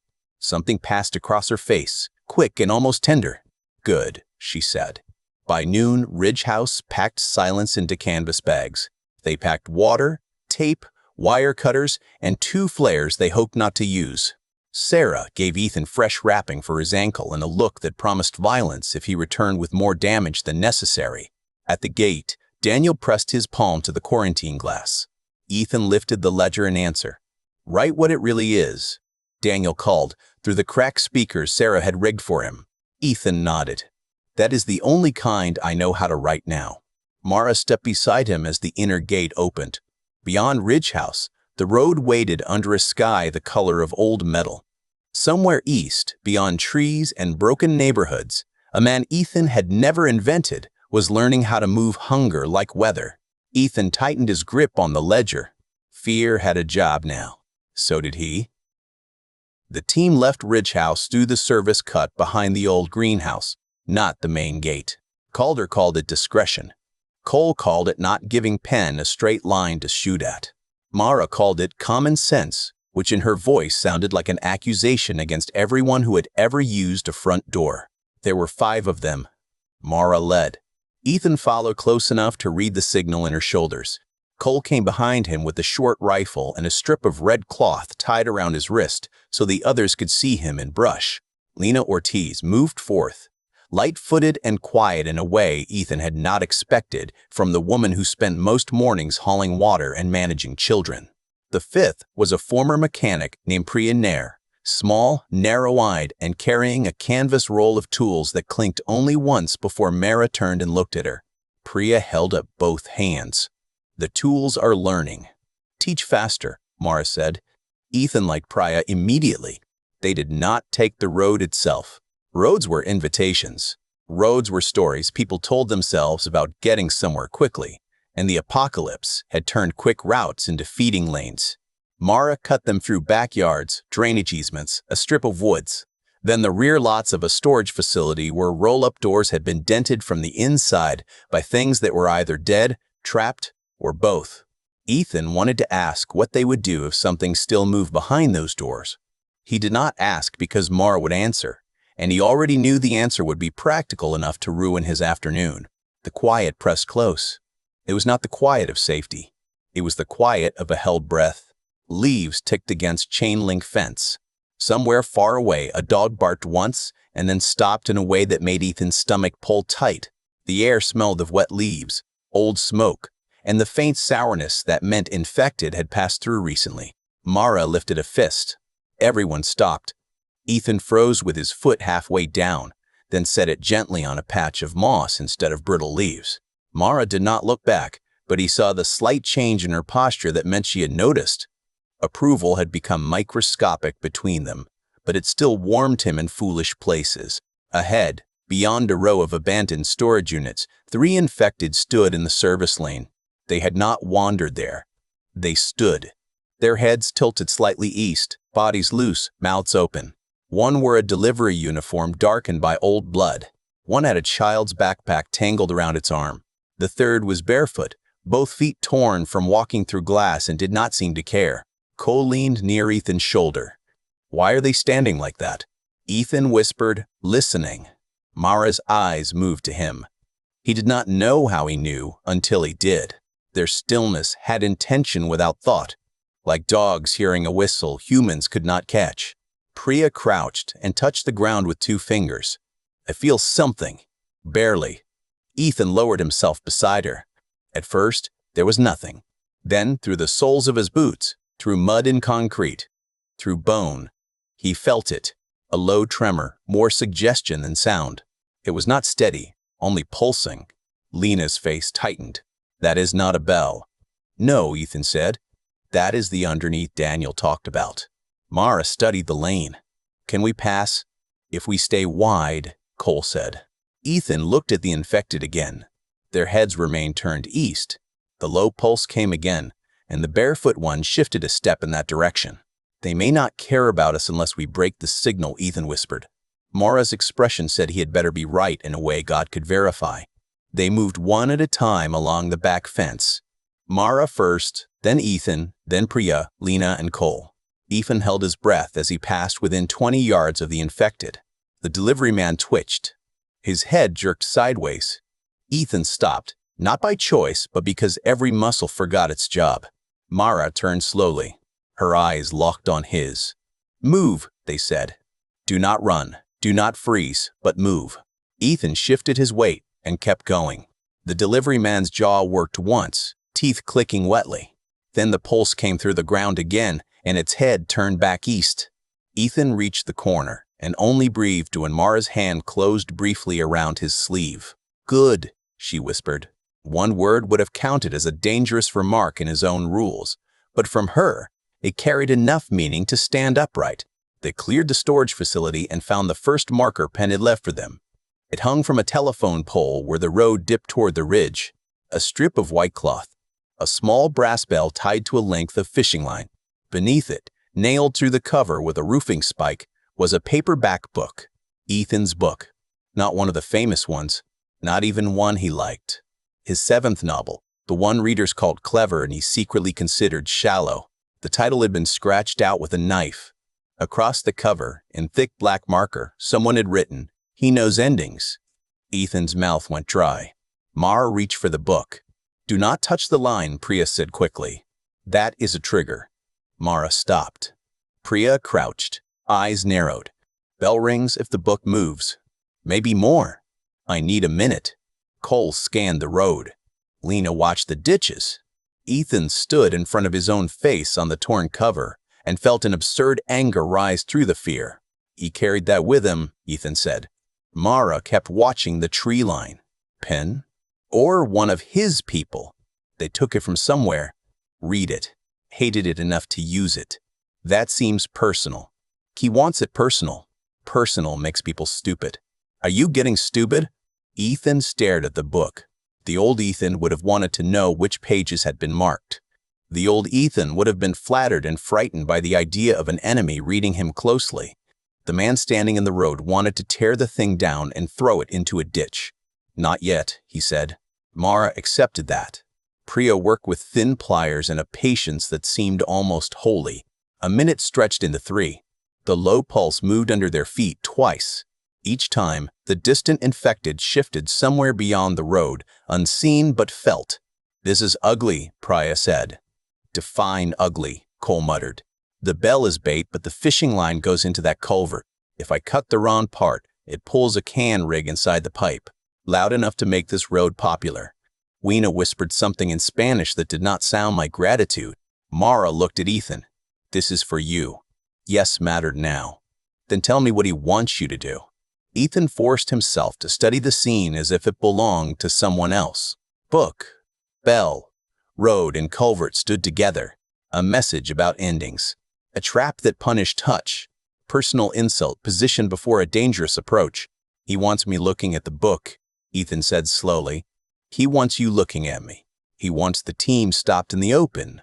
Mara's eyes shifted. At the same time, Lena hissed, right ditch. The infected came out of the weeds low and fast.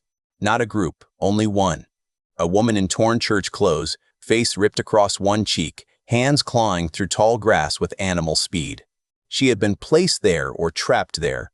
Either way, she came straight for Priya, who was crouched with both hands tangled in the trap. Mara moved first. She did not fire. Too loud. Instead, she stepped into the infected woman's path with a short blade and a violence so efficient it seemed less like motion than decision. The blade went in under the jaw. Mara twisted, drove the body down and held it until the twitching stopped. Blood spread dark through weeds. Priya did not look up from the wire. I appreciate the service. Work faster, Mara said. Cole took 2 steps toward the ditch. More? Ethan listened. His hearing had become a narrow hallway. No running. No brush crackle. Only the low pulse and his own heart. Not yet, he said. Mara glanced at him again. This time there was no surprise.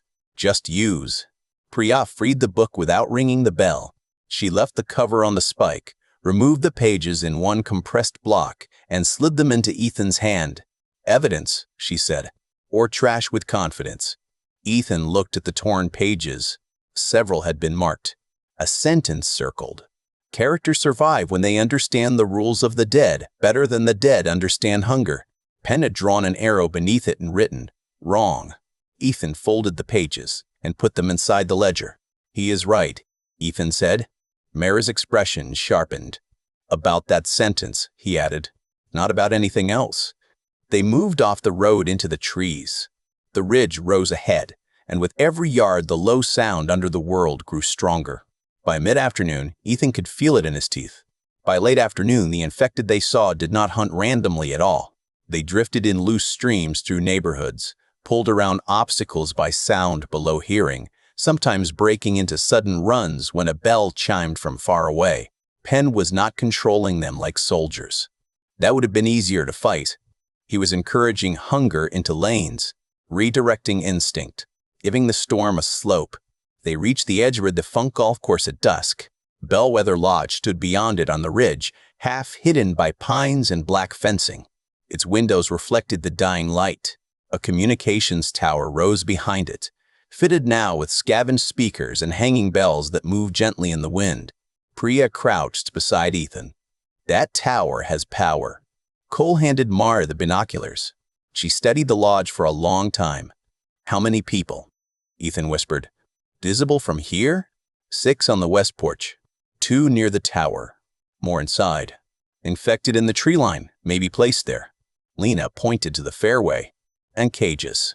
Ethan followed her gaze. Near the old maintenance shed, shapes moved behind chain-link panels. Infected packed shoulder to shoulder, restless but contained. Above each cage hung a bell. Penn had built an orchestra out of hunger. Mara lowered the binoculars. Scout only, she said, and Ethan heard the bitterness under it. Then a bell rang behind them, not at the lodge. Behind them. The team turned as one. Far down the path they had used, another white cloth marker swung from a branch. Ethan had not seen it when they passed. None of them had. A small bell trembled on the line. From the trees below, infected began to run uphill. Penn had known they were coming. Mara's voice stayed calm. We leave now. No one argued. Leaving was harder than arriving. The low sound from the tower rolled through the ground in uneven pulses, and every pulse seemed to wake another piece of the dead world. Infected rose from brush, stumbled out from behind golf carts, spilled from the shell of a snack bar with faded umbrellas still bolted to its patio. They did not move like a single pack. That was worse. They came in angles. 1 from the left, 2 from the low path. Another sprinting across the fairway with grass whipping at its knees. Mara did not shout. She used hands, eyes, and the brutal language of direction. Down, left, wait, and move. The team followed because the alternative was noise, and noise was teeth. Ethan's ankle held for the first 100 yards.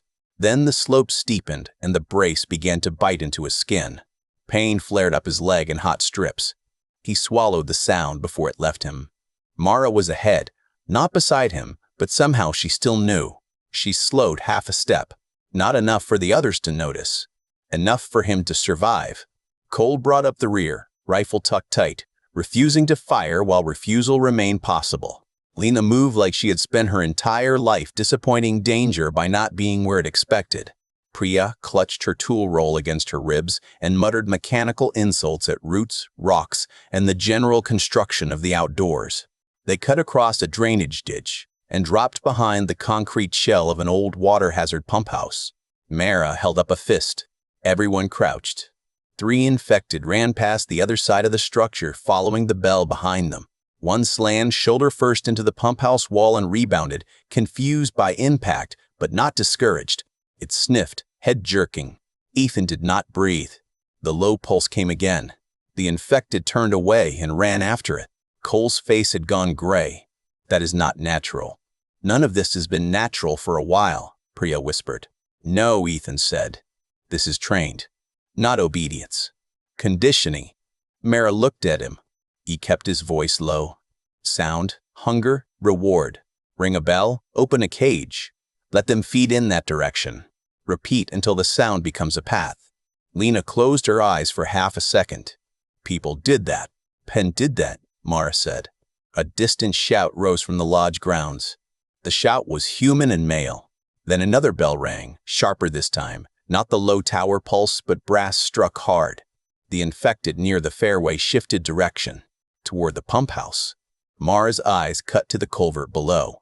Inside the pipe. Inside what? Ethan asked. She pointed to a drainage opening half hidden by weeds. That.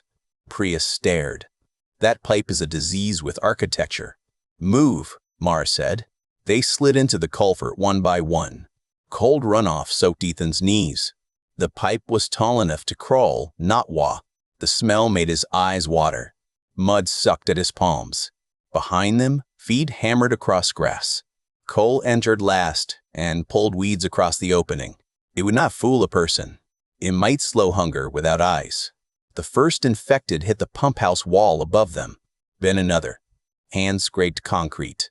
A body dropped near the culvert mouth, snarling, face pressing toward the weeds. Ethan felt Mara's hand close around his forearm. It was not restraint, but an anchor. The face outside shifted. A pale eye peered through the weeds, unfocused but searching. Mud slid down the creature's cheek where its skin had split. Its mouth opened. Teeth clicked. Cole raised his knife. Mara shook her head once. The low pulse rolled through the ground again. The infected pulled away from the culvert and ran. No one moved for several seconds. Priya whispered, I hate being saved by the enemy's equipment. Lena's breath shook once. Where does this pipe go? Downhill, Mara said. That was a geographical answer, not a helpful one. Both are true. They crawled. The pipe narrowed after 20 yards. Ethan's shoulders scraped the sides. His ankle dragged in shallow water, sending sharp pain through him each time his boot caught on a ridge. He kept going because stopping would force everyone behind him to stop, and he had done enough slowing people down to fill a chapter he never wanted to write. In the dark, the world became breath and movement. Mara ahead. Ethan behind. Priya's tools muted in cloth. Lena's quiet prayers. Cole's heavier breathing at the rear. After a while, the pipe opened into a maintenance basin beneath the golf course. A rusted ladder climbed toward a round hatch. Thin gray light showed at the rim. Mara tested the ladder. It groaned but held. I go first, she said. Of course you do, Ethan whispered. She looked down at him. That sounded like a complaint. It was admiration in poor clothing. For one dangerous second, her expression almost softened. Then she climbed. The hatch lifted with a reluctant scrape. Mara froze. Everyone froze below her. Voices drifted down. Human voices. Mara eased the hatch open a finger's width. Ethan could see only the underside of her boot and a slice of pale sky. She listened for a long time. Then she lowered herself back into the basin. 2 people outside, she whispered. Bellmen. They are dragging someone. Cole's grip tightened on his rifle. Ours? I could not see. A voice above shouted, Penn said alive. Not pretty, just alive. Another voice answered, he should have said lighter. Something heavy scraped across the hatch area. Lena's face changed. That might be Arlo, the missing Ridge House fighter, the empty space from the orchard. the name no one had wanted to place in the grave yet. Mara's jaw flexed. Cole whispered, "Scout only does not include rescue." Lena turned on him, eyes bright with fury. "It includes not leaving our own under their boots. If we break cover here, every infected on this hill comes down on us. Then we do it quietly," she said. Priye looked up at the hatch, quietly against two armed idiots standing on metal drainage lids. Ethan listened to the voices, one tired, one amused, both careless. The careless ones always believed the world had already chosen them. He thought of Penn's note in his book. He thought of Arlo's name counted absent at the gate. He thought of Daniel saying he felt them turn. "They are taking him downhill," Ethan whispered. Mara's eyes moved to him. "How do you know?" Cole asked. "They complained about weight, but they have not passed the hatch. If they were moving uphill, we would have heard the strain increase. It is getting easier for them. They are going down, maybe toward a vehicle or a cage." Priya tilted her head. "That is annoyingly reasonable." Mara made a decision. "We surface after they pass. Follow a distance. If it turns into a crowd, we leave." Lena looked like she might argue, then nodded. They waited while the voices moved away. The scrape became a drag, then a series of dull thumps, then silence under the tower pulse. Mara opened the hatch fully and climbed out. They emerged behind a maintenance shed halfway down the slope, farther from the lodge but not free of it. Ethan saw the two bellmen ahead, backs turned, dragging a third man between them by the arms. The man's feet left twin marks in the wet grass. It was Arlo. His head lolled, but his legs kicked weakly when one captor shoved him with a boot. Alive was the word that hit hardest. The word hit Ethan hard enough to hurt. Mara signaled. Cole left. Lena right. Priya with Ethan. Mara center. They moved through ornamental shrubs gone wild, closing the distance step by careful step. Then Arlo lifted his head and saw them. His eyes widened. Ethan raised one finger to his lips. Arlo understood. The bellman on the left stopped to adjust his grip. "I need a break." Penn said, "Move. Penn can carry him next time." The right-hand man laughed. Arlo drove his heel into the left man's knee. The man cried out and fell. The right one reached for his gun. Mara was already there.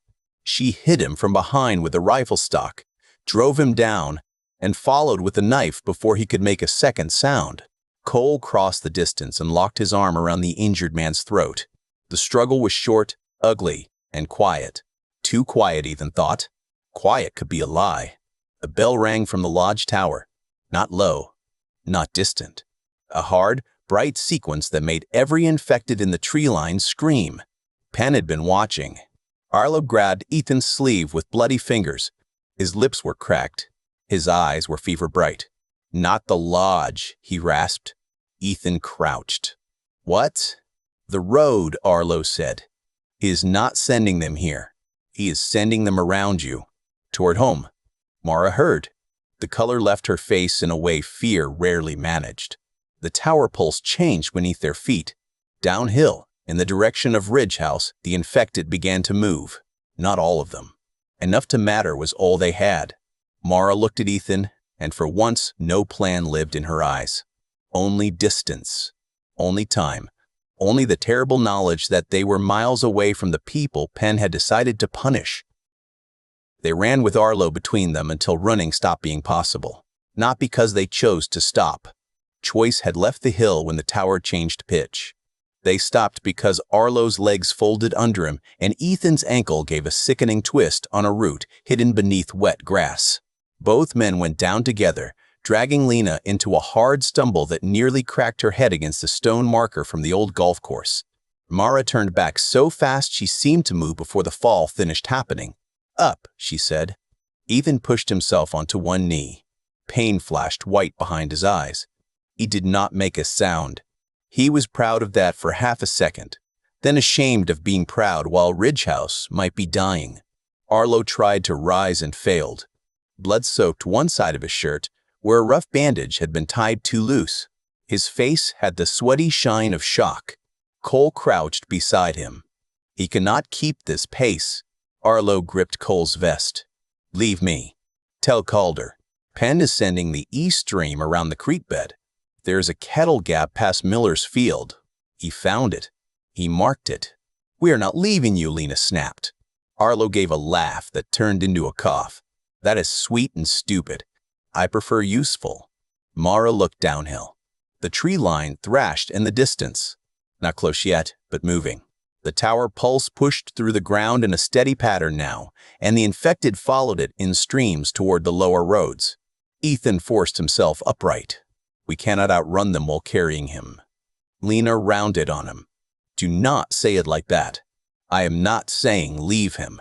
I am saying outrun is the wrong verb. Mira's eyes came to him. He hated how quickly hope became a demand. Pen uses sound to make lanes, Ethan said. He opened the ledger with shaking hands and flipped to the rough map he had drawn from Daniel's fever sketch. The infected follow pressure and reward. They are being pulled toward the cattle gap because Pen made it feel like a path. If we change what the path feels like, we might split them. Priya wiped mud from her cheek. That sentence is either genius or a head injury. Can we make noise somewhere else? Cole asked. Not just noise, Ethan said. The right kind. Low if possible. Repeated and strong enough to compete. Priya stared at the golf course maintenance shed behind them. There is a generator in that shed. Old one. Maybe dead. Maybe not. There are also irrigation pumps. If the fuel tank has anything left, I can make a machine complain loudly. Mara looked from the shed to the lower road. How long? If the machine is generous, 5 minutes. If it hates me personally, forever. You get 4. Then please pray for a generous machine. They dragged Arlo into the shed. Inside, the air smelled of oil, mold, and rust. Tools hung on pegboards and neat outlines left by people who had believed in inventory. Priya went straight to the generator with a reverence usually reserved for saints and explosives. Old diesel, she whispered. You beautiful stubborn brick. Lena helped Cole lay Arlo on a folded tarp. Sierra would have hated everything about the shed. Dirty floor. Bad light. No supplies. Too many hands and not enough clean cloth. Lena tore strips from a towel and pressed them against Arlo's side. Arlo grimaced. You always were heavy-handed. I will become heavier if you die while insulting my technique. Ethan stood near the cracked window, watching the slope. Mara came beside him. Talk, she said. About what? Your idea. Make it less imaginary. He nodded, because she was right to demand shape from panic. If Priya can get the generator going and connect it to the pump, the vibration may pull some of the infected uphill. Not all. Maybe enough. We also have the 2 handbells from the trap line and the brass one from the bellman. We can use them to imitate Pen's surface signals. Imitate or confuse. Both. His signals are simple. Pull, release, and redirect. I do not know the full pattern, but I know enough about readers to understand expectation. Mara looked at him sideways. That is not a joke, he said. You teach someone a pattern, then break it at the worst moment. The body follows before the mind catches up. The infected do not have enough mind left to correct the mistake, and the bellmen. They do. That is our problem. Mara's mouth tightened. Pen will hear the change. Yes mattered now. He will know someone is touching his instrument. Yes mattered now. You are calm about that. Ethan looked at the trees moving below. No, I am just out of better faces. For a moment, Mara's hand brushed his. Quick and hidden from the others. A contact small enough to deny and large enough to keep. I do not like how far we are from home, she said. The word home stayed with her. She had not called Ridge House that before. Not in front of him. Maybe not to herself. We will get back, Ethan said. You do not know that. No, I choose to say it anyway. She studied him. That is different from lying. I am learning. The generator coughed. Everyone froze. Priya whispered to it like a furious mother soothing a child through treason. She adjusted a valve, hit the side panel with a wrench, then pulled the cord again. The generator barked, sputtered, and died. Outside, an infected screamed closer than before. Cole moved to the door. Priya pulled again. The generator coughed twice, then caught with a roar that filled the shed and rolled through the walls. Generous machine, she shouted. Too loud, Ethan called. That was the goal, authorman. Not for our ears. Priya grinned despite the fear. Then your ears are cowards. Mara was already moving. Bells. Cole tossed one to Ethan, one to Lena. Mara kept the brass bell from the dead bellman. Ethan held his bell and felt ridiculous until the first infected slammed into the outside of the shed. The wall shook. Arlo cursed through his teeth. Lena lifted her pistol, then lowered it because guns were last resorts now. They had all learned what a gunshot purchased. Ethan listened to the generator rhythm. Rough and heavy, repeating in a lopsided 4 count. He thought of Penn's bell sequences from the orchard. 2 slow notes, 1 sharp note, a pause, then 3 sharp notes to redirect. On my count, Ethan said. Mara did not question him. That might have been the most frightening trust of all. He rang once. The infected outside struck the wall again. He waited through 2 beats of generator pulse. Lena rang twice, sharp. Mara answered with the brass bell from the far side of the shed. For a moment, nothing changed. Then the screams outside shifted. Not less, but different. The stream below the hill wavered. Ethan saw shapes break from the lower tree line and turn toward the shed. Too many for comfort. Not enough to doom Ridge House by themselves, or maybe enough if the timing broke wrong.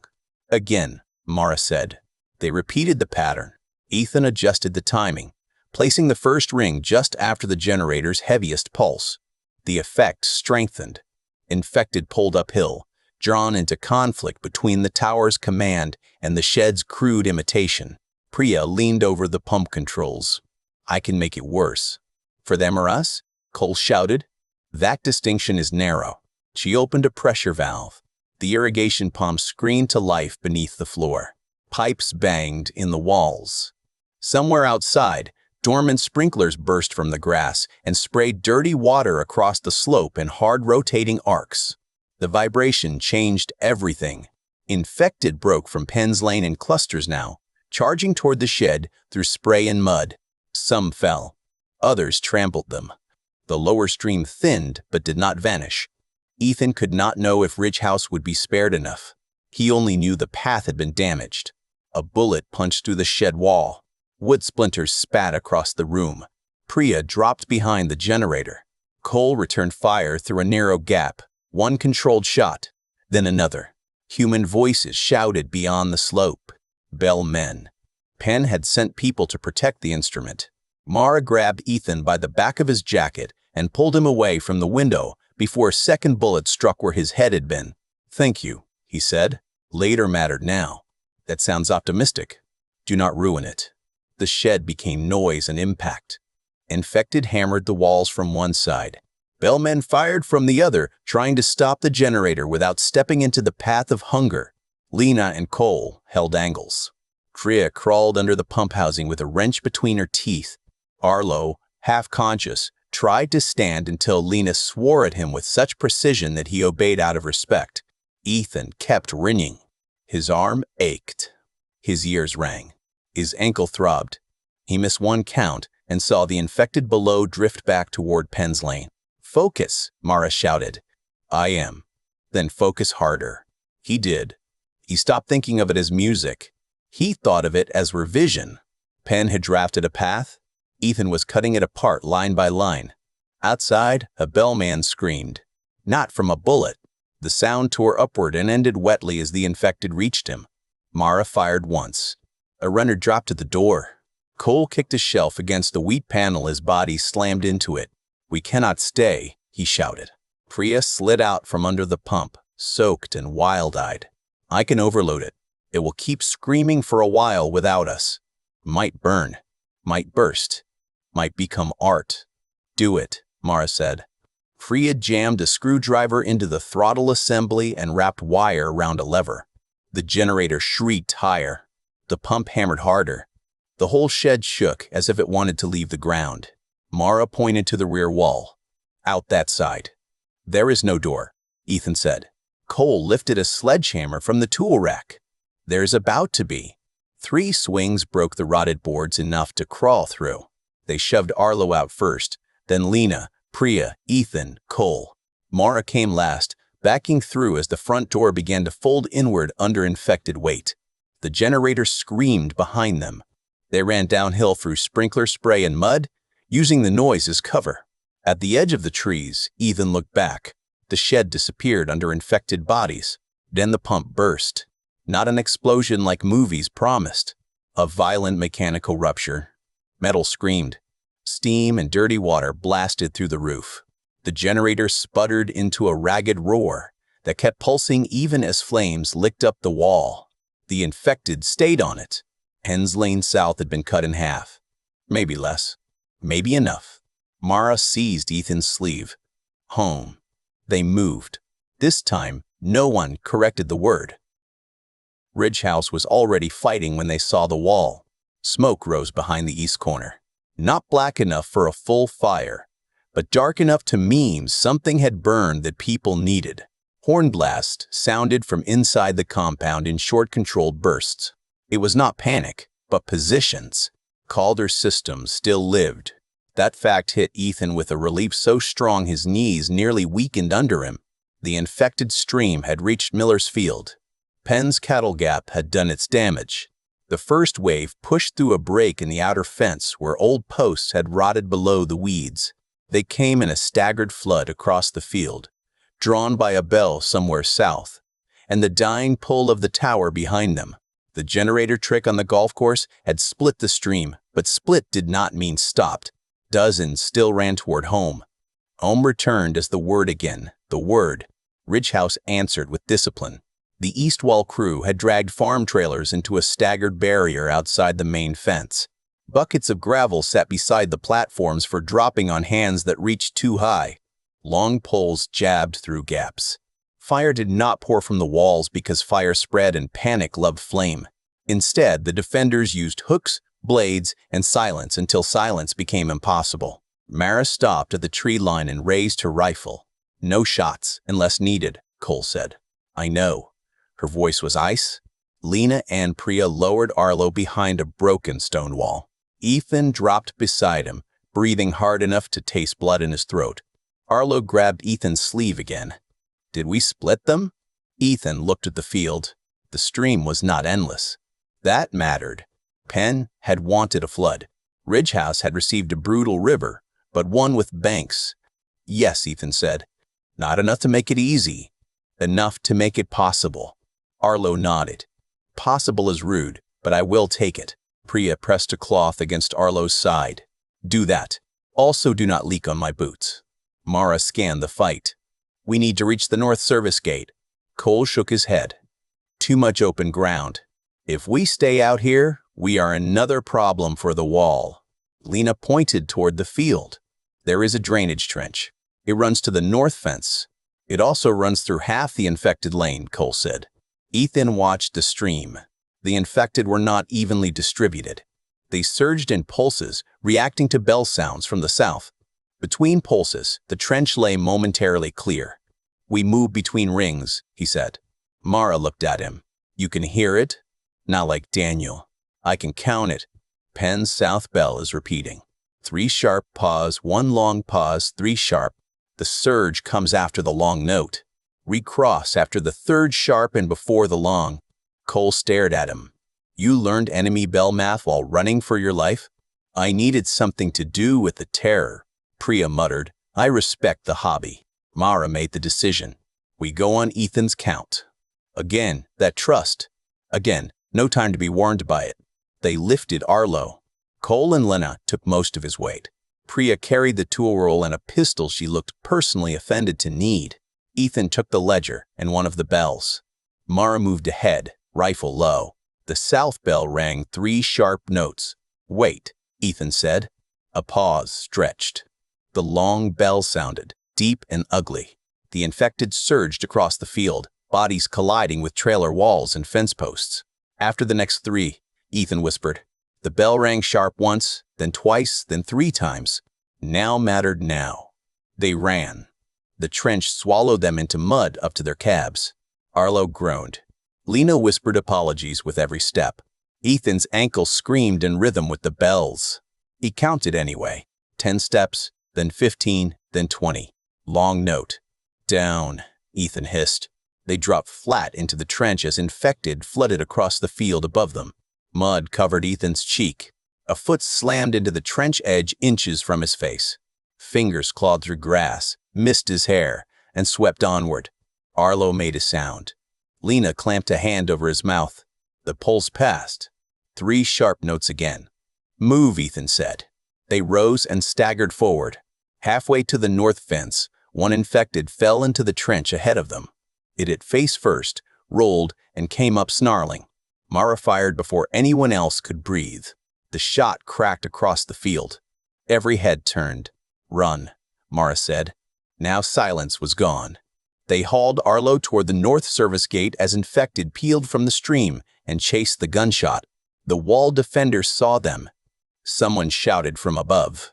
The narrow gate opened a sliver, then wider as 2 fighters with pikes held the gap. Ethan heard the infected behind them, close and fast, with breath like torn cloth. Cole stumbled. Arlo slipped from his grip. Lena caught him, but the delay cost them 3 steps they did not have. Mara turned. She fired twice. 2 dropped. A third kept coming, low and quick. Ethan had the bell in his hand, useless metal. Absurd. He threw it, not at the infected, at a rusted cultivator blade leaning near the fence. The bell struck metal and rang hard to the left. The runner jerked toward the sound for half a second. Half a second was enough for Mara to kill it. They reached the gate in a collision of hands. People pulled them through. The gate slammed. The brace dropped. Bodies struck the outside a heartbeat later. Inside Ridge House, the world narrowed to mud, breath, and shouting. Sarah appeared as if summoned by injury itself. "Arlo needs the clinic now." "Hello to you too," Arlo rasped. "Save your charm for bleeding less." She snapped orders. 2 people lifted him onto a door used as a stretcher and carried him toward the clinic. Lena went with him, one hand still stained dark from holding pressure. Calder found Mara at the wall base. "Report." Mara looked to Ethan, not because she could not report, because his part mattered. Ethan gave it fast. He named the lodge, tower, cages, low sound, trap, Arlo's warning, generator split, and Penn redirecting south and east. He spoke in clean facts. No flourish, no chapter shape. Calder listened without interrupting. When he finished, her face looked older. "How much did you stop?" she asked. "Some," Ethan said. "Enough that this wall is still standing. Not enough that he is done." Another horn sounded. East wall. Mara raised her rifle and moved before Calder ordered it. Ethan followed, limping and filthy with a ledger clutched in one hand. The east wall had become a place of terrible work. Infected pressed against the outer trailers, reaching through gaps, snapping at poles, climbing over bodies that fell and did not stay useful as barriers for long. Ridge House fighters pushed them down, crushed skulls with hammers, drove blades through eyes, shoved the mass back inch by inch. Blood striped the trailer panels. Hands slapped the metal with wet, frantic rhythm. Daniel stood at the quarantine shed window, pale and shaking, both palms against the glass. East group thinning, he shouted through the speaker. South still pulling. Something else north. People, not infected. Mara looked toward the north roofline. Bell men inside the blind side. Calder swore softly. "How?" "Penn made us watch the field," Ethan said. A shot rang from inside Ridge House. Not outside. Inside mattered now. The courtyard erupted. Jonas Vale appeared near the food shed with 2 men Ethan did not recognize, and one he did. Samuel Price, a Ridge House runner, stood with a pistol in his hand and tears on his face. One of the strangers held a knife to a teenage boy's throat. Jonas raised both hands as if calming a room. "Nobody has to die," he called. Mara's rifle came up. Ethan's stomach dropped, not from surprise but confirmation. The softness in Jonas had always been a door with darkness behind it. Calder's voice went deadly quiet. "Jonas." Jonas smiled sadly. "Ruth, you should have let us negotiate while there was still something to trade." Behind him, the east wall shook under another surge. Penn had not only trained hunger, he had trained fear. Jonas Vale had the posture of a man disappointed in everyone for noticing his betrayal. That was what enraged Ethan first. Not the gun, Not the strangers inside the walls. Not even the boy with a knife pressed under his jaw. It was the sorrowful tilt of Jonas's head, the soft grief in his eyes, the careful way he stood, as if the violence around him were a misunderstanding forced upon his conscience. Mara aimed at his chest. "Let the boy go," she said. Jonas did not look at her rifle. "If you shoot, the boy dies. Then the east wall loses everyone who turns to look. Then the gate fails. Then this place becomes a grave because pride refused conversation." Calder stood 10 steps away with no weapon in her hands. Somehow that made her more frightening. "You opened the north blind side. I opened an option. You opened a door to Penn. Penn was already at the door. I chose to speak before he kicked it down." The stranger holding the boy tightened his grip. The boy was maybe 14, all bones and terror, his eyes fixed on Calder as if she could still make adults behave. Behind them, Samuel Price sobbed silently, pistol trembling. Ethan remembered him passing water buckets, remembered him making wooden toys for the smaller children out of scrap, remembered thinking grief had made the man quiet. Quiet had hidden rot, or fear, or both. "Samuel," Calder said, her voice changing. "Put the gun down." Samuel shook his head. "They have my wife. Penn has Kara. He showed me her jacket. He said if I did not help, he would put bells on her and send her to the wall." The courtyard went still around that sentence. Even the fight at the east wall seemed distant for one breath. Ethan saw Jonas use the stillness. The man stepped half a pace forward. "You see," Jonas said, "this is not betrayal. This is arithmetic. Penn has people. We have people. People can be exchanged. Ridge House cannot beat a siege, but we can survive as a protected settlement if we cooperate." Mara's finger tightened near the trigger. "Protected by Penn. Protected from worse. He trains infected with cages." Jonas's jaw tightened. Horrible methods do not erase useful power. Ethan laughed once. It escaped before he could stop it. Not loud, not amused. Sharp enough that Jonas turned toward him. "You disagree, Mr. Voss." "I have written villains who talked like you," Ethan said. Jonas's eyes cooled. "I am not interested in being a character inside your panic." "That is good, because you would be a boring one." Mara's gaze flicked to Ethan for one instant, a warning and a question. Ethan kept going because something had become clear. Jonas liked rooms that leaned toward him. He liked the moral fog. He liked people unsure enough to listen. The longer he spoke, the more he became the center. That was his power. So Ethan took the center away. "You are not complicated," Ethan said. "You are frightened, and you found a philosophy that lets you call fear wisdom." Jonas's polite sadness cracked at the edge. "Careful," he said. "No, I am done being careful with cowards who make other people pay for their courage problem." The stranger with the knife snarled, "Shut him up." The boy flinched. Mara shifted her aim half an inch. Ethan saw the geometry then. The knife man used the boy as a shield from the wall side. Mara had no shot. Calder had no weapon. Cole was too far left. But Daniel's quarantine shed sat behind Jonas at an angle, and its speaker wire ran along the ground to the repair table where Priya had dropped her tools. Daniel stood at the window, shaking, watching. Ethan slowly lowered the ledger to the ground. Mara's eyes narrowed. She knew he was doing something. She did not know what. "That made 2 of them." "Jonas," Ethan said, softer now. "What did Penn promise you?" "A structure. A way through this. A place for Ridge House in the system that is coming." "And your place in it?" Jonas smiled sadly again, but the smile came too fast. "Someone has to keep our people represented. There it is. There what is. The little throne under all that grief." Jonas stepped toward him. The stranger with the knife glanced over, distracted by the argument. The blade eased a fraction from the boy's skin. Daniel moved to the window. Ethan did not look at him. He looked at Jonas and kept the man's eyes trapped.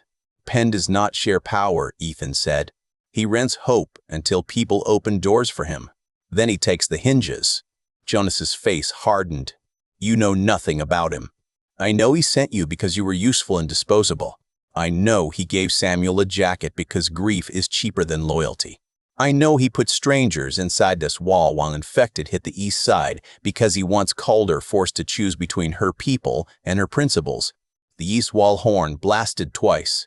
More bodies at the trailers. Calder did not turn. Ethan raised his voice. And I know he is listening for bells. Priya, crouched near the repair table with mud still on her face, understood first. Her hand moved to the brass bell Ethan had thrown at the gate. She had picked it up. Of course she had. Priya seemed incapable of leaving useful metal behind. Daniel hit the quarantine speaker with both palms. Feedback screamed across the courtyard. Everyone flinched. Priya rang the brass bell into the open speaker.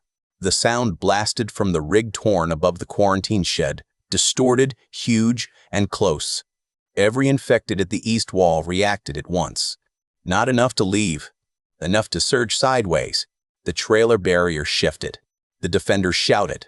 The knife man jerked toward the sound. The boy bit his hand. Mara fired. The shot took the knife man through the side of the head. Blood sprayed across the food shed door. The boy dropped and crawled. Calder moved like a striking hammer, crossing the distance to Samuel before he could decide whether to shoot. She hit his wrist, took the pistol, and drove him to the ground. Cole fired at one of the strangers. Lena, returning from the clinic with bloody hands and murder in her eyes, struck the second from behind with a fire axe handle. He went down hard and stayed down under 3 rich house fighters. Jonas ran. Not toward the gate. Toward the cellar door. Toward the children. Ethan moved before thought could ruin him. His ankle screamed. He ignored it. Jonas reached the cellar steps and grabbed the latch. Ethan hit him from behind with his shoulder. Both men crashed into the door. Pain burst through Ethan's side. Jonas twisted, clawing at his face, all softness gone now.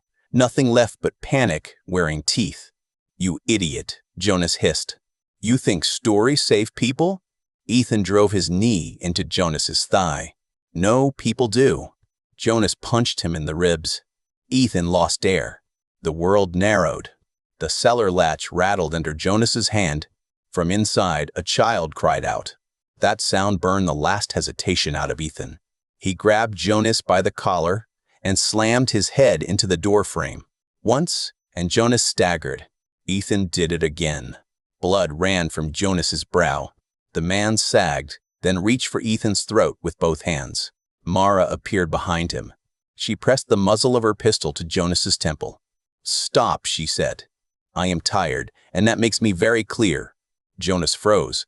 Ethan pulled air into his lungs. Calder arrived with 2 fighters. They dragged Jonas away from the cellar and bound his wrists with wire. Jonas lifted Ethan from the ground, face slick with blood. Penn will burn this place down. Ethan crouched, despite the pain. Maybe, but you will not get to call it negotiation when he tries. Another horn sounded from the east wall. This one was different. It sounded higher and urgent. Daniel shouted through the speaker, voice cracking. North side. People moving outside the blind gate. More bellmen. They are pulling back. No, wait. They are leaving something. Mara turned toward the north wall. Calder pointed to Jonas. Lock him in the laundry room. 2 guards. If he speaks, they do not answer. Samuel Price lay on the ground, sobbing into the dirt. Calder looked at him once, and the pain in her face was worse than anger. Put him under watch, she said. Do not hurt him unless he makes us. Then she ran for the north wall. Ethan followed Mara. His side hurt. His ankle hurt. His hand shook now that the fight had ended. Mara slowed enough for him to catch up. You baited him, she said. Yes mattered now. That was dangerous. It worked. Those can both be true. They reached the north platform as the bellmen disappeared into the tree line beyond rifle range. They had left a wooden crate in the lane. On top sat a bell, a folded white cloth, and another torn page from Ethan's book. No one wanted to touch it. Priya arrived breathing hard, wiped her hands on her pants, and studied the crate from the wall. Trap, she said. Likely, Mara replied. Calder looked at Ethan. Can you read the page from here? Ethan leaned against the railing and squinted.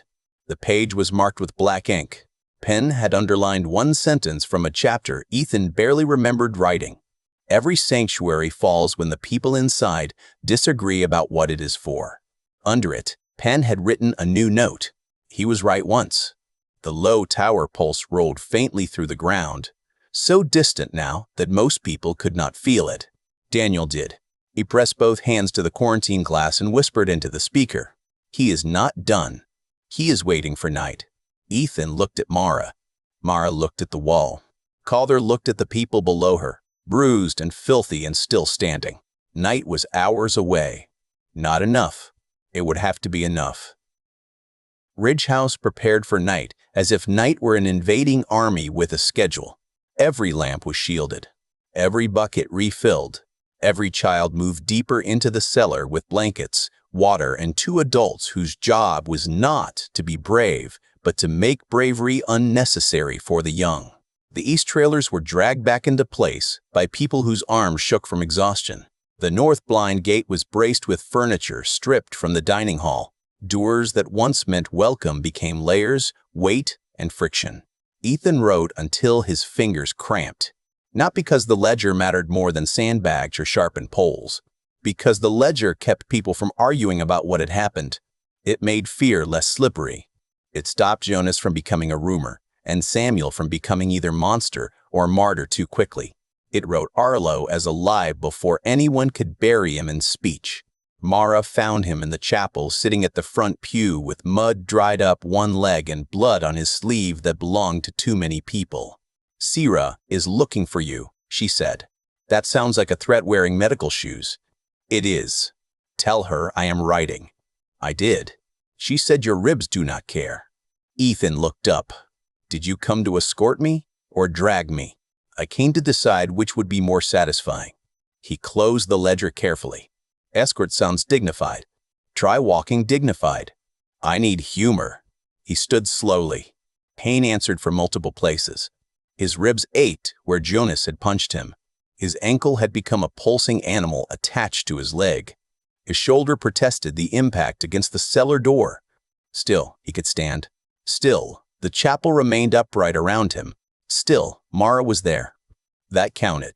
The clinic smelled of boiled cloth, antiseptic, sweat, and old wood. Sira had turned the old parlor into a battlefield of order. Arlo lay on a table under a clean sheet, pale but breathing. Lena sat beside him with one hand on the edge of the table, not touching him, as if touch might make her hope too visible. Sira pointed at a chair without looking at Ethan. He sat. "Shirt up," she said. Mara leaned against the doorframe. Ethan glanced at her. "You're staying?" "I have seen ribs before." That was not the question. She did not answer, which was an answer with armor. Sira checked him with efficient hands. "Bruised ribs. Not broken from what I can tell. Ankle worse, because of course it is. Shoulder angry. Face tolerable. Ego difficult to assess because it was abnormal before injury. That is hurtful and detailed. I am a professional." Mara looked at Sarah. "Can you move tonight?" Sarah's eyes lifted slowly. "May I ask why everyone in this house hears the words bruised ribs and worse ankle, then immediately wonders how to spend the man like ammunition?" "Because Penn is coming at night," Ethan said. "Penn can wait until I finish wrapping you." Sarah tightened the rib wrap hard enough that Ethan lost the rest of his sentence. Lena spoke from Arlo's side. He said Kara is alive. Samuel's wife. Arlo heard one of them mention her. Penn keeps hostages near the lodge. The room quieted. Mara's face changed. Not much, but enough. "How many?" she asked. Arlo's eyes opened a slit. "Cells under the old event hall. I saw 3, maybe more. Kara, a man I did not know, and a girl with a green scarf. Penn uses them as promises." Sira put a hand on Arlo's shoulder. "Do not spend breath you need." "He needs to know," Arlo rasped, looking at Ethan. Ethan did not like that. "Why me?" "Penn talks about you," Arlo said. "Not like hate only. Like you are an argument he wants to win. He said writers are the first liars of the old world. Said you sold people endings. Said he's building the only honest one." Ethan felt Mara's attention shift to him. "He is not wrong that I sold endings," Ethan said quietly. Mara pushed away from the doorframe. "Do not give him truth he has not earned." Ethan looked at her. She came closer. You wrote stories. People chose to read them. That is not the same as pen putting bells on cages. Stories can still teach false courage. Then write better ones now. The room held still around that. Sarah pretended to adjust the wrap so she could pretend she had not heard anything tender. Lena looked at Arlo. Arlo closed his eyes with the faint expression of a man who had delivered his message and now wanted permission to remain alive. Outside, the first dusk horn sounded. Calder called a council in the dining hall. Council was too generous a word. It was a war room without enough maps. Ethan, Mara, Cole, Priya, Sarah, Lena, Calder, and 3 wall leaders stood around the table while Daniel listened through the quarantine speaker rigged near the window. Jonas was locked under guard. Samuel sat in a separate room watched by 2 people who had once eaten beside him. No one knew what to do with him yet. That mercy was not softness.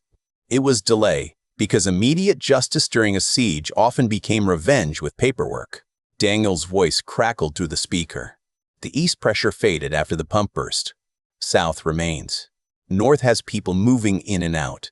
The low sound is weaker, but not gone. Penn has backup equipment, Priya said. We're smaller devices closer in. Mara pointed to the map. He will not hit the strongest wall again first. He will use Jonas's failure as information. North Blind Gate is reinforced now, so he makes us over-defend it. Then he uses fire or hostages. Calder looked at Ethan. You know his theater. Ethan hated that she was right. He will want an audience. Night attack, bells, maybe a hostage voice if he can get close enough. He needs us to feel chosen by the moment. He needs decisions to look personal. How do we deny him that? Cole asked. Ethan looked at the table, at the rough marks, at the walls of Ridge House reduced to lines. We choose before he performs. Nobody opens a gate for a voice. Nobody leaves a post for a familiar face unless Calder gives the order. No single person carries authority at a gate. 3-person confirmation. If a bell rings inside, everyone drops low and looks to their assigned lead. If a hostage appears, the closest shooter does not shoot unless that hostage is already beyond saving. The last sentence hurt the room. Lena's face went pale. You are talking about Kara. I am talking about anyone, Ethan said, and the cost of saying it passed through his chest like a blade. Sarah's voice was hard. We will not become Penn to defeat Penn. No, Ethan said, but we cannot let him use our refusal to choose as a handle. Mara watched him with an expression he could not read. Calder nodded once. Write the gate rule large. Post it at every entry. Ethan wrote while the room moved. People copied the words onto cardboard torn from supply boxes. No gate opens for one voice. 3 confirm. Hold your place. Save who can be saved without handing over everyone. He hated the last line. He wrote it anyway. Night settled fully by the time the signs went up.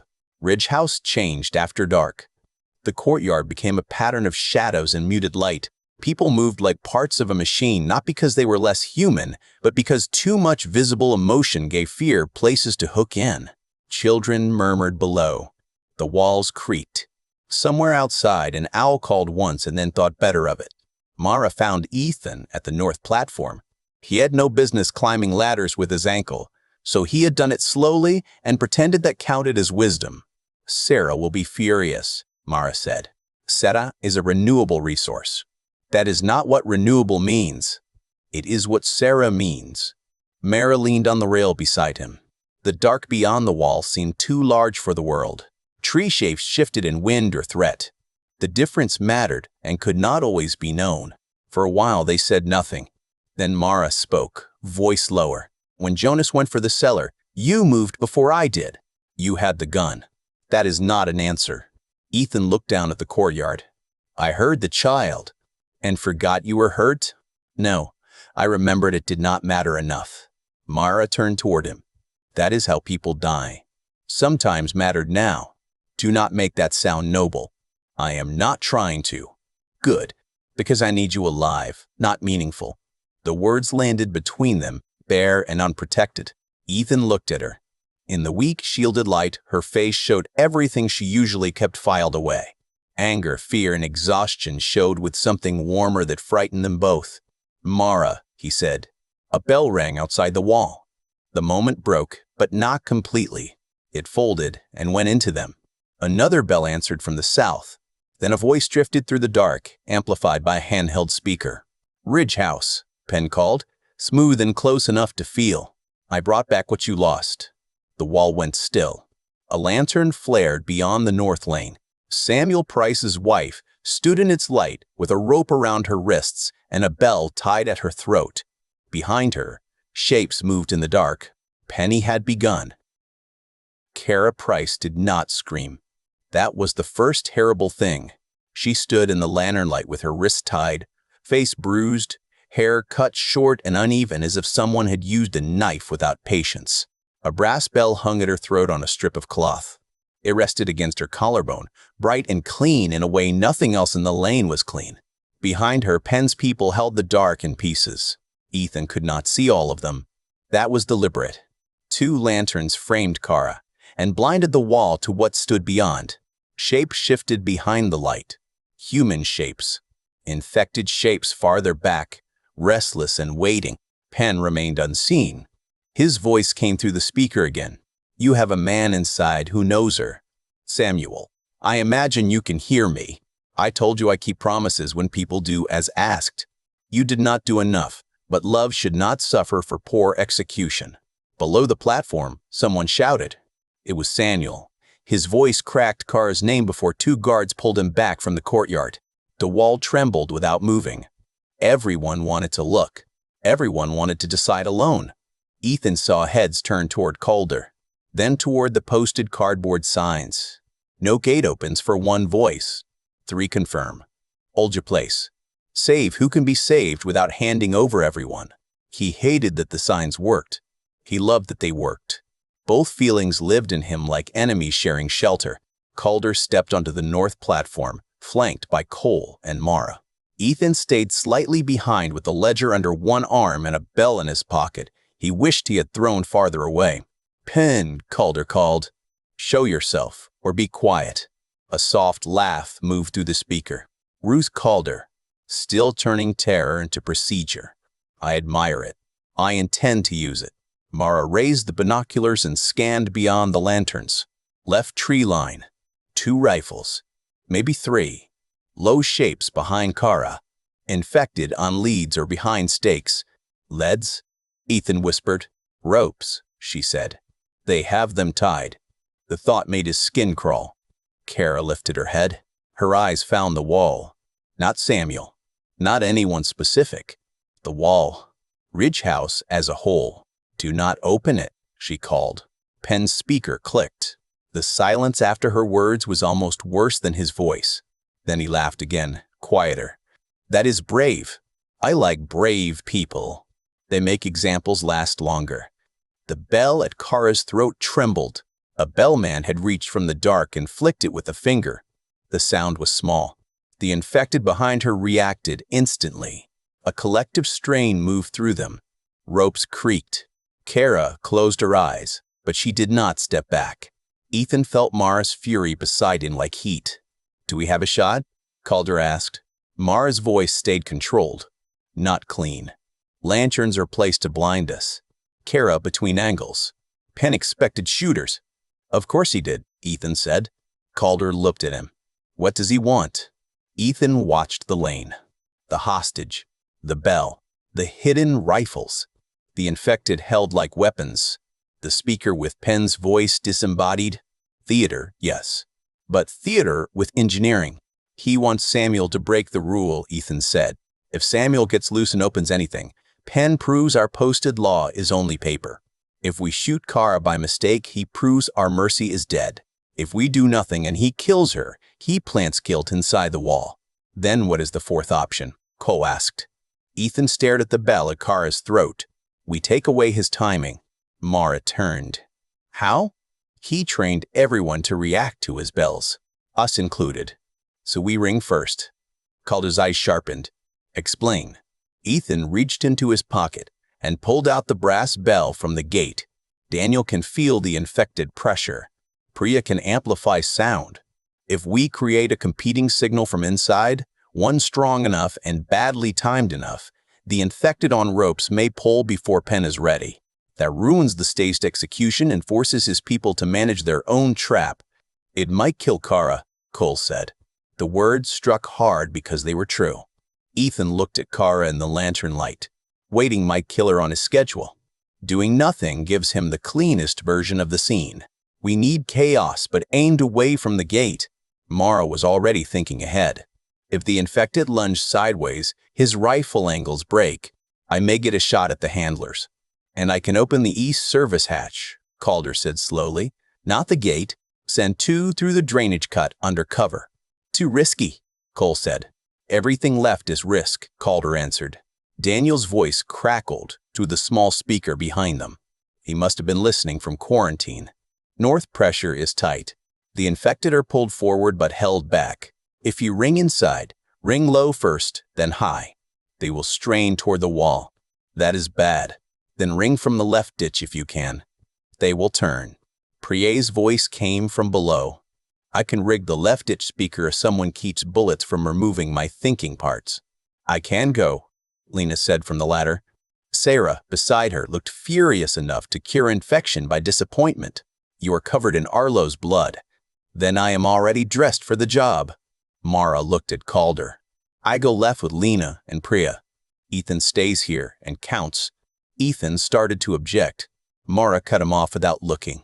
Your ankle will slow the ditch team and your head is needed on the wall.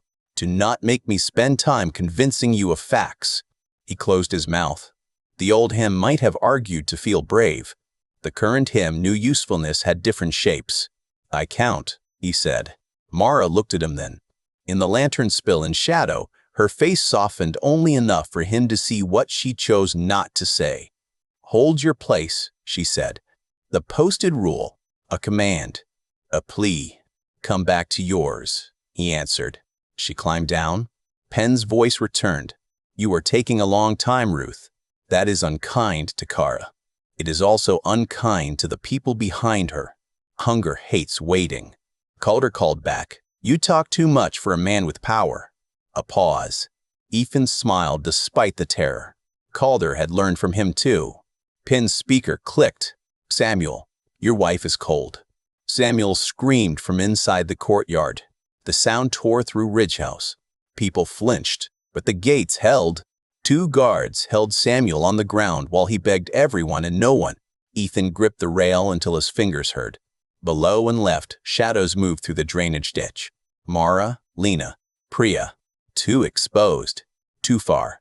Not far enough. Daniel whispered through the wall speaker. Low now. Ethan rang the bell once against the inside of a metal shield. Priya had connected the wall horn to a barrel half filled with stones and scrap. The low clang rolled across the courtyard and out over the lane. It was not Penn's sound. It was uglier, less trained, but it hit the infected like a shove. The shapes behind Kara pulled forward. Rope snapped tight. Kara staggered but stayed upright. A handler cursed in the dark. Hi, Daniel said. Ethan rang, twice sharp. The infected surged again, this time harder. One broke its stake and lunged sideways into a lantern stand. The lantern toppled.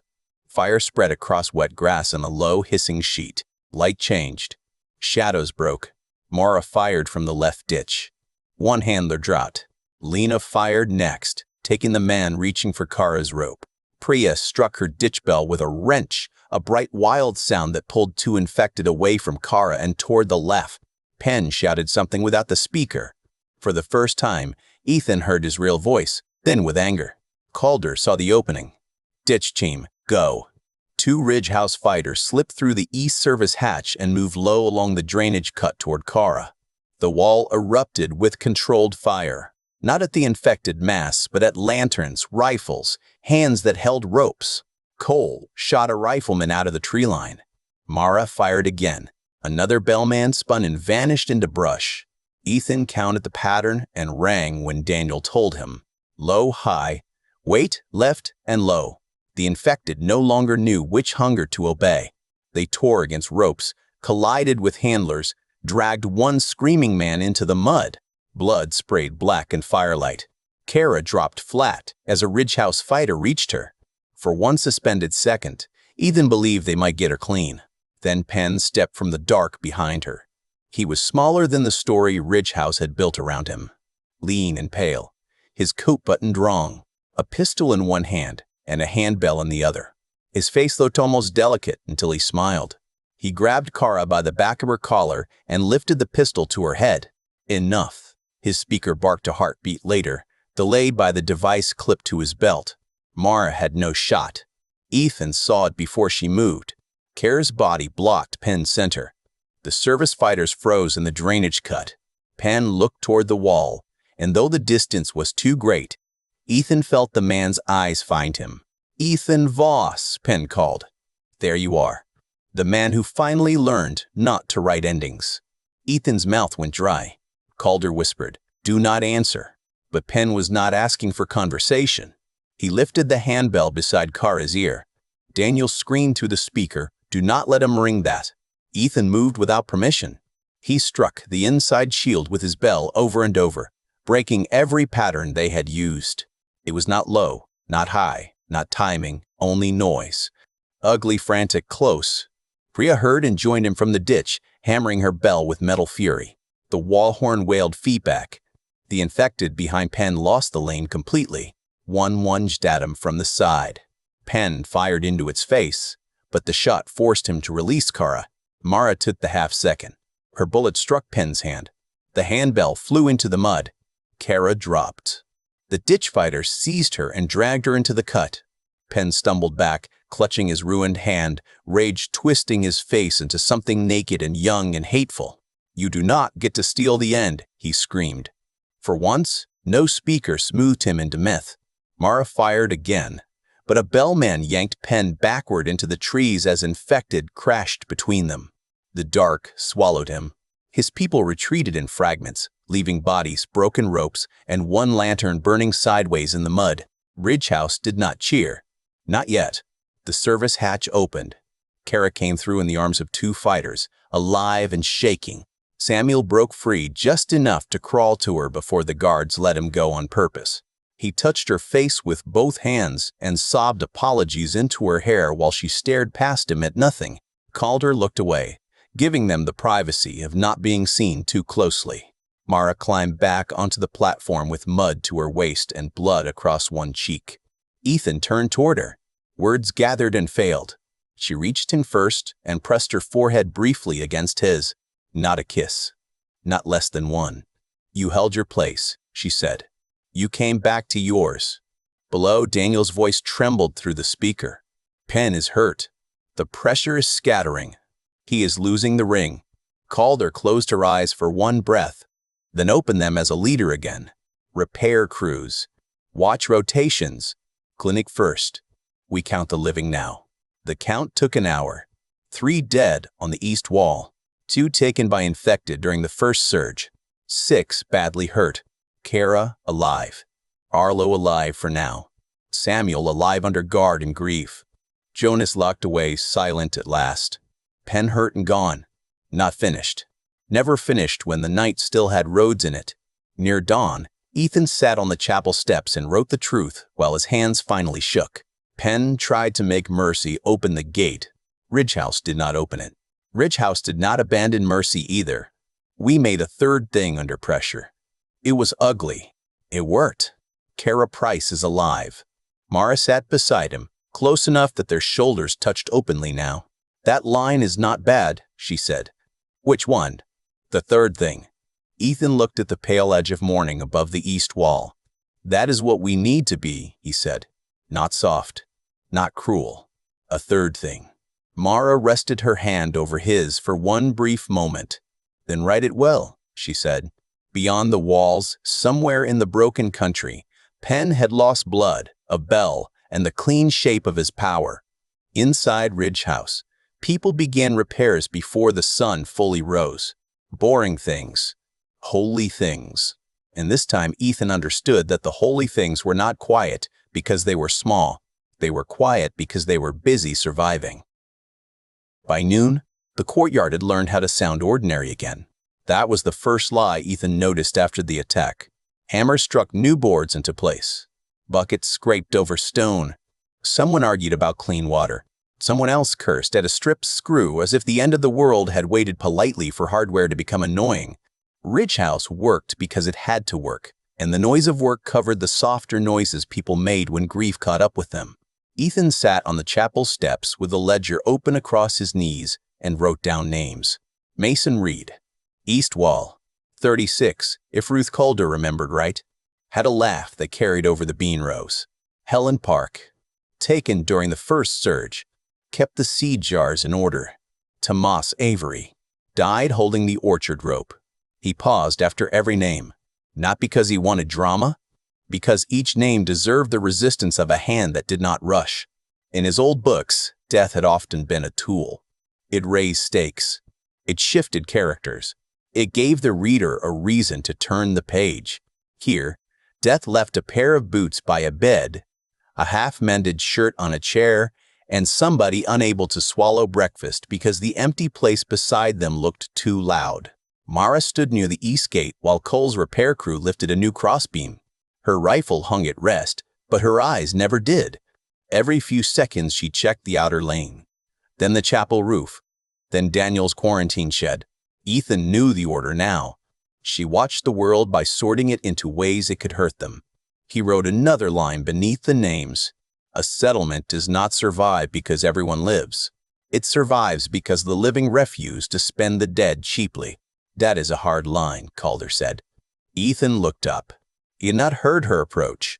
The leader of Ridge House moved with the silence of a woman who had spent too many nights counting sleepers. Too hard? He asked. Hard enough. She lowered herself onto the step beside him with care that betrayed the bruises under her jacket. I need you in the meeting room after the noon count. Because of the lodge? Because of everything. Calder watched Mara for a moment. Penn did not just lose people last night. He lost the shape of himself. Men like that do not become safer when damaged. They become inventive. Ethan closed the ledger. That is exactly what worries me. Good, Calder said.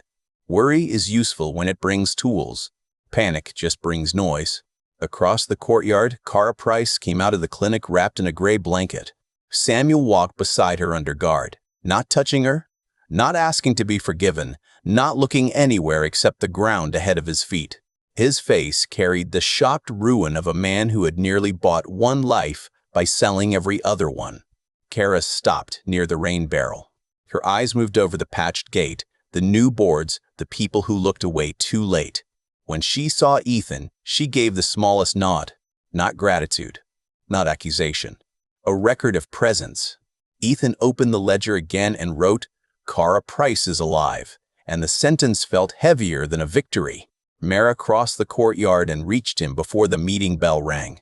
She glanced at the page, then at his face. You are making yourself look at all of it, she said. Someone should. Someone should eat too. He noticed the cup in her hand only when she held it out. Broth, thin and hot, with pieces of potato floating near the bottom. He took it, and his fingers brushed hers. The contact lasted less than a second. It still changed the air between them. Thank you, he said. Do not make it ceremonial. Sarah said you were turning gray. That is romance in Ridge House. That was soup delivery. Do not confuse the systems.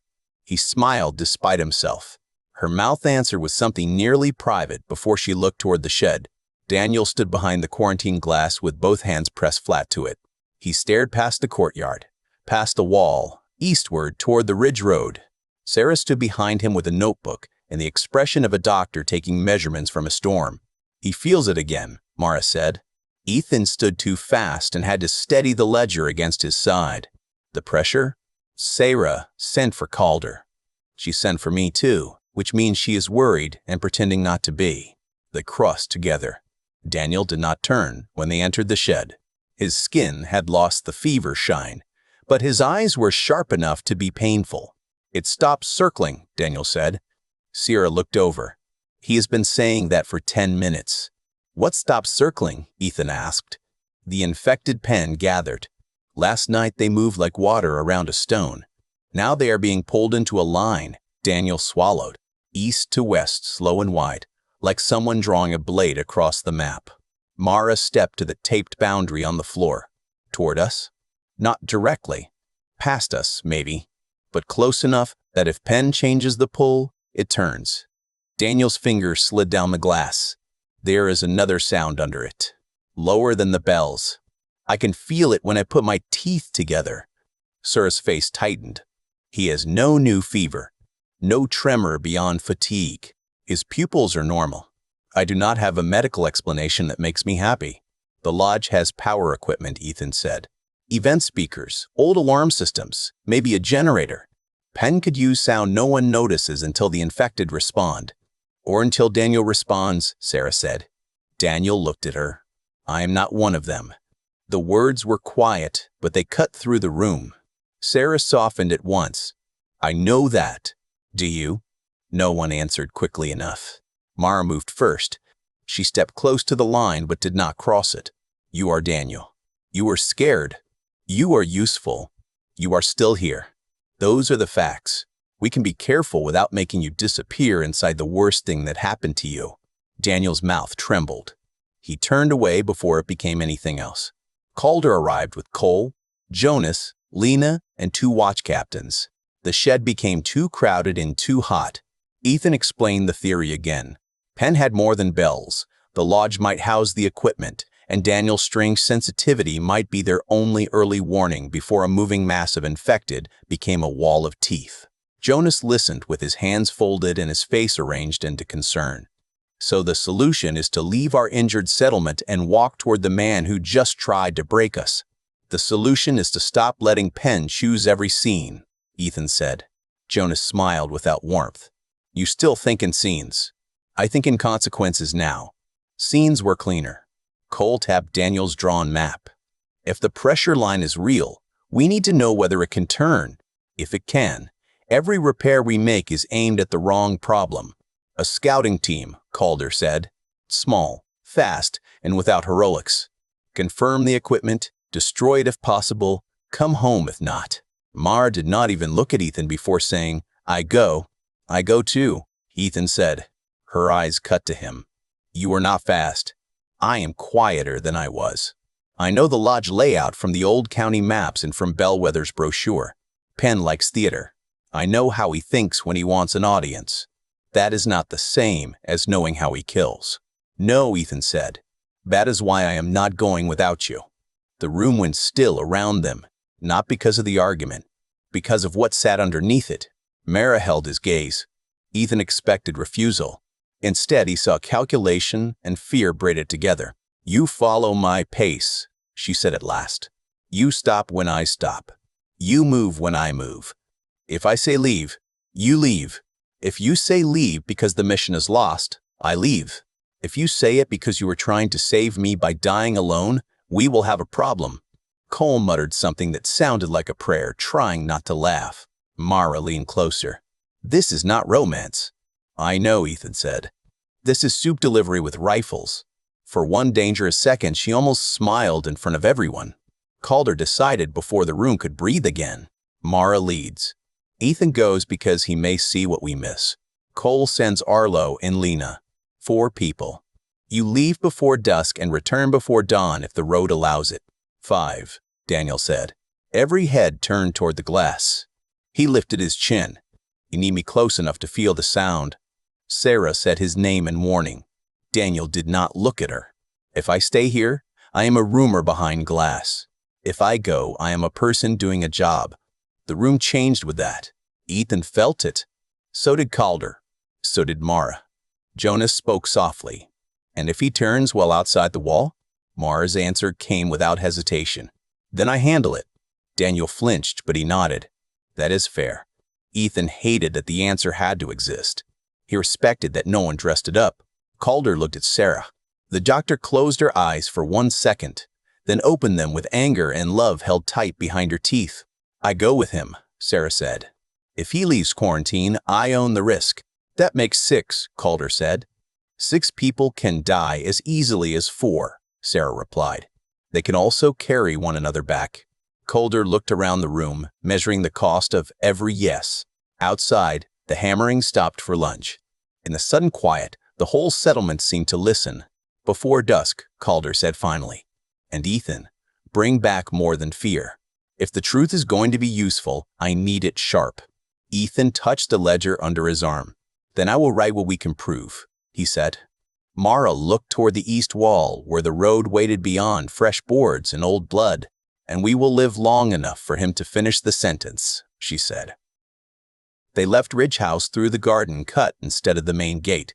Ethan had crossed that narrow ditch twice before, once terrified and once exhausted, but leaving by choice made it feel different. The sky had gone the color of old tin. Clouds dragged low over the trees. Every wet leaf shone like an eye. Behind them, Ridge House made itself small. The walls swallowed lantern glow. The gate stayed shut. The people on the watch platforms did not call farewell. Goodbyes belonged to people who trusted the future to hold still. Mara led with Arlo 10 paces behind her. Ethan followed, then Daniel, Sarah, and Lena, bringing up the rear with a shotgun she carried as if it had personally offended her. Daniel wore a canvas mask over his mouth, not because Sarah thought it would save anyone, but because symbols mattered when fear was watching. He also wore gloves, long sleeves, and a strip of red cloth around one wrist to mark him as quarantined by choice. I look like a warning sign, Daniel said. Sarah adjusted the strap of her field bag. You are a warning sign. You are also a patient who should be in bed. Try to honor both roles. That sounds impossible. Most useful things are. Ethan walked carefully over roots and broken brick. His ankle had become a weather instrument, predicting pain before every slope. He did not complain. Mara would hear it anyway. She heard everything you wished she would miss. The ridge road began beyond a ruined dairy farm. The asphalt had split in black seams, grass pushing through like the earth was trying to stitch itself closed. Cars sat abandoned along the shoulders. Some had doors open. Some had windows smeared from the inside. A child's shoe lay in the ditch with a bead bracelet looped through the laces. Ethan made himself look, then made himself move. You are writing it in your head, Mara said without turning. I am trying not to. That is still writing. You say that like it is a crime. Out here, distraction is. He took the correction and kept his eyes on the road, watching for movement, sound, and change. A crow lifted from a fence post and vanished into the trees. Water dripped from a sagging power line. Far ahead, something metal clicked once in the wind. Mara stopped. Everyone stopped with her. The click came again, soft and regular enough to prove it was not wind. Arlo eased forward and crouched near a mailbox. A strand of wire ran from its rusted post across the road at ankle height, nearly invisible under weeds. Bells made from bottle caps and spoon handles hung in a ditch beyond it. Simple alarm, Arlo whispered. Too simple, Mara said. Pen knows we check low. Ethan scanned higher. A second wire ran from the mailbox to a hanging hubcap wedged in the branches of an oak. If they cut the first, the second would swing and crash. Beyond that, he saw something darker tied to the trunk. Not a bell. A strip of cloth with black marks painted across it. He wanted the alarm scene, Ethan said. The real message is the cloth. Lena frowned. What message? That he expected someone from Ridge House to come this way. He wants us to feel watched before we reach him. Mara glanced at the cloth. Can you read it from here? Not clearly. Then do not go closer for the poetry. Arlo disabled the wires with slow fingers. They moved past the trap without touching the cloth. Ethan still caught 3 words as they passed. The author comes. Cold slid under his ribs. Mara saw his face. What did it say? It said Penn is still writing me into his version. Then right over him. That should have been impossible advice. It steadied him anyway. They left the road twice to avoid clusters of infected. The first group wandered near a school bus tipped half into a ditch. They moved slowly, heads angling toward sounds too faint for Ethan. Daniel pressed 2 fingers against his teeth and shut his eyes. That is not the pull, he whispered. Those are loose. Loose infected, Lena said. I hate that I understand the phrase. The second group appeared near the remains of a roadside market. 6 of them stood facing east in the parking lot, not feeding, not wandering, not sleeping. Their bodies swayed as if listening to music under the world. Daniel went pale. Those are tied to it. Mara guided the team into the tree line. They crawled through wet brush and old cans. close enough that Ethan could smell the infected when the wind changed. Rot, damp cloth, old blood. One of them turned its face toward the trees. Ethan froze with one hand braced in mud. His breath wanted to come loud, but he made it smaller and slower. Mara's hand settled on his shoulder. Not pressure, not restraint. A reminder that he was not alone in his own lungs. The infected turned back east. They moved again. Past the market, the ridge rose sharply. Bellwether Lodge appeared near dusk between black pines and thinning fog. Once, it must have sold rustic luxury to people who wanted wilderness without discomfort. Now its broad roof sagged. Its stone chimneys stood cold, and its upper windows had been covered with boards painted in pen symbols, open circles, black lines, little bells made from white strokes. A radio tower rose behind it, thin and cruel against the clouds. There, Ethan whispered. Daniel crouched behind a fallen sign and gripped his own wrist hard enough to whiten his fingers. It is coming from under the lodge. Not the tower. The tower spreads it, but the ache starts below. Sierra knelt beside him. Can you keep going? I can keep going scared. That is the only kind available, Sarah said. Arlo studied the lodge with narrowed eyes. Front entrance has 2 watch points, maybe 3. I see lantern slits near the service wing. No big guard presence, Lena said. That means either Penn is weaker than he wants us to think, or this is a mouth waiting to close, Mara said. Ethan watched the building the way he would have watched a chapter he did not trust. He wants us inside. Then we leave, Lena said. We still need to know the equipment, Ethan said. Penn left signs for me. If he wanted only an ambush, he would hide the invitation. He wants me to find something, which means the thing you find may be selected, Mara said. Yes, I can accept that. Can you live with not knowing what else he removed? I can live with incomplete truth better than blind fear.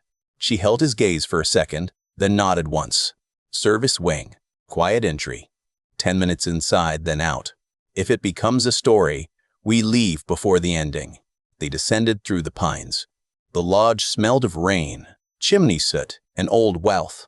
Ethan remembered online photos of polished floors, antler chandeliers, leather chairs, men in clean jackets standing near fireplaces with drinks in hand. Now the terrace held crates, trash piles, dried blood, and a row of handbells hanging from fishing line. Arlo cut a path under them without making a sound. The service door was locked. Mara fixed that with a pry bar and patience. The latch gave with a tired click. Inside, darkness waited. They entered one at a time. The kitchen had been stripped.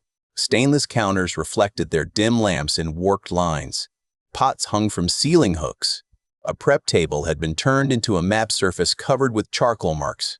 Ethan wanted to stop and read everything. Mara touched his arm and shook her head. 10 minutes. They crossed into a staff hall.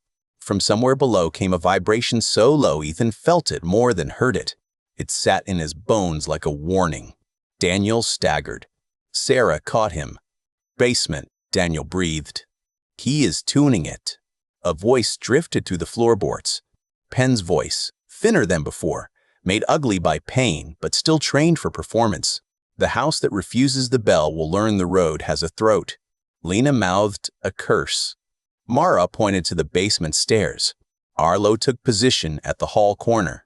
Ethan followed her down into heat, dust, and the low sound that made every tooth in his head feel slightly wrong.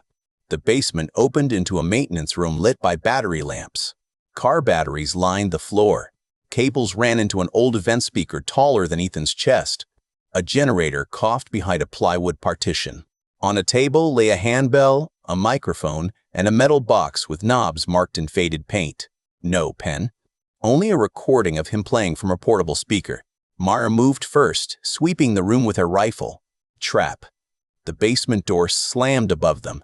From the walls came the bright, delicate ringing of dozens of hidden bells. The infected outside answered. The first infected hit the lodge from the north side before anyone spoke. The impact shuddered to the basement ceiling. Dust drifted down in a soft gray veil. A second impact followed from the west. Then another. Not random. Not scattered. The sound of bodies arriving where they had been invited. He called them here, Lena said. He called us here too, Ethan replied. Mara was already at the basement stairs testing the door. It did not move. Something heavy had dropped across it from the other side. Arlo's muffled voice came through the wood, tight and close. Hall is blocked. I am outside the door. We have movement upstairs. How many? Mara asked. Enough that counting feels like vanity. Sierra lowered Daniel to a crate. He clutched the sides with both hands. The low tone pulsed through the room, not loud, but invasive. Ethan felt his stomach turn with each wave. Turn it off, Daniel said. Please turn it off. Ethan moved to the metal box. The knobs were unlabeled except for old tape and Penn's newer marks. Rings within rings. Lines pointing outward. Not music notation. Theater notation. Emotional cues disguised as control. Do not touch random switches, Mara said. I know. You look like a man about to touch random switches. That is my thinking face. Change it. He leaned closer without touching. One cable ran from the microphone, another to the massive speaker. 3 more disappeared through holes drilled in the floor. A 4th climbed the wall toward the tower wiring. Penn had not invented science. He had stolen existing systems and turned them into ritual. That mattered. Ritual could be broken by making it ordinary again. The recording of Penn repeated from a small device under the table. The house that refuses the bell will learn the road has a throat. He wants us afraid of the phrase, Ethan said. Ignore the phrase. Follow the wires. Lena knelt with him. This one goes to the tower. This one goes somewhere under the floor. Battery array, Sarah said, forcing calm while Daniel shook beside her. Generator charges it. Box modifies output. Speaker produces the low pulse. Tower may carry it farther. Mara fired once up the stairs. Wood splintered. Something snarled above. Less lecture, she said. More stopping. Ethan traced the floor wires to a service hatch hidden under rubber mats. He pulled the mats aside and found a square of iron with a ring handle. Here, he said. Lena helped him lift it. The hatch opened into a crawl space that smelled of wet concrete and old animal nests. The low sound intensified. Daniel cried out through clenched teeth. Sarah grabbed the cable cutters from her bag. Which wire? Ethan looked at the tangle and thought of every scene he had ever written where a character cut the right wire because the plot required courage to become competence. Reality hated that. He refused to fake certainty. Not yet, he said. If we cut the wrong one, the battery could arc or the tower might keep broadcasting. We need the source line. Mara slammed her shoulder against the stair door as something pushed from the other side. You have 1 minute before the upstairs becomes part of our room. Daniel lifted his head. Sweat ran down his face. The source line pulses slower. I can feel it. Sarah looked ready to forbid him from speaking, but he reached toward the cables with one shaking hand. Not touching, he said. Just close.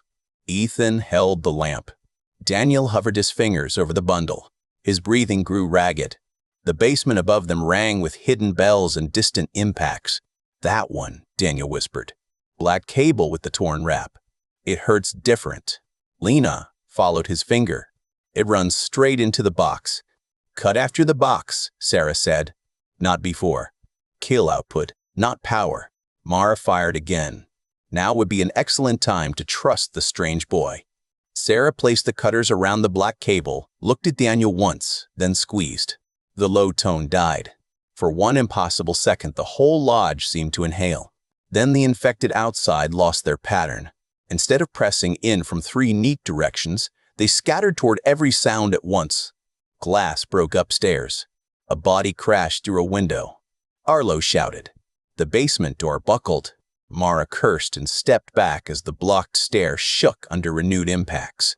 You stopped the pull, Ethan said. We also removed the leash, Mara replied. The recording still played under the table. Penn's voice small and ridiculous now without the tone beneath it.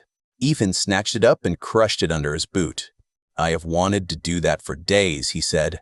Celebrate through the crawl space, Mara said. Stairs are gone. The crawl space led under the lodge toward the old laundry access. Arlo found them from the other side after dropping through a pantry shaft with mud on his face and a cut across his cheek. I hate rich people houses, he said. Too many rooms. Too many ways to die indoors. They moved on hands and knees under pipes and sagging beams.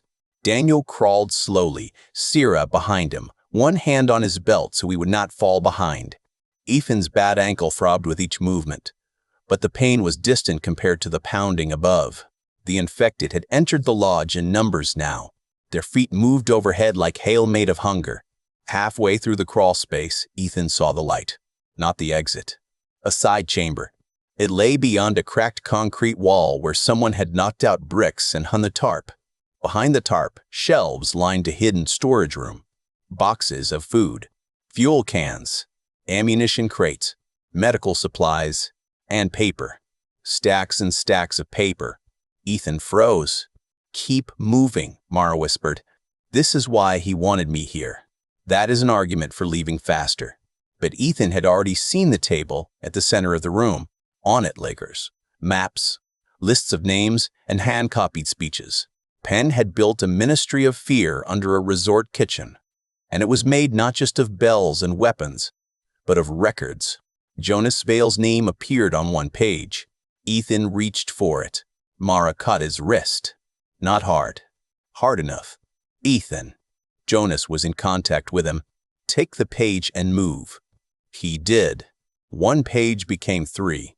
Three became a thin bundle, tied in string. He shoved them under his jacket while Lena grabbed a map and Arlo took 2 ammunition boxes despite Mara's glare. "Evidence first, greed later," she hissed. "This is practical greed," Arlo whispered. Daniel had gone still at the doorway to the chamber, his eyes fixed on a second table near the back. Ethan followed his gaze and saw small jars, cloth strips, blood dart samples, notes written in Penn's careful hand. Sarah went very quiet. "What is that?" Lena asked. Sarah stepped close but did not touch. Her voice turned professional in the way people did when horror needed labels. "Attempts to study bite exposure, fever duration, delayed change and reaction to sound." Daniel whispered, "He had others like me." No one said it was not true. On the wall above the table hung the list of names divided into columns: exposed, changed, killed before change, unclear, and useful. At the bottom, in fresh ink, Penn had written one line: "Ridge House keeps the living proof." Daniel stepped back as if struck. Mara tore the page from the wall and folded it with precise care. Her face had gone cold in a way Ethan had learned to respect and fear. "Now we leave," she said. They crawled to the laundry access. The hatch opened behind a slope of weeds near the service yard. Rain had started again, thin and slanted. Infected moved around the lodge in broken patterns, drawn by the chaos inside. Mara counted gaps. Arlo checked the tree line. Lena loaded shells with shaking hands. Sarah held Daniel upright while he fought not to vomit. "When I say move, we move to the drainage cut," Mara said. "No firing unless contact is certain. Quiet first. Speed second. Pride never." Ethan looked back once at Bellwether Lodge. Penn's painted symbols glistened on the boards. Without the low tone, they looked childish. Paint on dead wood. A shape moved at an upper window. Penn stood behind broken glass, his right hand wrapped in stained cloth. He looked thinner than the night before, but his eyes burned bright through the rain. He did not shout. He lifted one finger and pointed at Ethan. Then he touched that finger to his own temple. A promise. A claim. A reminder that the story was not finished. Mara saw him too. "Do not give him your face," she said. Ethan turned away. They ran. Behind them, the lodge filled with infected and bells that rang without rhythm. The road back to Ridge House opened like a throat in the rain, and this time Ethan understood the phrase Penn had chosen. Roads swallowed people too. The only difference was whether anyone wrote down who had gone missing inside them. They reached Ridge House after midnight, with proof under Ethan's jacket and mud in every seam of their clothing. The garden cut opened after Mara gave the low knock.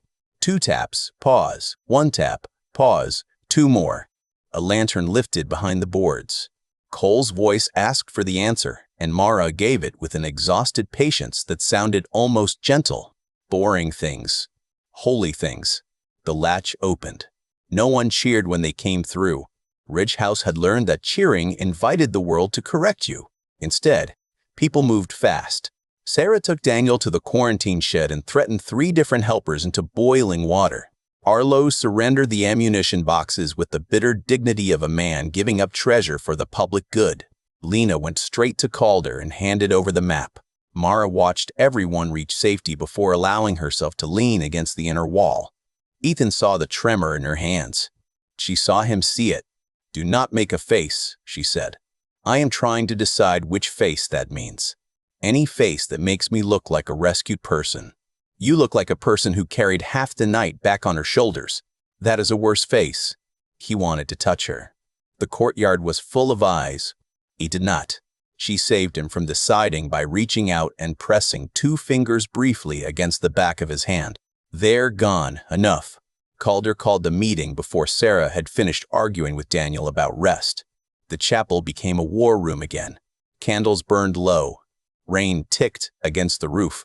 The people inside looked older than they had that morning. Ethan placed Penn's pages on the table. The first sheet listed stores at Bellwether Lodge. The second marked sound stations along the Ridge Road, the school, the market, and 2 farm silos. Not all built. Some planned. Enough to make the map look infected by intention. The third sheet carried the names of exposed people Penn had studied. The fourth held the line about Ridge House keeping the living proof. The fifth had Jonas Vale's name beside 3 dates. Jonas was already in the room. He looked at the page, then at Calder, then at Ethan. Something passed across his face so quickly it might have been insult or fear. "That is not what it appears to be," Jonas said. Mara gave a humorless breath. "That is always the first sentence." Calder did not sit. She stood at the head of the table, both hands flat on the wood. "Explain it." Jonas straightened. Before Penn became what he is now, there were negotiations between scattered groups, food passage, safe road information. I spoke to many people. "These dates are after Penn took Bellwether," Ethan said. "You cannot know what that means. I know Penn kept her name in a ledger under his sound machine. That is a meaningful place for a name." Jonas looked around the room, searching for a softer face.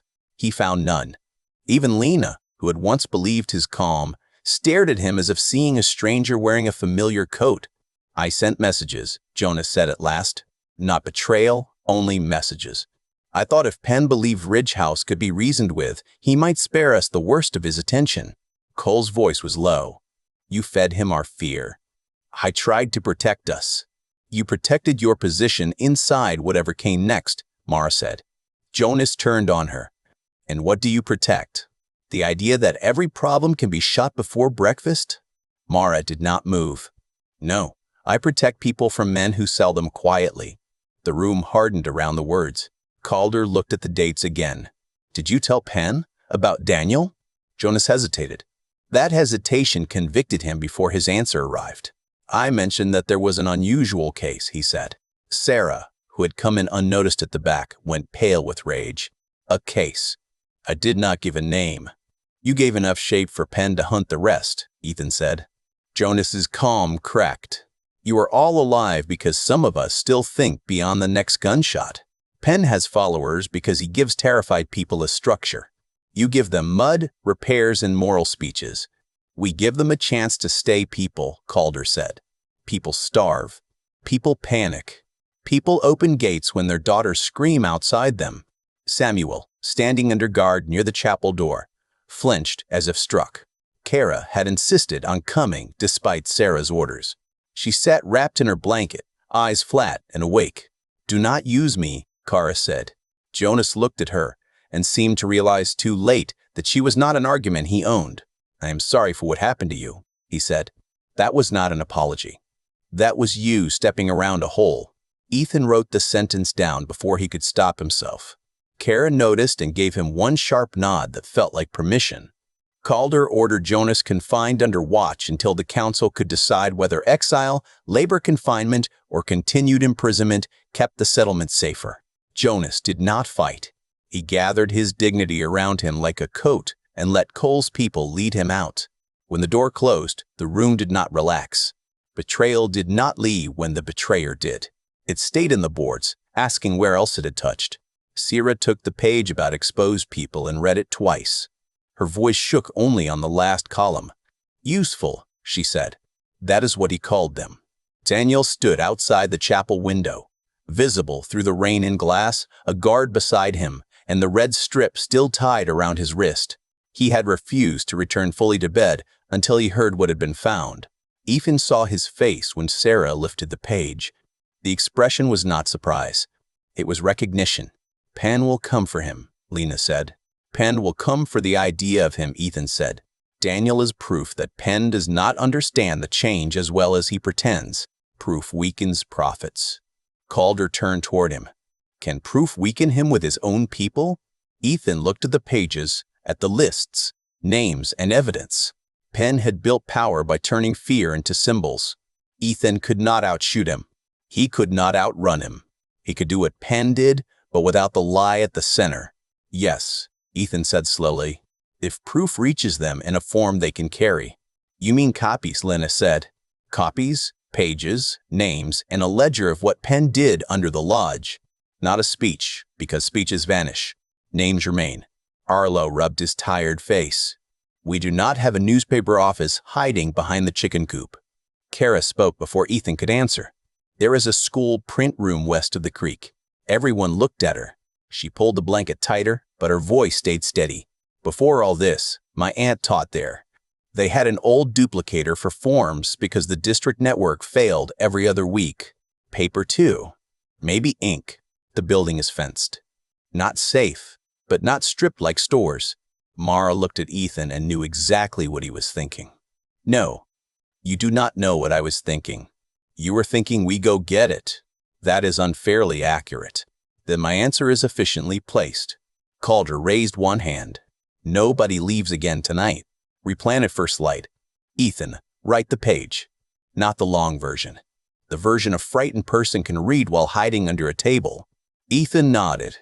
The meeting broke into smaller arguments. Watch rotations. Jonas's guards. Daniel's status. Whether Penn's remaining sound stations should be attacked or avoided. Ethan gathered the pages and moved to the corner desk beneath the cracked Saint window. Mara followed. You are about to make yourself responsible for everyone who reads this, she said. I know. Do you? Because words can move people into danger too. He looked down at his hands. They were stained with mud and ink. I used to write danger for entertainment. Now I have to write warning without turning fear into Penn's kind of weapon. And can you? He wanted to say yes. He did not. I can try honestly.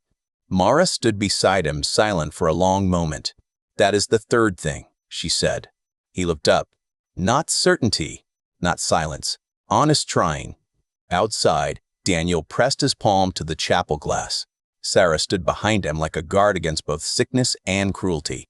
Kara sat with Samuel across the room, not forgiving him, not leaving him alone either.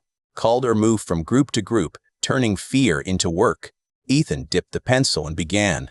To anyone who follows Penn because he promises order, read the names he hid. The first sentence did not feel dramatic. It felt useful. For the first time in days, that was enough. Morning arrived with fog thick enough to make the wall look unfinished. Richhouse woke into argument. That was better than despair, Coulter said, though Ethan suspected she only believed it because argument could be assigned a time limit. The question before them was simple and terrible. Stay behind repaired boards and wait for Penn's next design, or risk people and ammunition on a school print room that might hold nothing but mold and broken machinery. Ethan had finished the first page before dawn. He had written it 4 times. The first version sounded like a sermon, the second like a revenge note, the third like one of his old jacket blurbs, sharp but too pleased with itself. The fourth was ugly, plain, and clear. Penn says the bell gives order. Here are the names he hid under Bellwether Lodge. Here are the people he tested, used, or traded. If he calls you family, ask why he keeps ledgers in locked rooms. If he says Ridgehouse keeps a monster, know this. Daniel is a living man, sick and changed by fever, not a tool. Penn wants him because proof scares a liar. Below that, Ethan listed the copied names from Penn's page. Not all. Enough to make denial difficult. Enough to make grief personal. Kara read it at breakfast and pushed the paper back across the table. Too clean, she said. Ethan blinked. Clean? You wrote what he did. You did not write what it feels like to be the person he turns into a message. The room quieted around them. Samuel sat 2 seats away under watch, his hands clasped so tightly the knuckles showed white. Mara stood near the door, eyes on Kara, face unreadable. Ethan took the page back. Can you tell me? Kara's throat moved. For a moment, he thought she would refuse. Then she looked at Samuel, not with kindness, but with the full weight of being alive after someone else's mistake. It feels like being erased while still breathing, she said. He did not want me. He wanted the sound my fear would make in other people. Put that in. Ethan wrote it exactly, then underlined nothing. The words needed no decoration. The print team left. After the fog thinned, Mara led again. Ethan went because the page was his burden. Lena came because she knew the school roads from supply runs. Arlo came because he claimed machines liked him, a statement no one had evidence for. Kara came because she had named the place and refused to be stored in the clinic like a rescued object. Samuel asked to come too. Calder denied him before the sentence fully left his mouth. You are under guard, she said. I know the West Creek Road. So does Lena. Kara should not go without someone who knows the old drainage path. Kara looked at him. Do not dress guilt as usefulness. Samuel absorbed that without argument. Then let me be useful and guilty at the same time. The room held its breath. Mara spoke quietly. He runs, I drop him. Samuel nodded. That is fair. Kara did not say yes. She did not say no either. Calder allowed it because leadership was often the art of choosing the risk that would damage people least. Samuel joined them with his wrists tied in front rather than behind, so he could climb if he had to. That mercy made him look more ashamed, not less. The road to the school cut through the old residential district. Houses stood with curtains moving and broken windows. Mailboxes leaned. Lawns had gone wild. A plastic birthday banner hung across one porch, its bright letters sagging in the damp. Ethan did not read it. He had learned that some details took more from a person than they gave. Kara walked near the middle of the group. Samuel kept distance from her until she slowed and looked back. If you are coming, come where I can see you, she said. He moved closer. I do not know what to say. That is the first honest thing you have said since the gate. I thought I could save you. You thought you could buy me. There is a difference. Samuel's face crumpled. But he did not ask her to soften the truth for him. Ethan respected that more than he wanted to. They reached the creek before noon. The bridge had collapsed months ago, leaving concrete ribs and twisted railings over black water. Lena led them along the bank to the drainage path Samuel had mentioned. The tunnel mouth sat half hidden behind reeds. Someone had painted a smiling sun on the concrete long before the world ended. The paint had weathered into something almost skull-like. Cheerful, Arlo said. Quiet, Mara replied. They entered single file. The tunnel forced them low. Water ran along the center channel, carrying leaves, wrappers, and one small bone Ethan chose not to identify. The air smelled of algae and rust. Halfway through, they heard dragging ahead. Mara raised a fist. Everyone stopped. The dragging came again, slow and wet, not many bodies and maybe only one. Lena lifted her lamp by inches. An infected stood in the tunnel bend, snagged in a net of old cable hanging from the ceiling. It strained toward them, teeth clicking, arms caught above shoulder height. Its feet scraped the water, unable to gain purchase. Samuel made a small sound. Kara did not look away. We can pass wide, Arlo whispered. Not with Samuel tied in Ethan's ankle, Mara said. Ethan waited for her to step forward. Instead, Kara moved. Mara blocked her with one arm. You do not have to. I know, Kara said. That is why I am choosing it. No one argued after that. Kara took Mara's knife, approached the trapped infected, and ended it with one clean motion. Her hands shook afterward. Samuel reached as if to steady her, then stopped before touching. She saw the restraint. Good, she said, voice rough. You are learning what asking looks like. They exited behind the school gym. The building had held better than most. Chain-link fence surrounded the yard. Buses sat in a row like yellow animals asleep in weeds. Ethan saw no movement at first. Then a curtain shifted in a second-floor classroom. Mara saw it too. People. she whispered. Not infected. Pens? Lena asked. Maybe. A bell rang inside the school. Not a hand bell. The old class bell. Harsh, electric, impossible. Every infected within hearing answered from the surrounding streets. He knew about the print room, Ethan said. Mara grabbed his sleeve and pulled him toward the gym doors. Then we finish his trap before it finishes us. They crossed the yard at a run. Infected hit the fence behind them, fingers threading through the links. More came from the parking lot. The school bell rang again, long and bright, shaking birds from the roof. Arlo forced the gym door. Lena and Samuel dragged a bench across it once they were inside. Kara stood in the center of the basketball court, breathing hard, eyes on the stage at the far end. Print room was behind the library, she said. North Hall. Mara listened at the inner doors. Movement ahead, human, with 2 people, maybe 3. Ethan held the folded page under his jacket. His heart beat so hard it seemed loud enough to call every dead thing in the district. Penn left someone to watch the bait, he said. Then we take the bait, Mara replied, and teach the watchers they should have stayed fiction. They pushed into the hall together. The school smelled of wet paper, dust, and old munches. Children's drawings still lined one wall. Trees made from handprints. Houses with square windows. Families under yellow suns. Ethan wanted to hate the drawings for surviving when so many children had not. Instead, he hated the world for making him think that way. At the library doors, a man stepped out with a pistol and a small brass bell tied around his neck.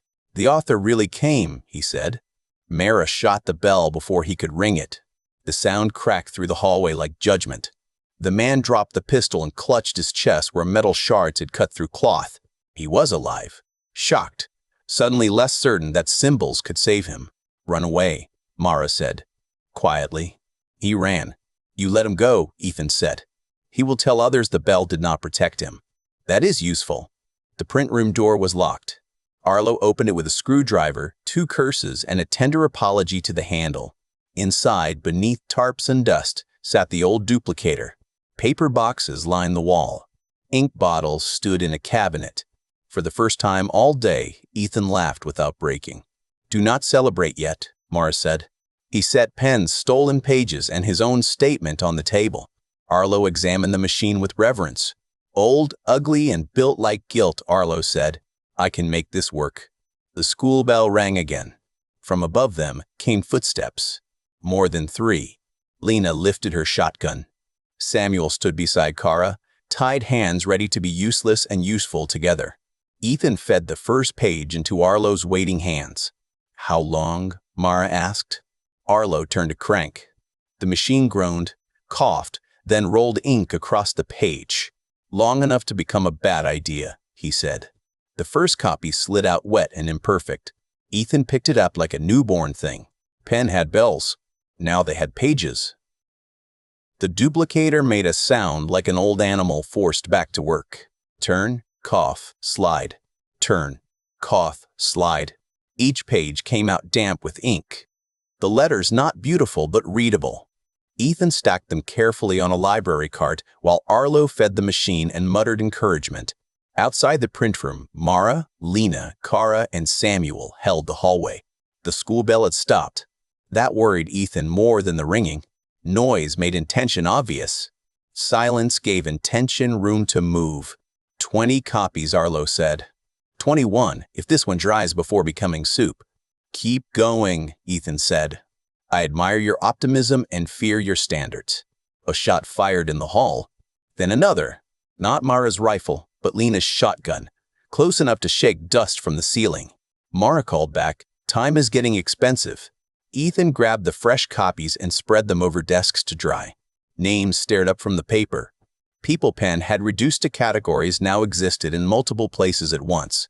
That was the strange power of paper. It made a lie work harder. A voice rose from the hall, female, young and terrified. Please do not shoot. We were told to watch. We were only told to watch. Ethan moved toward the door. Mara blocked him with her body before he reached it. Stay back. She sounds scared. Scared people can still pull triggers. In the hall, A girl no older than 18 knelt with both hands visible. A second watcher lay dead near the stairs, one hand still wrapped around a pistol. A third had fled, leaving a bell necklace swinging on a door handle. The kneeling girl wore Penn's painted circle on her sleeve, but the paint had smeared in the rain and sweat. Kara kept Mara's knife pointed at the floor between them, not at the girl. Samuel stood beside Kara with a bruise rising on his cheek. He had been hit. He had not run. "Name," Mara said. "Nell Harker," she said. Ethan stepped into view. The girl's eyes widened with recognition that made his skin crawl. "Penn said you would come," Nell whispered. "He said you carry the false book." Ethan held up one wet copy. "Penn keeps a book too." "He forgot to mention that part." Nell stared at the page, but did not take it. "If I read it, I cannot unread it," she said. "That is the point," Kara replied. The floor shook as Infected struck the gym doors. The barricade would not hold long. More impacts came from the east stairwell. Penn's watchers had not needed to defeat them. They only had to delay them while the bell pulled the hungry closer. Mara made the decision. "We leave now." Copies in bags. "Arlo, kill the machine quietly if you can." Arlo looked offended. "I just brought her back to life." "Then put her to sleep before Penn uses her." He patted the duplicator once, then removed 2 essential pieces and placed one in his pocket, the other in Ethan's bag. "No one works without her bones." Ethan turned to Nell. "Come with us if you want out. Stay if you choose Penn, but do not pretend either choice is nothing." Nell looked toward the stairs, then at the smeared circle on her sleeve. "He has my mother at the chapel camp." The words landed like a new map. "What chapel camp?" Mara asked. Nell swallowed. "Old St. Bartholomew's, south of the tracks. He moved people there after the lodge. Families, injured people, and those who do not fight. He tells the fighters Ridgehouse will kill them if they leave. He tells the families the fighters must obey or Ridgehouse will take them." "Hostages," Lina said. "He calls them sheltered," Nell whispered. Mara glanced at Ethan. He saw the same calculation in her face. Penn's ring was not only infected pressure, it was people pressure. Fear on both sides, each group believing obedience protected someone else. "How many?" Ethan asked. "Maybe 40, maybe more." The gym barricade cracked. "Questions later," Mara said. "Nell moves in front of me. If she lies, I will be upset in a permanent way." Nell nodded quickly. They left through the library's rear exit and cut across the teacher parking lot as Infected spilled into the gym behind them. Rain turned the asphalt slick. Ethan carried 2 satchels of copies that thumped against his ribs with each step. His ankle burned. He did not slow. Behind him, Samuel stumbled and nearly fell. Kara grabbed his tied wrists and yanked him upright. "Do not make me regret letting you stand near me," she said. "Trying not to," he gasped. They reached the buses as a cluster of Infected came around the building. Mara fired twice. Lina fired once. Nell screamed but kept moving. Arlo shoved open the rear emergency door of a bus and waved them through. Inside, the air was stale and sour with old fear. Backpacks still hung from hooks. A lunchbox sat under one seat. Ethan pushed past them because survival was often disrespectful to the dead in ways that hurt later. They crawled through the bus and out the front, using it as cover to reach the fence gap beyond the maintenance shed. The Infected followed sound rather than strategy, piling at the rear door, grabbing at one another as they tried to climb in. The delay gave the team 20 seconds. 20 seconds was a fortune. On the other side of the fence, Nell stopped. Mara seized the back of her jacket. Wrong moment for doubt. "No, look," Nell said. Across the street, tied to a lamppost, hung a red cloth strip. Another marked the corner beyond it. Then another, farther down. "Trail marks," Nell said. "Penn's runners used them to guide people to camp without maps." Ethan stared at the cloth strips and understood the shape of the next terrible choice. Ridgehouse needed the pages spread among Penn's followers. The chapel camp held hostages and proof. The copies in Ethan's bag could become keys if they reached the right hands, or they could become death warrants if Penn caught anyone holding them. "We cannot go there now," Mara said before he spoke. "I know. Say it again like you mean it." Ethan looked at the street, At the red marks, at the infected gathering behind the school. We cannot go there now. Mara studied his face. Good, then keep that part alive. But we have to go. Later, she said. Yes, later. That was the difference now. He could feel the pull of a heroic mistake and name it before stepping into it. They took the creek route back, slower now because Nell did not know how to move quietly, and Samuel was near collapse. In the drainage tunnel, the dead infected still hung in the cables. Kara passed it without looking away. Samuel passed it after her, and this time she let him steady himself on her shoulder for 3 steps before shrugging him off. By late afternoon, Ridge House appeared through the trees. The wall looked small, tired, and impossibly precious. Cole opened the garden cut. Calder waited inside with Sarah, Daniel, and 4 armed guards. Daniel's eyes went at once to Nell, then to the bags. You brought someone back, Sarah said. She brought information, Mara replied. The person came attached. Nell stared at Daniel's red wrist strip. Fear passed across her face, but not disgust. Recognition, perhaps. She had heard of him. Now she saw a thin young man in dirty clothes leaning on a door frame because standing cost him. Ethan handed Calder the first stack of copies. She read the page without expression. When she reached Kara's sentence, her face changed. This will hurt people, Calder said. Yes, Ethan said. It may get some killed. Yes. It may also break Penn's hold. That is why it has to be true. Calder folded one copy and looked toward Nell. Then we decide how truth travels without becoming another Bell. Night came before they finished deciding. The first copies went into oilcloth packets. One would be left near the market where Penn's scavengers searched. One near the school. One at a water pump on the South Road. One, if they dared, along the trail to St. Bartholomew's. Ethan wrote until his fingers cramped. Mara sat across from him cleaning her rifle. Kara slept sitting upright in the chapel corner. Samuel sat on the floor nearby under guard, awake and silent. Nell gave names of Penn's runners in a whisper, while Lena marked them on the map. Near midnight, Daniel stiffened. Sierra saw it first. What is it? Daniel gripped the edge of the table. The pressure changed. Mara stood. Where? Daniel looked not east, not south, but toward the inner rooms of Ridge House. Here, he whispered. A bell rang once inside the settlement. Not from the wall, from the chapel cellar. For 1 second, no one moved. The bell note hung in the chapel air, bright and impossible. It had come from beneath their feet, from a cellar that held stored blankets, root vegetables, old hymnals, and the kind of ordinary things people trusted because ordinary things seemed too tired to betray them. Then Mara moved, and the room came alive behind her. Seal the doors, Calder ordered. No one leaves alone. Cole, take 2 and check the West Hall. Sarah, Daniel behind me. Ethan, stay in sight. Ethan had already grabbed the satchel of pages.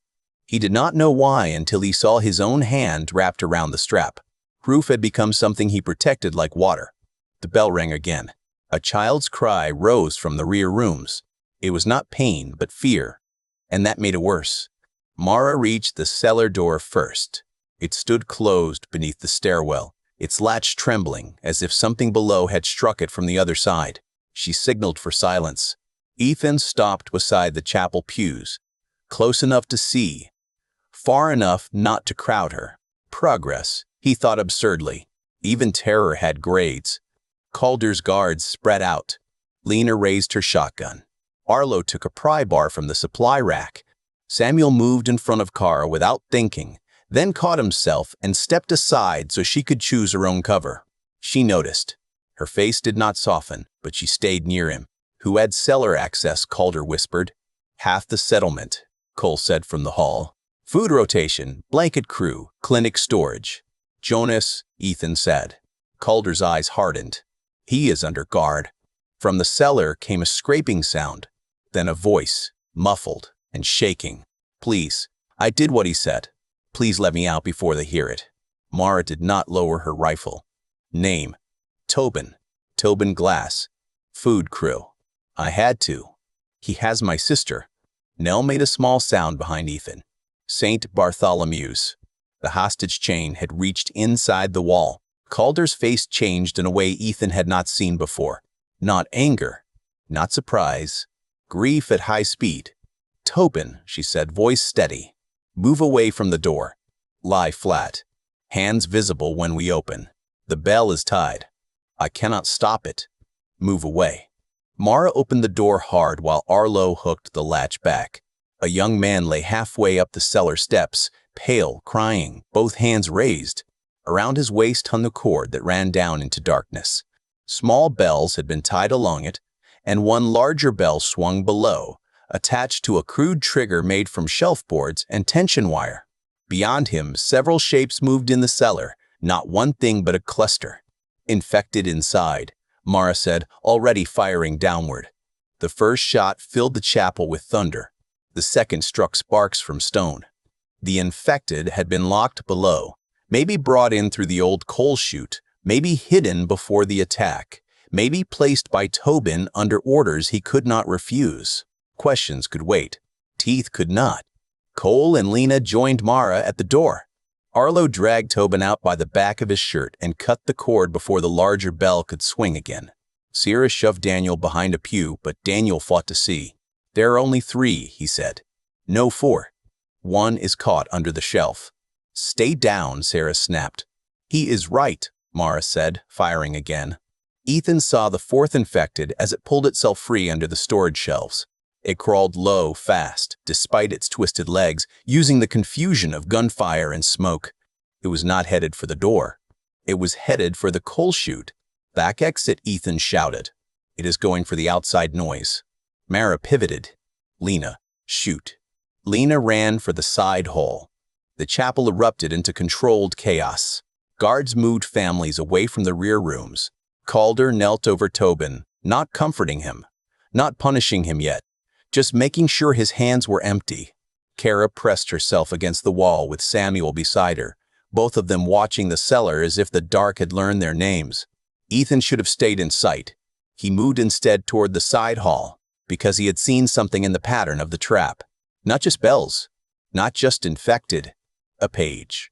Pinned to the inside of the cellar door, hidden until it swung open, was a folded sheet marked with Penn's circle. He took it.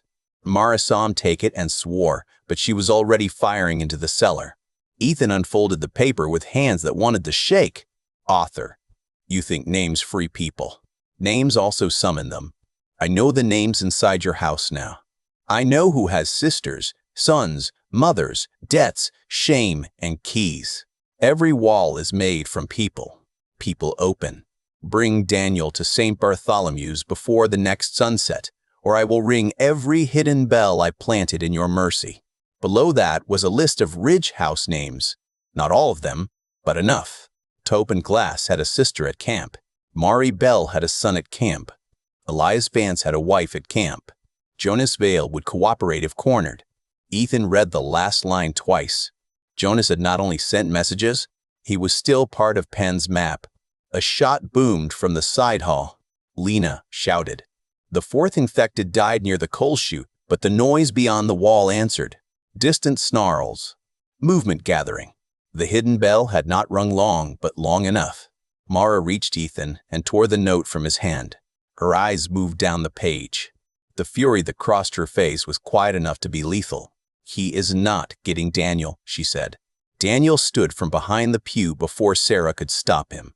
"If I do not go, he hurts them. If you go, he hurts everyone with you as the knife," Mara said. "You do not know that. I know men who call people proof do not stop using proof after they get it." Daniel looked at Ethan. That hurt more than Ethan expected. The boy did not ask for permission. He asked for a story that made surviving this possible. Ethan had none ready. Calder rose from beside Tobin. "We lock down. Search every cellar, shed, attic, and crawl space. Anyone with family at St. Bartholomew's reports to the chapel. No punishment for saying so before we ask. Punishment comes for hiding it after this moment." Tobin sobbed into the floor. "I am sorry," he said. "He said my sister would be put outside the fence." Kara stepped toward him, blanket slipping from one shoulder. Samuel reached as if to stop her, then let his hand fall. She stood over Tobin. For a moment, Ethan thought she might strike him. Instead, She crouched far enough away that he had to lift his head to see her. "He used someone you love to make you use us," Kara said. "That is what he does. Do not make his work easier by lying again." Tobin nodded against the boards, broken open by relief and shame. The settlement search lasted until dawn. They found 2 more bell cords. No more infected inside. They found 1 packet of Penn's messages hidden behind flour sacks. They found Jonas in his locked room with a sliver of metal in his sleeve and a smile that died when Mara entered first. Jonas did not pretend long. "You cannot save everyone," he said while Cole tied his hands. Calder looked at him with exhaustion older than anger. "No, but we can stop feeding you opportunities to decide who matters." At sunrise, the people with family at St. Bartholomew's stood in the chapel. 11 of them, maybe more too afraid to step forward. Marie Bell cried without sound.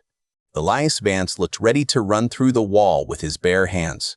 Tobin knelt near the back, watched by guards and by Kara, which seemed to frighten him more.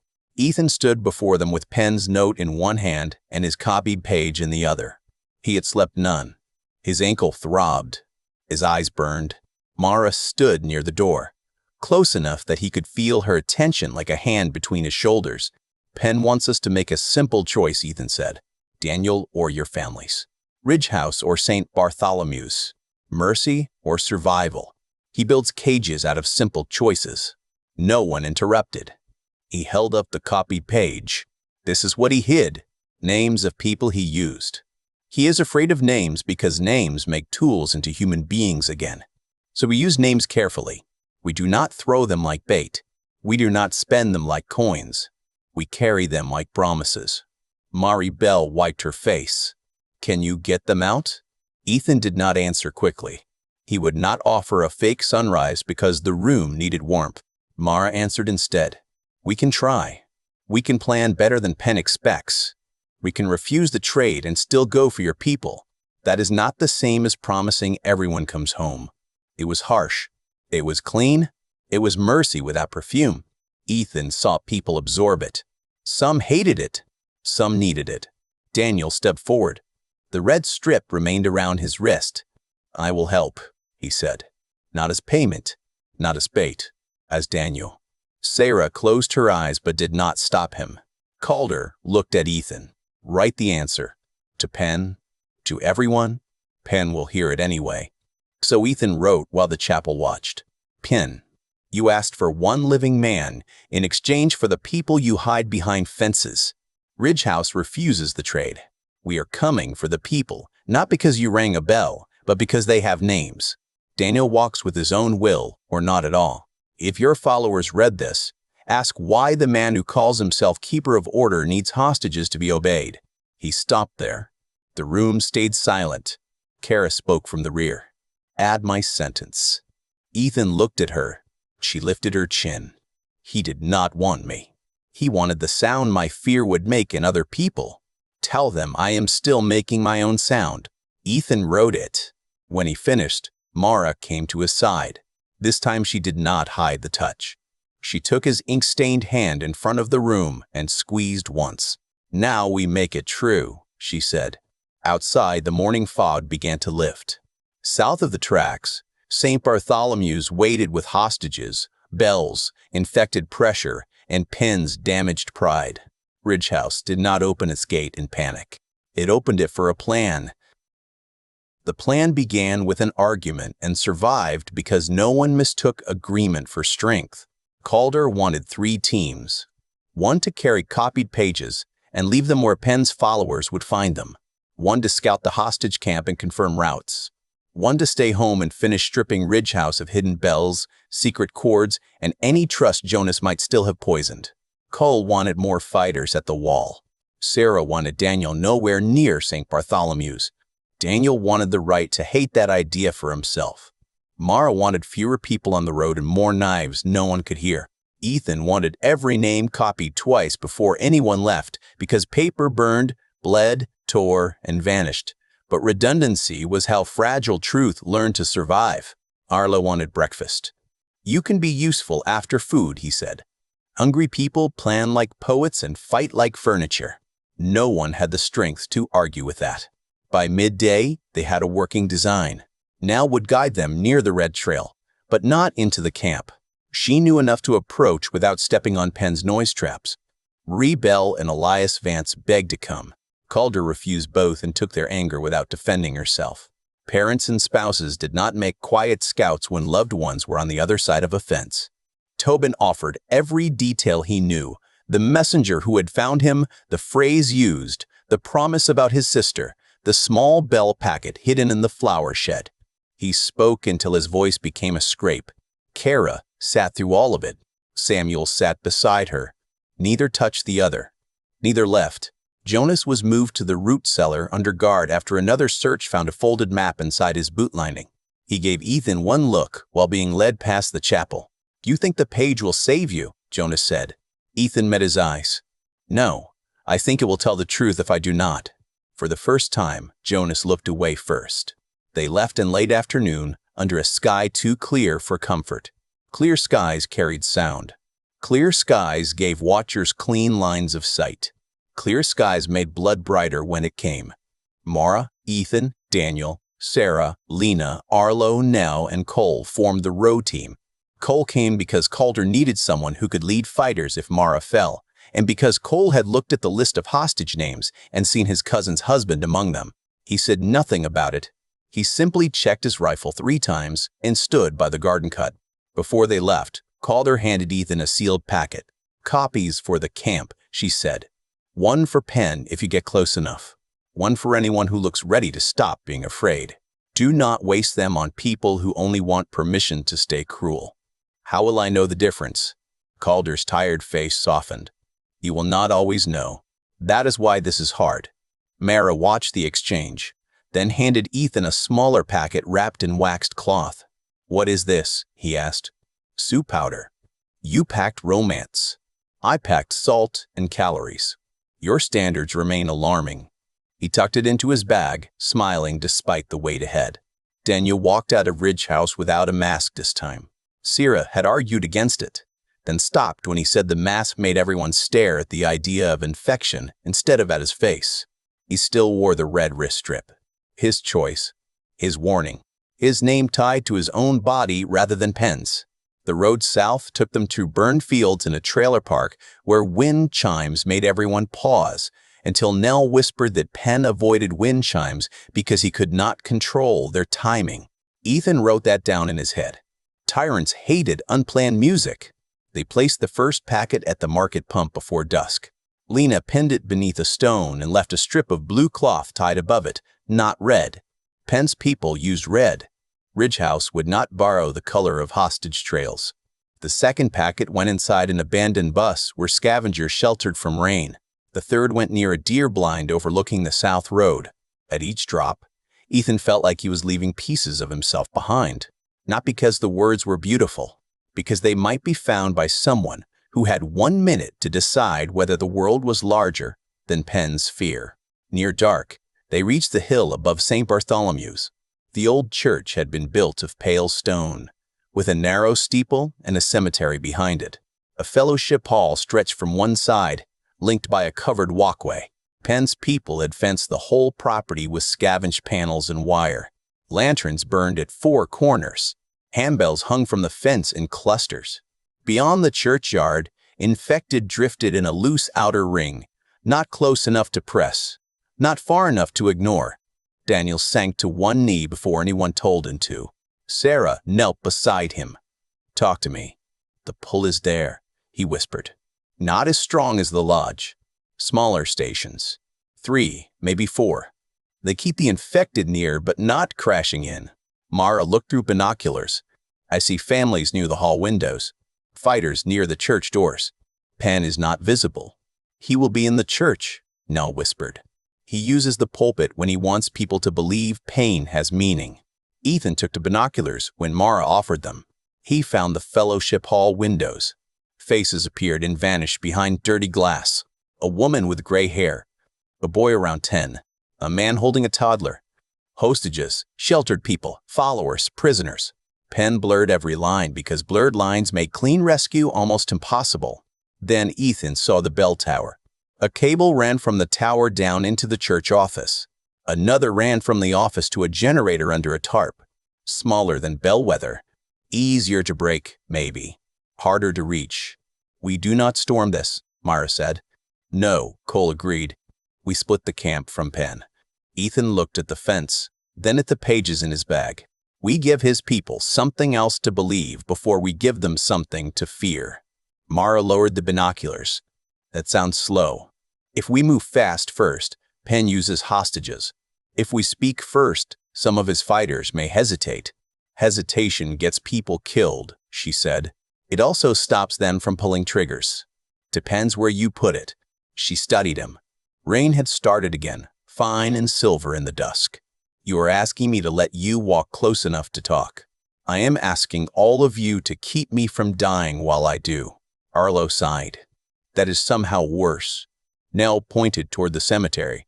There is a break in the fence behind the old shed. Runners use it.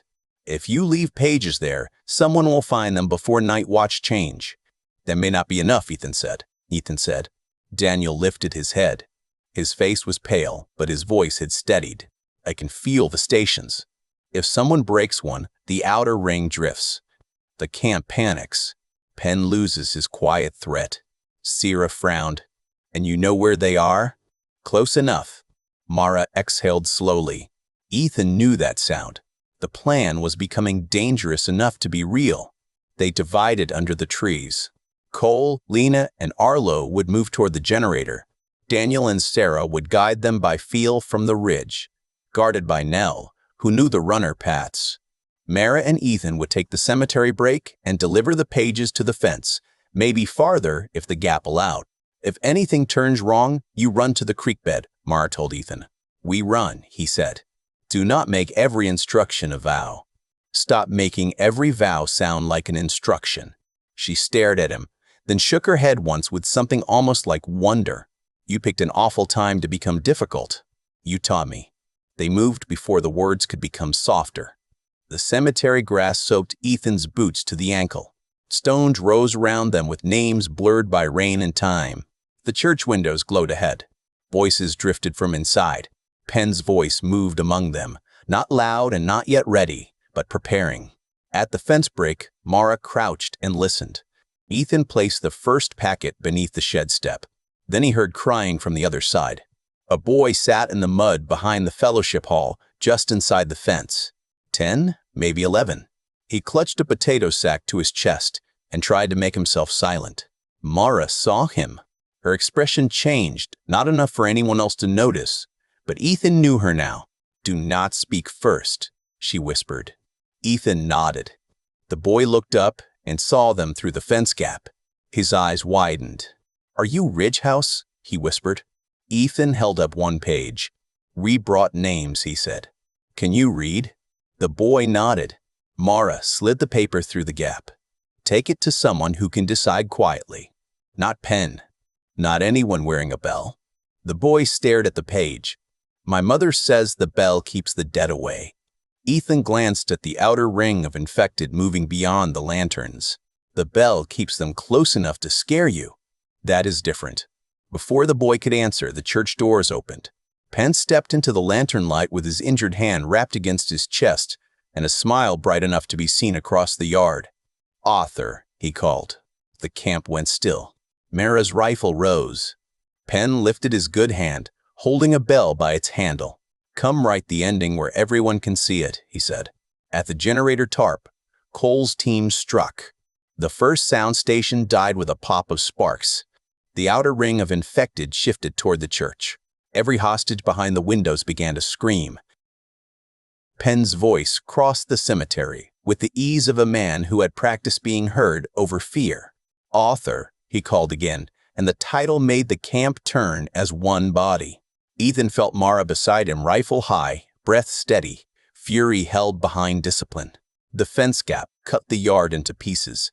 The boy crouched in the mud with the page clutched against his chest, the church glowing behind Penn. The outer dark shifting as the infected answered the death of the first sound station. A pop of sparks snapped from the generator side of the camp. Then came a lower growl, not from a throat, but from many feet changing direction. The bell in Penn's hand gleamed under the lantern light. Do not give him the shape he wants, Mara whispered. Ethan knew exactly what she meant. Penn wanted a scene, a single man at the fence, a challenge, a sacrifice made public enough to become useful. In the old life, Ethan would have admired the construction of it. Strong staging, clear stakes, a villain demanding the writer step onto the page. Reality smelled like wet grass, smoke, old blood, and the fear of children behind church windows. He wants me alone, Ethan said. Then we do not give him that. The boy looked from Ethan to Mara. Should I run? Slowly, Mara said. To the woman you trust most. Keep the paper under your shirt. Do not look at Penn unless he says your name. The boy swallowed and crawled backward from the gap. His knees left dark marks in the mud. Ethan watched him go, because watching was part of what he had become, not a spectator, a witness. Penn lifted the bell and smiled wider. I see you hiding in the graveyard. That is almost poetic. Come out before my people think you are afraid. They already know people are afraid, Ethan called. That is why you keep ringing things. A murmur moved through the yard. Not loud, not rebellion, just the first crack in silence. Penn tilted his head. There he is, the man who writes about courage from the safe side of a desk. I used to, Ethan said. He stepped through the gap before Mara could stop him, but he did not move far. He stayed where she could cover him. Then the world taught me how thin paper is. Penn's smile sharpened. You brought paper tonight. I heard your little messengers moving. Names and accusations, I assume. Tragic little records. Facts, Ethan said. Facts are what weak people call stories they have not learned to sell. The church windows were full of faces now. Some belonged to guards, some to hostages, some to the bellmen who had believed Penn because belief had kept meals coming and the dead standing at a distance. They watched Ethan with suspicion, hunger, and the exhausted hope of people afraid to name hope too early. Behind Penn, a woman pushed the boy behind her skirt. Her eyes dropped to the page. She read one line, then another. Her mouth opened, but no sound came out. Penn saw the movement. His good hand tightened around the bell. Bring the boy here. Nobody moved at first. That was all Ethan needed. His name is Jace, Ethan called. You call them followers because followers are easier to spend. I brought names because names are harder to throw away. Penn's face lost a small piece of its brightness. You came to lecture hungry people while the dead press at the fence. That is not bravery. That is vanity with a better coat. Mason Reed, Ethan said, loud enough for the church steps. Helen Park. Tomas Avery. Kara Price survived because someone refused to treat her as a warning sign. Samuel Price betrayed Ridgehouse because fear made Penn sound practical. The murmur grew. A guard near the church door shifted his rifle, not toward Ethan, but away from the woman with Jace. Mara saw it too. Her rifle moved to finger's width. Penn raised the bell. That is enough. Ridgehouse buried people after your bells pulled the infected to our gate, Ethan said. You did not keep the dead away. You kept them near enough to point. Penn rang the bell once. The sound was small, bright, and almost pretty. The infected beyond the lantern ring surged toward it. A dozen people screamed behind the church windows. The guards flinched. One man near the gate crossed himself and stepped back. The lie had become visible. Penn had always counted on the sound being heard as protection. Now everyone could see what answered. Watch, Ethan said, and the words shook with fear but still carried. Do not listen to him. Watch what the dead do. The second sound station died near the generator tarp, with a hard electric snap. Darkness swallowed half the yard. The outer ring changed again, no longer held in a smooth circle. They pressed toward the brightest lanterns and the sharpest bell. Penn stared past Ethan for the first time. His smile stayed, but it looked nailed on. Mara moved through the fence gap and stood beside Ethan in full view. Now he is not alone, she said. Not loud, but the nearest guards heard it. Cole's rifle cracked from the generator side. Another lantern went out. Shadows broke loose. The church bell tower groaned as something heavy struck its base. Penn lifted his bell higher, but his people had already seen too much. The story had shifted, and he was no longer the only voice telling it. The yard became a map made of panic. Ethan saw lanes where he once would have seen chaos. The bright church steps pulled the infected from the east fence. The dead generator corner pulled the guards away from Penn. The old cemetery gap offered a narrow path out, but only for people willing to crawl through mud and trust strangers. The rest was noise, movement, fear, and Penn trying to turn all of it back into obedience. "Close to me," Mara said. "I am here." Closer than that. He moved until his shoulder nearly touched hers. It should have felt intimate. Instead, it felt practical and still somehow more honest than anything he had known before the world ended. Penn rang the bell again. Several infected slammed against the outer fence in answer.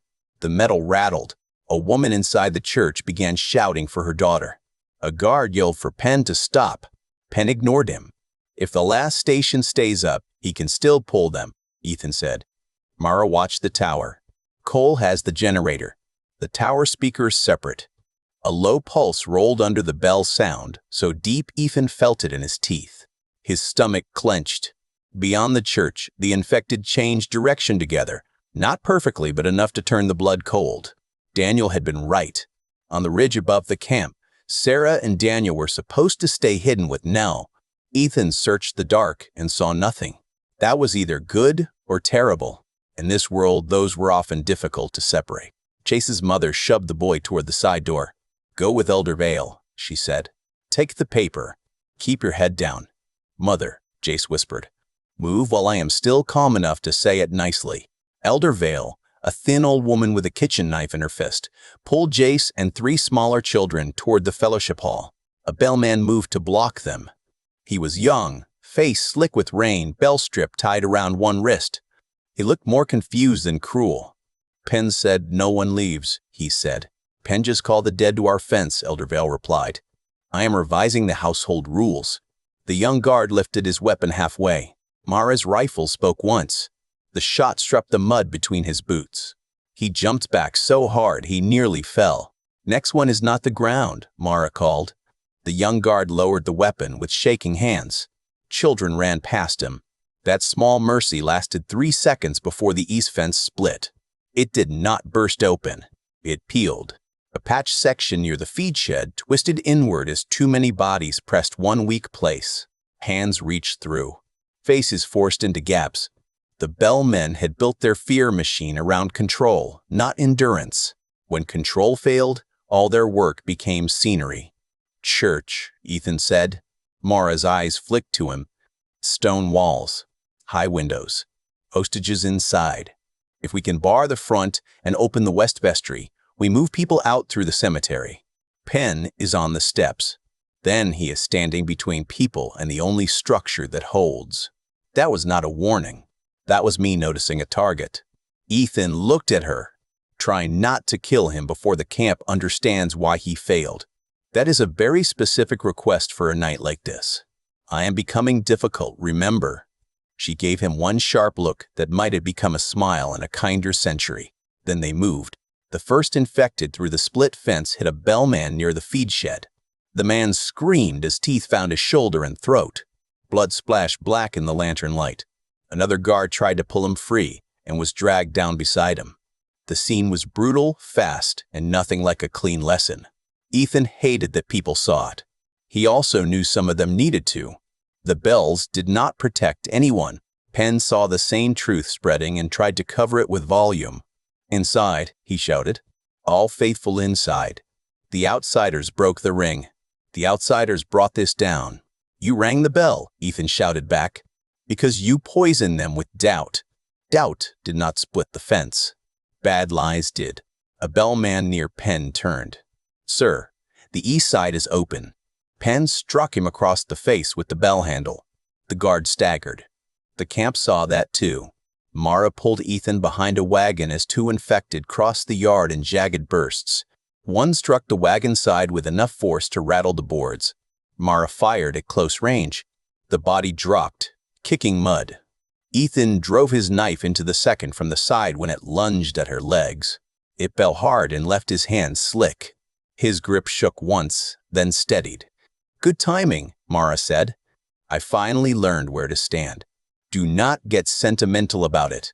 They reached the church steps as Penn backed toward the doors. His eyes had gone bright with a different kind of fever. Not sickness, but refusal. He could not bear seeing his myth turn into evidence. Behind him, hostages pounded the glass from inside. Ethan climbed the first step. Open the doors. Penn lifted the bell again. Make me. Mara's rifle settled on his chest. The deep tower pulse stopped. For one breath, the camp went quiet. Then every infected outside the broken fence lost the hidden pattern and followed the loudest living sounds. They came for the church. The front doors flew open from inside before Penn could stop them. A man with gray hair and a bloody cheek pushed through first, carrying a chair leg like a club. 2 women followed him, then a teenager with a baby tied against her chest, then Jace's mother with the page still clutched in one fist. They had not waited for permission. That was the first true victory of the night. Penn grabbed the gray-haired man by the collar. Back inside. The man looked at the infected crossing the yard, then at Penn's bell. You first. Penn's face twisted. He shoved the man down the steps and reached for Jace's mother. Mara moved before Ethan could speak. She stepped between them, rifle angled low, body balanced. Do not touch her. Penn stared at her as if she were an error in his script. You killed my men. Some of your men killed themselves by standing near your lies, Mara said.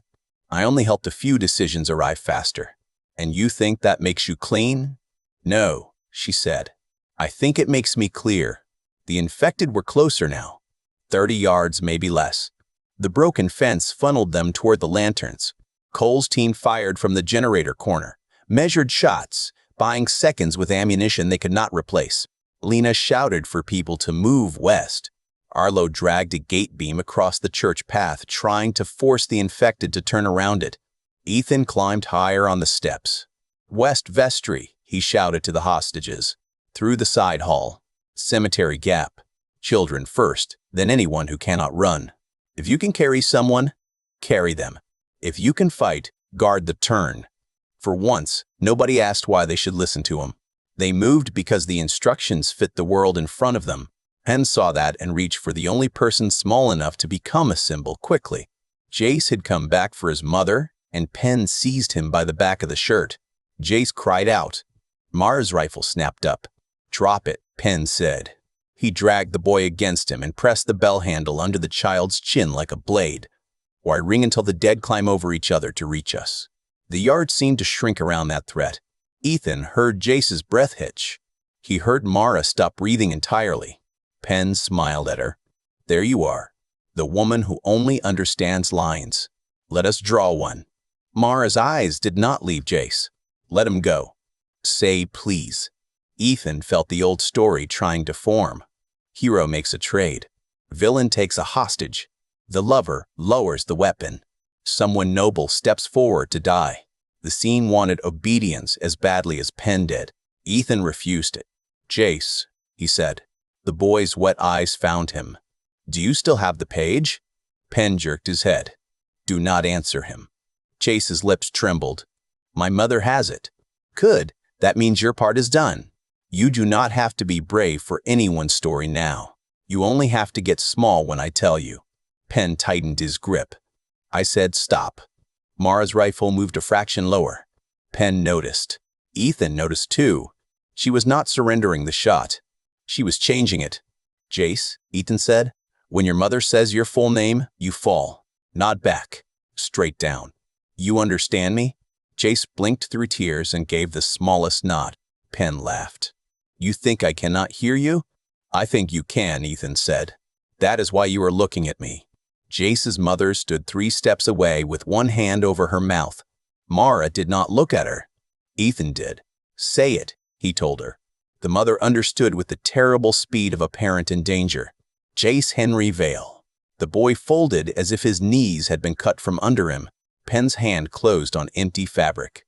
Mara fired. The shot took the bell from Penn's hand and shattered it against the stone wall. Metal fragments struck the steps with bright little notes that sounded almost delicate. Penn screamed and staggered backward, clutching his fingers. Jace crawled to his mother. She pulled him against her and ran for the side hall. Mara was already moving, closing on Penn. Ethan caught her arm, not to stop her, to keep her from stepping into the infected path. She almost struck in before her eyes focused. "Not like this," he said. "Not where they can say you murdered their shepherd. He used a child. They saw it. Let that matter." Penn backed through the church doors, blood dripping from his damaged hand, face split by rage. "You think seeing changes people? People saw the world end and still begged me to name it for them. They begged because they were afraid," Ethan said. "You fed the fear and called it order." The first infected reached the barrier Arlo had dragged into place. It smashed against the beam, then another hit beside it, and another. The wood shifted. Mara pulled free of Ethan's hand, but she did not chase Penn. That was the line she drew. Not mercy, but control. "Inside," she said, "we clear the vestry and leave Penn to choose who follows him." "He will choose badly," Ethan said. "Then we make sure fewer people pay for it." They entered the church as the beam outside began to crack.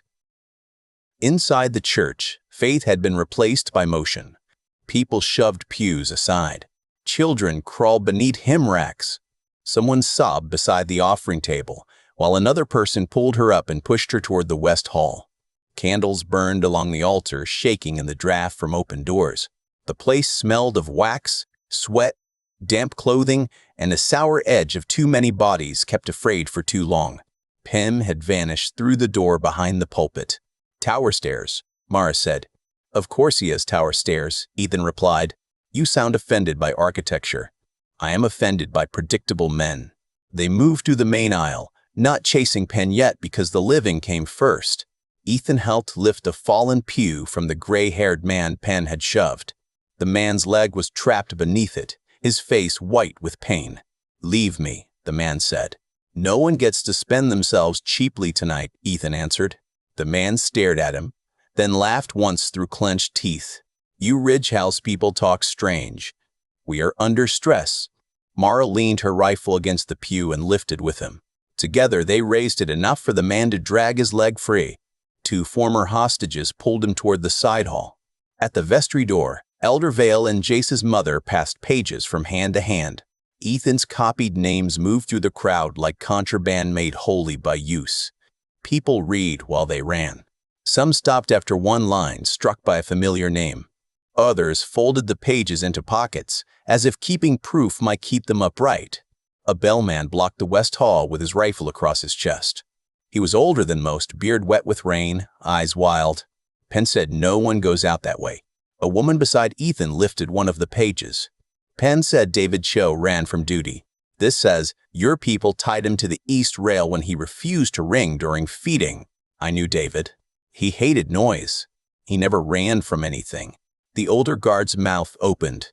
The church doors boomed as infected struck the barrier outside. "Move," Mara told him. He looked at Penn's empty pulpit. He looked at the paper. He stepped aside. The west hall opened. Nell appeared in the vestry doorway, soaked to the skin, mud up to her knees.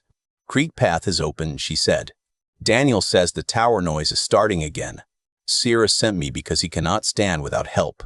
Mara's face tightened. "Where are they?" "Ridge above the cemetery. Hidden for now." A deep pulse rolled through the church boards. Several people flinched. Outside, the infected shifted again, drawn not only by screams now, but by something Penn had restarted above them. "He has a backup power source," Ethan said. "Then we take the tower," Mara replied. "I go with you." "I know. I am saving time by not arguing."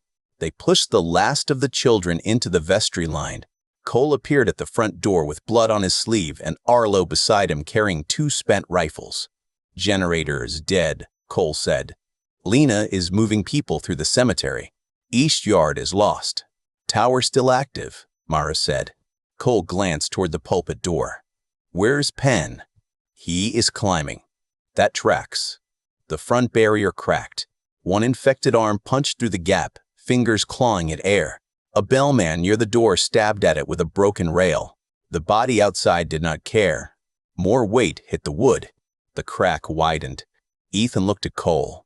"Hold the nave as long as you can, then fall back through the west hall. Do not die for the door." Cole gave him a tight grin.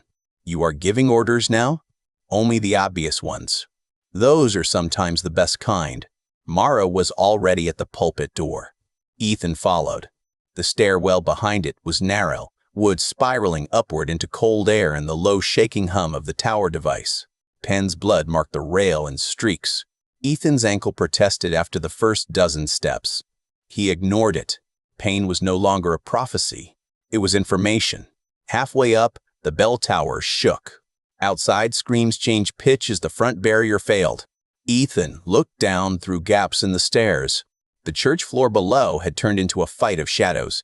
Cole and Arlo pulled people back. Elder Vale struck an infected hand with her knife until the fingers stopped reaching. The older guard who had stepped aside now shoved a pew against the breach with 3 other men. Not all of Penn's people had followed Penn. That mattered. Mara waited 3 steps above Ethan, not because she was tired, but because she had heard him slow. Still with me? I am still here. That is not what I asked. He took the next step and met her eyes. I am with you. The answer changed her face for a heartbeat. Then she turned back up the stairs. At the top, Penn's voice floated down through the trapdoor. He was speaking into a microphone, calm again, terrible again. Faithful remain. Doubters run. The dead know the difference. The bell knows the difference. I know the difference. Mara checked her rifle. Ethan gripped the rail and understood the final shape of it. Penn would rather destroy the camp than be seen as merely a man.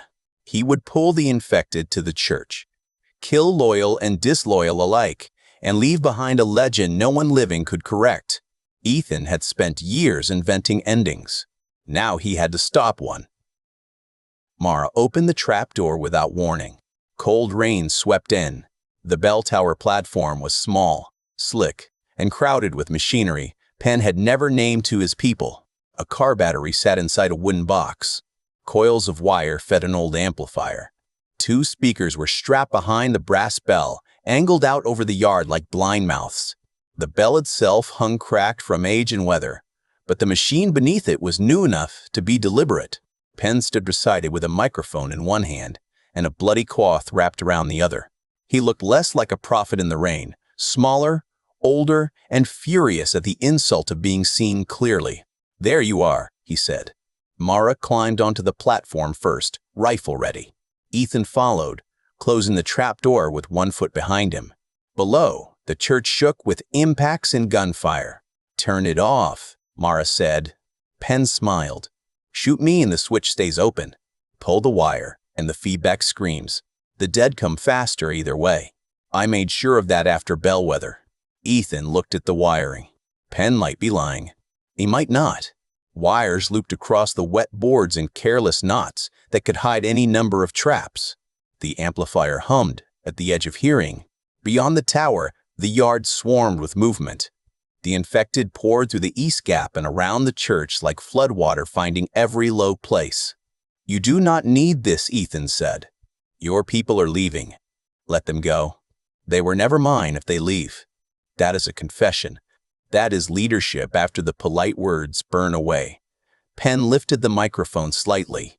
His amplified voice rolled over the yard. Witness me. The outsiders have climbed the tower to silence the bell. If the dead take you, remember who opened the gate. Mara stepped forward. Penn's good hand hovered near a taped switch. No, Ethan said. Mara froze, but every muscle in her body rejected it. Penn's smile returned. He understands. Writers always understand endings. Ethan took a breath and felt the whole old machinery of story grinding around him. This was where Penn wanted the single shot, the tragic leap, the sacrifice nobody could question because everybody involved would be too dead to explain it. He had built the night to force one clean, dramatic act. Clean, dramatic acts were often how fools got other people killed. Ethan lowered his knife. Mara stared at him. Ethan, wait. Trust me for 30 seconds. That is a very long time tonight. I know. He stepped toward Penn, hands open. Penn tracked him with bright eyes. You think I want to fight you, Ethan said. You want to defeat me. That is close enough. No, I want you to keep talking. The words struck Penn harder than a threat would have. What did you say? Ethan pointed past him to the speakers. Keep talking. Tell them why the loyal stayed near the dead. Tell them why every child had to be afraid. Tell them why David Cho had to be tied to a rail and why Jace had to become a shield on the church steps. Your voice carries beautifully. Use it." Penn's mouth twitched. Below in the yard, people were still close enough to hear. Hostages in the cemetery, bellmen at the West Hall, Ridge House fighters at the church door. Ethan saw faces turn upward through rain. Penn realized the same thing. "You think shame matters after civilization dies?" "I think memory matters more after civilization dies," Ethan said. "You know that. That is why you keep trying to own it." Penn swung the microphone toward Ethan. "Then speak, author. Write me as monster. Make yourself clean." "I am not clean. I froze. I ran. I killed when I had to. I left someone in a burning house because I could not save them. I wanted easy rules and the world punished me for every one of them." Ethan's voice cracked, but he did not stop. "That is why I know you are lying. Survival is not purity. It is not obedience. It is not bells. It is people choosing the next right thing while they are scared enough to choose wrong." Mara kept her rifle on Penn, but Ethan heard her breath shift. Penn's thumb moved over the switch. Ethan raised his voice. "Cole now."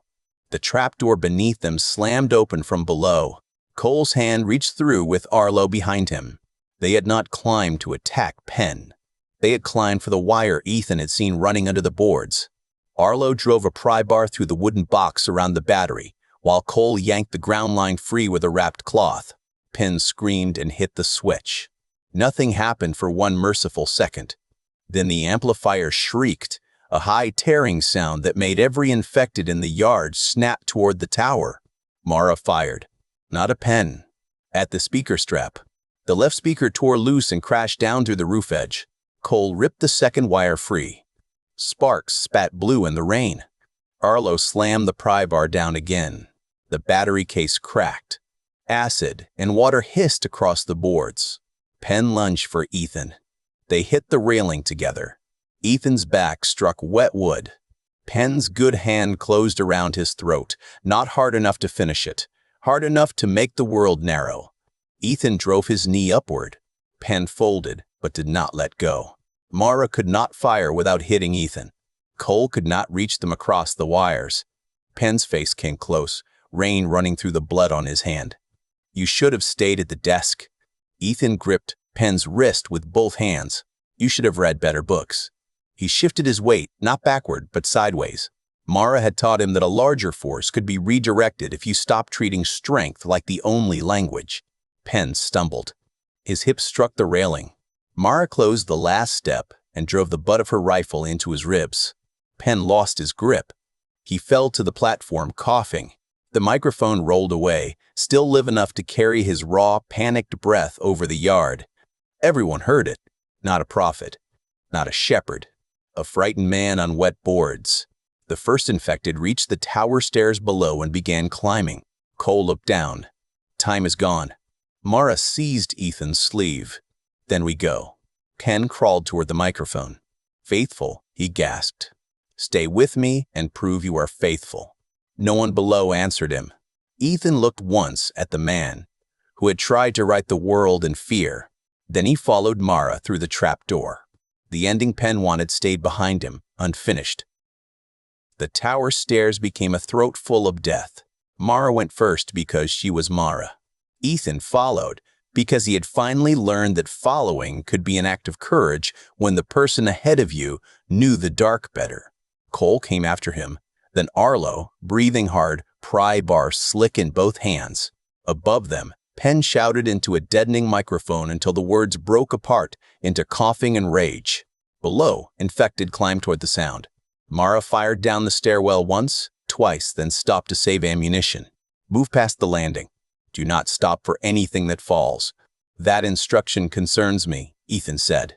"Good, it should." The first body slammed into the bend below them. Arlo swung the pry bar and knocked it backward into the second. The stairwell filled with a tangled crash. Ethan grabbed the rail and forced his damaged ankle to keep taking steps. Pain flashed, hot and clean. He let it be information and nothing else. They reached the pulpit door as the main floor collapsed into close fighting. The front doors had failed. Infected poured over the threshold, slowed by pews, bodies, and desperate people who had stopped waiting for Penn to explain fear to them. Former bellmen fought beside Ridge House fighters now. Not all of them, but enough. Elder Vale stood on top of a pew with a broken candlestand in both hands. Jace's mother dragged the gray-haired man toward the vestry. Lena covered the west hall, firing only when a target came too close to the line of children. "Cemetery is nearly clear," Lena shouted. "We need 10 more breaths." "You get 7, Cole yelled back. "Then make them good ones." Ethan saw Daniel through the west door, leaning on Sarah in the rain. His face was pale, his eyes fixed on the swarm, not in fear alone but in concentration so intense it seemed to hurt. Nell stood beside him, waving evacuees toward the creek path. "Daniel is too close," Ethan said. "Mara saw him too. He should not be here. He is here because the map is moving." They fought their way toward the vestry. Ethan did not remember each strike. He remembered pieces. A hand on his coat. Mara's rifle barrel cracking against a jaw. Cole shouting for Amanda duck. Blood across white church boards. Someone praying in a voice too angry to sound holy. Ethan pulling a child from beneath a fallen hymn board and passing her to Elder Vale without knowing her name. Names mattered.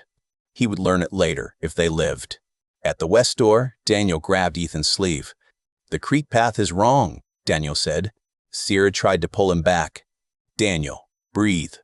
"No." The outer group turned when the tower screamed. "They are spreading down toward the creek. If everyone runs there, they meet them in the dark." Ethan looked at Nell. "Another route?" "Service rode to the north, but Penn blocked it with wagons." "Can we move them?" "With time." Mara reloaded with quick, brutal efficiency. "Time is not attending tonight." Daniel pressed both hands to his temples. "There is a gap. Not a safe one, but quieter. Behind the cemetery wall through the old maintenance yard. The infected are passing it because the tower pulled them forward." Sarah's eyes filled with fear. "You cannot know that." Daniel looked at her.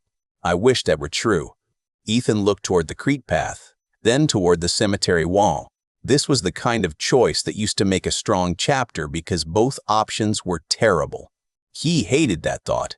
He hated that his mind still named the shape, even while people bled around him. Then he used it. "Everyone who can walk quietly goes through the maintenance yard," he said. "Anyone who cannot walk gets carried." No shouting. No lanterns. Tear cloth for the children to hold. One line, hand to hand. Cole stared at him. "You are betting on Daniel's feeling." "No," Ethan said. "I am betting that the creek is what panic would choose. Penn taught the dead to punish panic. We choose the ugly, quiet path instead." Mara nodded once. "Do it." That was enough. Lena changed the flow. Nell ran ahead. Elder Vale began tying sleeves and scarves into a walking line for the children. Jace held the first knot with both hands and did not cry. His mother kissed the top of his wet hair and took the knot behind him. The retreat became less like escape and more like work. That made it possible. Penn appeared at the pulpit door above the nave, staggering, soaked, blood on his face, one hand gripping the cracked bell rope that hung down from the tower. He had not escaped. He had chosen an audience again. "Faithful," he screamed. "The dead are judgment. Stay with me and be proven." A former bellman looked up from dragging a wounded friend toward the vestry. "Proven dead?" A bitter laugh broke from someone else. It spread for half a second, exhausted and almost insane, then vanished under the impacts at the door. But Penn heard it. His face emptied. Mara raised her rifle. Ethan touched her wrist gently. "Let the stairs have him." Penn pulled the bell rope with everything left in him. The cracked bell gave one broken note. Above him, the infected on the tower stairs answered, tumbling through the trapdoor in a rush of pale hands and snapping teeth. Penn turned too late. They hit him near the pulpit, taking him down beneath the place where he had preached fear. His scream rose once, high and human, then broke under the wet sounds of feeding. No one cheered. There was no victory in it, only an ending that finally belonged to the truth. "Move," Mara said, voice rough. They moved. Dawn found them beyond the maintenance yard, huddled beneath a line of cedar trees while the camp burned behind them. Smoke rose over the church roof in dark ribbons. The bellmen camp had not vanished. Places did not vanish that quickly. It had changed into something people would argue about, mourn, curse, and maybe rebuild badly if nobody told the story straight. Ethan sat on a wet stone wall with the ledger across his knees and wrote while his hands were still dirty. He wrote Penn's name. He did not make it larger than the others. That felt important. Around him, Ridgehouse counted the living. Calder had arrived with a wagon after Nell reached the outer road. Ruth and the clinic crew moved among the survivors with blankets, water, and the hard kindness of people who had no energy left for ceremony. Sarah checked Daniel beneath a cedar, her stethoscope shaking in her hand, from cold or fear or both. Daniel leaned back with his eyes closed, breathing slowly. Mara stood guard 10 yards away because even at dawn, even after everything, she did not trust the world to pause for grief. Ethan watched her for a moment before looking back at the page. Jace Henry Vale is alive. His mother, Elian Vale, is alive. Mara Vale, no relation to the woman beside Ethan, kitchen keeper, alive and dangerous with candle stands. He paused, then crossed out the unnecessary joke, not because humor was wrong, because the first draft of survival did not have to be final. Calder approached and lowered herself beside him with a stiffness that made her look older than she had the day before. How many? Still counting. More than we feared. Fewer than we wanted. That may be the truest arithmetic left. Ethan closed the ledger halfway. Penn's people are not going to fold easily into Ridgehouse. Some follow him because they were cruel. Some because they were hungry. Some because he was the first person who sounded certain. Certainty is cheap now, Calder said. Bread is expensive. Trust is worse. Then we make rules. Not Penn's kind. Public ones. Written ones. Names attached to decisions. No hidden punishments. No bells near the walls. Calder studied him. You are volunteering to write them. I am volunteering to be watched while I write them. That seems safer for everyone. For the first time that morning, Calder smiled faintly. You have learned suspicion with manners. Mara has been tutoring me. Mara teaches by making death seem disappointed in your posture. That is accurate. Calder stood with a soft grunt. Finish the count. Then come home. Both groups. All of us if we can manage the road. Home entered Ethan quietly. It did not feel safe. It felt assigned, like a task he had accepted without realizing the weight. Ridgehouse was damaged, hungry, divided, and now responsible for people who might fear it as much as they needed it. Home did not mean walls would hold. It meant there were walls you repaired because other people slept behind them. Mara came to him after the second count. Rainwater had dried in streaks across her jacket. Her hair had come loose near one temple. She looked exhausted in a way she would have denied if asked poorly. You are staring, she said. I am observing. Writers do that. Authors caused trouble last night. One author helped a little. A little, she agreed. He set the ledger aside. Are you all right? Her answer did not come quickly. That was new and more honest than reassurance. No, she said at last. I am alive. Those are not the same thing. Ethan nodded. I know. She looked toward the smoke. When Penn took Jace, I wanted the shot even if it cost the boy. For a blink, I thought like the world had stripped every other answer from me. You waited. Because you spoke. Because you gave me room to. Her eyes met his. Dark and tired and unguarded enough to hurt. My brother never got that room. I keep thinking if I had said one different thing, moved 1 second sooner, forced him through fear instead of trying to explain it, he might have lived. Ethan wanted to give her comfort that sounded complete. He had learned to distrust complete comfort. Maybe, he said softly. Or maybe the world was cruel before either of you had enough time to answer it. Her mouth trembled once. She looked away before it became more visible. Ethan did not reach for her immediately. He let the silence stand because she had trusted him with it. When she reached for his hand, he took it. The contact was small. Mud on skin. Cold fingers. No music. No pause in the broken world. It was still the most startling thing that had happened to him all morning. Do not make this into a chapter title, Mara said. I would never be that obvious. That means you already did. Possibly in my head. She leaned closer and kissed him once, quick and fierce, less like an ending than a decision made under bad weather. When she stepped back, her face dared him to make a speech. He did not. Instead, he picked up the ledger and wrote, Mara chose to stay where leaving would have been easier. She read it over his shoulder. That is acceptable. High praise. Do not get soft. I was planning to become emotionally reinforced. That sounds worse. By noon, the first wagon started back toward Ridge House. Survivors walked in mixed lines now. Not bellmen and Ridge House, not cleanly forgiven and unforgiven, just the living, carrying children, tools, blankets, and the names of the dead. Daniel rode in the wagon with Sarah beside him, too tired to speak, but awake. Jace walked near the front holding Eldervale's hand and the copied page in the other. Ethan walked beside Mara at the rear. Behind them, the church bell tower stood black against the brightening sky. No bell rang. No hidden pulse moved the infected in obedient circles. Far off, a few dead shapes wandered without pattern. Terrible but no longer made into a shepherd's weapon. What will you write when we get back? Mara asked.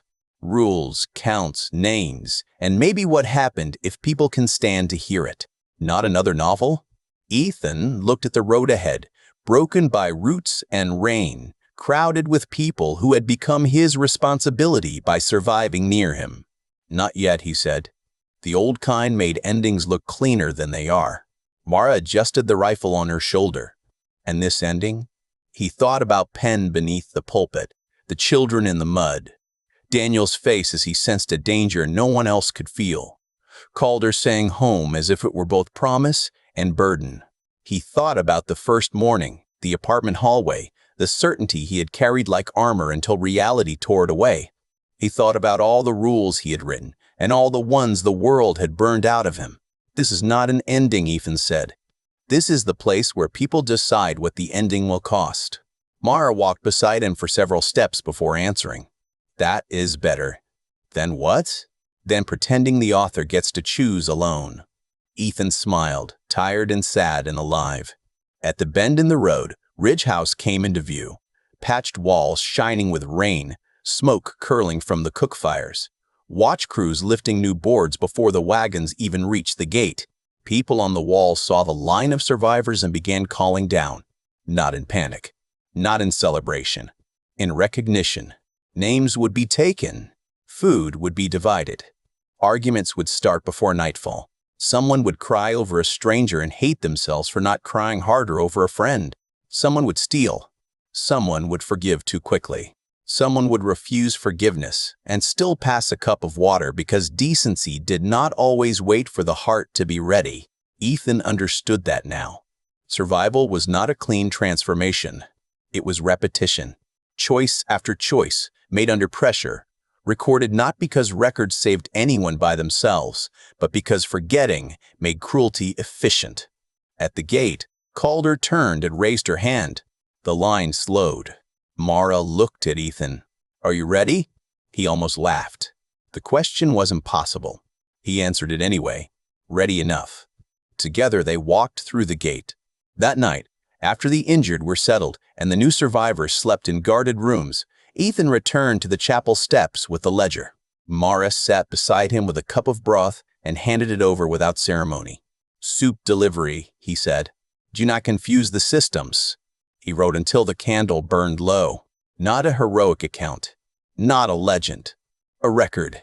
He wrote Penn without making him larger than life. He wrote Jace without turning him into a symbol. He wrote Daniel as Daniel, not miracle and not monster. He wrote Mara carefully because love could become another kind of theft if written for display instead of truth. At the bottom of the final page, he paused. Once, Ethan Voss had written the dead to entertain the living. Then the dead came, and the living taught him how little he knew. He did not become fearless. He did not become the man who always knew what to do. He became a man who moved before fear finished speaking, listened when others knew the dark better, and wrote names because names were harder to kill than rumors. Mara leaned against his shoulder just enough for him to feel the weight. Outside the chapel, Ridgehouse breathed in its sleep. Ethan dipped the pen one last time and wrote the only ending he trusted. We are still here, and tomorrow we begin again.